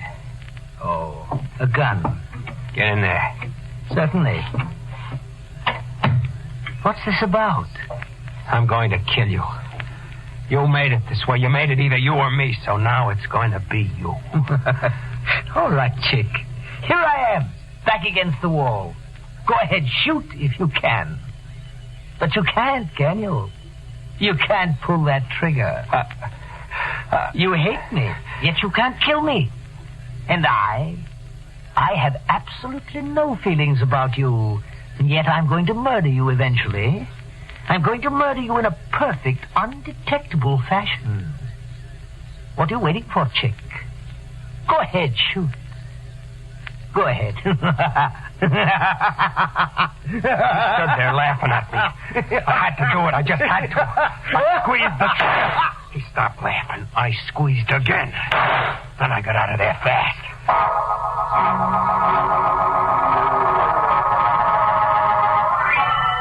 I went back to Rita's place. She was out. I sat down at the piano. I banged on the ivory. I wanted to forget everything and just keep playing. I killed a guy. All right, so I killed him. But I had to do it. You can see that, can't you? Can't you? I kept punching away at the keys. Then all of a sudden, I feel something in the room, like a cold wind coming in when you open the door. Hello, Chick. It was him. Sanders. He was standing in the doorway. He was standing there as big as life.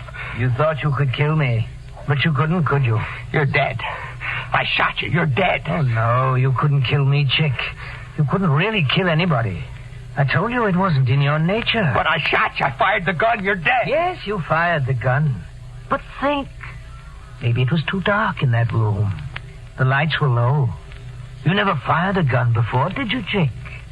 Maybe your hand was unsteady. There are many maybes in murder. You've got to have a plan when you kill. A sure, definite plan. Like I have for you, Chick. A plan for the perfect murder. Don't come near me. Stay away. Don't come near me. No, Chick, it's not now. Not at this moment. But the time is getting closer. That's what I came to tell you. The time for you is getting closer.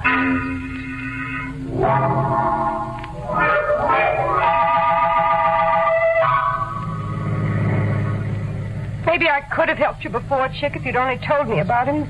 I don't know why I didn't tell you, Rita. Maybe I didn't trust you. You do now, don't you? Oh, sure, baby. All right, then listen to me. We'll drive back to town and you'll go to the police. Oh, no. You can't keep running away. I can't go to the police, don't you see? It's too late for that. I tried to kill Sanders. They'll grab me for that right off. It's got to be this way. We'll hide up in the woods. I know a little place, a hotel. He won't find me there.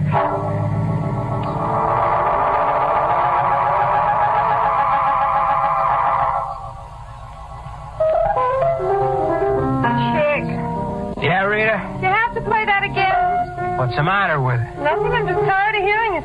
I like it. It suits me. It's got me sick. I'm sick of being cooped up in my room, too. I want to get outside, even if it's just for 3 minutes. You're not leaving this hotel. I told you, you're not showing your face outside until I say so. Yeah? Rita! What? Where do you think you're going? Going outside. I told you, I'm sick of this. I went to the window and I waited. But Rita didn't come out. She was up to something. I went out into the hall. I stopped at the head of the stairs. There she was at the payphone down in the lobby. I could hear what she was saying. Yes. It's 3 miles off the main road. The Star Hotel. Then I'll expect you by 10 tonight. Yes, you'll be here. I'll see to that. She hung up and walked outside. I got down to the phone fast.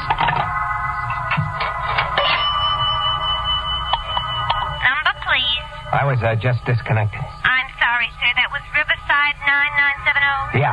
Just a moment, please. Hello. It was his boy, Sanders. Rita called him. Rita. She was in with him. He was coming to get me. The both of them, they were going to get me. But it wasn't going to be that way. I knew the woods around the hotel. I knew every inch of them. And now I knew what I was going to do with Rita.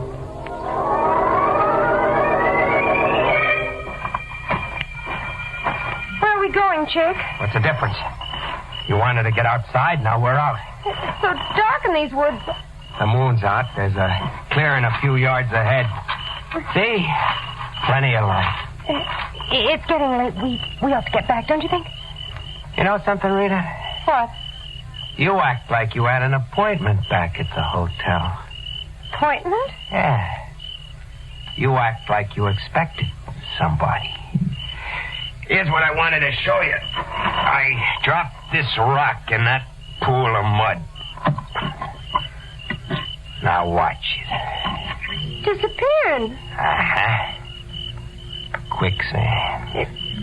Is that what you wanted to show me? What happened to that rock, Rita, is going to happen to you. Chick! I know you're in with Sanders to kill me. What? I heard you on the telephone. No, Chick, I didn't call him. Believe me. You're a liar. You're a lousy liar. I checked on you. I was trying to help you, Chick. That call help me to a fast funeral. Well, now it's your funeral. He says I can't kill. Well, you'll see, Rita. You'll see. I can kill you. Please don't listen to me. You're going under like that rock. Just like that. Chick, please, for mercy. Just like that rock. Please, listen to me.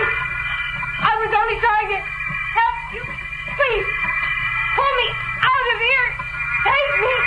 Please. I stepped back and I watched the sand swallow her up. Help me. Help. The woods were quiet again. I turned around, and then I saw him standing there in the moonlight. You killed her. He didn't look the same as he looked before. I could see it in his eyes. He didn't sound the same. His voice gave him away. He was afraid. Afraid of me. You killed her. You said I couldn't kill, but now you know I can. I planned her murder, Sanders. I planned it perfectly. I killed her, and now I can kill you. Don't come near me. Don't come near me. I chased him through the bushes. I followed him in the moonlight, and then they disappeared into the shadows. Go ahead, run. Run, but it won't do you any good, Sanders. I'm going to get you. I'm going to get you when you least expect it.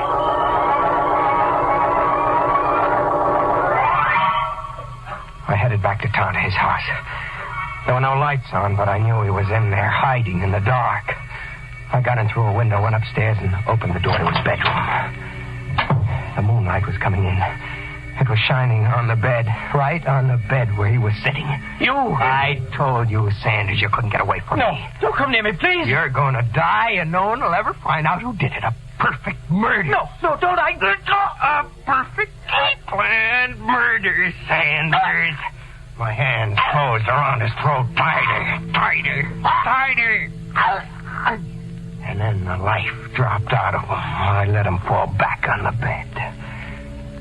And when I looked at him, something funny happened. He wasn't there. I felt dizzy. I rubbed my eyes. I looked again. Then something came from behind me. An arm. It swung around my neck. All right, you. Don't move. I tried to get out of the grip. The arm tightened. I said don't try to... Something hard and heavy pounded on my head and slammed up against my brain. And then I faded. When I came out of it, I heard a voice above me. I was keeping a watch on the house like you told me, Inspector. I saw this character sneak in through a side window. He was choking the devil out of that pillow there on the bed. And like I told you on the phone, he was talking to himself a mile a minute. That crazy kind of talk. Well, Robinson, he's our man, all right.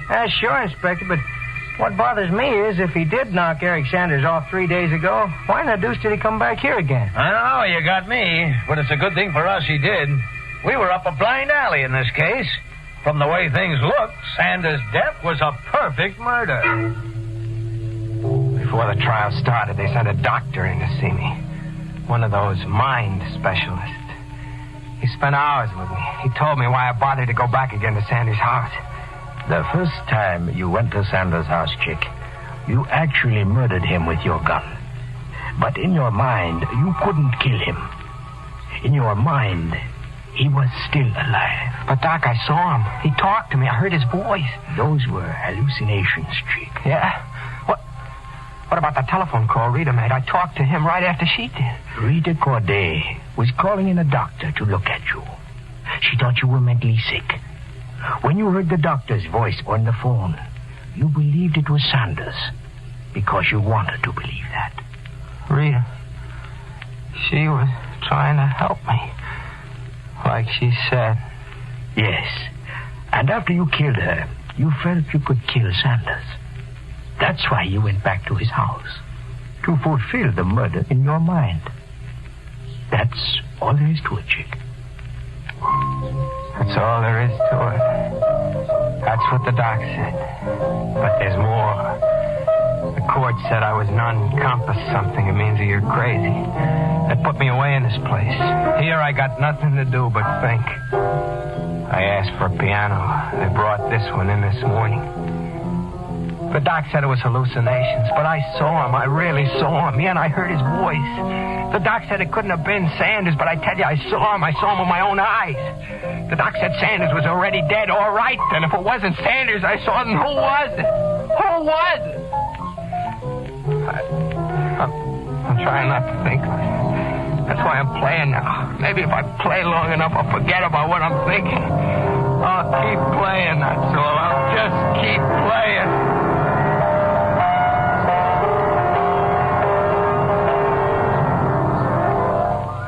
Good night. Pleasant dreams.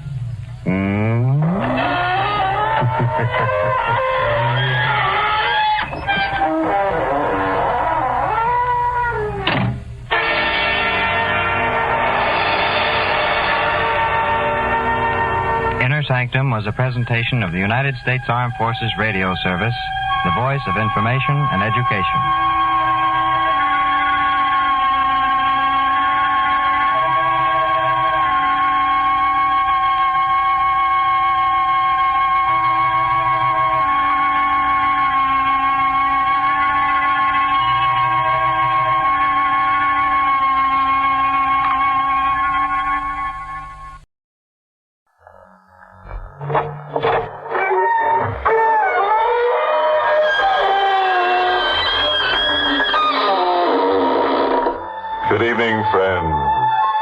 This is your host to welcome you through the creaking door into the inner sanctum. Come in. We would like at this point to deny certain rumors that have been spread around to the effect that we of the inner sanctum lack culture. Why, we have our own shelf of the world's great classics. In our case, a 6-foot shelf, naturally. We subscribe regularly to such magazines as the Saturday Evening Ghost. We're all members of the Spook of the Month Club. There's nothing we like more than curling up in a fire with a copy of Shakespeare's immortal Midsummer Night's Scream. In short, we are people definitely interested in the spirits. And I can safely say that all of us here have received their degree. Usually the third.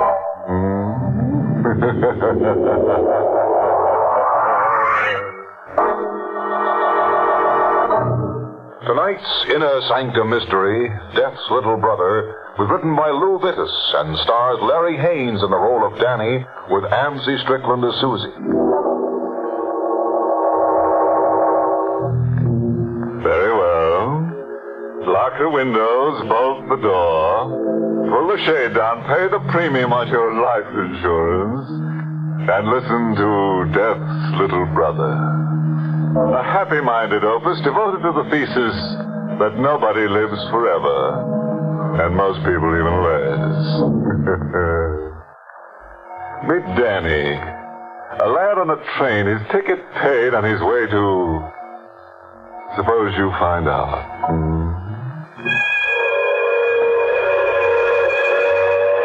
The big idea about trains is that they go someplace. Someplace where people want to get to. I wasn't going anyplace. I was only getting out of town. The cops wanted to talk to me about a coffee pot that got itself held up. After the conversation, I would have wound up in front of a jury, and the judge would have made a speech about crime, and I'd have spent a year or maybe 2 in state prison. So I got on a train. Any train. I wasn't particular. But the rest of the people, they picked this train. It was going to places they knew about. Places they wanted to be. I looked at them and hated every one of them, including the guy who flopped into the seat next to mine. He was around my age, around my size. To somebody in a hurry, he could have been my brother. Quite a train, huh? Quite a train. Say, would you know how long it'll be before we get to Dorchester? No, I wouldn't know. That's where I'm headed for. I guessed that. Yeah. You think they got a smoker on this train? I wouldn't be surprised. I think I'll go find it. Second train I've been on tonight. The guy was overdoing it. Not only one train, 2 trains. A guy was very anxious to get someplace. So anxious, he hadn't noticed his wallet dropping out of his pocket. I had. A couple of 10s, a handful of 1s. It went into my pocket fast. Driver's license, which said the guy's name was Clark Davis. Odds and ends of junk. A letter. A letter which smelled of perfume, nice perfume. I read it. Clark Davis had a sister named Susie. She wrote the letter. Her mother and father had died 20 years ago in a car crash. An uncle named Davis had brought up the guy. The girl had gone to another uncle named Carter. Out in Africa, Uncle Carter had died and left his dough, lots of it, to his niece Susie and to his nephew Clark. Clark and Susie hadn't seen each other for 20 years. I put the dough back into the wallet. Susie was in the old family shack in Dorchester. That was where Clark was going. That was where I was going. Say, did you happen to notice this? Yeah, my wallet. You dropped it. Thanks. For a while, I was afraid it was gone. It's come back. Thanks again. He went to sleep sitting in the seat next to me. I didn't go to sleep. Susie and Clark hadn't seen each other for 20 years. I wasn't going anyplace in particular. Dorchester might be just as good a place to get off at as any. Maybe even better.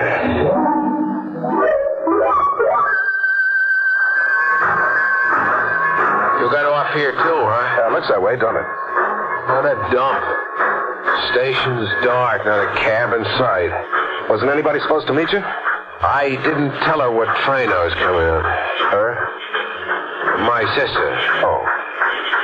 Live in town? Nope. I'm out on Lakeshore Drive, wherever that is. I know where it is.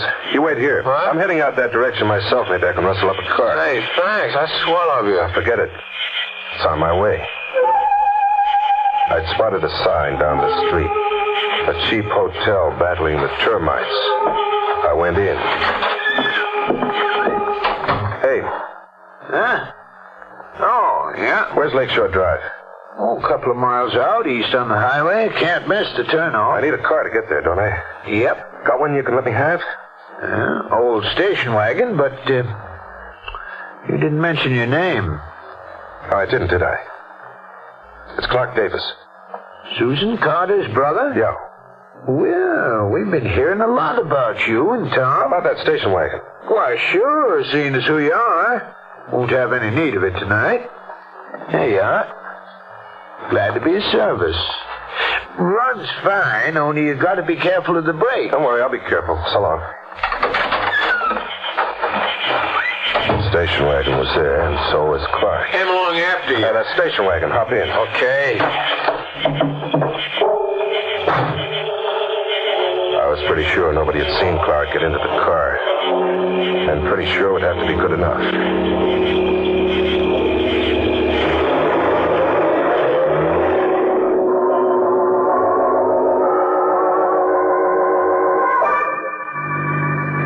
We hit the turnoff in 10 minutes. And I began pumping the hand choke. Clark had his eyes closed. What happened? Motor. I'll have to take a look at it. Know much about cars? Oh, not a thing. Might be trouble. Now, let's see what's under the hood. Oh, yeah. Carburetor's flooded. Is that bad? Not serious. Take a while to drain off. In the meantime, there's a lake over there. Like to take a look at it? Yeah, sure. The bank's kind of steep. Oh, there's no hurry. The water looks good. I'm 3/4 asleep. Now, why don't you get some water on your face? Might wake you up. Yeah, it's not a bad idea. Boy, it's cold. Cold and deep. Davis. Huh? How's your sister going to know it's you when you show up? I'll tell her. Didn't you send her any pictures of yourself? No, I haven't got any pictures. Come on down here. The water's fine. Yeah, sure. Say, it just occurred to me. How come you know about Susie and me? Hotel clerk, town gossip. Oh. Better be careful with rocks. I'll be careful. And I was. There were lots of rocks around. I didn't grab just any rock. I picked one that was heavy enough, but not too heavy to handle easy. And I went down. I certainly feel a lot better. Hey, what do you got that rock for? The rock? You weren't thinking of trying to skip that across the water, were you? Skip it? What you need is a flat rock, one a whole lot smaller. What I need is this rock. He went down, sprawling over the rocks at the edge of the lake. He wasn't dead, but after a while, he was dead. I went through his pockets. Wallet, identification letter from Susan Carter, the works. They went into my pockets. It wasn't robbery, though. I gave him my wallet. And I gave him some rocks, too. Loaded his pockets with them. So when I dumped him in the lake, he went down. He'd stay down, too, for a while. And if he came up in a week or two, he'd be a guy called Danny, wanted by the cops for larceny. And he wouldn't have much of a face left to identify. I turned around and headed back for the car. Now I was somebody who had some place to go to.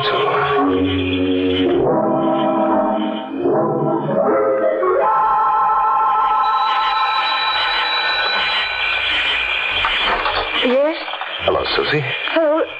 Oh, you must Haven't be... you got a kiss for your big brother? Clark. Oh, didn't wire, I thought I'd surprise you. Oh, it's a wonderful surprise, Clark. Oh, I'm so glad you came. I was lonely. Lonely? Well, this is your home. I'd never lived in it. Uncle and I were abroad all these years. Oh, but of course you know that. Yeah, sure. Your letter. See? It's funny after such a long time. But you know, Clark, I think I'm going to like my brother. He's kind of handsome. Well, I guess it runs in the family.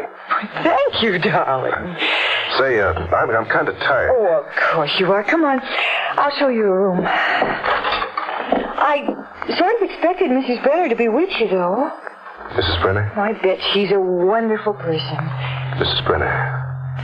Clark, what's the matter with you? I'm talking about the housekeeper. The one who practically brought you up. You wrote me about her, don't you remember? Oh, yeah. Yeah, sure, I remember.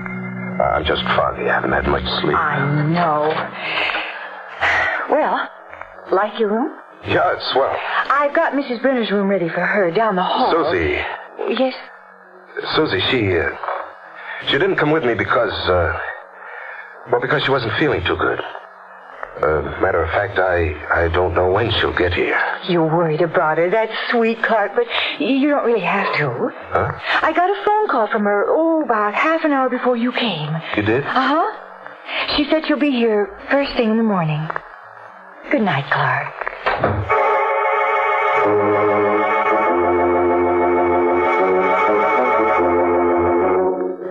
With Mrs. Brenner due in the morning. Mrs. Brenner, who knew Clark Davis, I had things to think about. One of them was finding out when the train came in. I found out. It was coming in early the next morning, which meant I had to be early, too, very early. Clark? Huh? Oh, Susie. Good morning, darling. But why are you up so early? Oh, what about you? I always get up early. Don't forget I'm taking care of the house. Well, I gotta get the station wagon back to the hotel. They don't need it, not right away. And besides, Mrs. Brenner's coming in. Oh. I want to meet her at the train. Well, she could always get a cab. Yeah, but, well, I'd like to make sure she gets here. I'd like to make sure.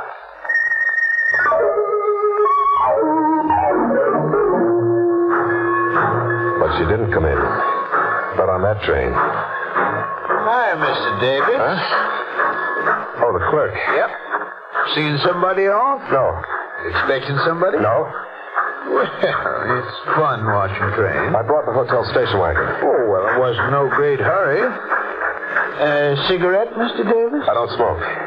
Ain't much of a habit. I guess the other fella left this pack in the station wagon then. Other fella? Yeah, one that you was with last night. I was alone. Looked kind of sick. Guess he's staying out at the house with you. I tell you, I was alone. Thought you might have some trouble starting the wagon. You was so nervous. Well, I was tired, that's all. So I kind of drifted over to the window in front of the hotel. Seen you help him in. I told you I was alone. That's right. I guess the pack of cigarettes could have been left in the car before last night. Sure. Even though I cleaned it out thorough before you took it.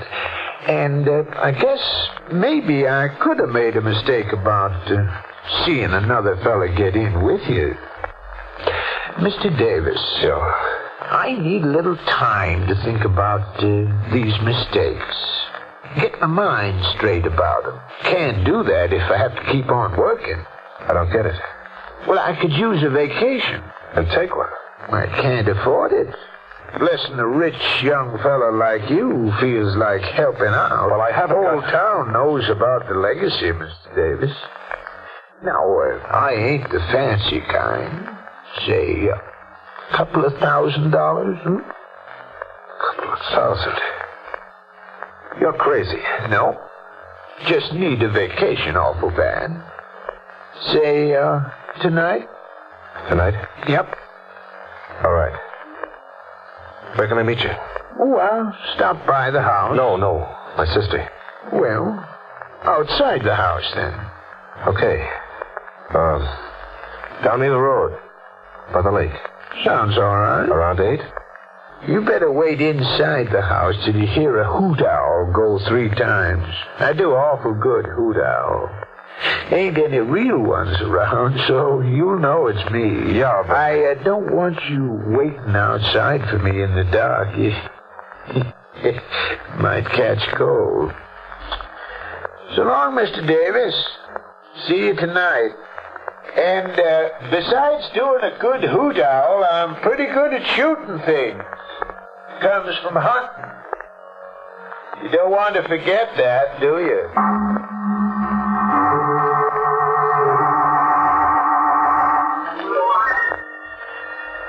Clark? Yeah? You're so fidgety. Well, I'm kind of worried. About Mrs. Brenner? She'll probably show up tomorrow. No, not about her. Susie, I've got some debts to take care of. Oh? I guess the legacy is all set, isn't it? Uh-huh. I'd like to lay my hands on some of it. Just for the fun of it. Well, it'll take only about a week before it comes through, Clark. A week? You know, all the legal red tape and stuff. Yeah, but a week can be an awful long time. Susie, you wouldn't have any money. Of course I have. Well, how much can you let me have? Against my share, of course. $200-$300? That's all? Clark, are you in trouble? No, of course not. Only... Well, do you think the lawyer in charge of the estate might advance some dough? I don't think so. Why not? Well, most of Uncle's money is tied up abroad. Yeah, well, that settles that. Settles what? I'll just have to wait, Susie. That's all. I might have paid the clerk off if I had the money. Might have. But this way it was going to be cheaper and safer. He was waiting for me down by the lake. And he had a gun. He told me that. I'd have to come to him facing him, he thought. But he forgot the lake. I'd had all day to find a boat. I found one. There was no moon, so it was dark. There was a wind which made noise. More than noise enough to cover the sound of the boat, even if he'd been listening for it, and he wasn't. He was wearing a white shirt, which made it easy. He was standing a couple of feet from the shore, facing towards the house. I let the boat drift the last few yards, quietly. Besides, I needed an oar for another purpose. It was a heavy oar. I was out of the boat and hit the shallow water. There was a splash, but it didn't register on him until I was close. Hey, he started turning. He was almost all the way around when...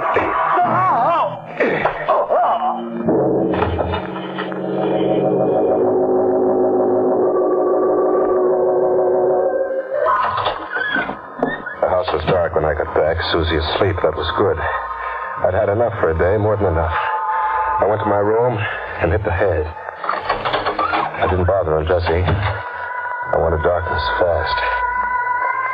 Darkness and quiet and sleep. And though I didn't expect it to come, it came.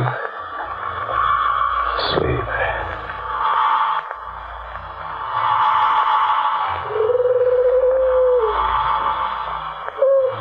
What? A hoot owl. Well, there aren't any around here, aren't any? Sound was coming from the direction of the lake. I was dreaming, sure, but I had to go outside. When I got close to where I put him, there was no more sound. The earth over him hadn't even been touched. He was still under it, deep under it, where I'd put him after I finished with the oar.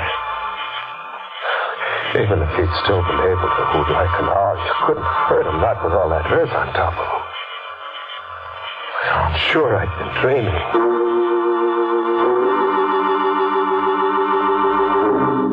I got back to the house. That's where the hoot owl was yelling from, except that when I got back, the house was the same. My room was the same. Till I put the lights on. I nearly let go then. I nearly turned and ran because sitting in the chair next to my bed was Mr. Davis. Mr. Clark Davis. Dead and in person. The water was dripping from his clothes onto the floor, but there was no blood, nothing more. He was cold when I touched him because I had to touch him. I didn't want to. I wanted to run to get away, to keep running forever. But I went to him, And I touched him. And his body was cold and wet and solid. My hand didn't go through him. That was all I needed. I headed downstairs. Susie had a car, a convertible, back of the house. I was there, all right. I reached in, felt the seats. One of them was wet. I went to the front of the car and touched the hood. It was warm. All the answers except one, and that one I'd get in person. I turned back to the house. I wasn't thinking anymore, just doing what had to be done. But I should have thought because... Both shots had got me. She'd aimed good. Low. Not trying for anything fancy like the head. Both shots were in me. Deep. I hit the ground and stayed put. Played dead. It was easy. A rehearsal. I could taste my own blood in my mouth. Soon it wouldn't be a rehearsal, but the real thing. But before that, she stopped. She was smart. Stopped a few feet away from me and waited. I didn't breathe. She wouldn't want to waste bullets, risk more noise. After a while, she came a little closer. She'd seen the blood I was lying in. She came a little closer. And I still had strength enough to roll and get a rifle and bring her down. Let me go. I got her wrist. She still was smart. She threw the gun too far for me to get at her. But I held on to her. Clark! Darling, what's the matter with you? It's no use. You dragged your brother out of the lake, didn't you? You hooted like an owl. You saw me kill the hotel clerk, didn't you? It makes you feel any better, I did. Better let go of me. You're not doing yourself any good bleeding the way you are. Why shoot me? Why didn't you yell for the cops? You had the goods on me. All you had to do was show them your brother's body. Why drag it into my room? Why try to drive me nuts? Because you idiot. That body in your room isn't my brother. Isn't your brother? Who is he? A friend of mine. A boyfriend. What about your brother? You want to save your breath? A dying man like you. What about your brother? Dead. He was murdered. Why? The man you thought was my brother. Why? Because my uncle left all the money to my brother. He didn't trust me, didn't like me. So I had my brother killed. The man you met on the train was going to impersonate my brother till the will went through. And you had to come along. Yeah, I had to come along. When you walked in, I didn't know what to do. I tested you. There is no Mrs. Brenner, but you fell for it. So I knew you didn't come from Clarkstown. Why'd you shoot me? We could have gone through the act. Not after you killed the hotel clerk. He'll be missed. I couldn't afford to have an unsolved murder around. They'd find out about my real brother. This way, you're a killer. My brother's dead because of you. I'll get the money. She'd stopped trying to get away. She was waiting for me to die. And I was dying, all right. But I was still strong enough. No! Don't! Get your hand off! No! Still strong enough to take her with me.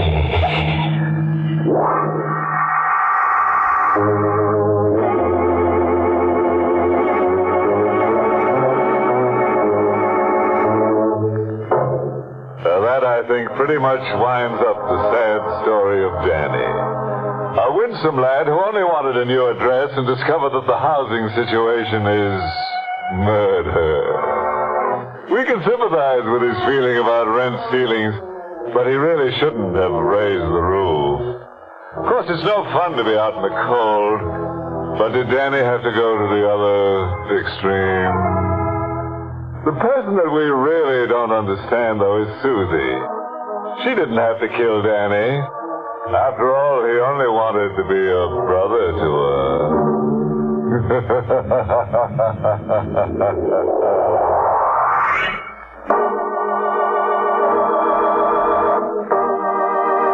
My pleasant dreams.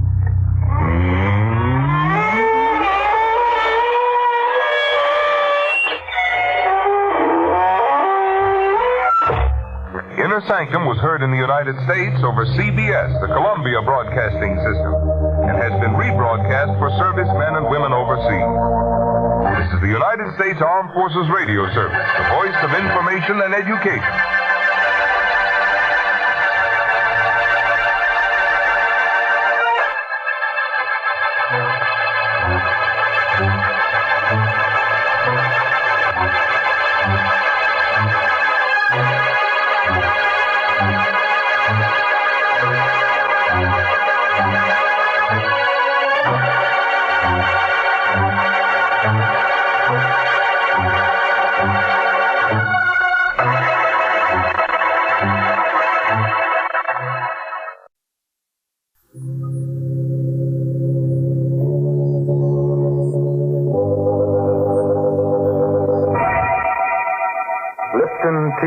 And Lipton Soup presents Inner Sanctum Mysteries.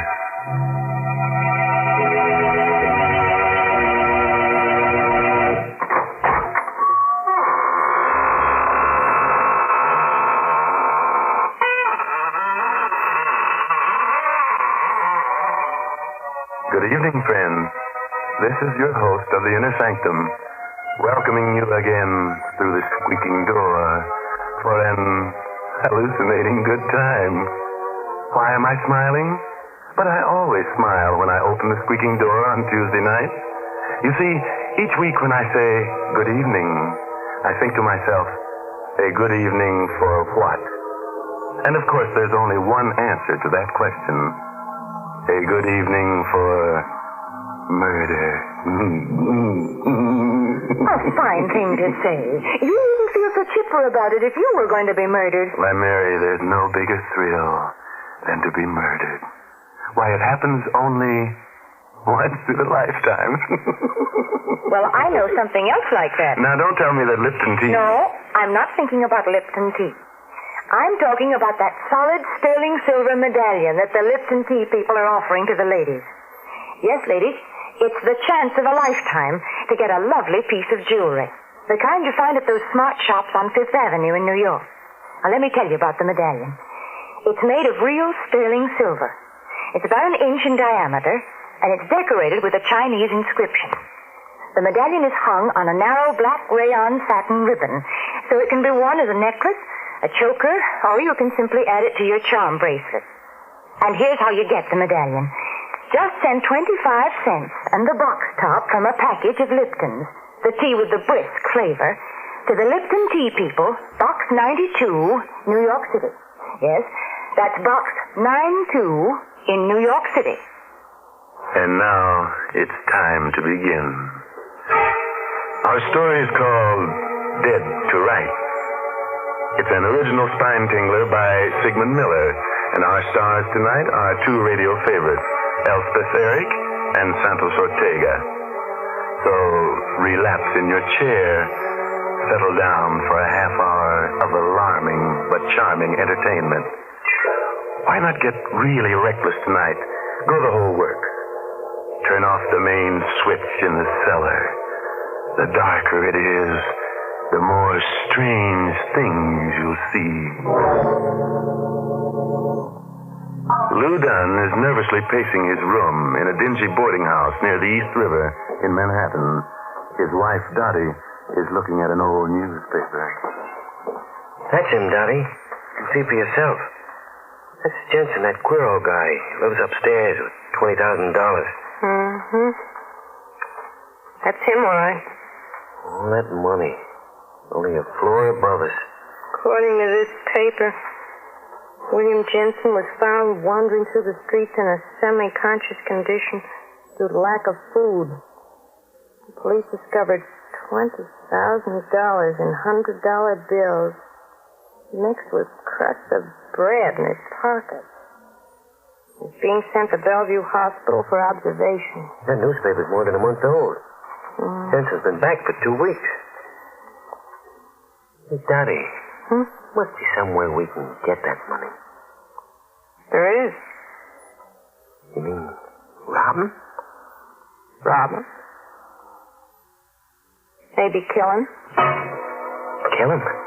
If you're not scared. Scared? I ain't scared of anything. I know you. You always talk tough, and that's about all. I'm not scared. We could knock him off.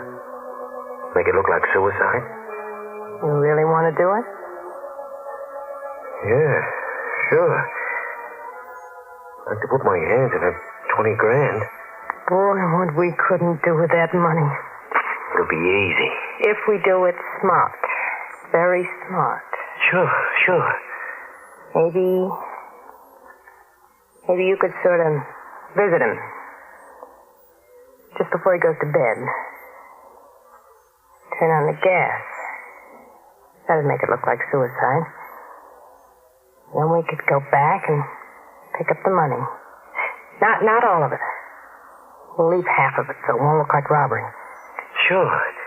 He's a crazy guy. It's natural for a crazy guy to knock himself off. Mm-hmm. When do we do it?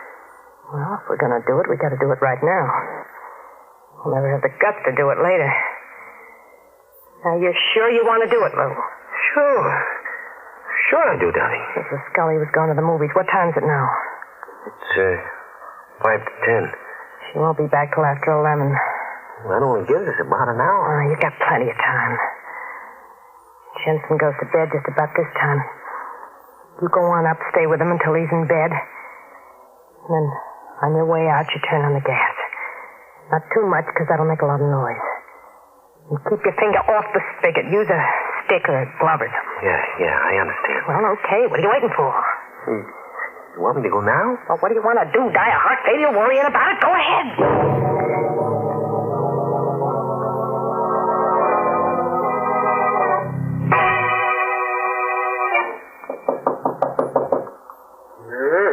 Who's there? It's me. Lou Dunn, the guy that lives right under you. Oh, just a minute. I was just about to get to my bed. Is there anything special you want? No. I just had a little argument with the wife. Oh. I don't want to go back right now. You're going to teach her a lesson. That's right. Yeah. All right. Come in. You can talk to me while I get into bed. Thanks a lot, Mr. Jensen. I won't stay long. You going to bed right now? Yeah. Would you mind helping me take off my shoes? Sure. I'm getting too old to bend down. Oh, sure. Sure thing. Thank you. Oh. That's no place to hide your money, behind the pillow. Huh? That ain't no money. It's just a lot of pictures. It's all just pictures. Oh, yeah, sure. Yeah. I ain't gonna be good company. I feel kind of sleepy. Well, maybe I'd better get back. Nice of you to come see me, Lou. It's freezing outside. I'd better close the windows or you'll catch cold.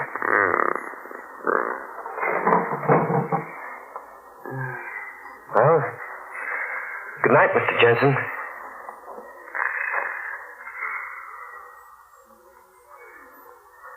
Good night.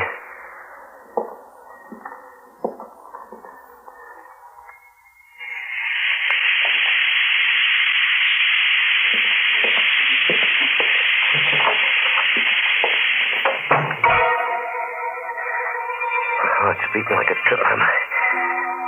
If I get downstairs without being seen, everything will be all right. Hey, someone's coming up the steps. It's Mrs. Scully, the landlady. It's dark. Maybe she won't recognize me. I'll pull my hat over my face.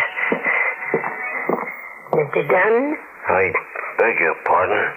Oh, I'm sorry. I thought you were Mr. Dunn. It's all right. Good night. Good night.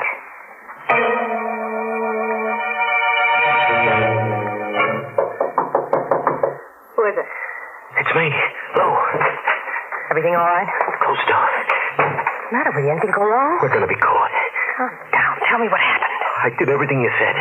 Everything went fine until I got outside. I met Mrs. Scully in the hall. I pulled my hat over my face. You recognize her?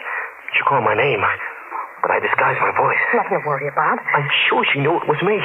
We're going to get caught. Did you come right down here? No. I went outside for a few minutes in case she was watching me. That's good. Now you got to go back and get that money. He's dead by now. I can't go back. You gotta go now before the gas leaks into the hall and everybody knows about it. I can't do it. All right, I'll go myself. Where'd you say the money was? The pillow under his head. Stay here till I get back. Maybe we ought to forget it. No. Not after we've gone this far.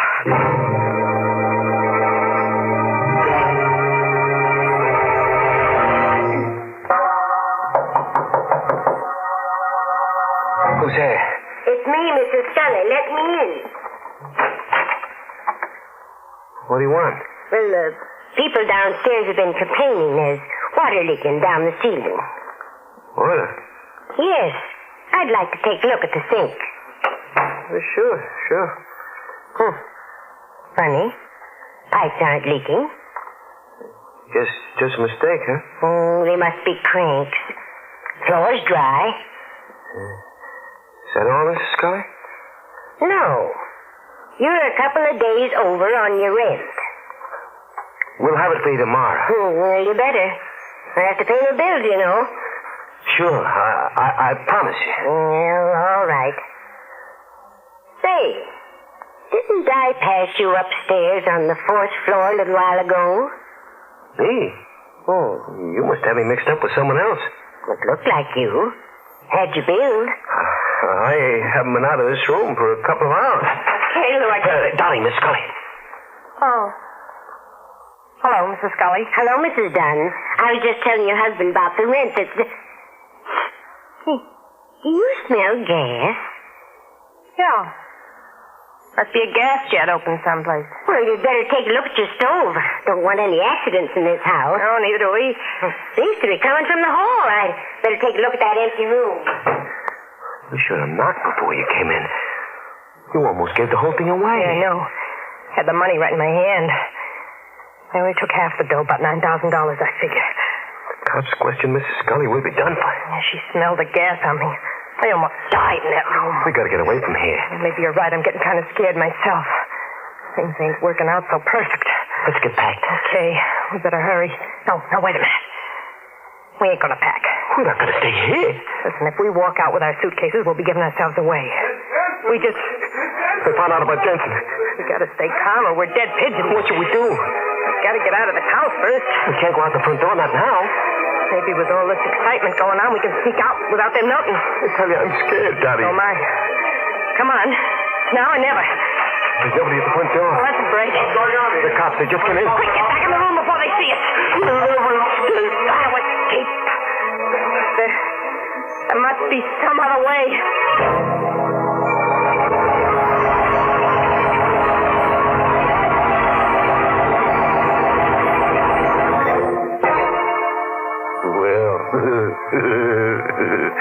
Dottie and Lou are in bad shape. My only hope is that they don't die of heart failure before the end of the program. That would be very embarrassing. Sometimes I wish the characters in our stories would show a little more nerve. They all get so flustered. It's not that they aren't first-quality villains, but they're too indecisive. Well, what do you think is going to happen to them? Oh, they'll probably turn on the gas again. Oh, please. And brew themselves a pot of Lipton tea. Well, you fooled me that time, and now I'm going to fool you. I'm not going to talk about Lipton tea. Instead, I'm going to tell you a story. Yes, it seems there's a true story behind that sterling silver medallion that the Lipton people are offering to the ladies. It's really a good luck charm. The original was given to an American flyer by Chinese guerrillas who rescued him after he'd bailed out over enemy territory. The flyer was told that the Chinese letters on the medallion would identify him and bring him safely through the lines. Well, he did get through, and only then did he learn that the medallion said, "Good luck," in Chinese. Now, ladies, there's something to tell your friends. And to get this good luck charm, this lovely sterling silver medallion, just like the one the flyer carried, All you have to do is send 25 cents and the box top from a package of Lipton's, the tea with the brisk flavor, to the Lipton Tea People, Box 92. That's Box 92, New York City. Well, now let's go back to our pale and panicky pair of murderers. If you remember, they ran back into their room when the police came in, and since then, they've been trying to figure a way out. Maybe they've got a plan. So let's take a look, shall we? We've got to think of something. How about that back stairway? I don't know where it goes. Well, it's better than staying here. Cops will see us. You gotta take that chance. They're probably still upstairs. Come on. Let's hurry. Slow, you. I gotta open the door to get to the back stairway. I'll open it slow. Oh, the door's locked. You fool. Maybe it's just rusted. It's jammed. I suppose if I try to open it. No use. The cops will be down in a minute. Come on. Let's push it. Get up. It's opening. Just a little bit more. We can just step through. You all right? Like it's cold in here. Stairway goes down to the cellar, I guess. Come on.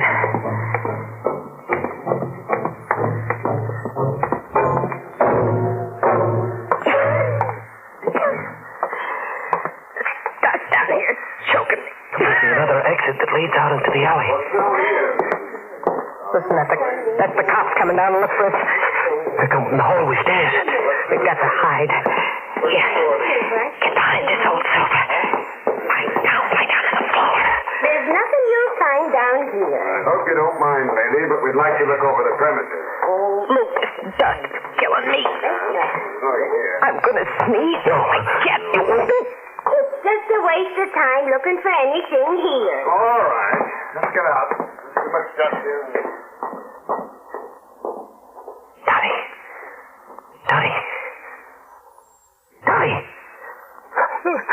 I killed him.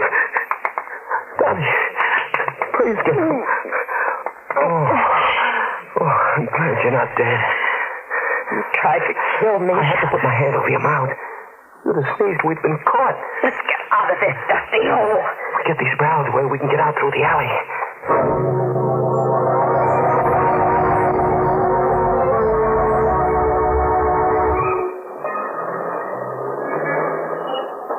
Well, it's a little safer out on the street. Please, will you stop looking back? There's someone following us. There's nobody following us. I tell you there is. By now all the detectives in New York must be looking for us. Stop acting so suspicious. Turning around all the time. We gotta look like normal people. Normal? I've never been so scared in all my life. I told you not to turn around. The same guy. Who are you talking about? Sit up yourself. Guy with gray hat. He could be just an ordinary guy. Maybe we just think he's following us. We gotta get away from him. No, look. Hold my hand. We'll fool him. Make believe we're in love. What's the matter with you? I don't get it. Act like you're crazy about me. Act it for real. Go on. What am I supposed to do? Say I'm wonderful. Say I'm the sweetest girl in the world. Go on. You're crazy. Do what I tell you. You're the sweetest girl in the world. Say it like you mean it. Hurry up. You're wonderful. I love you. Put your arm around my shoulder. I ain't gonna do any good. Now, walk slow. Act like we don't care where we're going. You'll catch up to He us. can always catch up to us. We gotta make him think we're the wrong people he's following it. Keep talking love to me. You're wonderful.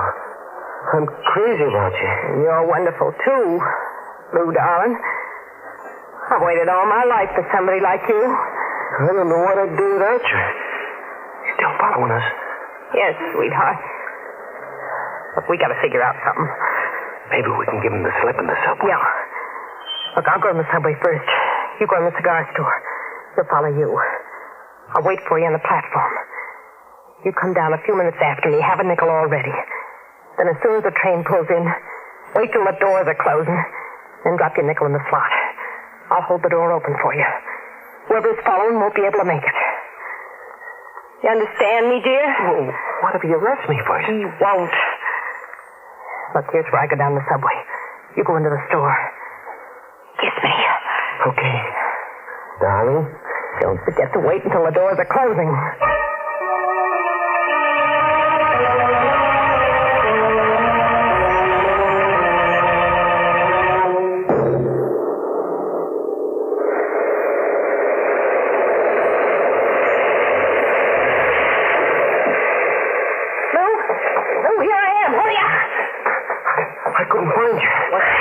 Center of the platform for everybody to see me. I thought you'd run out of me.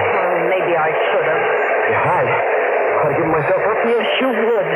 Where are we going? Next station. We'll get a bus going to New Jersey. Maybe we ought to ride on the plane.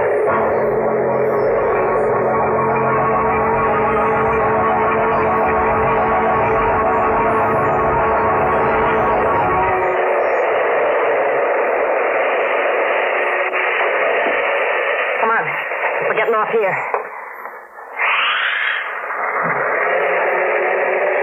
Wait a minute. Wait a minute.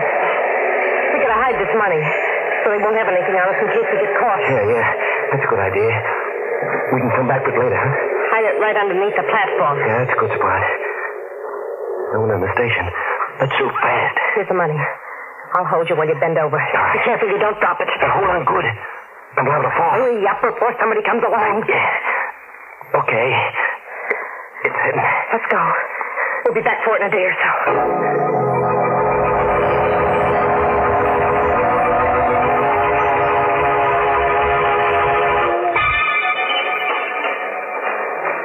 Now put your arm around me while we go up into the street. I can't do it anymore. You don't do it, I'm leaving you. No, don't. That's better. Sweetheart. Yeah. I guess you're the best girl for me. You just wouldn't know what to do without me. Would you, darling? Don't turn around. There's nobody following us. There's a cop right behind us. They must have radioed a description of us. Cops don't follow people. They arrest them if they think they're guilty. Well, maybe he ain't sure. Maybe he's watching us first. We'll turn the corner without hurrying. You do love me, don't you? I love you more than anybody else in the world. I love you, too. You're right, we are being followed. What are we going to do? There's a factory up ahead. We'll make believe we're going in on the night shift. That ought to throw them off the track. We'll get caught in the building. Well, it's worse out here on the street. When the cop sees us go into the factory, he'll think he's made a mistake and he'll leave us alone. Now hang on to me tight and walk slow.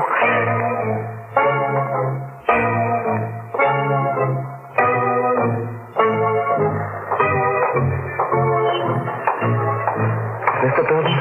Yeah. We'll walk in just as if we belong here. He hasn't followed us in. No, it worked fine. Now we can stay here for a few minutes and then It's the cop. We're caught. Let's take the elevator up. Come on. Floor, please. 16. There's no one on the 16th. It's empty, ma'am. She means the 15th. Yeah. Hurry up, please. We're very late. In a second. There's an officer coming in. Thank you for waiting. Floor, please. Just take these people wherever they're going. Yes, sir. Watch the door.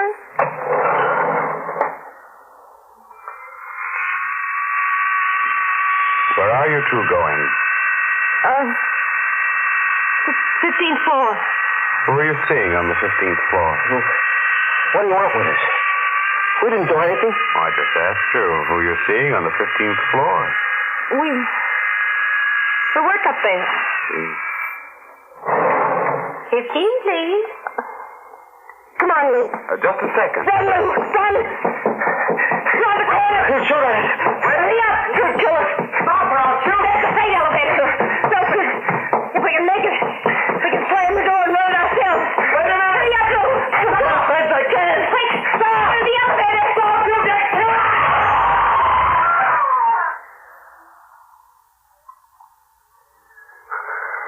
Those poor devils.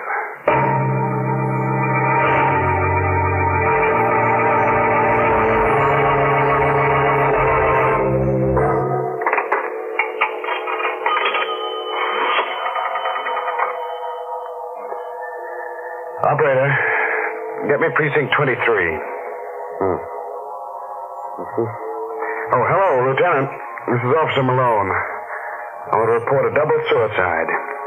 Their names are Lewis and Dorothy Dunn. I knew they were going to do it, and I tried to stop them. I saw him in the subway station. The man was trying to jump off the platform, but the woman was holding him back.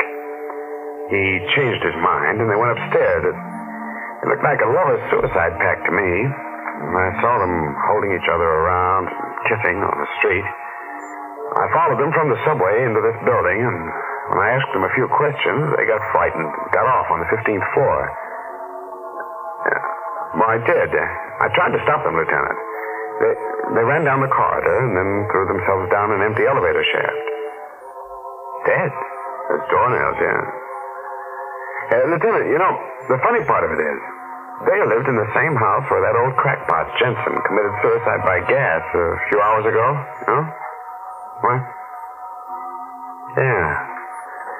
Yeah, that sure is an unlucky house.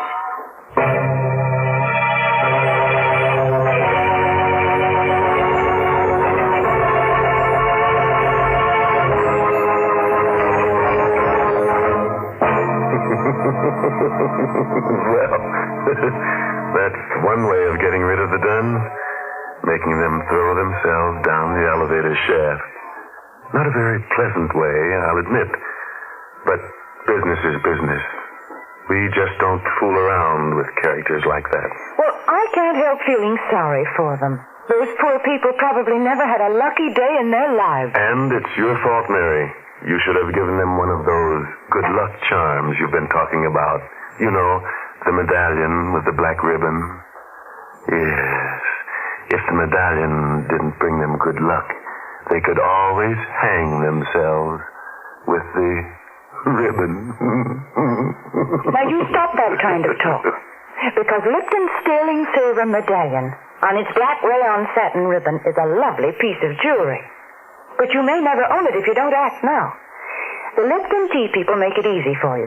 Listen, just send 25 cents and the box top from a package of Lipton's, the tea with the brisk flavor, to the Lipton Tea People, Box 92, New York City. The 25 cents includes the full cost of packing and postage.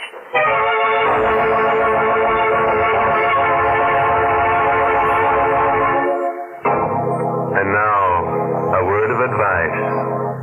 If the elevator service is bad and you're in a hurry, just throw yourself out of the window. Oh, by the way, this month's Inner Sanctum Mystery novel is The Red Right Hand by Joel Rogers. Oh, and I must tell you about next week's story. It takes place on the high sea, but it's about a man who doesn't like singing. Yes, singing seems to strike the wrong note with him, and he goes around opening up throats with a knife to find out just what makes that wrong note. So, if you're one of those guys who sings in the shower, just cut it out before next week's killer does it for you.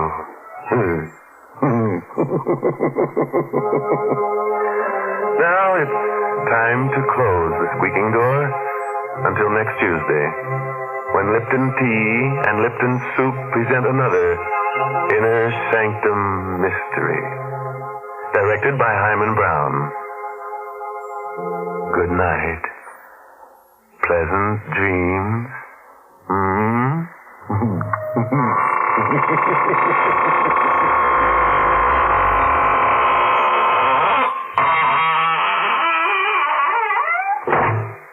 Folks, it's wonderful how quick and easy cooking is these days. I guess lots of you remember when it used to take half a day to make a pot of chicken noodle soup. But now we have Lipton's noodle soup mix. And what delicious chickeny tasting soup it is. Yes, Lipton's has an old-fashioned homemade flavor, and it's brimful of tender golden egg noodles. Lipton's is economical, too. It costs less and makes more than canned soups. course, sometimes it's hard to get in some stores these days, but there's lots of good things scarce in wartime. So, folks, remember to ask for Lipton's Noodle Soup. And remember to tune in next Tuesday night for another Inner Sanctum Mystery. This is CBS, the Columbia Broadcasting System.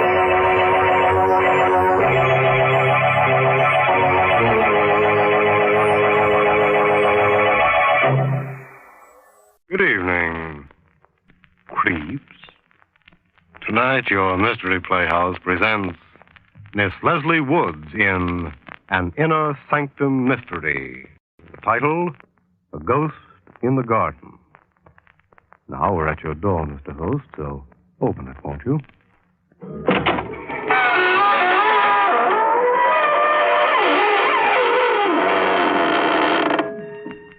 Good evening, friends of the Inner Sanctum. This is your host, inviting you in through the squeaking door. Come on in. Come in, join our happy little community. And if you're not very careful, maybe you can stay. It's happened to some of our nicest people, and believe me, they've never regretted it. As they always say, it's a place to rest your bones. Remember, ours is the only community that has no taxes, no housing problems, no inflation, and no politicians. Of course, it might seem a little dead to you, but that's the idea, isn't it?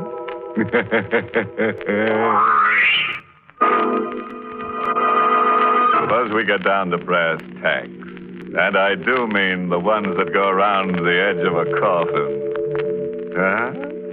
Well, don't sneer. I've heard better jokes myself, but remember, he who laughs last laughs best. And, brother, when we in the Inner Sanctum laugh, we're laughing last.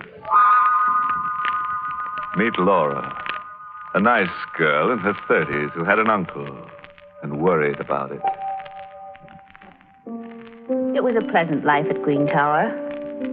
It was pleasant being mistress of the huge, time-worn house and the fertile acres that surrounded it, and the money that came in regularly. Always. It was pleasant being married to Tony, who was very handsome and very gay, and who, they said, had married me for my money. Well, perhaps he had, but he was fond of me anyway.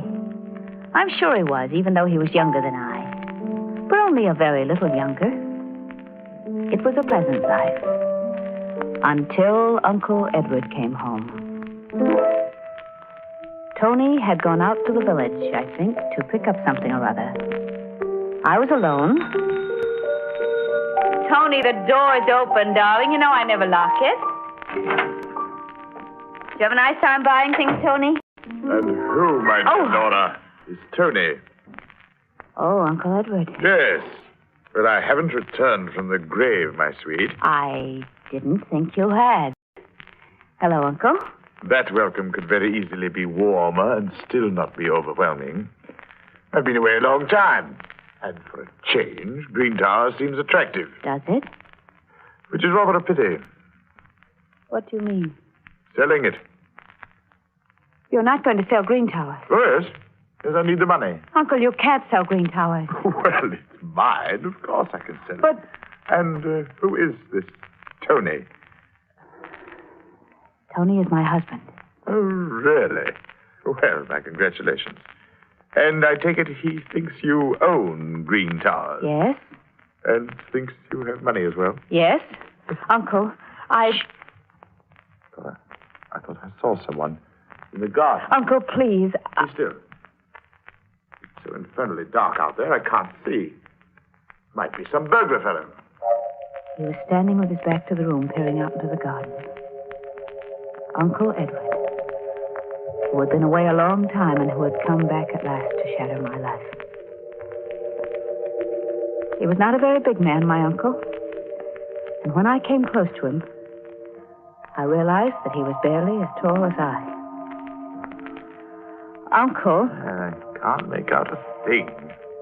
Those blasted shadows. He was looking out into the garden for an imaginary burglar, while I stood behind him with the old French paper knife my mother had left me.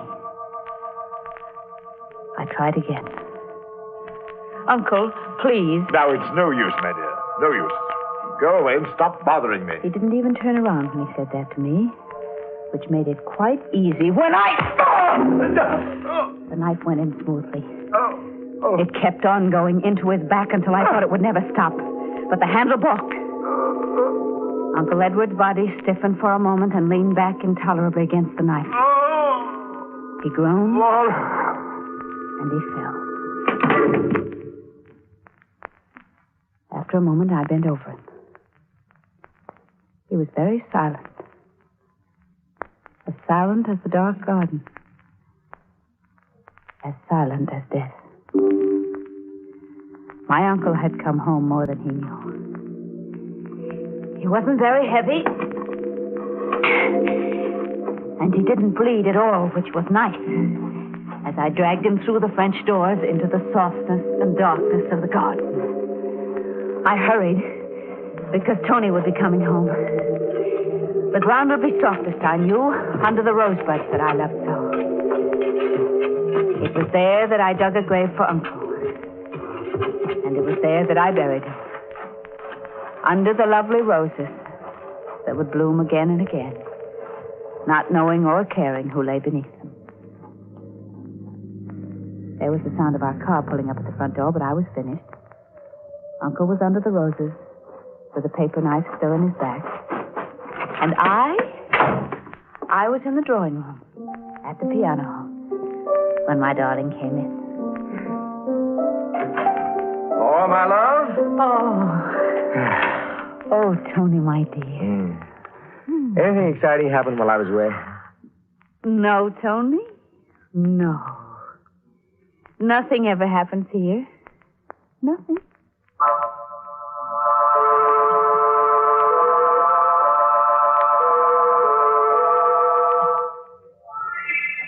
Oh, it's pleasant having breakfast in the garden, isn't it, Tony? Mm-hmm. Except for, look.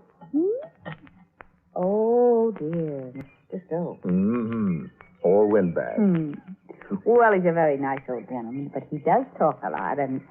Good morning, good morning. My, what a lovely sight you two make. Charming. Thank you, Mr. Stokes. Well, Laura, your roses are almost as lovely as you are. They're much lovelier, you know that. And where is your Uncle Edward this fine morning? My Uncle Edward? Oh, Laura, you upset your coffee. Oh, yes, I did, didn't I? That was very careless of me. Well, Mr. Stokes, I suppose Uncle Edward is still abroad. Oh, my dear, my dear, I saw him last night here. Here? Well, on his way here, at any rate. I was driving. It was quite late. I saw him coming down the road. Oh, it wasn't Uncle Edward. No? No, well, isn't that funny? Well, I thought I could have recognized him anywhere. It wasn't Uncle Edward. Well, yes, of course. You know better than I, of course. Well, I must be getting old, eh? Well, that reminds me. Mrs. Stokes will have my head if I don't hurry back home. Goodbye, goodbye, goodbye. Goodbye. Who's Uncle Edward, Laura? My uncle. Oh, I could have guessed that. Oh, yes, of course. I mean, my mother's brother. A poor relative? Why do you ask that? Well, you seemed so upset when Stokes mentioned his name. Oh, well, he is a bit. He sponges.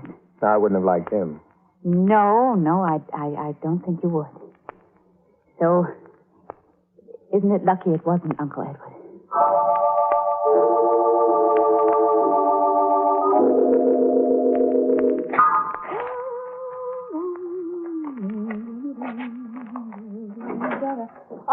That you, Tony? Yeah, I'm going down the road to the Carter. You want to come along? No, dear. I better go through this mail. Ah, good old mail. Lots of checks coming in, huh? Lots of them, darling. Say, Laura. Yes? Well, why aren't you using your paper knife? My it needed cleaning, and I sent it away to have it cleaned. Oh, it was a pretty thing. Glad you haven't lost it. But I thought I noticed it around last night. No, I sent it away a few days ago, when I went into town. Uh-huh. Well, I'll see you later. Bye. Bye, until later. And please, Tony, please forget about my paper knife. Please, Tony, forget about it.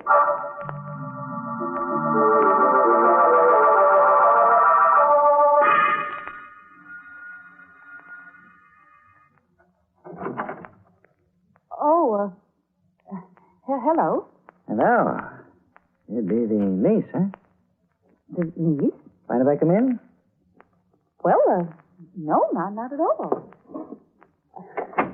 Very nice. Very nice. We like it. Bet you do. Now, where's Ed Cheney? Ed Cheney. You can tell him his old pal Trail is here and waiting. Oh, well, I'm afraid you've made a mistake. What kind of mistake? There's no Mr. Cheney here. Look here, my girl. This is Green Towers, isn't it? Yes? You're Laura? Yes? And tell your Uncle Ed I'm here and waiting. Well, he isn't here. He got here sometime yesterday. Asked me to come here today. But I'm here. I'm terribly sorry, but he's away. He's abroad. He is not here. Oh. Owes me some money. Oh, he does. Yes, 5,000. I see. I don't care what I say. Why not? All I care about is the money. But I'll wait for him. Well, you You can't. told me he was coming here yesterday. Today hasn't come. All right, I'll wait. Oh, well, it might be very awkward.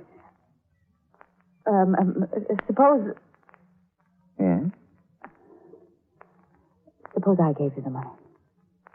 Yeah, it would be all right. Then you would go away. You wouldn't wait for Uncle Edward. I'd go away. All right, I think I may have it here. I always keep quite a bit of cash around. Expenses, you know. Yes, I do have it.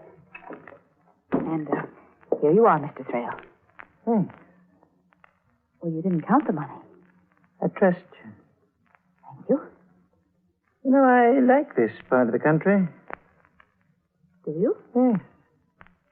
And I've just changed my mind. What about? Going away. I'm getting on in years. Maybe I'll spend the rest of them here. You said you'd go away. I did, didn't I? That was before you gave me the money. Well, you can't live very long on that. There'll be more, won't there, Laura? Well, I'd better be running along. Find myself a nice place to live near the village. But, Mr. You see, I know Trail... your Uncle Edward did come here last night. And he didn't owe me any money. I was trying to get a job from him. Oh. But this way is even better. Au revoir. Oh, no. No. Oh, no.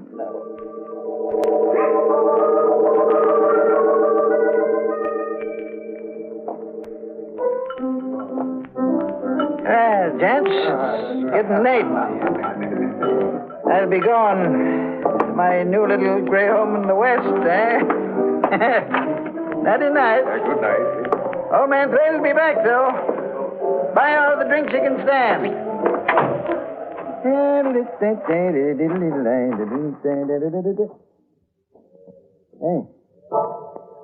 I didn't see you. You're dark. What you want? I said, what? Don't just stand there looking at... Hey, that knife. Put it in there. No, don't. I can't.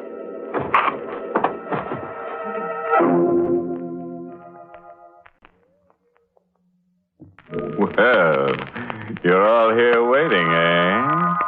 What's the matter? You brave or something? Oh, you are. Then suppose you crawl out from under that sofa and listen to the tale of Laura, who planted her Uncle Edward under the rose bushes in the garden with her favorite paper knife in his back. A Mr. Thrale tried to blackmail her, but one dark night, Mr. Thrale lost interest in worldly matters, lying down in the street with a knife in his heart. The next morning at Green Towers. Good morning, Laura. Good morning, darling. Got a breakfast already? Too hungry to wait. Pull up a chair and go to work. All right, I will. What's the matter, Laura? Nothing. You're a bit pale. I'm all right. Tony, who put those roses on the table? I did. They're blooming. I know how you love them. Well, thank you, darling. Say, terrible thing in the papers this morning. Oh? What? Man stabbed to death in the village. Really? Mm-hmm. Stranger hereabouts. He was at the village bar, throwing a lot of money around. Walked out. Somebody evidently wanted the rest of his money, so he got a knife stuck into him. Oh, how dreadful. What was his name, Tony? It was a funny name. Hard to remember. Oh, yeah. Yeah, Thrail. Yeah, that's what it was. Laura, what's wrong? Oh, no, nothing. I do think, though, that those roses have given me a headache. Their odor's so strong. Oh, that's a shame. Well, I'll get rid of them. Will you? Thank you. I'll go and lie down for a while. Maybe my head will feel better. Yeah, you do that. Yes, I may even be able to sleep again.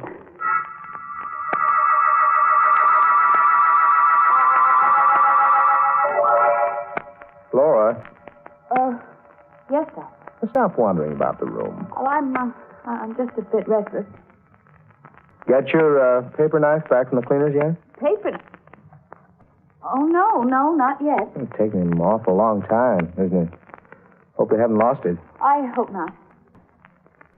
Tony, What? there are no roses in this room, are there? No. Well, then why is the odor of roses so strong?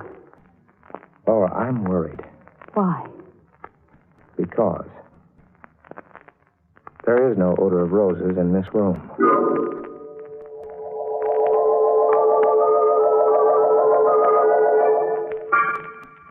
Good night, Tony, darling. Laura, are you sure you don't want me to stay with you at night? No. Run along to your own bedroom. You're not looking well. I'll be all right. Well, yell if you want me. Good night. Good night, Tony. Good night. I'll be all right, if only the roses will go away. The heavy, sweet odor of roses always in my nostrils. The deadly, decaying odor of roses always in my nostrils.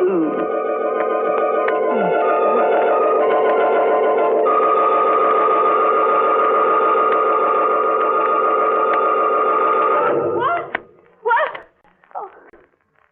Oh, for goodness sakes, I was asleep. And it was nothing. No.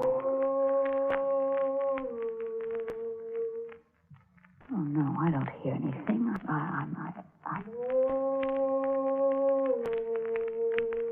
The voice is coming from the garden. From the garden. I've got to get out of bed and see. Just see. Now, there's nobody in the garden. Nobody at all. There's the plum tree, just as it always is. And the vegetable patch. And the lawn where we play croquet. And there are the rose bushes, too. The rose bushes. And out of the rose bushes, a man is standing up, and it's my uncle! No!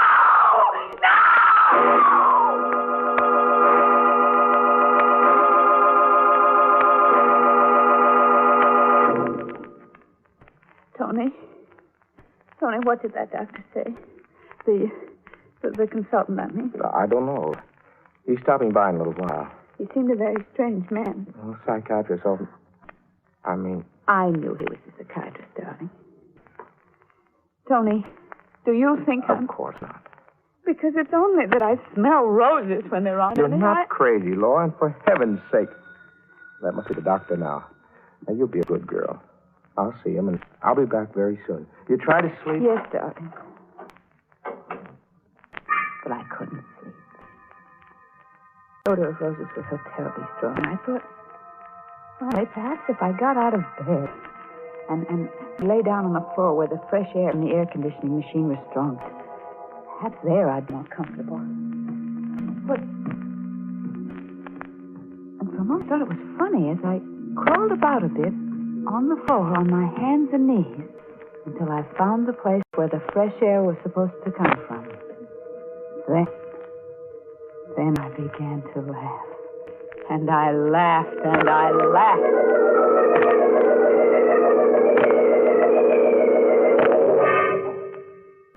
That night I waited till he slept. And I went downstairs into the cellar. And straight to the air conditioning machine which kept the house so fresh. And there, in front of the blower which drove the air through the pipes into my bedroom, I found a little bottle. It was a lovely little bottle, with a crest on its little fat belly, and the words, Attar of Roses on it. The bottle, you see, was open. And then I knew that I wasn't mad. And I also knew that the time had come for me to find my paper knife again.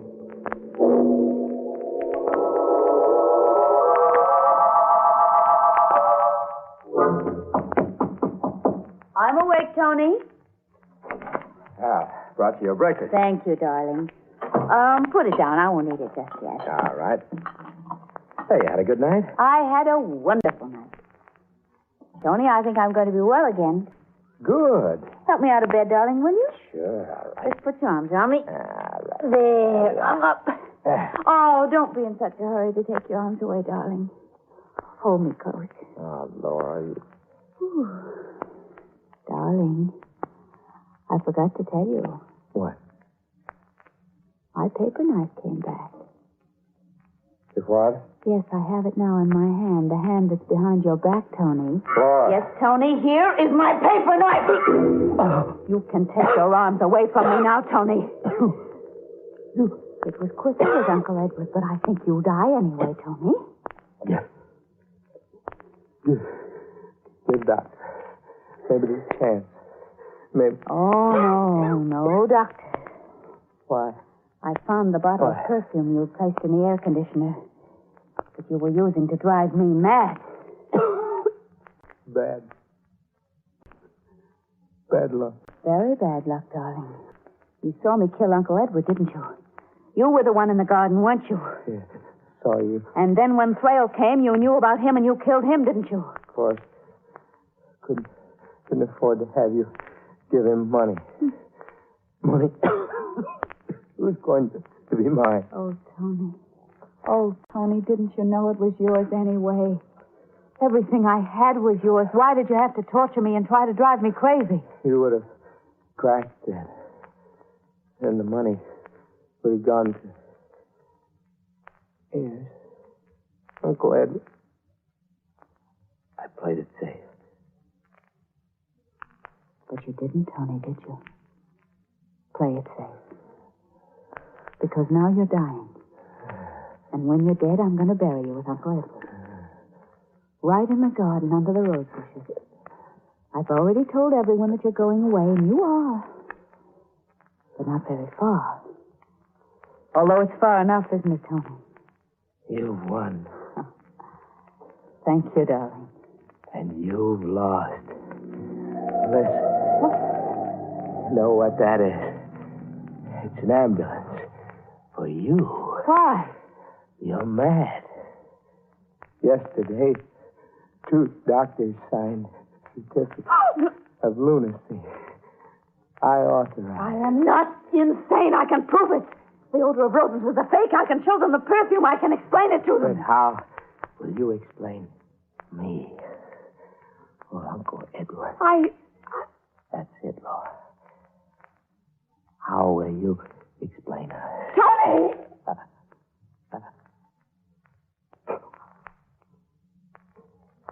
Tony. Tony! Wait! Wait! What am I going to do? If I prove I'm sane, they'll hang me. And I don't want to be hanged. If I say nothing, they'll think I'm insane and they'll send me to the asylum, and I don't want to go to the asylum. And they won't go away. They won't go away.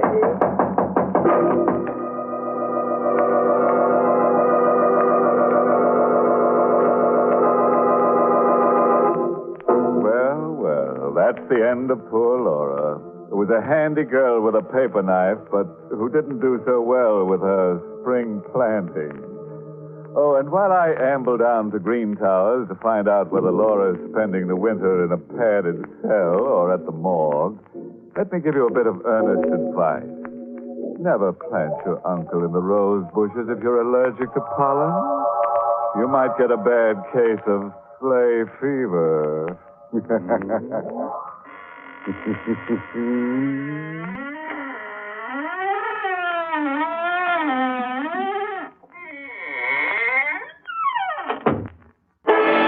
Sanctum has been a presentation of the United States Armed Forces Radio Service, voice of information and education.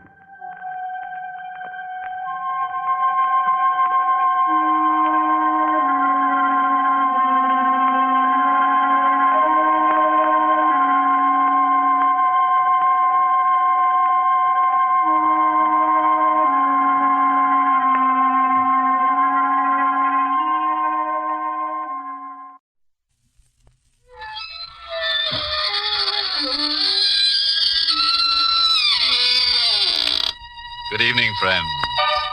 This is your host to welcome you through the creaking door into the inner sanctum.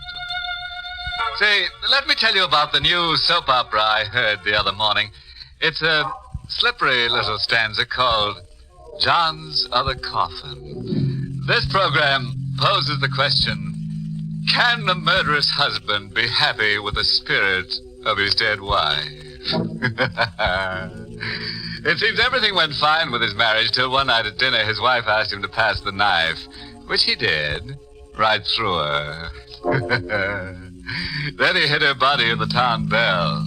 That's where he made a big mistake, because the next morning she told on him.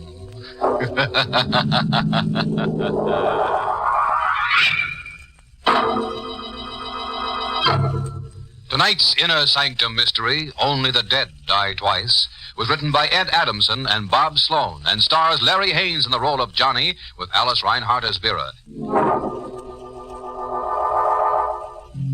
Well, folks, sit right down and make yourselves uncomfortable. If you don't see any murder you want, just ask for it. Ready for tonight's cataleptic continuity? Okay, then. Let's get to Johnny Bryce as he tells his story. It all started only 4 hours ago when I put the wagon away for the night. Ask me how I took a job like that, driving a hearse? Well, ask me and I'll tell you I needed a job. Any kind. But it's a job you never get used to.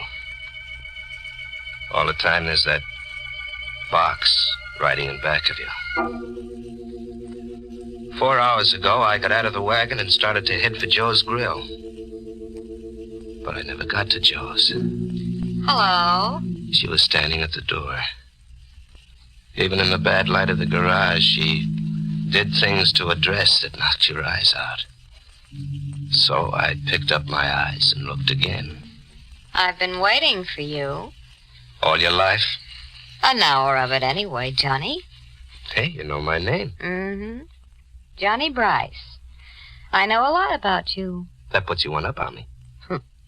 I'm Vera Craig. I've got something that might interest you, Johnny. Vera, you've got plenty that interests me. I've got $1,000. See? Hey, that stuff almost looks real. It is real, and it's all yours, Johnny. All you have to do for it is use that hearse. What? There's a body I want you to take away. Whose body? Alex. And who is Alec? My husband. He's in our apartment. It's 23 Grove Street. Well, the parlor handles the orders. Why didn't you call them? I couldn't. Why not? My husband has been murdered. Oh. Then you call the cops. The cops like to know about things like that. I can't call the police. You see, I murdered Alec. You killed him? Yeah. I murdered my husband. You say that like you say, pass me the sugar. It wasn't hard. He was rotten mean. I'm not sorry. I've got to get rid of the body. All you have to do, Johnny, is to get it out of the apartment and bury it. Take it out? A dead body? That should be easy enough for you. I'm not touching anything dead. But you're used to death. It's around you all the time. Yeah, it's around me. That's the trouble. You think I like it? You won't do it for me. Not for anybody. Not even for this. I told you. Not even for $1,000. 1,000, Johnny.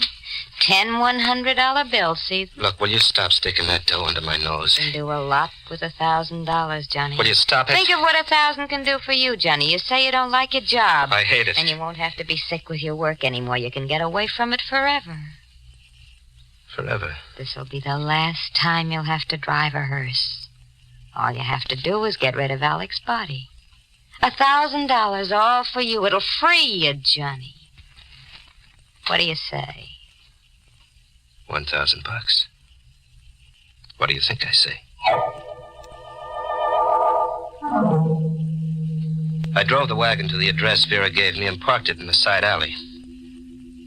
The house was one of those broken-down brownstones. The halls were dingy and creepy. I was trying to find the door with the name Craig on it.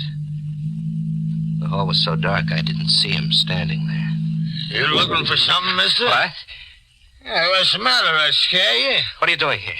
And that's just what I was going to ask you. I don't like people sneaking around these halls. I'm the super.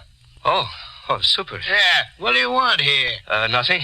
Well, then what are you looking at the doors for? I've been following you. Well, I'm trying to find a friend's apartment. Yeah, who's your friend? I can tell you the apartment. No, thanks. You don't have to bother. I can find it. Look, mister, I don't like the way you act. Maybe I should call a cop. A cop? Yeah, you heard me. Oh, look, you don't have to call a cop. I told you I'm looking for a friend. Yeah, but you still didn't tell me your friend's name. Okay, he's Alec Craig. Oh, Mr. Craig, huh? Well, why didn't you say so? That makes things different. Mr. Craig's apartment's up on the next floor. Rear of the hall. Rear of the hall. Thanks. Hey, wait a minute. Yeah? What is it?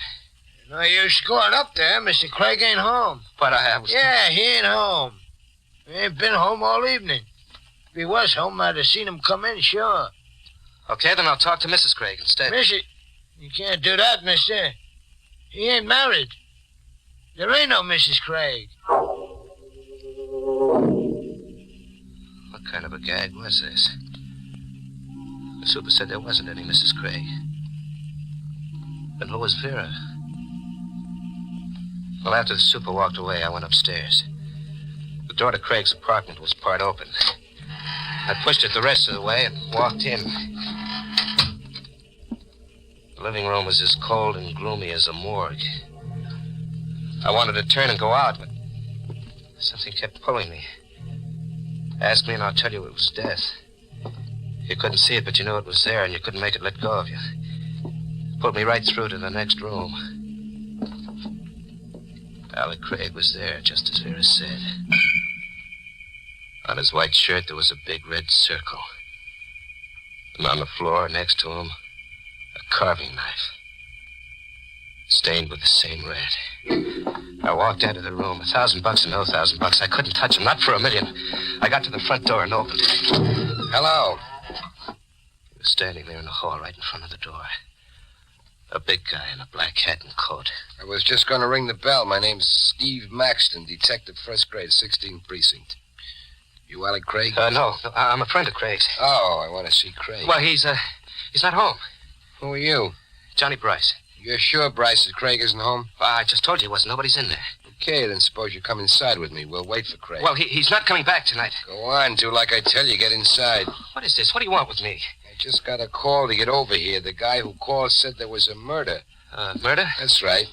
He said that Alec Craig was here in his apartment. Dead. If I had gotten out of that apartment a minute before, this never would have happened to me. But now I was stuck. I warn you, Bryce, don't try any phony moves. Oh, you got this wrong, Maxton. Somebody's playing a gag on me. Maybe. Craig isn't here. You can see nobody's here. We'll look in the next room. There wasn't a thing I could do. When we went into the room where Craig was, I kept my eyes straight ahead. I didn't want to look down and see him again. I guess you were right, Bryce. Somebody was playing a gag on me. It wasn't possible. I couldn't believe it. There wasn't a body on the floor. There wasn't the murder knife. There wasn't a single trace of death.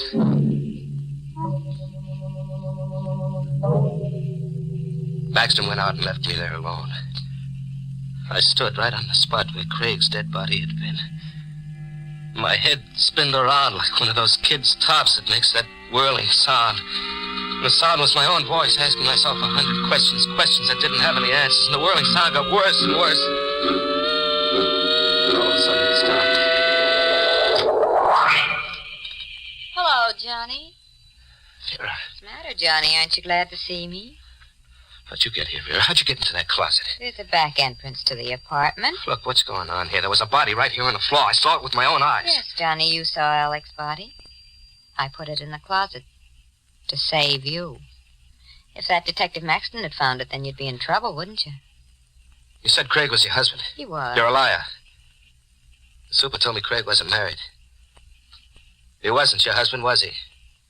Was he? All right, he wasn't. Why'd you lie to me? Because I wanted to make sure you'd help me. What kind of a game are you playing? When I told you I killed Craig, that was the truth. Why'd you kill him? Because he deserved to die. He was blackmailing me. Johnny, you've got to get him out of here quickly. Oh, no. I'll meet you out at Mount Crescent Cemetery. All you have to do is carry him down the back stairs to the hearse. Nothing doing. I'm not going to touch him. I couldn't put my hands on him. $1,000, Johnny. It's still waiting for you. I don't want the 1,000 anymore. Here, Johnny, I'll give you half of it now. No. When you're finished out at the cemetery, you'll get the rest. No, I said... Here, take the 500. I told you no. Now, look what you've done.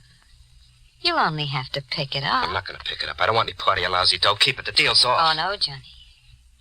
The deal isn't off at all. Not a bit. You're going to do exactly as agreed. Money or no money, you've got to. Now. No. What do you mean? You told me you spoke to the super. He saw you here. They'll find Craig's body if you don't take it out. So they'll find it, so what? That Detective Maxton, he knows you now, Johnny. The detective remembers a face. They're good at that. If Craig's body is found, you'll be blamed for the murder. Why, you dirty little... So that's it? Yeah, that's it. And there's nothing you can do about it, Johnny. Absolutely nothing.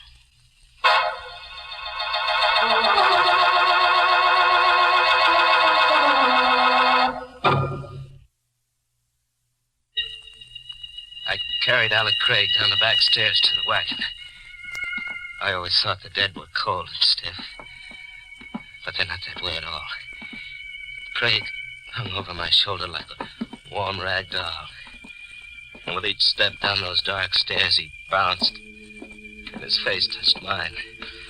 With each step, a scream broke loose down deep inside of me, and I had to bite my tongue to keep the scream from coming out. I finally got him to the wagon. I dropped him into the box. Then I closed the lid. He was there in the box, but I could still feel his weight on my shoulder. His face brushing against mine. I shut the back door and walked to the front of the wagon. Where you going, What? Bryce? Maxton. I said, where you going? What are you doing here? You still didn't answer my question. To the garage. I'm putting the wagon away for the night. You didn't tell me you drove a hearse. You didn't ask me. Didn't I? No. Well, then I guess I didn't ask.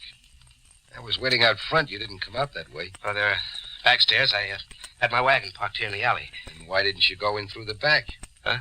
You went in the front way. How did you know? Oh, maybe I was outside when you got here. Maxton, who are you? You saw my badge. I'm a cop. What do you got in that hearse? Just a box. What's in the box? Nothing. Sure? It's empty. And you wouldn't mind if I had a look. Let go of my arm. I tell you, the box is empty. What are you so nervous about? Your hand shaking like a leaf. It's a box, I swear. There's nothing in it. That's what you said. What are you going to do? Nothing, Bryce. Like you said, the box is empty. I'll see you around sometime. Soon. Maxton walked out of the alley, got into a car, and drove off. What was the game they were playing, Vera, Maxton? Why did Maxton let me off so easy? I drove the wagon out of the alley and headed for Mount Crescent Cemetery, where Vera was supposed to be waiting. When I got to the river drive, I started to breathe again. Well, I was lucky after all. I steered Maxton off. And I noticed there was a car behind me. I knew who it was, Maxton. That's why he let me off, so he could tail me. I slammed the gas down all the way. He stayed right behind, the same distance. There was a curve ahead. I rounded the turn and then cut off to the side of the road. I killed the lights and waited.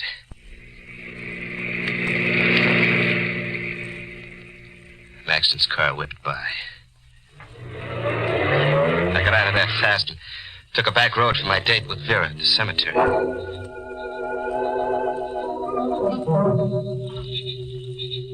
What took you so long, Johnny? Now, Maxton tailed me, Vera, but I shook him off. What is it, Johnny? For the way you look here in the moonlight. What's the matter with the way I look? There's something about you that reminds me. Reminds you of what, Johnny? Death. You're not something alive or real. Here's the shovel. You'll dig the grave over there near that tree. No, I can't do it. I can't do anymore. This way, Johnny. Stand where you are, Bryce. Maxton. Thought you got rid of me, eh? Maxton, believe me. I had nothing to do with it. It was all her idea. I didn't want to come out here. You picked a Lulu this time, Vera. So you found out, Steve.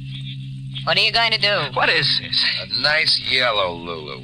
He tries to pin it all on you. What are you two talking about? So this is the spot where you two have been meeting. Meeting? Cut the act, Bryce. I don't get this. You're wasting your breath. That's not going to save you.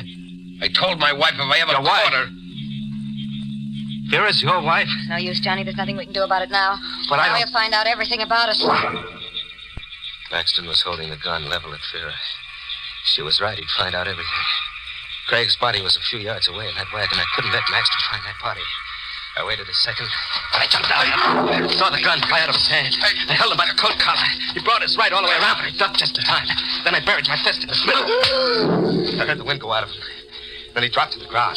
Come on, Vera. Let's get out of here. No, Johnny. He'll be around soon. We can't go yet, Johnny. Don't you see? See what? He'll find you. No matter where you go, he'll find you. I know him. You'll hang for Alec Craig's murder. But I didn't kill Craig. You did. We'll both hang. He'll fix it that way. You won't have a chance. Here. Take this. Gun? It's his. What do you want me to do? Take it, Johnny. You know what you've got to do. Kill him. Kill him? It's the only way out for you now. You've got to kill him. But I can't. I can't. All you do is pull the trigger. It's so simple. He shoved the gun into my hand. The metal of it burned my palm like a hot poker. Hurry up, Johnny. Shoot. I couldn't lift my hand. Hurry, before it's too late. She picked up my hand and aimed the gun at him. Before it's too late, Johnny. Maxton was laying in the moonlight, quiet and still. I closed my eyes against the side of him. Then I felt her finger press mine.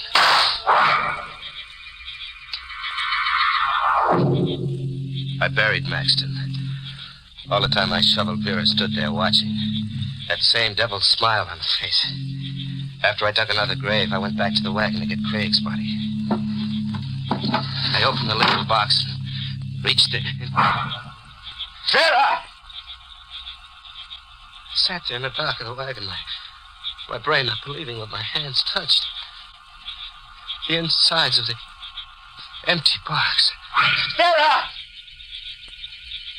She didn't come. I got out of the wagon and started for the grave. Vera! Vera, he's not here. The box... Vera's gone, Bryce. What? It was Craig. Alec Craig. Standing right there in the path in front of me. She's gone, Bryce. Hey, you're dead. I put you in a box. You're dead. Here, Bryce, touch my hand. No, stay away from me. Touch me, Bryce. Feel how dead I am. Don't you come in. You don't have to be afraid, Bryce. I'm not dead, not really. You are. She killed you. That blood on your shirt, that's where the knife... blood? Yes, I admit it is realistic, but it's only a combination of red ink and grease. But it did get the effect Vera and I wanted. You really thought I was dead. You're such a chump, Bryce. Why did you do this to me? Why me? We had to get her husband out of the way. We wanted him dead, but only a chump commits murder. A chump you can buy with $1,000 or with fear. You're having a good time, okay? Oh, terrific. You're not going to get away with this. No? What are you going to do about it, Bryce? Go to the police? Tell them the story? Sure. You do that. Tell them how you held the murder gun, how your fingers squeezed the trigger. She made me Tell do it. that to the police, Bryce. Tell them, and let me know what they say. I'll be waiting to hear about it. He walked down the path, laughing at me. Me, the prize chump of them all. Well, this chump had one idea. One good idea that was really going to kill him. I started the wagon and headed it down the path. I caught Craig in my headlights. He turned. That hyena's smile was still on him. Then when he saw what I was going to do, the laugh dropped off his face. He jumped to the side of the path and ran up a hill. I drove right up after him. He twisted and turned, but I didn't let him out of the headlights. He was just getting to the tomb at the top of the hill when I stepped down all the way.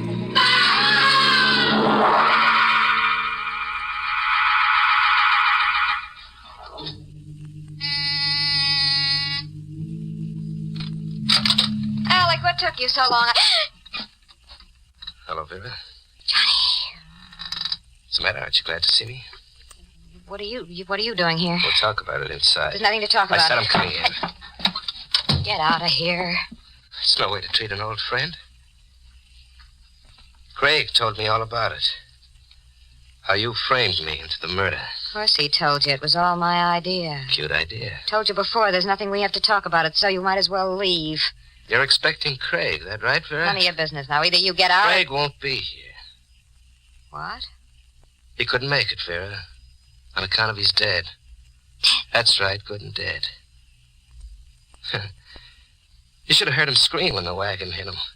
You should have heard him, Vera. You're lying. You wouldn't do a thing like that. You're not a murderer. Sure I am, Vera. You made me a murderer. You remember this gun, don't you, Vera? Johnny, listen. All you do is pull the trigger. It's so simple, remember? Johnny, that's $1,000. Oh, yeah. Oh, yeah, the 1,000. This is where I came in. You can have it now. You can do a lot with $1,000. Right, Johnny, that's right. You can get away from everything you hate. You won't have to be near death anymore. You can be free of it forever. The phone. What are you... The 1,000. Is it still all there, Vera? Yes, Johnny, yes, all of it, and it's yours now. You've earned it. Operator. The police. Police? Johnny, what are you doing? Why are you calling... Hello? My name's Johnny Bryce. I want to report a murder. Oh, you crazy fool. They'll hang you. The one who was killed? Her name is Vera Maxton. No. The address is 23 Grove Street. The killer? Sure. His name is Johnny Bryce. No. Yeah, that's right, me. Oh, I'll be waiting right here for you. Johnny, don't do it, please. You can have 1,000. Even more, 3,000, Johnny. 5. Listen, Johnny. Even more than 5. I'll get you as much as you want. Anything. Johnny, stop.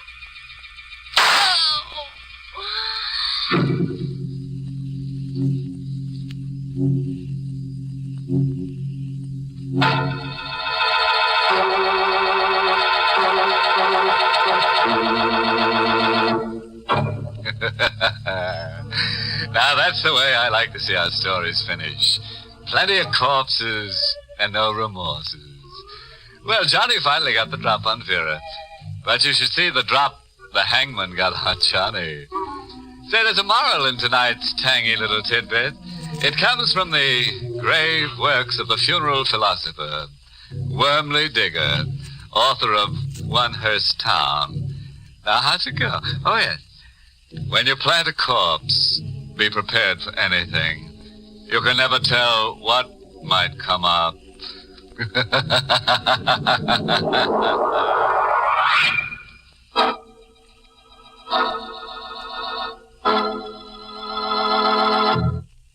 Good night. Pleasant dreams.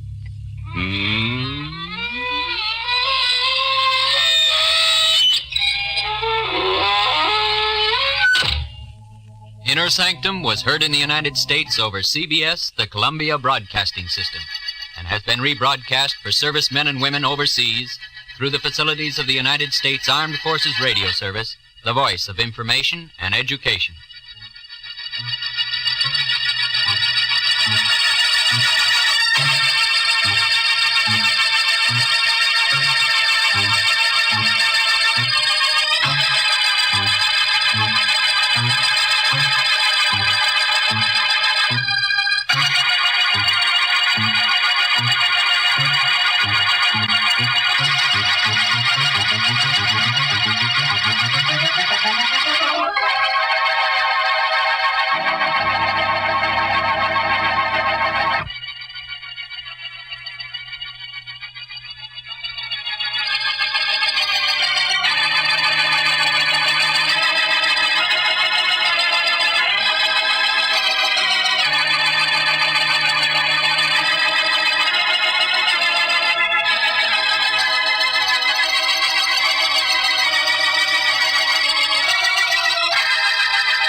Good evening, Creep.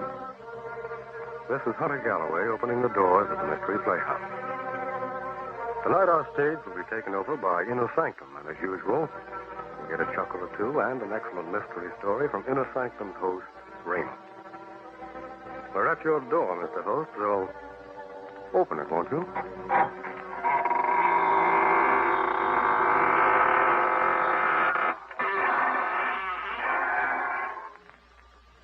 Good evening, friends of the Inner Sanctum.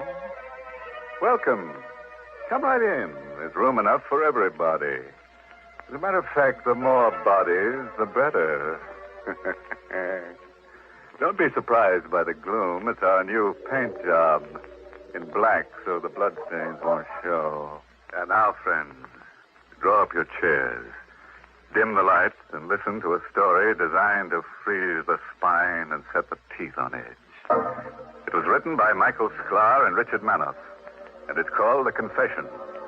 Our star is Santos Ortega, who plays the role of Alex. The last thing I remembered was the gunshot, the thud of the bullet, and the burning pain in my stomach. And everything got black. When I regained consciousness, my impression was of blinding whiteness. There, don't try to move, Mr. Sturgis. Where am I? This is the emergency ward of the General Hospital. I felt no pain. Just an overall numbness and a desire to sleep. Am I going to die? Yes. How much time have I got? A couple of hours. Doctor, I want to make a confession. I want to confess to murder. I told the doctor about the money and the no. She was much younger than I. And she thought because I owned a little drugstore, I must be prosperous. And I suppose that's why she married me in spite of the difference in our ages. But there wasn't any money for fun or nice clothes. So she became restless. But I loved her. And I did my best. Until the other night. In the drugstore. 12 o'clock, thank heaven. Time to close up, Alex. 5 more minutes, dear. Another customer might come along. Just like an old man, chasing pennies, never getting anything out of life. Be reasonable, dear. I'm trying to make a living for it. Is this your idea of a living? Is this what you promised me before we were married?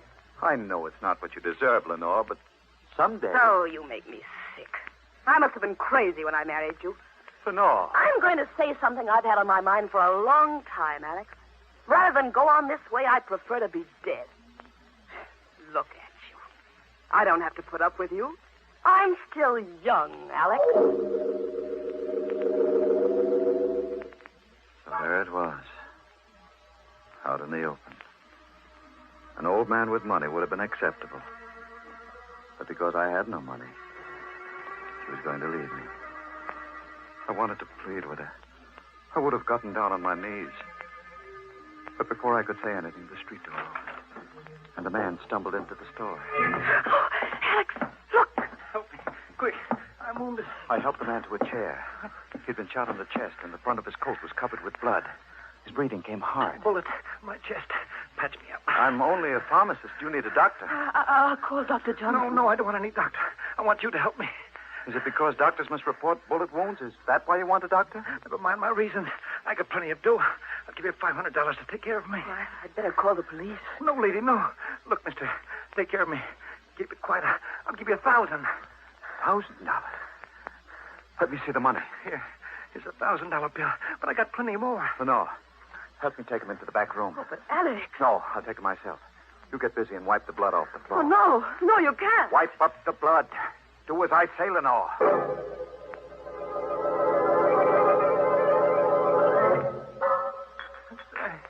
What's taking You're so low. I'm looking for a certain medicine among these bottles. Give me something to stop the bleeding.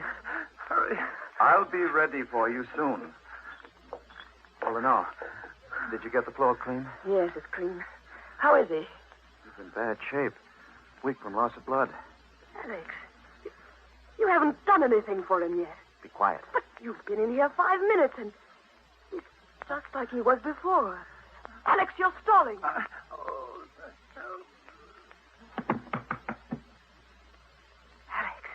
Let him lay there. But he's dying. I know. Alex, call the police. No. Are you going to let him die? Yes. That's as bad as murder. I didn't shoot him. It's not my fault if he dies. No. He's got money. Thousands of dollars. No one knows he came here. This is our chance, Lenore. What do you mean? I'm going to let him die. Take his money, and then get rid of his body.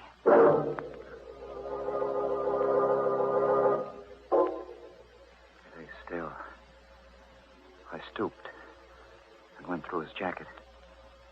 There was a wallet containing a few $1 bills and a driver's license, which I handed to Lenore. His name is James Kirk. He lives in Hillsborough. His pockets were crammed full of bills of large denominations. Lenore watched, fascinated, as I counted. How much is it, Alex? A little over $78,000. We're rich, Lenore. I'm frightened. There's nothing to be afraid of. All we have to do now is wait until he dies and get rid of the body.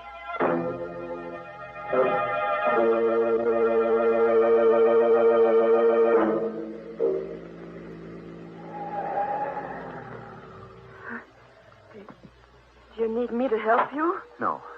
I can manage alone. This body's heavy. Yeah. Through the door. Oh, Alex, he's still alive. Yes. Well, what are you going to do now? It's dangerous to wait here until he dies. Anyway, what difference does it make? He'll be dead when he goes into the water. No, that's murder. Call it what you like. We've gone too far now to stop. You wait in the car. I'm going to carry him to the edge of the pier and drop him over the side.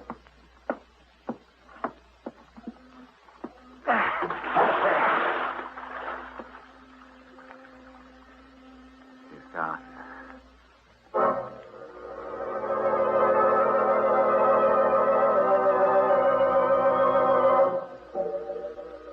I watched Kirk's body sink into the water. I knew the current of the bay would carry it out to sea. One doesn't picture a middle-aged druggist committing a perfect crime. But I felt sure that I had done it. For I had Kirk's money, and it seemed that no one could connect his death to me. I rejoined Lenore in the car, started for home.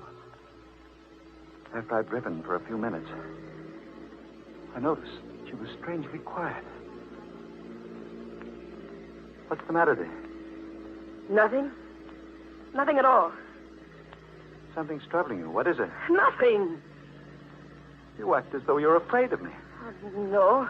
You are afraid of me. Lenore, why? I never saw you act this way before. Something's happened to you. You're different. Oh, nonsense. Don't you feel it, Alex? You're a murderer. Lenore. You wouldn't even wait until he was dead. Listen to me, Lenore. Whatever I did for your sake. I wanted the money for you, so you could be happy.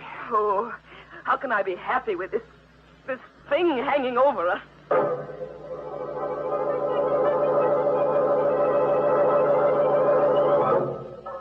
We had breakfast the next morning in absolute silence. Then Lenore went to open the store, while I wrapped the money in a parcel, took it to the bank, placed it in my box in the safe deposit vault.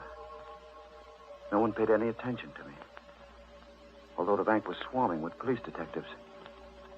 From the bank, I went directly to the drugstore and found a man there waiting. Sturgis? Yes? Biggert is my name. Mark Biggert. What can I do for you? I'm an insurance company detective, Mr. Sturgis. I'm investigating the First National Bank robbery for my company. I want you to tell me everything you know about that robbery.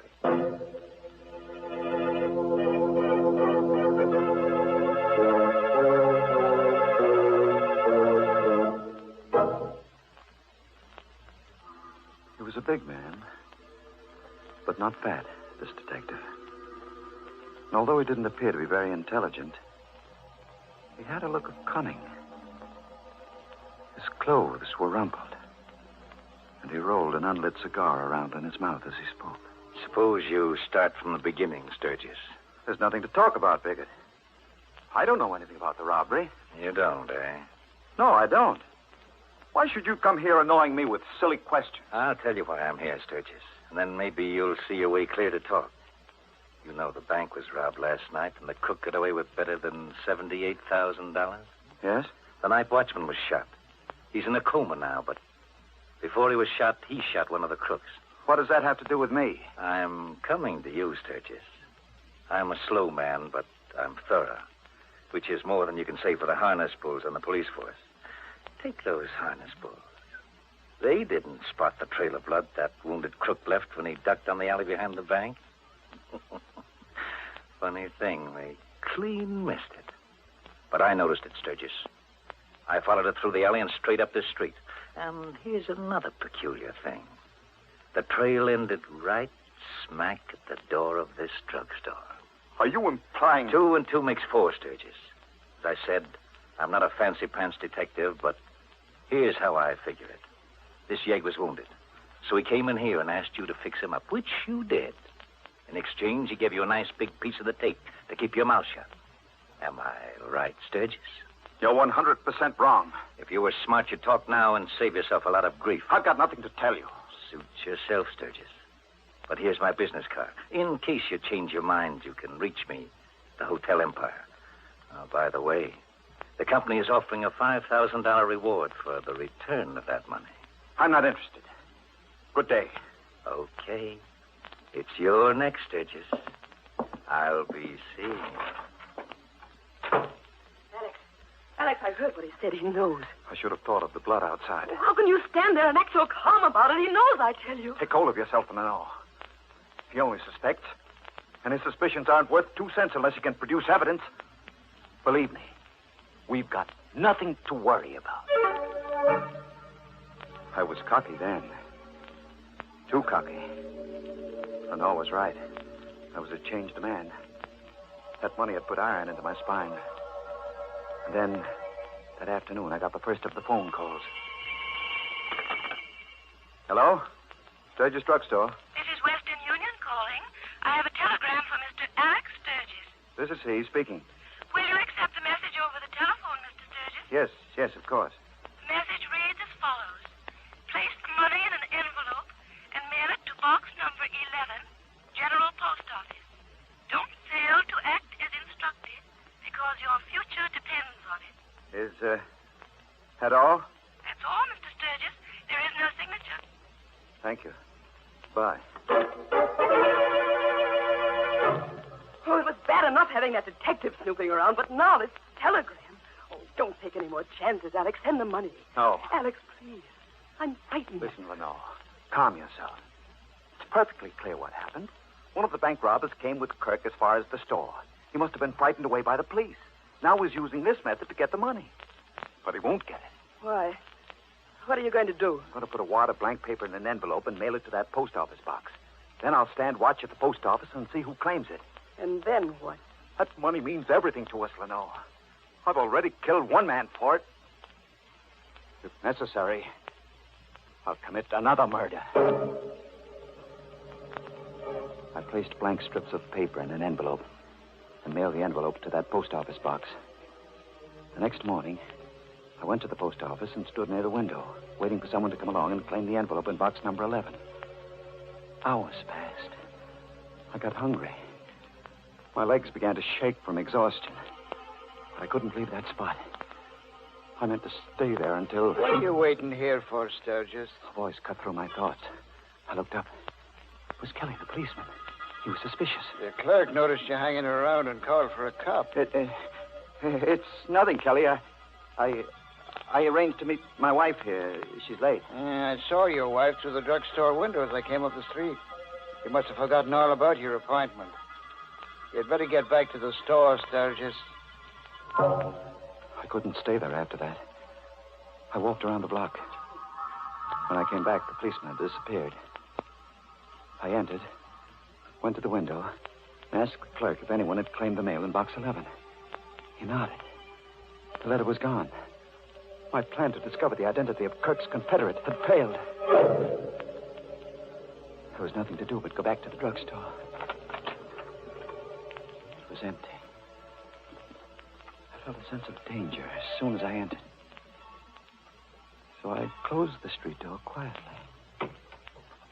Walked as silently as I could to the door of the back room. It was open. Lenore was at the telephone. Hello. Hello, Empire? Hotel? Hello. Connect me with Mr. Biggert, please. Yes. Mr. Mark Biggert. Hang up, Lenore. Hang up the receiver. Alex! You were calling that detective. Suppose I was. What of it? You were going to tell him about the money. You were going to double-cross me for the reward. You're so smart, Alex. What are you going to do about it? Lenore, don't you understand? I don't want the money for myself. I took it for you, to give you the things that will make you happy. Big-hearted, unselfish Alex. What are you laughing at? I'll tell you why you took that money, Alex. You thought you could buy me with it. Well, you're wrong. I wouldn't stay with you if you had all the money in the world. Oh, no. Would you leave me after all that's happened? I'm packing up right now. No. You can't stop me. I love you, Lenore. I did my best to hold you.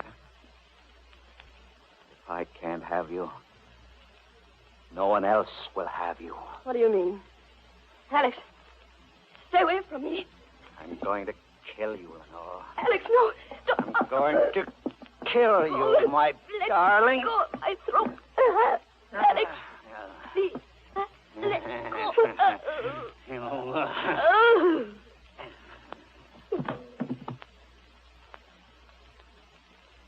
She's dead.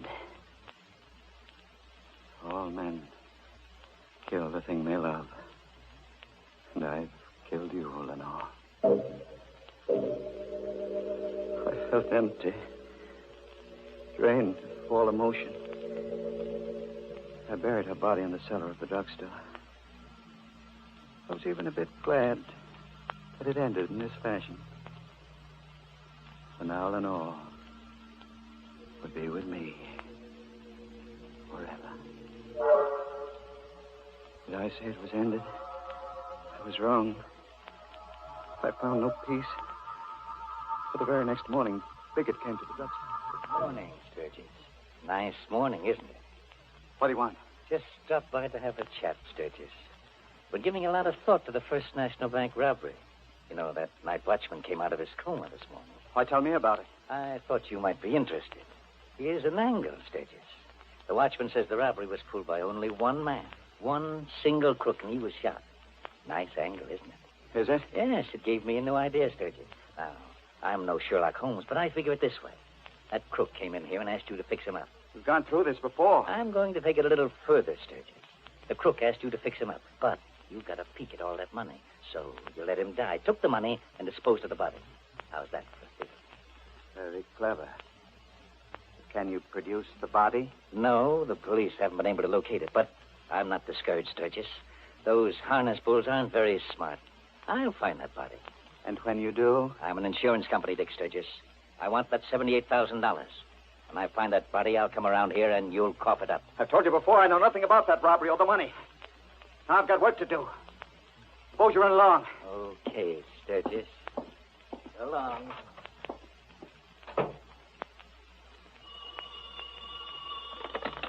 Hello. Sturgis Drugstore. Western Union calling. I have a telegram from Mr. Alex Sturgis. This is he speaking. Read it to me, please. The message reads as follows. Received your letter. Contents not what requested. Suggest you obey instructions. Same box number and post office. This is final. Is there a signature? No, sir. There's no signature, Mr. Sturgis. I hung up. My head was reeling. Out of the confusion in my mind, one thought emerged. The night watchman had said Kirk had no Confederates in the bank robbery. Therefore, the person sending me the telegram must be Kirk. The salt water of the bay must have revived him. Kirk was still alive. I found Kirk's wallet on a shelf where Lenore had placed it the night all this began. From the driver's license, I copied his home address. I waited till after midnight and drove to Hillsborough, where I found Kirk's apartment in an old tenement building. The door was unlocked. I drew out my gun and entered. I meant to kill Kirk. I had to kill him. The living room was empty. No one was in the bedroom. I turned, walked back to the living room. Drop that gun, Sturgis. Quick, drop the gun, quick. I'm not taking any chances with you. How did you know? How did I know you were going to come here, Sturgis? Sit down in that chair by the table and I'll tell you. You sent the telephone? Yes, I sent them. You got me to think that Kirk was still alive. That's right. And you followed me here. You trailed me. It's all clear now, isn't it, Sturgis? You take 2 and 2 and add it up and it comes out 4. Now, where's the money? The money? We're going to cut out the cute stuff, Sturgis. I want that money. Now, where is it? It's in a medicine jar. On a shelf. In the back room of the drugstore. All right, let's go, Sturgis. First, you'll give me the money. Then I'll take you down to police headquarters. We drove to the drugstore. I led him into the back room. I knew exactly what I was going to do. On one of the shelves was a bottle of hydrochloric acid. Biggett thought it was the bottle containing the money. I reached up, uncorked the bottle, and flung the burning liquid into his... Oh, I'm blind. I'll kill you for this, Sturgis. If I could only see you. Where are you, Sturgis? Sturgis, where are you? I was huddled against the wall. He stood between me and the door, screaming in pain, firing his gun blindly. The first 3 shots missed, but the 4th bullet struck me in the stomach. Oh.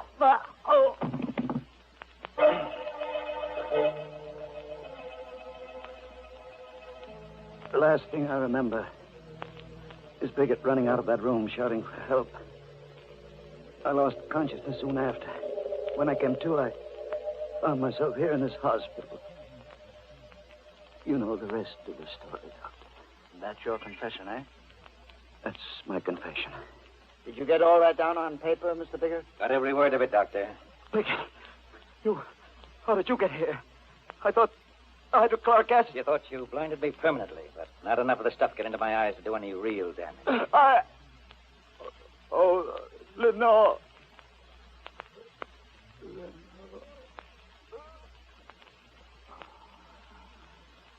He's dead, Biggert. I've seen a lot of funny cases in my time, Doc, but this beats them all. He's a man who commits murder to get a lot of stolen money for his wife. Then he kills his wife. And finally, he gets killed himself. And the money? The money is safe and sound in the bank safe deposit vault.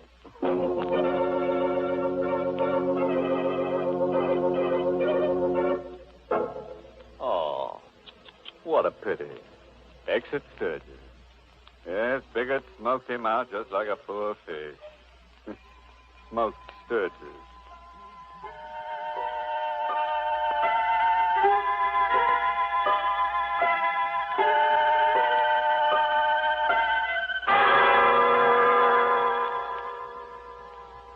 Well, thank you, Mr. Host, for a very enjoyable performance of The Confession, tonight's Mystery Playhouse presentation. We'll be hearing from you again in the near future. Creeps, until next time, this is Hunter Galloway closing the doors of the Mystery Playhouse and reminding you to sleep tight. Good night.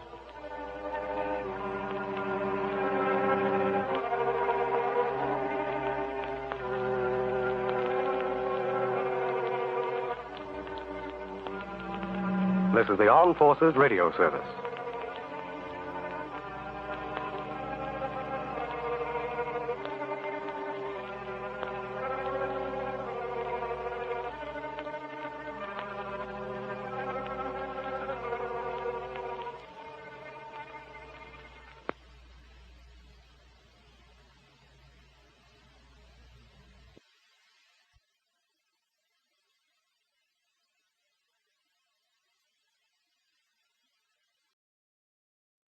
Hello.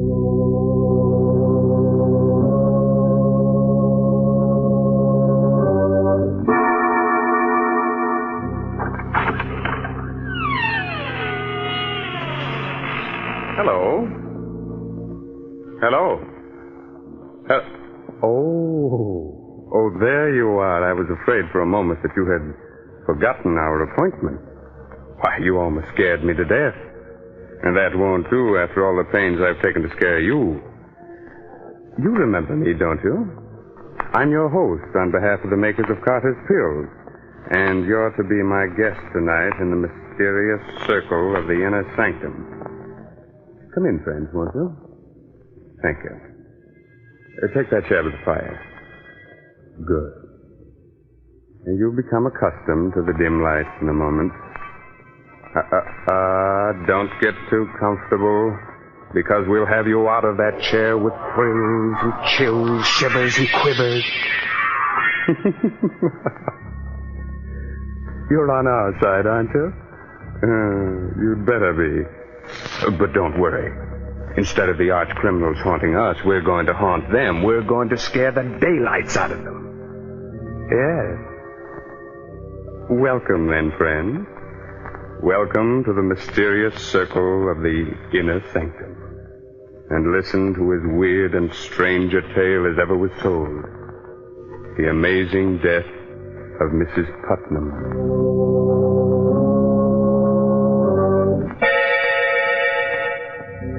The night is dismal. A light shines uncertainly in the room of a large, gloomy mansion. Suddenly, a sobbing, hysterical woman slams the door shut, rushes to the telephone. Get the police, quick. The police. Quiet, Will. Oh, hurry. Please, hurry. Hello? Hello? Police department? This is Mrs. Putnam. You've got to save me from them. They'll kill me. Put that telephone down. Help, they're going to kill me. I'm being murdered. Where are you? Oh, they're killing me. Help.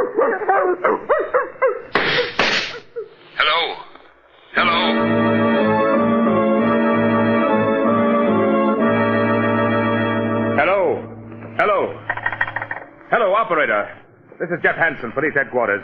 Trace the call that just came through to us. Hurry. That's funny, Jeff. You hear what I heard, Porky? I sure did, unless we're both having the same dream. Hold it, Porky. Yes? Yes, operator. Hansen, Jeff Hansen. You have? That's swell. Write this down, Porky. Yes, sure. Yes. The Putnam House, Maple Street. Thank you very much. The Putnam House? Yeah. Hey, that's the first time in centuries we've heard that name in the police department. Come on, Porky. Someone in that house is in great danger. We've got to get there, and quickly.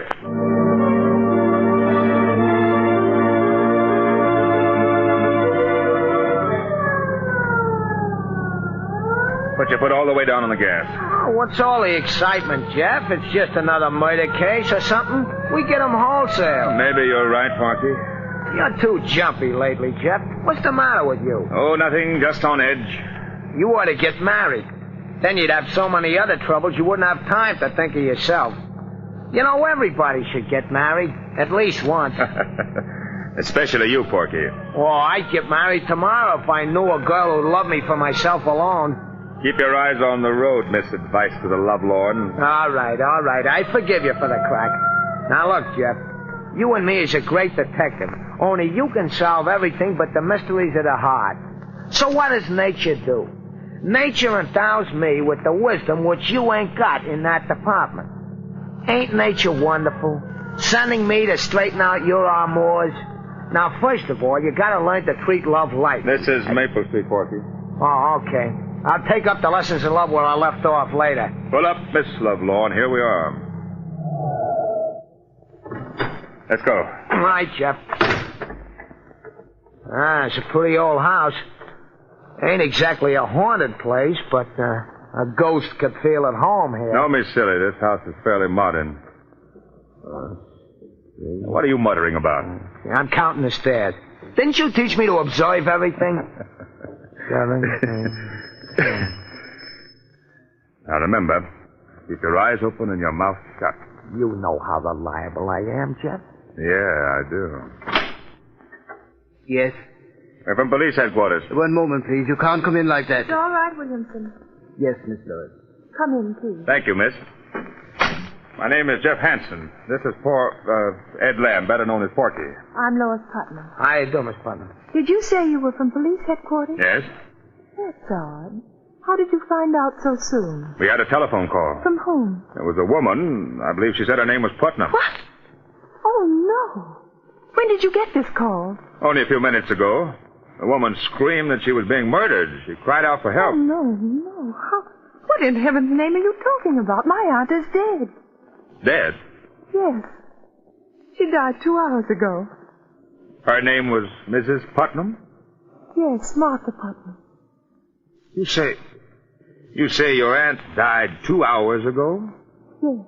But we received a phone call for help only 20 minutes ago. That's impossible. Are you sure the call came from here? It was traced to your number.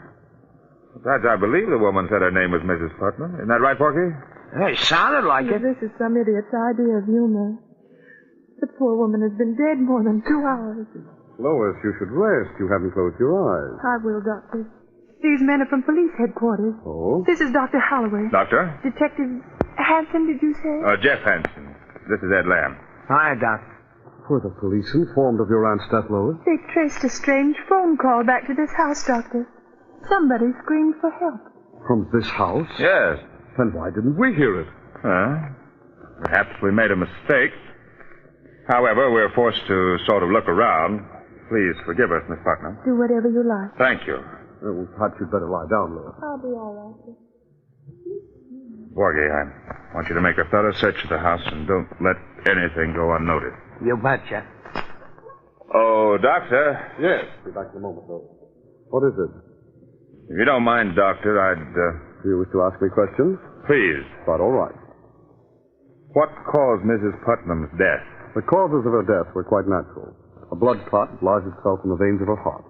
You may have heard it called coronary thrombosis. How many members are there in the family? Well, there's Lois and Mrs. Putnam's brother. He's very ill, and his sight is failing. Is there anyone else? Yes, there's Joel Adams, the gardener. He lives in the back of the garden. He and the butler have been with Mrs. Putnam for years. Would you mind, Doctor, if I looked at Mrs. Putnam? If you wish, just follow me.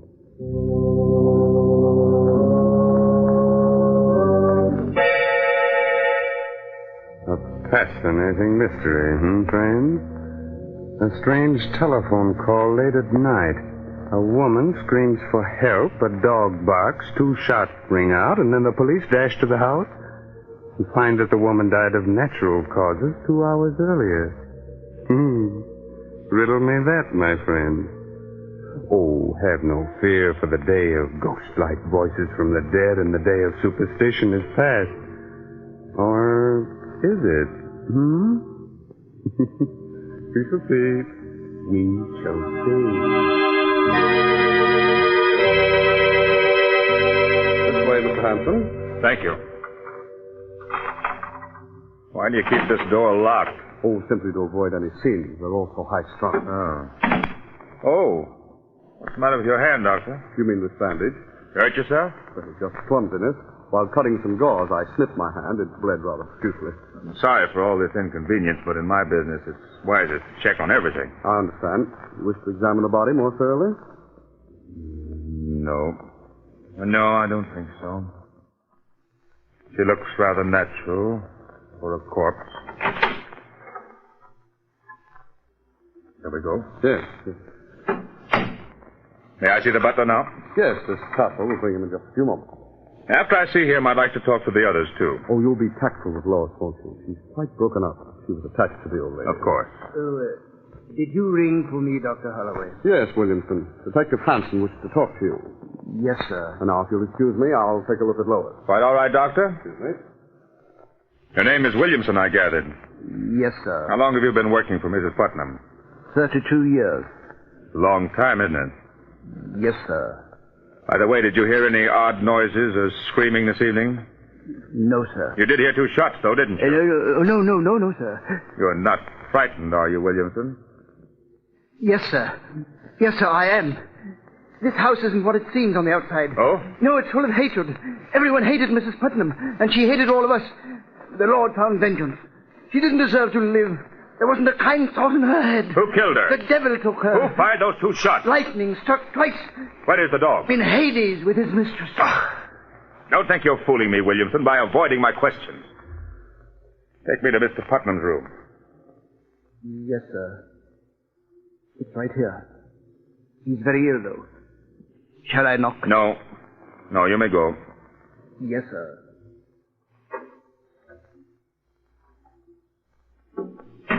Who is it?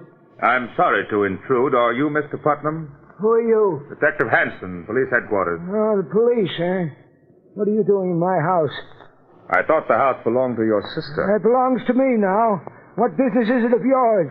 Who else would you leave everything to? Mr. Putnam, did anything unusual happen to your sister earlier this evening? I mean, has she been ill? Cat was never ill in her life.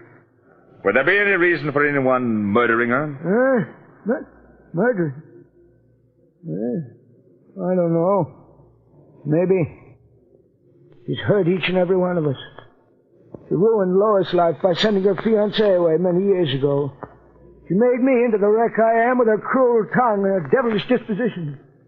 She was responsible for the death of the gardener's wife long ago. Hasn't done a kind thing in her life. If she's been murdered, then I say good riddance. Is it possible that all of you had given her cause to treat you that way? Don't you dare say that. You stupid, foolish maniac. You didn't know her. How dare you? Get out of my room. Get out of my house. Get out of my... I'm sorry, Mr. Putnam. I didn't mean to upset you. I'll go now. Jeff! Hey, Jeff! Yes, Porky? Hey, I've been looking for you. Yes? Yeah, I've been all over the house. I checked on everything. 15 rooms, 19 windows, 8 beds, 3 fireplaces, and 3 bathrooms. And nothing looked suspicious? No. You think maybe there is some mistake, Jeff? I don't know. A phone call being traced here is absolute. They never make a mistake. But her voice and her death almost 2 hours before we got the call makes it strange. Must confess I'm stumped. Did you talk to everyone? I'd like to talk to the gardener, but right now we'll pretend that everything's all right, that we made a mistake. We'll drive away and then come back later. You mean you really ain't thoroughly convinced? That's right, Porky. I've got a hunch that we're up against a case that's stranger than any we've ever known or heard of.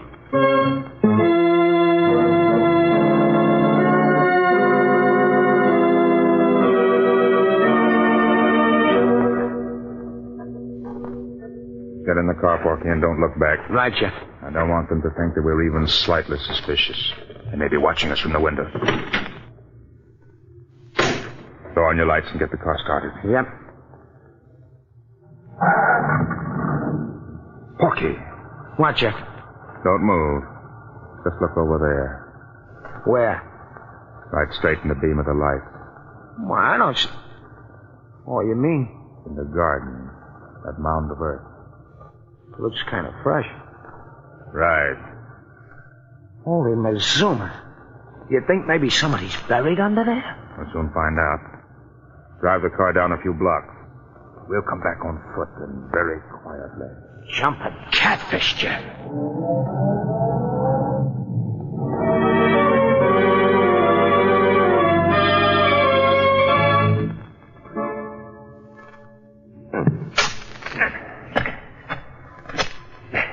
Not so loud, Porky. Don't hit the rock. Just loosen it. How much deeper are we going to dig, Jeff? The earth is still soft. We haven't reached what we're after. What are we after? We'll know soon enough. You think the old lady might be buried here and the body in the house is somebody else? I don't know. Hey, Jeff. Huh? Jeff, I hit something firm with my shovel. Feels like a body. All right. Don't use the shovel anymore. We'll dig with our hands. Porky, you're right. It is a body. Yeah, it feels like it's wrapped up in a rug of some kind. All right. Get a grip on it. We'll pull it up. Okay. Let's go. It's the dog. The dog we heard barking on the phone. Then there were shots, and that woman's voice did come from this house. They killed the dog and the woman, too.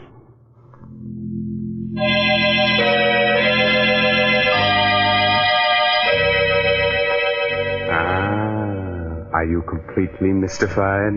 Wondering about the strange death of Mrs. Putnam? And what will happen next? Well, there's no need to be frightened. We know how old-fashioned it is to stop like this suddenly and leave you in mid-air wondering about the outcome of the story. Oh, are you in mid-air? Good. But we assure you everything will come out all right. We won't let you down. And this is as good a time as any to remind you of someone else who won't let you down. The makers of Carter's Little Liver Pills. When you don't feel good, try Carter's Little Liver Pills. They do the work of calomel, but have no calomel in them, for they are simple pills made of vegetable drugs. They wake up the flow of one of our most vital digestive juices. When this vital juice flows at the rate of 2 pints a day, it helps to digest our food and bring back the glorious feeling that goes with regularity. Then most folks feel like happy days are here again. But be sure you get the genuine Carter's Little Liver Pills.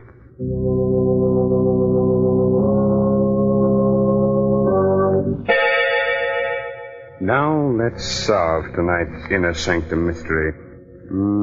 Where were we? Oh, yes. Jeff and Porky had just unearthed the body of a dog.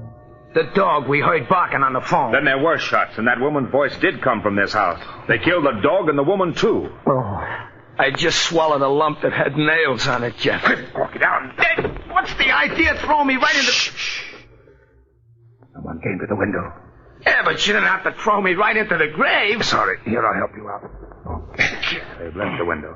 Now, look, you stay here, Porky. I'm going in to talk to the gardener. You watch the house. I'll be right back. Hey, you ain't gonna leave me here with this dead dog, are you? Shh, quiet.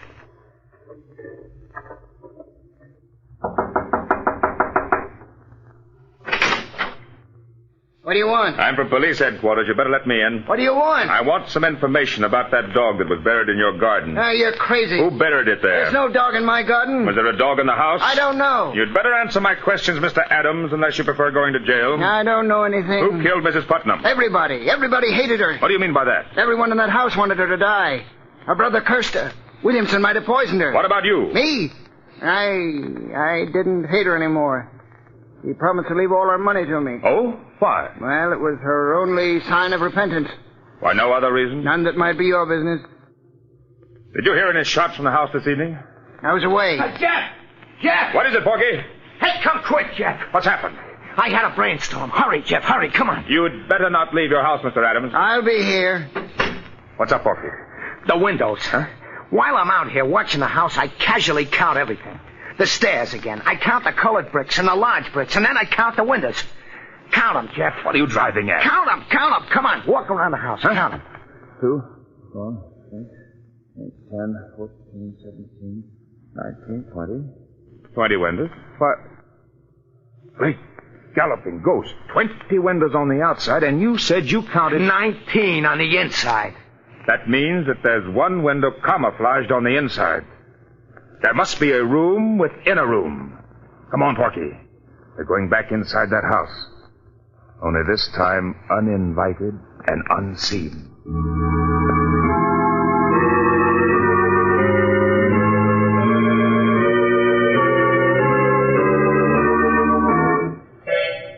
You think maybe the room is up around here, Jeff? Just keep trying, Porky. Run your fingers over every inch of wall and furniture. Yeah. You got something? Heart failure. I got a splinter in my finger. Why did I ever... Shh, quiet, Porky. I think I've got it. No kidding? Sit over here. Have your gun ready? There's a little knob here in back of the bookcase. I think it will swing the bookcase open and lead us into another room. Here goes. Look out, Porky. Oh, you've come to kill me, but I'll kill you first. I'll kill you if you come near me. We haven't come to kill anyone. Who are you? I'm Mrs. Putnam. What? Mrs. Putnam? Jeff, there's the ghost we needed to top off everything. Light a match, Porky. Oh, that's a candle over there, Jeff. All right, light it and bring it over here. Okay. How do we know that you're telling the truth, that you are Mrs. Putnam? Heaven knows I am. But I wish I was someone else. I've gone through so much. If you are Mrs. Putnam, then who is the dead woman downstairs? The dead woman? Yes. She's my cook. She took suddenly ill and died earlier this evening. Your cook? I can prove to you that I'm Mrs. Putnam. How? My signature. I signed a new will tonight. They forced me to will everything to them. Oh, you must believe me. We'll check on that. Was there any shooting in the house this evening? Yes. They shot my dog while the poor creature was trying to protect me. I called the police to help me. I thought they meant to kill me, but instead they brought me up here to face a living death. We're the police. If you are Mrs. Putnam, then we're here to help you. Thank heaven you don't know how they tortured me to make me write a new will. You say the new will leaves everything to them? Yes. In that event, it will be a simple matter to trap them and for you to prove yourself. Have you got the old will? No, they destroyed it. Well, it doesn't matter. You'll tell me the contents of the old will. They'll give themselves away when they hear it read. And now, Mrs. Putnam, about those who tortured you. Who are they?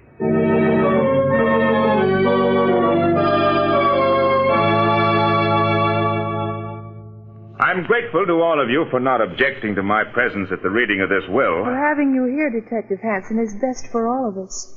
We're really obliged to you for your kindness. Thank you, Miss Putnam. And now, if all of you don't mind, Dr. Holloway, Mr. Putnam, Williamson, Adams, I'll be brief. Oh, Porky, wheel Mr. Putnam's chair a little closer. Right, Jeff. I had the courts appoint me to see that this will is made valid and legal. Now, this is it. I, Martha Putnam, being of sound mind and body, do hereby bequeath my entire fortune and all my worldly goods to Joel Adams, my gardener. Oh, no, you've made a mistake. Careful, Lois. What did you say, Miss Putnam? That isn't my aunt's last will. Lois. No, I must confess, Miss Putnam, that isn't in your aunt's last will. Then what do you mean by reading that? My aunt left everything to me. Please, Lois. You're right, Lois. I did. In the will you forced me to sign. Mrs. Putnam. Don't move, Doctor. Yes, Lois. I signed a will leaving everything to you. That's true. But only because you and your darling doctor forced me to. Oh, I never dreamed that my own flesh and blood would be that selfish. Just a moment, Mrs. Putnam. The conspiracy to spirit you away and bury the cook in your place was entirely my idea. Don't blame Lois. It was a clever plot, my friends, and it might have worked, but fortunately you made mistakes. By the way, Doctor, does that bandage on your hand cover a nasty bite you got while doing away with the dog? Yes, it does. I confess to everything, Mr. Hanson, but Mrs. Putnam is as much to blame as anyone. Everyone who ever lived in this house hated her. With all the money you had, Mrs. Putnam, you never did one decent thing in your whole life. You distrusted everybody and hurt everybody. And so we plotted to get you out of the way. Fate was kind enough to provide us with your cook as the means. With your money, we could have gotten something out of life. You'll get life now, all right, without her money.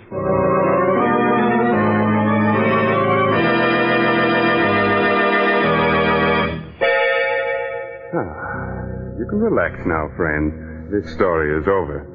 But still another plot is being formed for our next session in the Inner Sanctum. Are we scared? Sure. But what of it? Isn't the villain a great deal more frightened than we? But thanks to clever sleuthing, everything will be solved. And there's one more mystery we may be able to solve for you quite easily. When you don't feel good, when you're low and irritable and the whole world looks black and uninviting, try Carter's Little Liver Pill. Don't give in to that depressed feeling that bogs you down. Go to your nearest drugstore right now and ask for genuine Carter's Little Liver Pills. Regular size, 25 cents.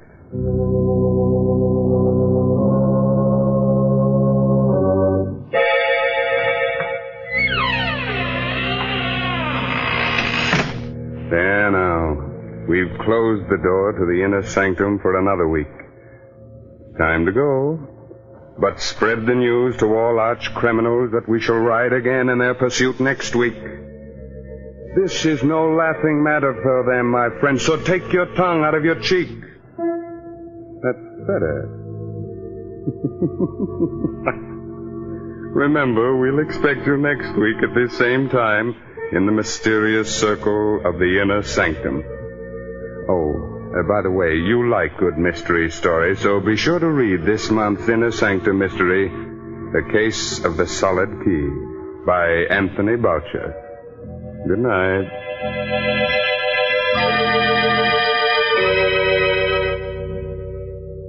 This is the National Broadcasting Company.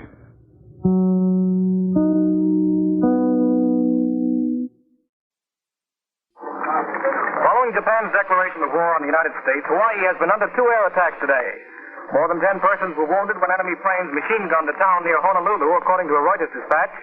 And General Douglas MacArthur has ordered all women and children in Manila to evacuate the seacoast and move to areas inland. The Dutch East Indies has just declared war on Japan, and Costa Rica in South America has also declared war. Keep tuned to this station for further developments.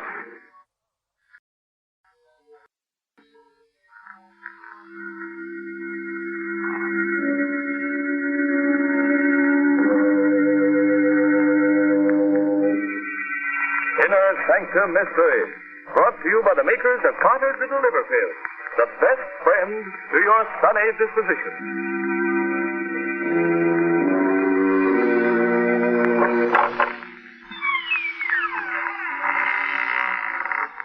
Good evening, friends. This is Raymond, your host, welcoming you again to the Inner Sanctum. Come in, won't you? Why am I smiling? Oh, but I always smile when I open the creaking door on Sunday night. You see, each week when I say good evening, I think to myself, a good evening for what? And of course, there's only one answer to that question. A good evening for a murder. Tonight, Inner Sanctum Mysteries brings you The Island of Death, an original radio mystery drama written by Robert Newman and presented for your entertainment by the makers of Carter's Little Liver Pills. Friends, a pleasant disposition shouldn't be just a once-in-a-while affair. It ought to be a regular thing. See if you can't make it regular by encouraging regularity with Carter's Little Liver Pills. Let them wake up the flow of one of your most vital digestive juices and prove to yourself that Carter's Little Liver Pills are the best friend to your sunny disposition.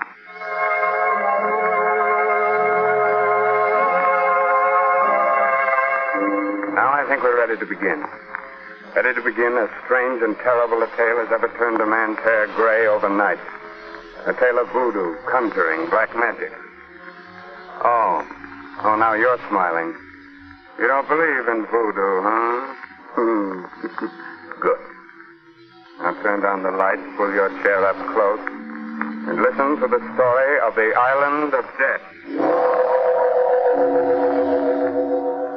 Come with me to the Dark Island, the secret magic island, Haiti. It is night. A fierce tropical storm is raging. The car drives slowly down the road with a cane field on one side of it, a jungle on the other. Now which way? I don't know, John. Blast Brandon. Why did he let us go off alone? How are we going to get back there? But he told us not to go off alone, John. John, look. Where? Ahead there. That old native walking up the road. Maybe he can... Yeah. Hey, you. Hey! Oh, what's the matter with him? Is he deaf? Now, you keep blowing the horn while I put my coat on and go after him, Muriel. All right, John. Look, there's something wrong with it. Hey. It doesn't work. Well, it was working just a minute ago. Now, what's the name of... Something, monsieur. So you did hear me. Why didn't you come when I called you? I am not in the habit of coming when I am called that way, monsieur. Besides, though I am an old man, my ears are very sensitive. The noise of your horn pained me. That's why I stopped it. You stopped it? Why, you... Well, okay. We're looking for the plantation St. Jack. Are we on the right road? You are on the right road for many things, Monsieur Gould. Right. How did you know my name? It was told me. Oh. Well, how do we get there? If you go down this road 1 mile, you'll see it on your right. And when you get there, well, perhaps we will meet again. If we do, I'll... Hey, where did he go to? Oh, I don't know. It just disappeared. Step back off the road into the jungle. Well, at least we know where we are now. Yes. John, Hey. do you suppose he was a papaloi, a witch doctor? What on earth makes you think that? I don't know. The way he looked and talked. And after all, the horn did stop working.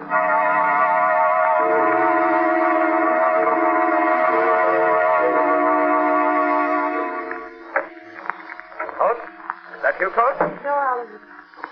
Me. Muriel. Sorry, Mrs. Coach. Alan, we have to make things even more difficult than they are already. Would it make things any easier if I pretended that we were just old friends? It didn't matter to me that you'd married him instead of me. No, Alan, I guess not. I'm sorry, Muriel. Hello, Alan. Order me a drink, will you? Of course. Yeah, thanks, Mr. Coach. Yes, Monsieur Brando. What? Did you find out what was wrong with the horn? Yeah, one of the wires had come loose. Met an old native on the road, and Muriel's convinced that he was a witch doctor. But it's just that he was so strange, and, well, even though I know that there are no such things. What we know or believe isn't terribly important. What is important is what the natives believe. They don't like being laughed at. You mean they really still believe in voodoo, stuff like that? Well... Your drinks, Monsieur. Up here. Do you believe in voodoo? But naturally, Monsieur. Oh, this is funny. This is really funny. Hey, what's that? Nothing, Monsieur. Just the steel hands doing the Dutch Congo. Oh. Well, they can't have done a hard day's work if they've got enough energy to dance at night. I think maybe I'll go down there. Oh, no, Monsieur. No. What do you mean I must not? I am sorry, Monsieur. I just meant, well, if you are interested in voodoo conjuring, perhaps I could show you some. You, Pierre? Oh, I am no papalois, Monsieur Brando. I have some skill with the knuckle bone, telling fortunes. And if Monsieur Coates would like... No, why not? Go ahead, Pierre. Very well, Monsieur. There. An arrow 9 times. That means unhappiness. For whom? I see a city far away from here. I see 2 men, both in love with the same woman. Yeah, easy, Alan. Let him finish. Go on, Pierre. One of the men is rich, powerful. The other is not. The one who is rich has his rival sent away, and in his absence marries the girl.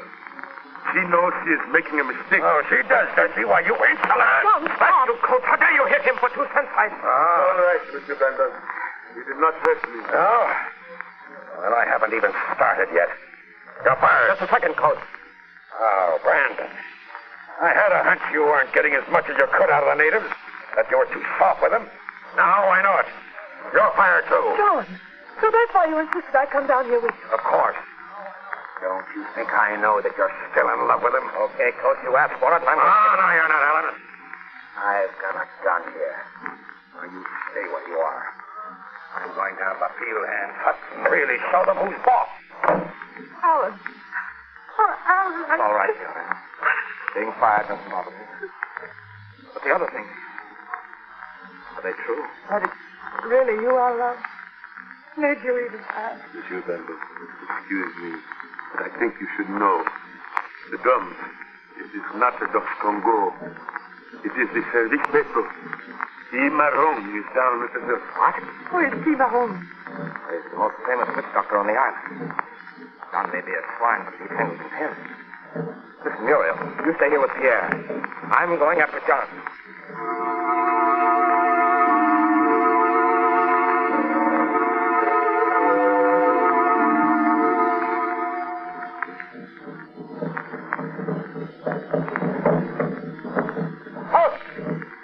Where are you? Oh, yes, I'm looking for a man named... Cimarron. You are Cimarron, aren't you? I am. Another white man came down here a few minutes ago, Cimarron. You know where he is? Yes, Monsieur. He said he would pay well to see some voodoo. The Service Petro. He's in the Hunfor, the temple.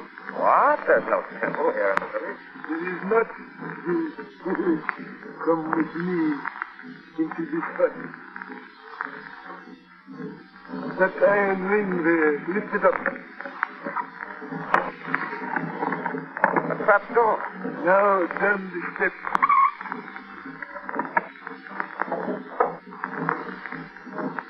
Here's the room floor. There it is then. Coach. John. What do you want, Alan? Got to get out of here right away. That's exactly what I've been looking for. The place where they hold their spookaroo. Listen, John, I never did like you much, and I shouldn't really care what happens to you, but the white-haired native that brought me in here, you know who he is? Sure. The old coot I met on the road earlier this evening. He happens to be Timaron, the most powerful papaloi in Haiti. Yeah? Well, when I get finished with him, he won't show his face around this plantation again in a hurry, but... Silence! We are ready to begin. White man, I warn you, Leader Yango himself will be here. There is no telling what shape he will take, whose body he will follow. Never mind the warnings. Go ahead. Very well. Patty, come back. The drum.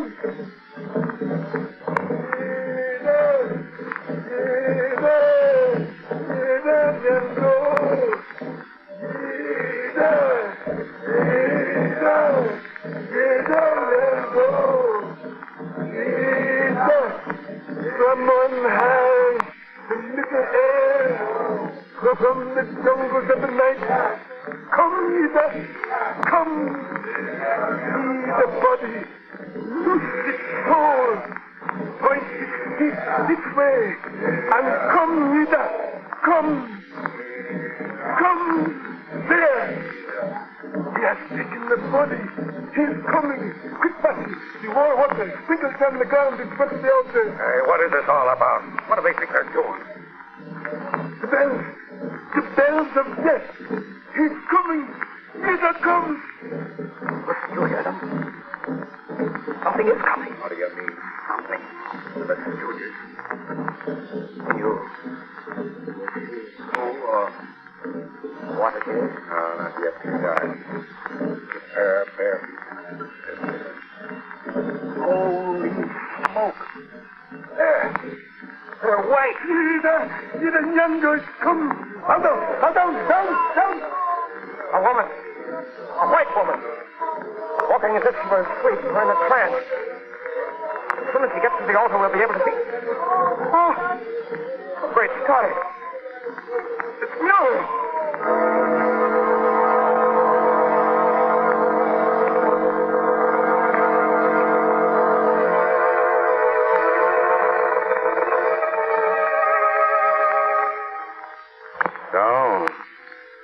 John Coates insisted there was no such thing as voodoo.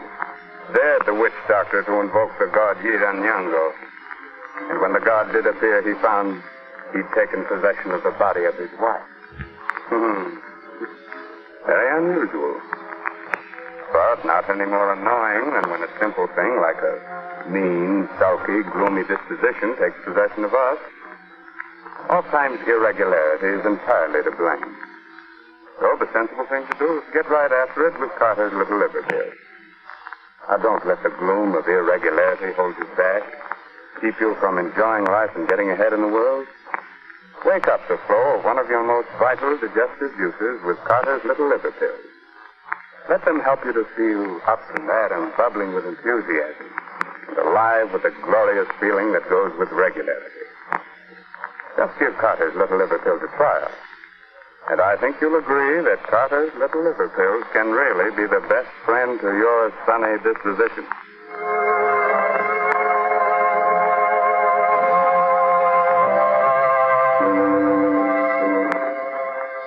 All right.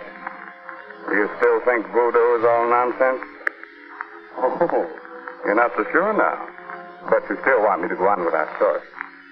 Very well. Just a moment later now. And Alan Brandon and John Coates are still sitting in the subterranean temple, transfixed with horror. Muriel. But we left her up at the house. It can't be. But it is. She's in some kind of a trance. Blast that witch doctor. I'm going to... Stop, you fool. Is anything now that can say what would happen to her? Wait till the end of we've called game. Look, they're all kneeling. bowing to her. Nobody with the power we've given you. Bless us, Leader.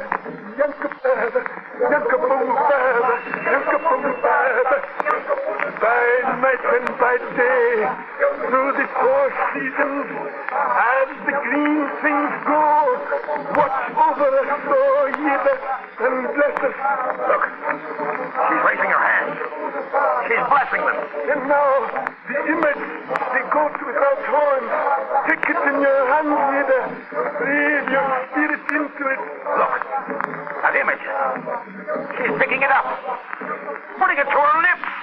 Oh, you black devil, I'll cheat you.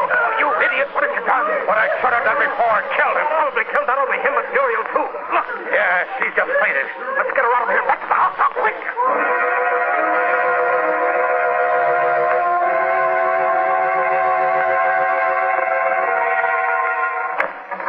Inside here. Put her on the couch. She's still unconscious. Her pulse is pretty weak. Here, some brandy, hurry. Why did they let us go like that? Not even try and stop us. All of them just sitting there, staring. I don't know, but I'd have been happier. Here you are, monsieur. What happened to Madame? That blasted witch doctor, Timor, on some kind of a ceremony with a goat. The blessing of the goat without horns. He must have hypnotized her or something like that. But he won't try any more of his voodoo tricks on her or anybody else. I killed him. Killed him? Killed Timor? Yeah, hold her head, Brandy, while I give her some of this brandy. Right. Brandy. I am afraid that will not help, monsieur. You do not give brandy to someone who is dead. Dead? What are you talking about? Her heart is still beating, yes. But she is not really alive. You see, her soul left her body when Cimarron called to her.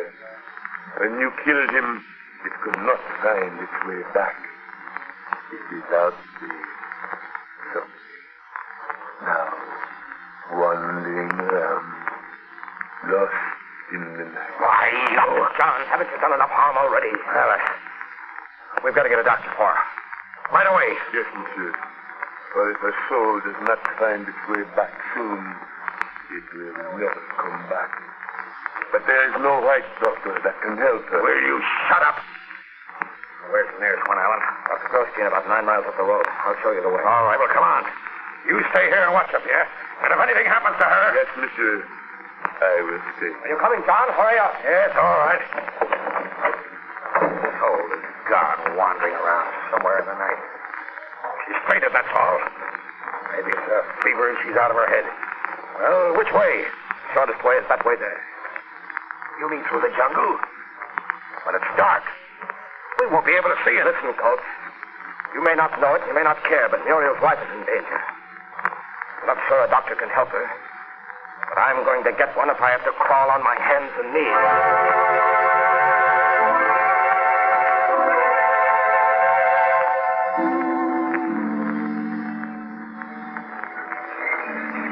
Alan. Wait. How much further? Are we going to have to go? I don't know. Can't be much further. Yeah. That's what you've been saying for the last hour. We're lost. That's what we are. Lost somewhere here in the jungle. And listen. Go. Yeah. And I don't care what you do. But I've had enough of this. I'm going that way. Oh, no, wait. Come here. Don't you realize that...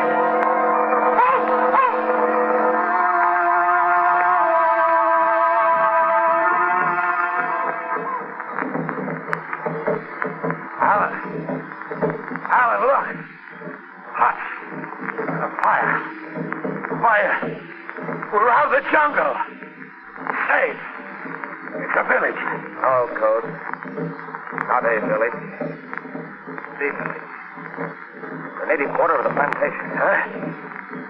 What do you mean? I mean, we've been walking in a circle and we're back where we started from. Why, it's impossible. No, monsieur. It is not impossible. It is true. Yeah. What are you doing here? I knew this is where you would end up, so I came down here to wait for you. It's a trick, that's what it is.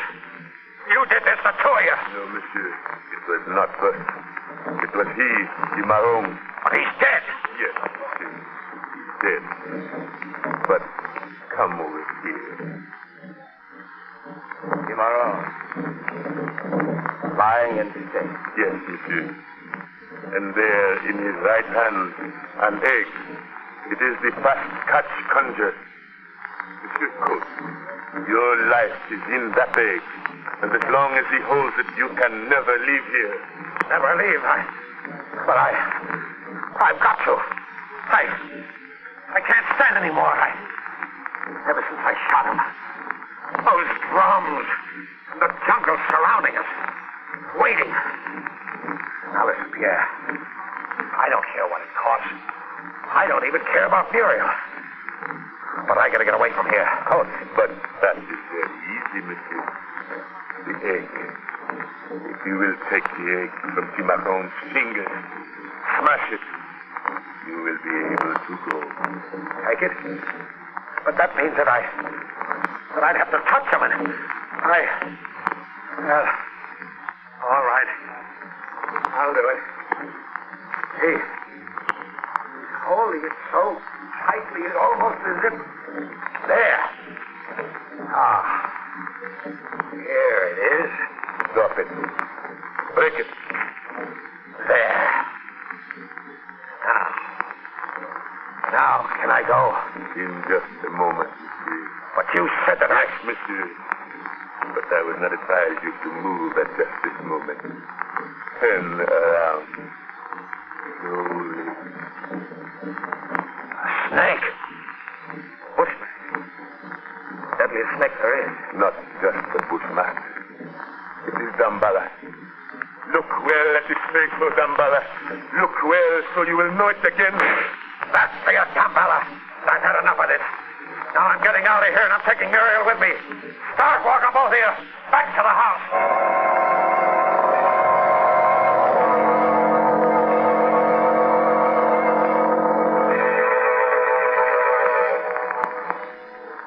All right. Now you stop right there. Now you listen. I'm going to get the car. Back it up here. You're going into the house, and you're going to bring Muriel out here. Coates, she shouldn't be moved now, so you do as I say. Perhaps we had better. Come, Monsieur. I can. All right.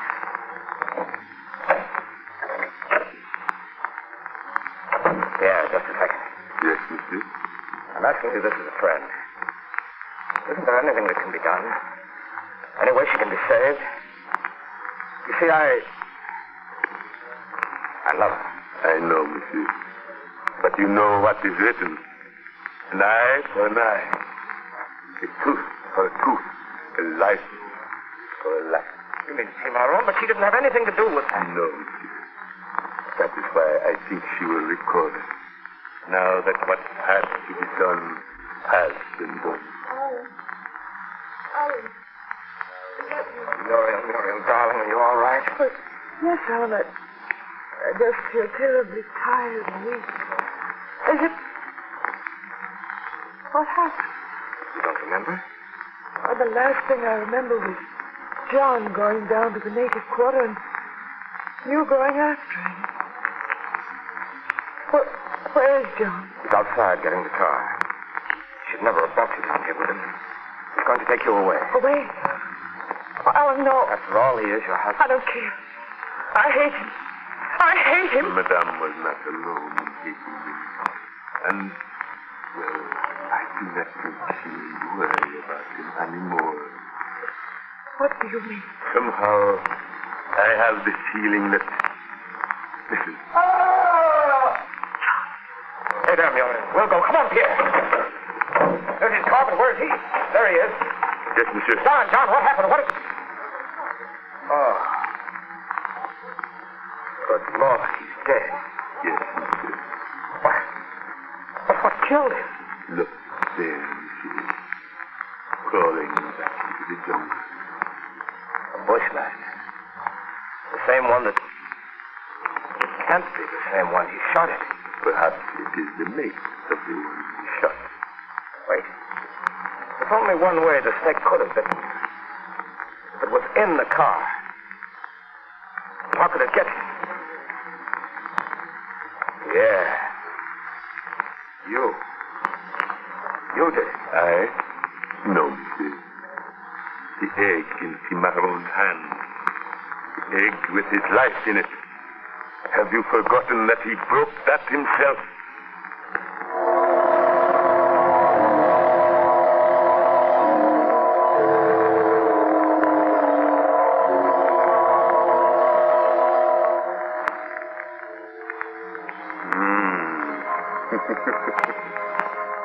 Now, do you believe in voodoo? You don't? Oh, now. Come here. Come here a little closer. I'll whisper something in your ear. Neither do I. And let me whisper this in your ear, folks. There are just 15 shopping days until Christmas, full of rush, hurry, and crowd. About all you can do is face things armed with a good disposition. So don't let irregularity get you down. Get after that low-gate, cross, irritable feeling with Carter's Little Liver Pills. Let them wake up the flow of one of your most important digestive juices and help turn those 15 shopping days into 15 topping days, full of the glorious, glad-to-be-alive feeling that goes with regularity. Remember the name, Carter's Little Liver Pills. Yes, and remember this, too. Christmas comes but once a year. But year-round, Carter's Little Liver Pills can be the best friend to your sunny disposition.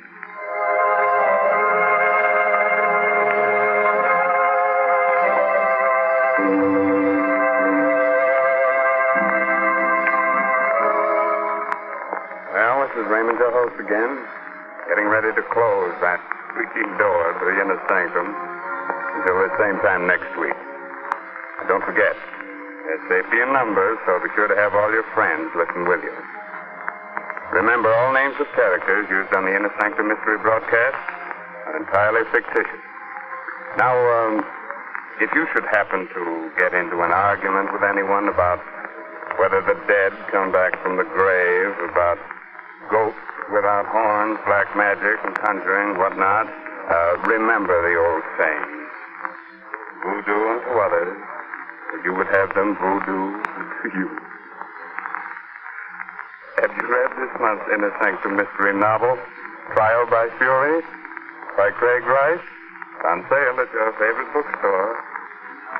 Good night. Sweet dreams.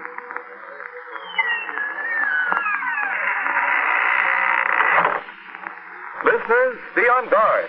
Don't let it sneak up on you like a thief in the night. What is it? Listen to this report from the Harris home as Mrs. Harris says to her maid.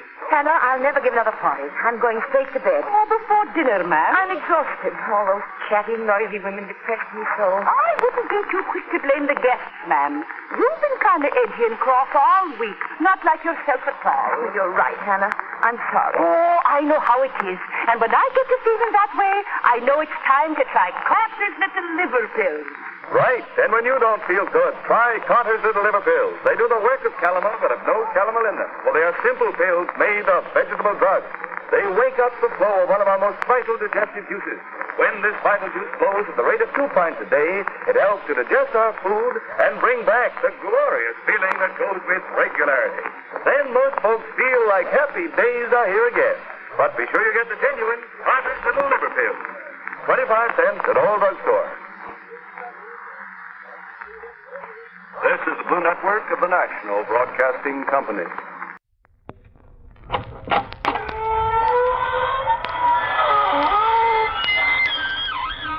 Good evening, friends of the Inner Sanctum. This is your host to welcome you through the squeaking door into my dread domicile of disaster. Come in. Come into my parlor of panic. Or would you rather sit out here on the terrace of terror? Oh, a bit cool out here. All right, let's go indoors by all means. The house itself is always warm. You see, I had the painter give it 2 coats. All of it built solely for your poignant pleasure and dolorous diversion. The price? Oh, so reasonable. Only a pint down and a pint a month for as long as you live. pint of wine? You know why.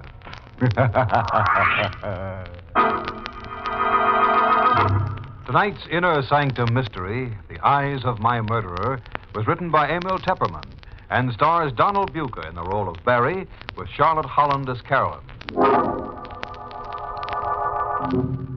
Now, let's get down to business. Tonight, we hear the story of Carolyn Medford and the strange things that happened to her when she came to visit her aunt, Loretta Medford, on that grim evening of the 10th of June. But before we hear Carolyn's story, it will be necessary to consult a police report for the facts covering the 3 hours preceding Carolyn's arrival. I, Otto Frayne, Lieutenant of Detectives in charge of the Longview County Homicide Department, make this report of my own free will. It is well known that I have been collaborating with Loretta Medford, the writer, on a new radio series of half-hour shows based on my experiences as a homicide detective, which was to star Barry Adams in the featured role. Each evening at 9, after finishing my regular tour of police duty, it has been my custom to drive out to Loretta Medford's summer place on the North Shore, about 5 miles from town. There, we three, Loretta, Barry, and I, would work on the series till well after midnight. Last night, the 10th of June, I left my office as usual, promptly at 9. It was exactly 9:16 1/2 by my dashboard clock when I turned in from the highway to the private road leading along the shorefront to Loretta's cottage. I was a bit puzzled when I got out of the car because neither Loretta nor Barry Adams were on the porch where they usually waited for me. At that instant, it was exactly 9:17. I recall checking the time on my wristwatch to make sure I wasn't too early. 9:17. It was at that precise moment that I heard the scream. It was coming from the direction of the private boat dock at the rear of the house. I ran across the lawn toward the dock with my gun in my hand. But when I reached the dock, there was nothing to be seen or heard. The darkness was thick and black. And then, not 10 feet away from me, I heard Loretta's voice.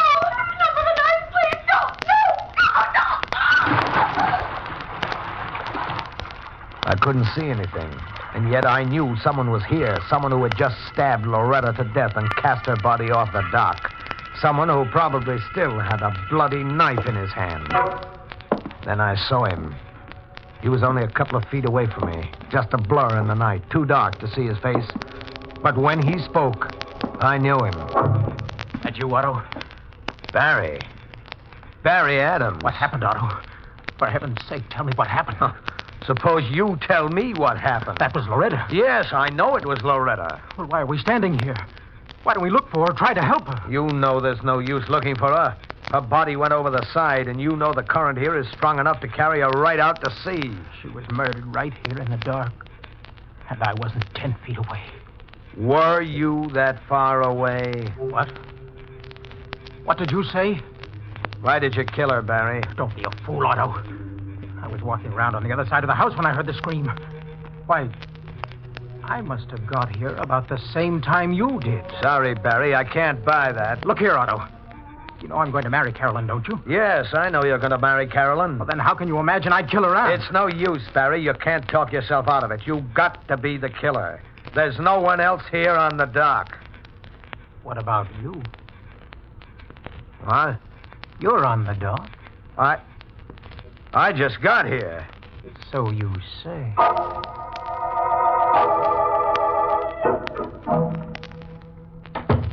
The house is so quiet. Hadn't we better wake up Mrs. Finch? Later. We'll take a look in Loretta's library just to make... You don't have to keep that gun stuck in my back. Go on. Open the door. I can't. What's the matter with you? I have a feeling we'll see Loretta in there.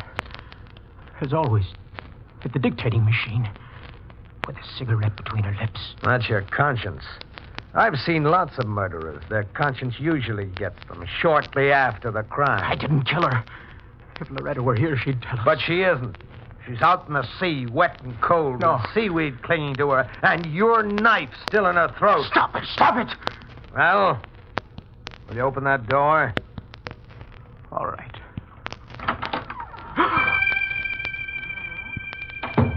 Well, what is it?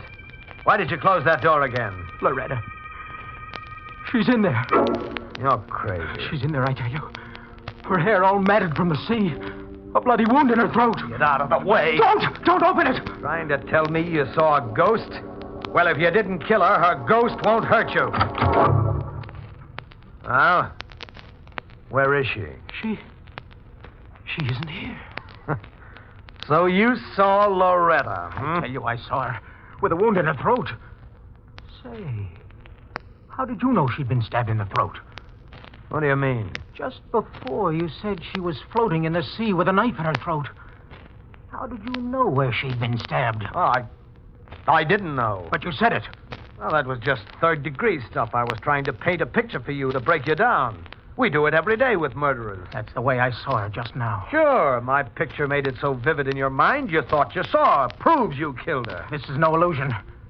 She was right there, I tell you, before the mirror. Yes. What was she doing? Standing or sitting? Or just floating? I don't know. All I saw was her face, her tangled hair, her throat, and one hand. She was pointing at something. You got it bad, Barry. Want to sign a confession? She was looking right at me and pointing over there. To the dictating machine. Oh, the machine, huh? How do you make this thing work? Move the needle back to the start of the cylinder. Now press the playback switch. Right there. I don't hear anything. Press the button on the speaking tube. Oh. Well? Tonight, I am going to die. I am going to be murdered. I know because I've seen it in the eyes of my murderer. I even know the plan. The current that runs past the boat dock. The freak current that catches up any object thrown to it and carries it out to the sea. My body is to disappear. There will be no corpus delicti. Anyone else might be frightened, but I'm not. I know that I shall come back.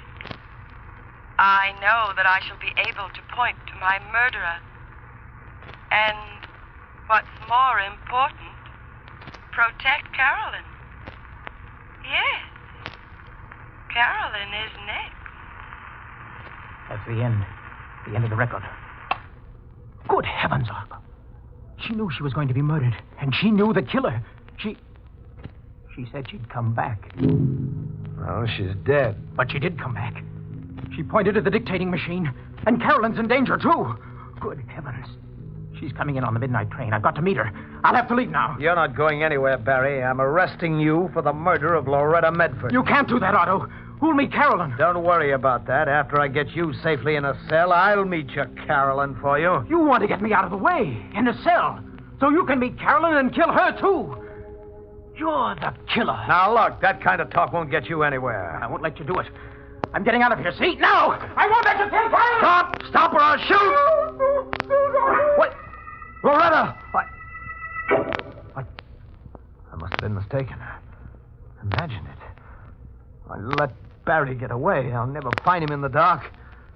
That voice could have sworn. Good evening, Lieutenant Strain. And what is it that you could have sworn? Mrs. Finch. Please excuse the night clothes.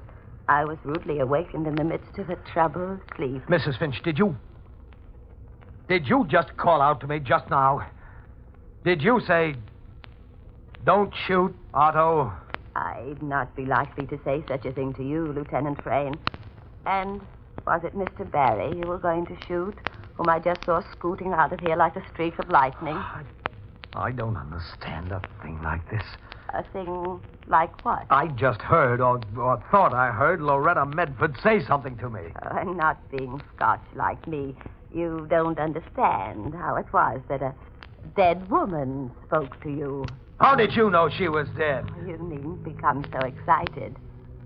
It was in my sleep I saw. You saw her in your sleep? Yes, and it troubled me so that I awoke.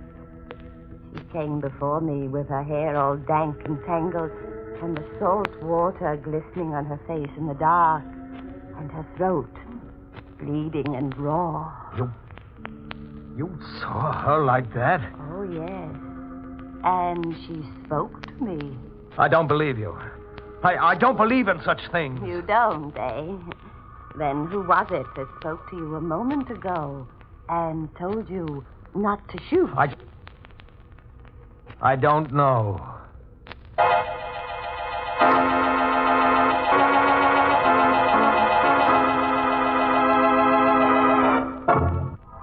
Remember, I told you this was really Carolyn Medford's story. You've heard Lieutenant Otto Frayn's report of what happened before midnight. That was just the introduction.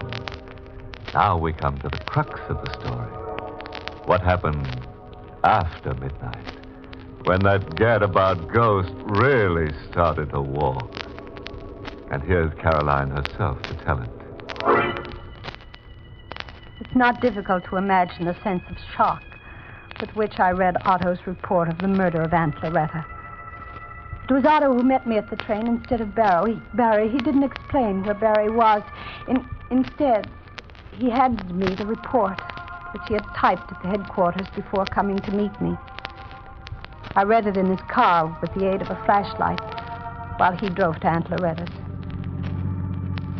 When I finished reading, I just sat there with the papers in my lap. I felt something tight catching in my throat. I couldn't cry. If I had been able to cry, it might have been better. I'm sorry, Carolyn, about Barry. I don't believe it. How well do you know him? When did you first meet? Last time I visited here, in April when school closed for Easter. Well, you were only here for a week. We've written regularly ever since. He proposed to me by mail. So you don't really know him very well. Well enough to marry him, Otto. A man could be that kind of killer, and you'd never guess it to look at him or talk to him, or even from the way he made love to you. Please, Otto. I'm sorry. You know how I feel about you, don't you? Yes, I know. If it weren't for Barry... If it weren't for Barry, I might have a chance. Oh, Otto, please be kind to him. You love him so much? All right, Carolyn. I'll tear up that report. Oh, no. I don't mean that, Otto. I mean, prove that he's innocent. Find the real killer. Otto, don't you see? It might have been somebody else, a madman, maybe an escaped lunatic. There's only one trouble with that theory, Carolyn. What? I was the only other person on the dock.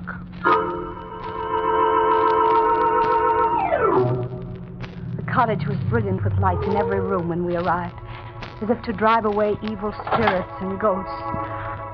I was so tired and numb from the long train ride and from the shattering news I had heard that I stood with my eyes half closed while Otto rang the bell and Mrs. Finch opened the door. Come in, Miss Carolyn. Oh, come in, Lieutenant. Ah. My men all gone? Yes, they left a little while ago. Oh, Miss Carolyn, you look exhausted. Come, I have your room ready. You'll be wanting to sleep. Yes. If only you'll not be bothered by any apparition. Now, just a minute. Yes, Otto. Mrs. Finch, what makes you think she'll be bothered by an apparition? Didn't it come to me? Didn't Mr. Barry see it? Didn't it even make itself heard to you, a scoffer? Then it will surely come to Miss Carolyn. You believe that, Carolyn? I don't know, Otto. Loretta was so interested in the supernatural, the possibility of communicating with the dead. If you look in her library, you'll find she has almost every book ever written on the subject. That may be so, but do you believe in it? Loretta often told me if she died before I did, she'd manage to get in touch with me.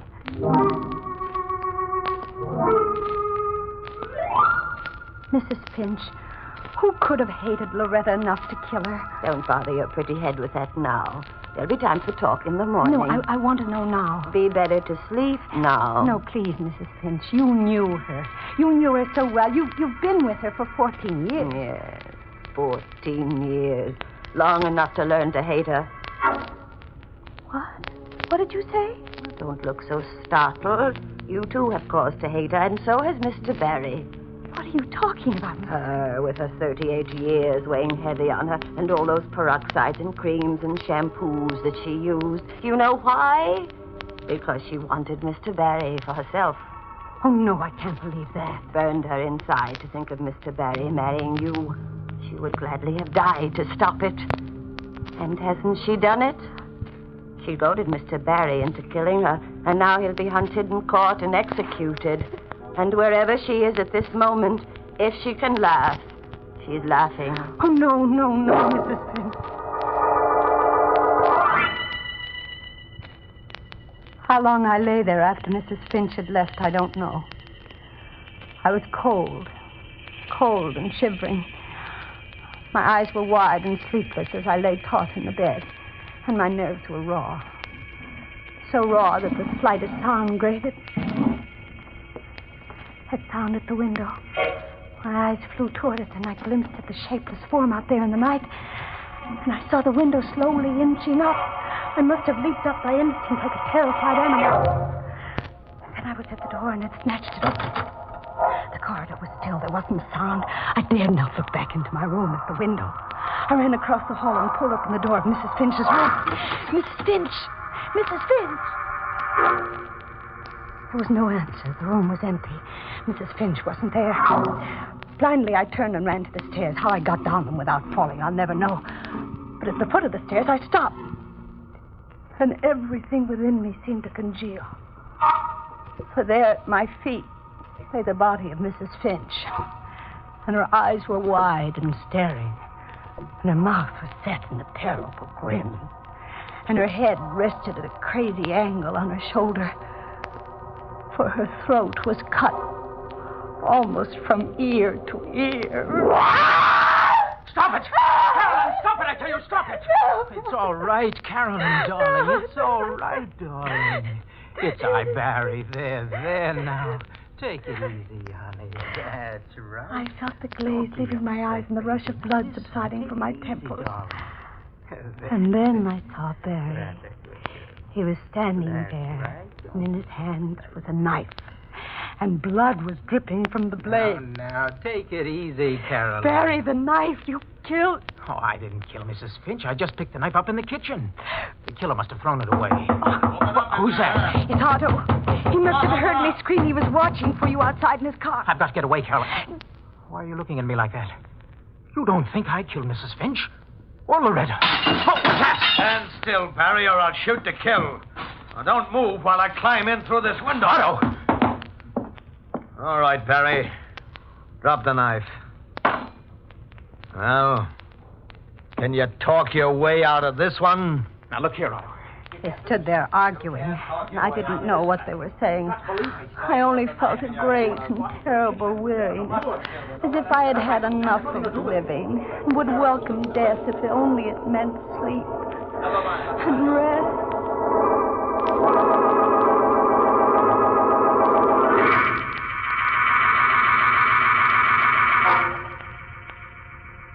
And I awoke.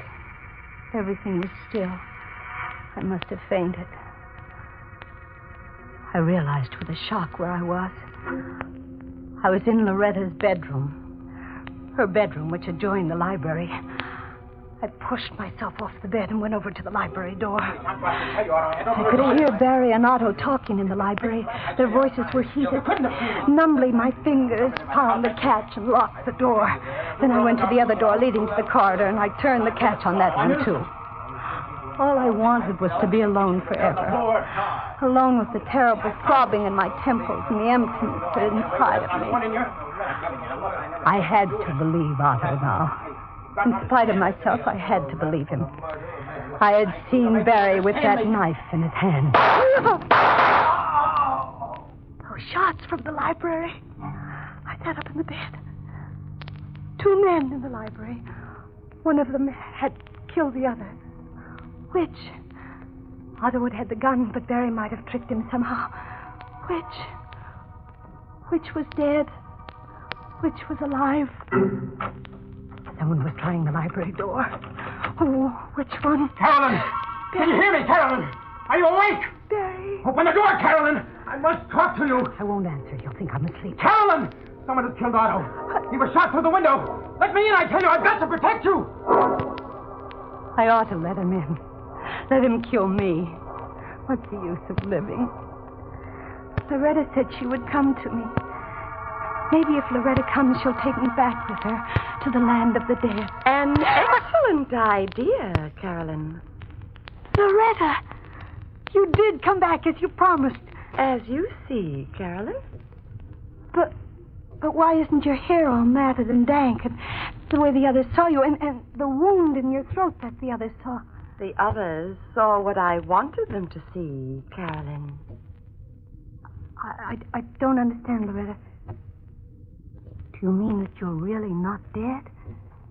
Exactly, my dear. But you were murdered out on the dock. Barry and Otto heard it. They heard it. But they didn't see it. Was it a trick? Yes, dear, it was a trick. I was never on the dock. I was beneath it in a rowboat. Oh. Yes. And I screamed from the rowboat and made Barry and Otto each think that the other had murdered me. That gun you're holding, you just shot Otto with it? Yes, of course. So Barry is really innocent? Yes, dear. Oh, Loretta, you've done all of this because you really hate me. Yes, dear. I hate you so terribly that I'd be happy to die if I could destroy you with myself. It's on account of Barry, isn't it? Yes. Yes, I could have forgiven you everything. Your youth, your looks, everything but Barry. I could have had him if you hadn't come along. But now you shan't have him because I'm going to kill you. Loretta. Then when Barry's caught, he'll pay for you and for all the others. Stop that gun, Loretta! Barry, you killed her. I had to, Carolyn. She'd have killed you. Barry. Darling, don't cry. Oh, there'll be no more ghosts between us. Ever.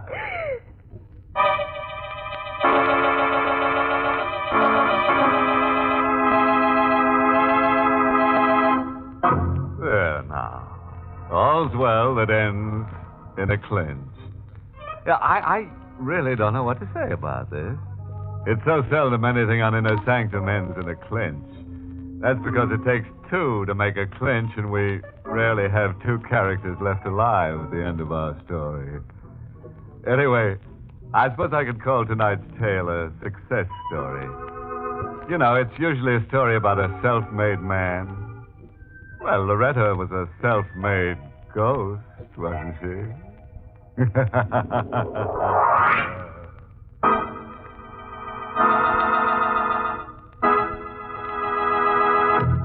We invite you to join us again next week at this time for Inner Sanctum.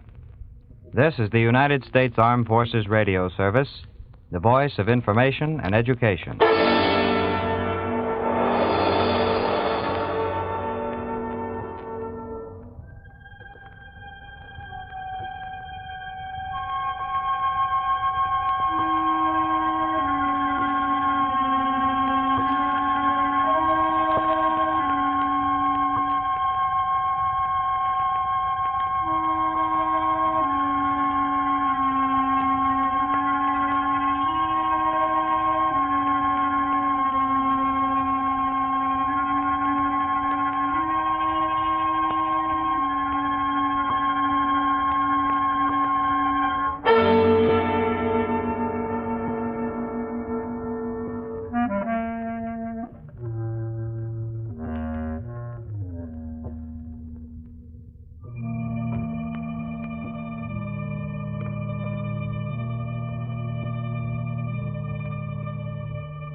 Good evening, friends of the creaking door.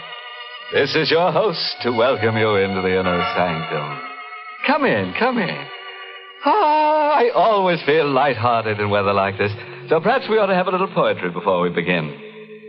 An Arab girl named Yuhim was lied to by her husband, Menuhim. For this little trifle, she shot him with a rifle. And now she can see right through him.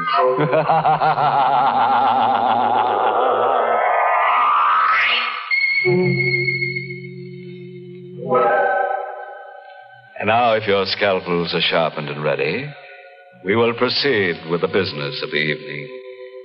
Tonight we're going to do a little study in terror. Have you ever been alone with fear? Alone in the night and frightened? Well, here is our star, Agnes Moorehead, in the role of Linda Dixon, who will tell us a tale of terror by night. It was Friday night, and I think I was already a little nervous as I drove north into the mountains. I hadn't wanted to waste even an hour of my 2-week vacation, so I'd had all my bags packed and the car waiting at the curb in front of my office building. Everything would have been all right if the fuel pump in my 6-year-old car hadn't acted up. It took the mechanic almost 2 hours to get me going. So now I was driving through the night with 50 miles more to go, and I was tired and nervous and irritated. And then I heard the whistle in the distance. At first I couldn't place it. And then I remembered the state prison was somewhere in the vicinity. The whistle. It meant a prisoner had escaped. I reached over and turned on the radio. Maybe they were broadcasting something about it. Motorists are warned to be on the lookout for Lee Hartley, who escaped from the death cell at state prison at 9:15 p.m. Tall, dark-haired, regular features, no distinguishing marks. Hartley is a confirmed killer. He is believed to be armed. Beware of Hartley. He would rather kill than eat. He would rather kill than eat. And that man was loose, perhaps waiting around the next bend in the road. Hartley was helped to escape from the outside by his sweetheart, Helen Hearn, a red-headed woman just as vicious as Hartley himself. It is thought that Hartley and the Hearn woman may have separated after the escape. All motorists are warned to beware of a dark-haired man and a red-haired woman alone or together. My hand was shaking a little as I turned off the radio. I looked in the car mirror and shivered. I, too, have red hair.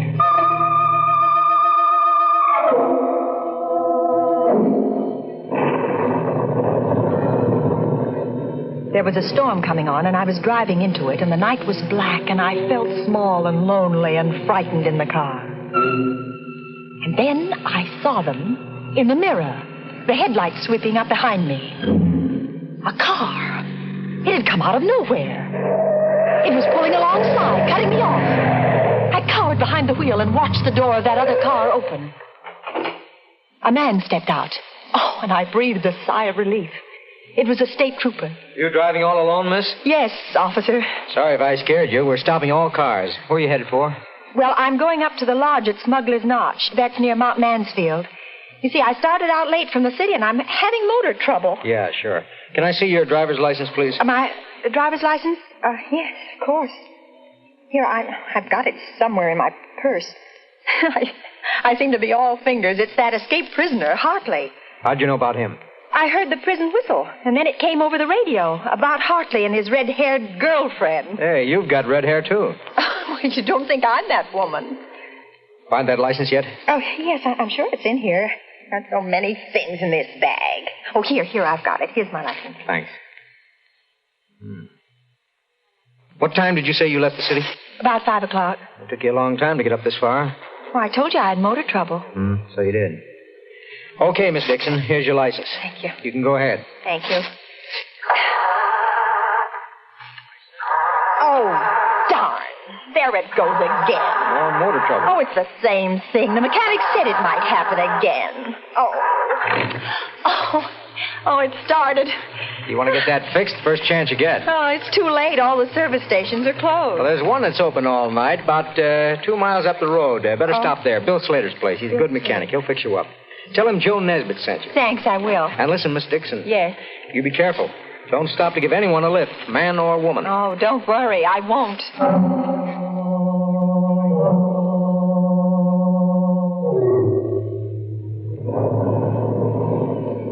In a few minutes, I saw the lights of the station. I swung into the open space in front of the pumps and stopped. There was another car, a coupe, parked at the pump, but there was nobody in it. And I didn't see any attendant around either. I pressed the horn button. No one answered. Everything seemed so quiet. And suddenly ominous. I found myself shivering. I had a curious feeling that someone was watching me. I had to get away from there. Fast. Oh, the starter wouldn't work again. Oh, it won't start again. Oh, it won't start. Oh, it won't start.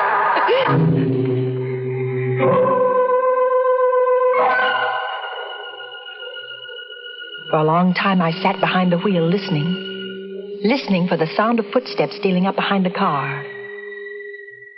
But there were none. Then I could bear it no longer. I had to get out of the car. I had to see what was in that office. I opened the door of the car and stepped down on the gravel.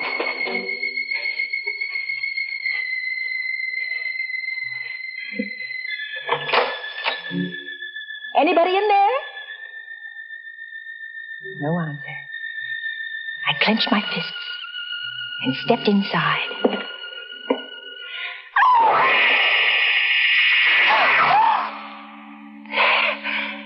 There on the floor at my feet lay the body of a man. His mechanic's jumper was stained red. And his throat was cut.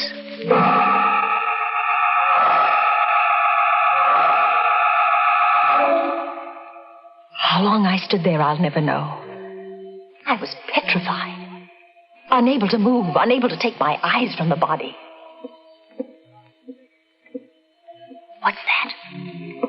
Someone coming downstairs. Hartley. It must be Hartley, the killer. He must have been hiding somewhere upstairs. I must get away. But how? My car won't run. That other car, the coupe. The coupe, I could jump into that, yes. Oh, if I can reach that coupe before he comes down. Anything wrong, sister? Oh, too late. Anything I can do for you, sister? Yes, it's my car. It won't start. I thought someone here might help me. Sorry. There doesn't seem to be anybody around. That's my coupe over there. I stopped for gas and no one came out, so I went in and looked around. But did you find anybody? There isn't a living soul in there. Oh. You look kind of tired. No, I'm all right. My name is Taylor. John Taylor. I'm Linda Dixon. Linda Dixon, hmm? Glad to know you. You traveling far tonight? I'm going to Mount Mansfield, to the lodge at Smuggler's Notch. They're expecting me. Oh, what do you know about that? What? Mount Mansfield is the place I'm heading for, too. Isn't that a coincidence? I'm sure it is. And your car won't run, hmm? I'll tell you what. We'll put your baggage in my car, and I'll give you a lift to Mount Mansfield. You can send for your car in the morning. No. I'll have your bag switched in a jiff. Please, no, I'd rather not. There you are. All switched. Now, come on. Get in here.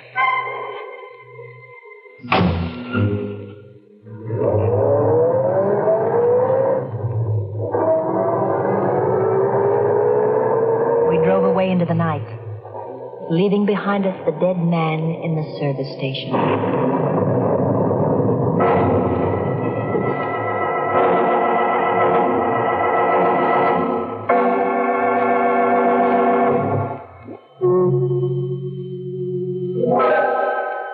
Well, from where we face it, it looks as if Linda Dixon's got herself into an awful jam. And believe me, she's shaking like jelly. Let's see how our star Agnes Moorehead in the role of Linda Dixon is making out. All alone in the car with a strange man. But after all, she shouldn't be too scared of him. He's just a felon who needs a friend. I sat stiff and tense beside the man who called himself John Taylor. He had both hands on the wheel, and he stared out through the windshield. My eyes focused on something on his right hand. It was a stain, a small stain, but it was wet and red. I couldn't take my eyes off it. What are you looking at? Oh, nothing at all. I think I'll turn on the radio. Did you know there's been a jailbreak?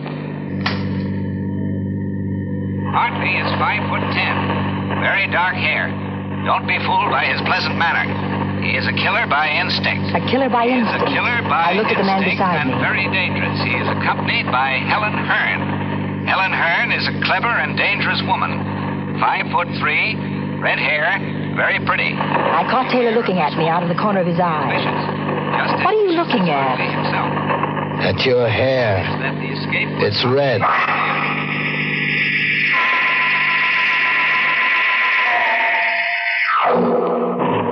There was a streak of lightning, and looking out of the rain-swept window, I glimpsed a signpost. The lightning illuminated the sign, and my heart skipped a beat at what I saw. That sign we just passed. What about it? It said Barrington ahead. We're going the wrong way. We should be on the Mansfield Road, not the Barrington Road. That's funny. I must have taken the wrong turn. Well, aren't you going to turn back? Sure. Whatever you say. We'll turn right around and go back. Oh. We're in the ditch. In the ditch. Oh.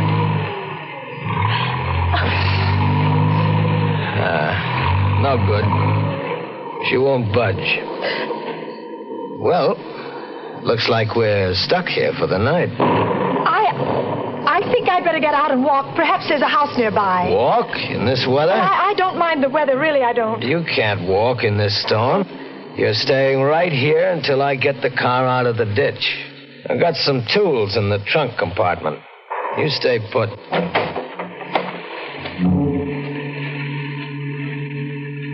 I heard him open the trunk in the back.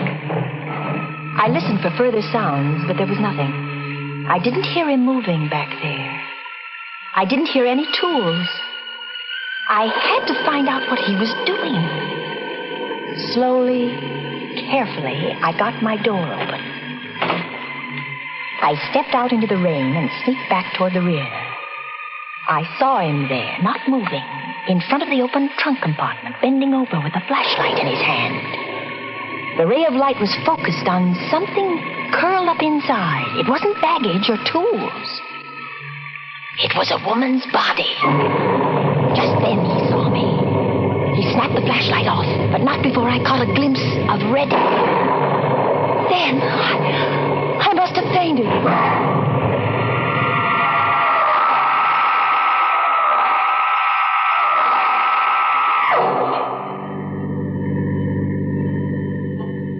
When I came to, I found myself seated inside the car again. The storm was over.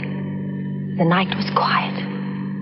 Oh, so you're awake again. I don't feel well. Is it because of what's in the trunk compartment? Oh, she's dead. I told you not to get out of the car. What are you going to do with me? What do you think?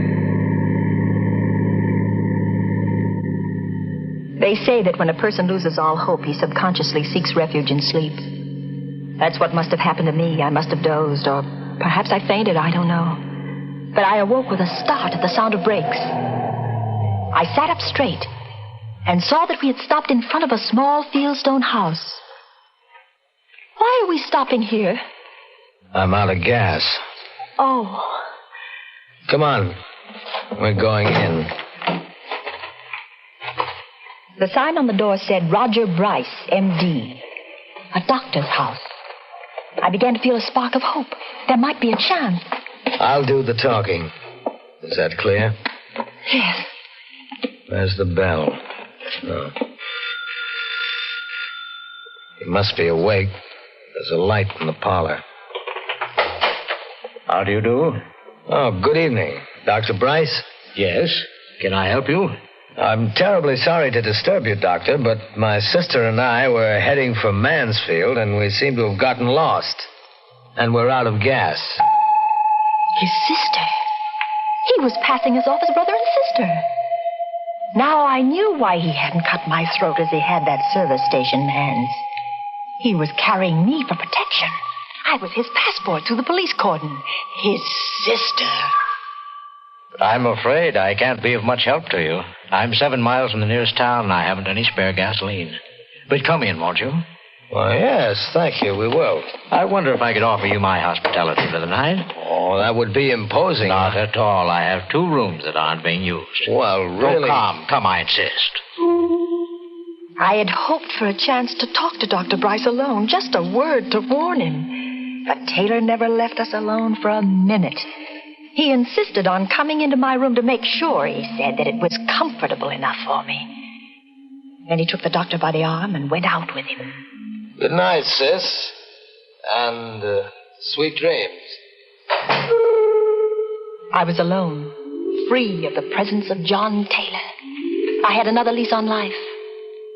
I lay down on the bed, but I didn't dare close my eyes. I waited, my heart pounding to give them both a chance to retire. And I slipped off my shoes and got off the bed in my stocking feet.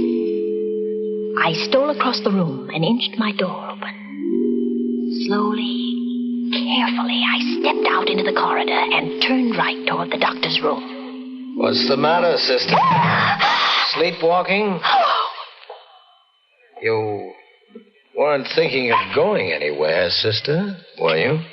I wanted a drink of water. A drink of water, huh? In case you didn't know it, there's a water pitcher on your dresser. Oh, well, I didn't see it. Good night, sister.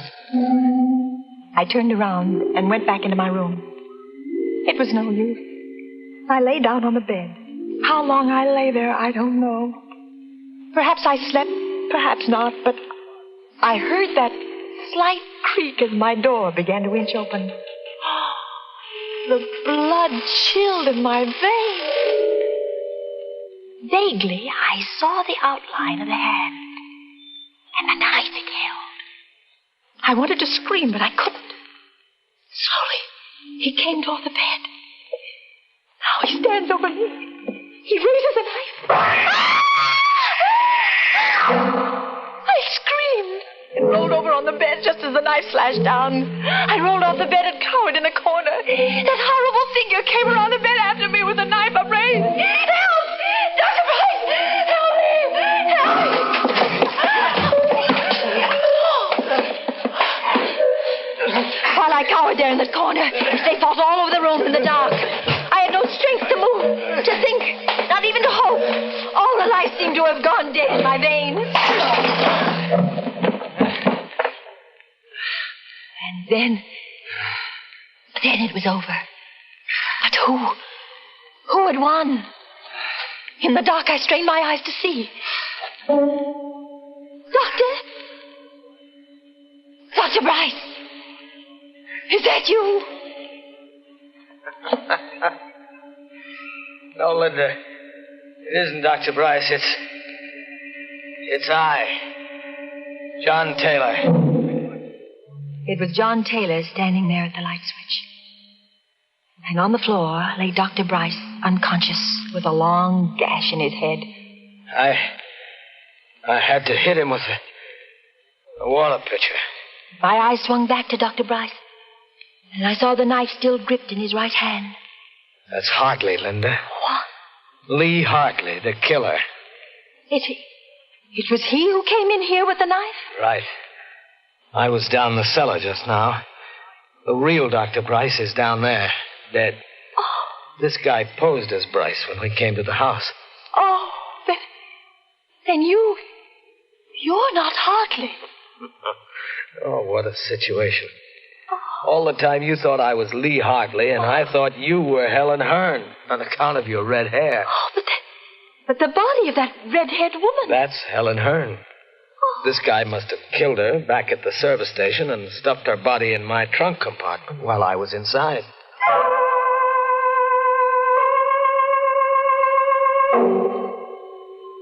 That all happened last summer. In time, I think I'll manage to forget that night of terror. But it won't be soon. Sometimes in the night I dream that I see that awful figure with the knife poised above my throat. And I wake up screaming. But then John takes me in his arms and holds me tight and tells me that everything is all right. You see, I'm Mrs. John Taylor now.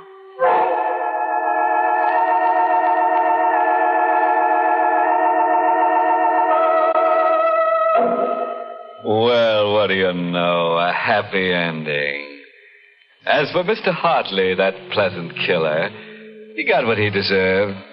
Some people never know when they're well off. He should have stayed in jail, where they never raise your rent, where they make no charge for meals or for electric current. You see, when you're in jail, everything is free, except you.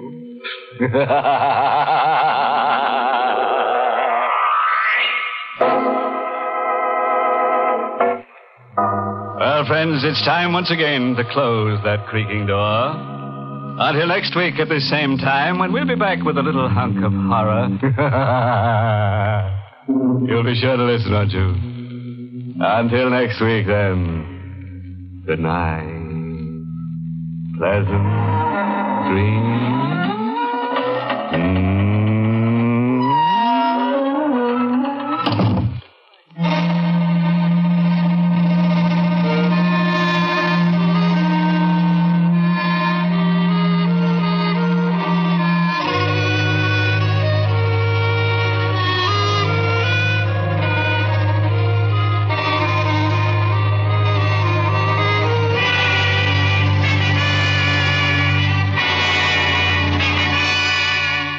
Inner Sanctum has come to you through the worldwide facilities of the United States Armed Forces Radio and Television Service.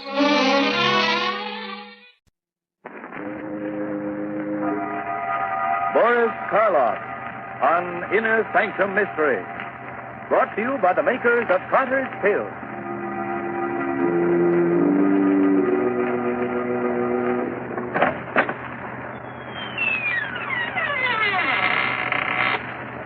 Good evening, friends. Let me welcome you once more to the Inner Sanctum. This is Raymond, your host. Come in, won't you, and sit down? No, I'm not being polite. I'd prefer you to sit, you see, because within the next 5 minutes, you're going to be so weak in the knees that you won't be able to stand.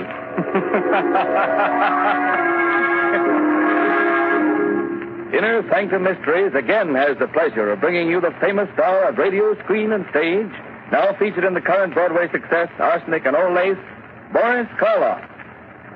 This evening, Mr. Karloff appears in Robert Newman's dramatization of Edgar Allan Poe's famous story, The Telltale Heart. Presented for your entertainment by the makers of Carter's Little Liver Pill, the best friend to your sunny disposition.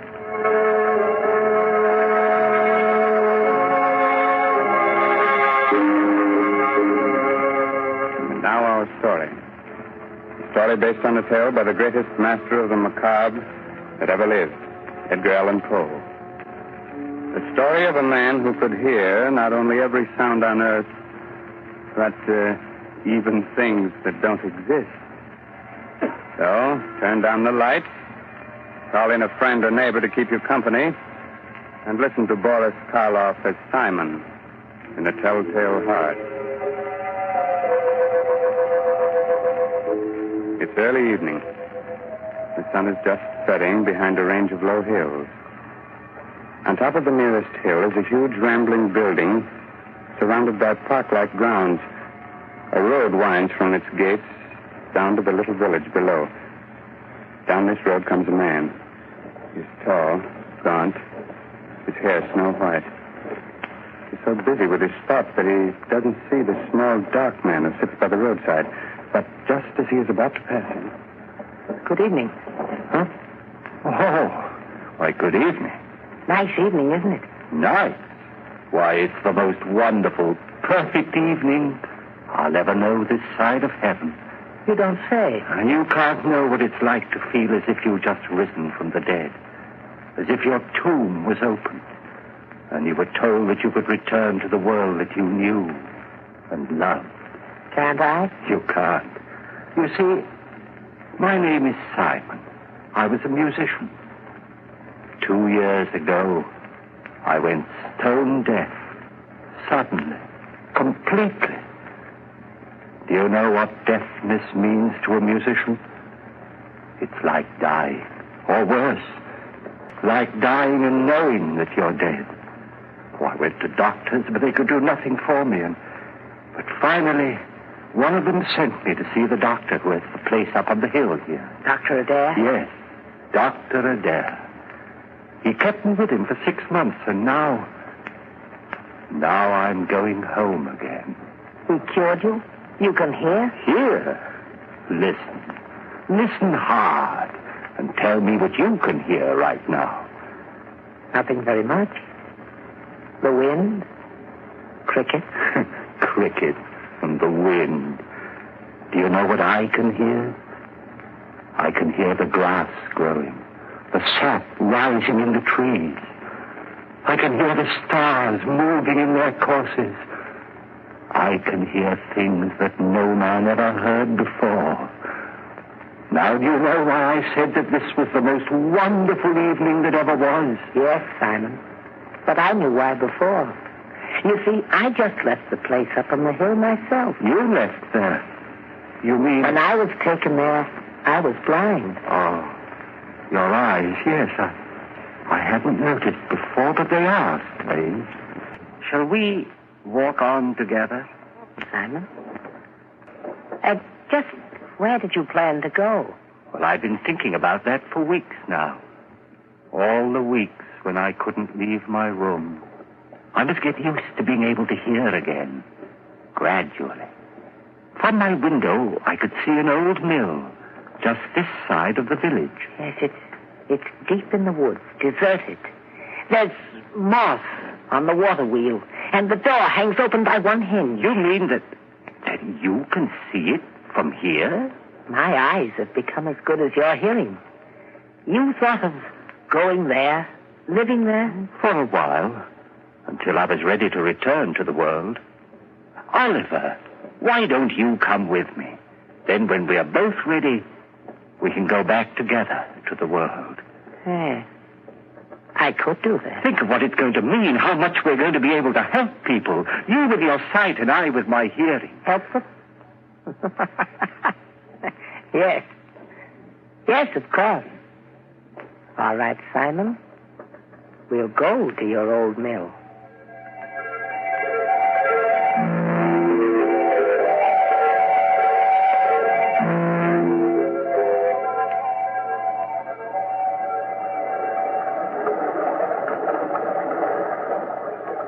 This way, Oliver. Up this path. What? Someone's coming. The farmer. He seems to be looking for something. Good evening. I'm looking for my cow. Have you seen her? Well, what kind of a cow is she? A brown and a white one with a crooked horn. Wait. I hear her. She's grazing in a field on the other side of the woods. Hear her? That's almost a mile from here. I have good ears. Good? You must have ears like a fox. But that field, that's the squire's. How did she get there? You think someone took her? Who would? Well, it's the squire's land, but he's the richest man around here. Why should he have taken my cow? Wait a minute.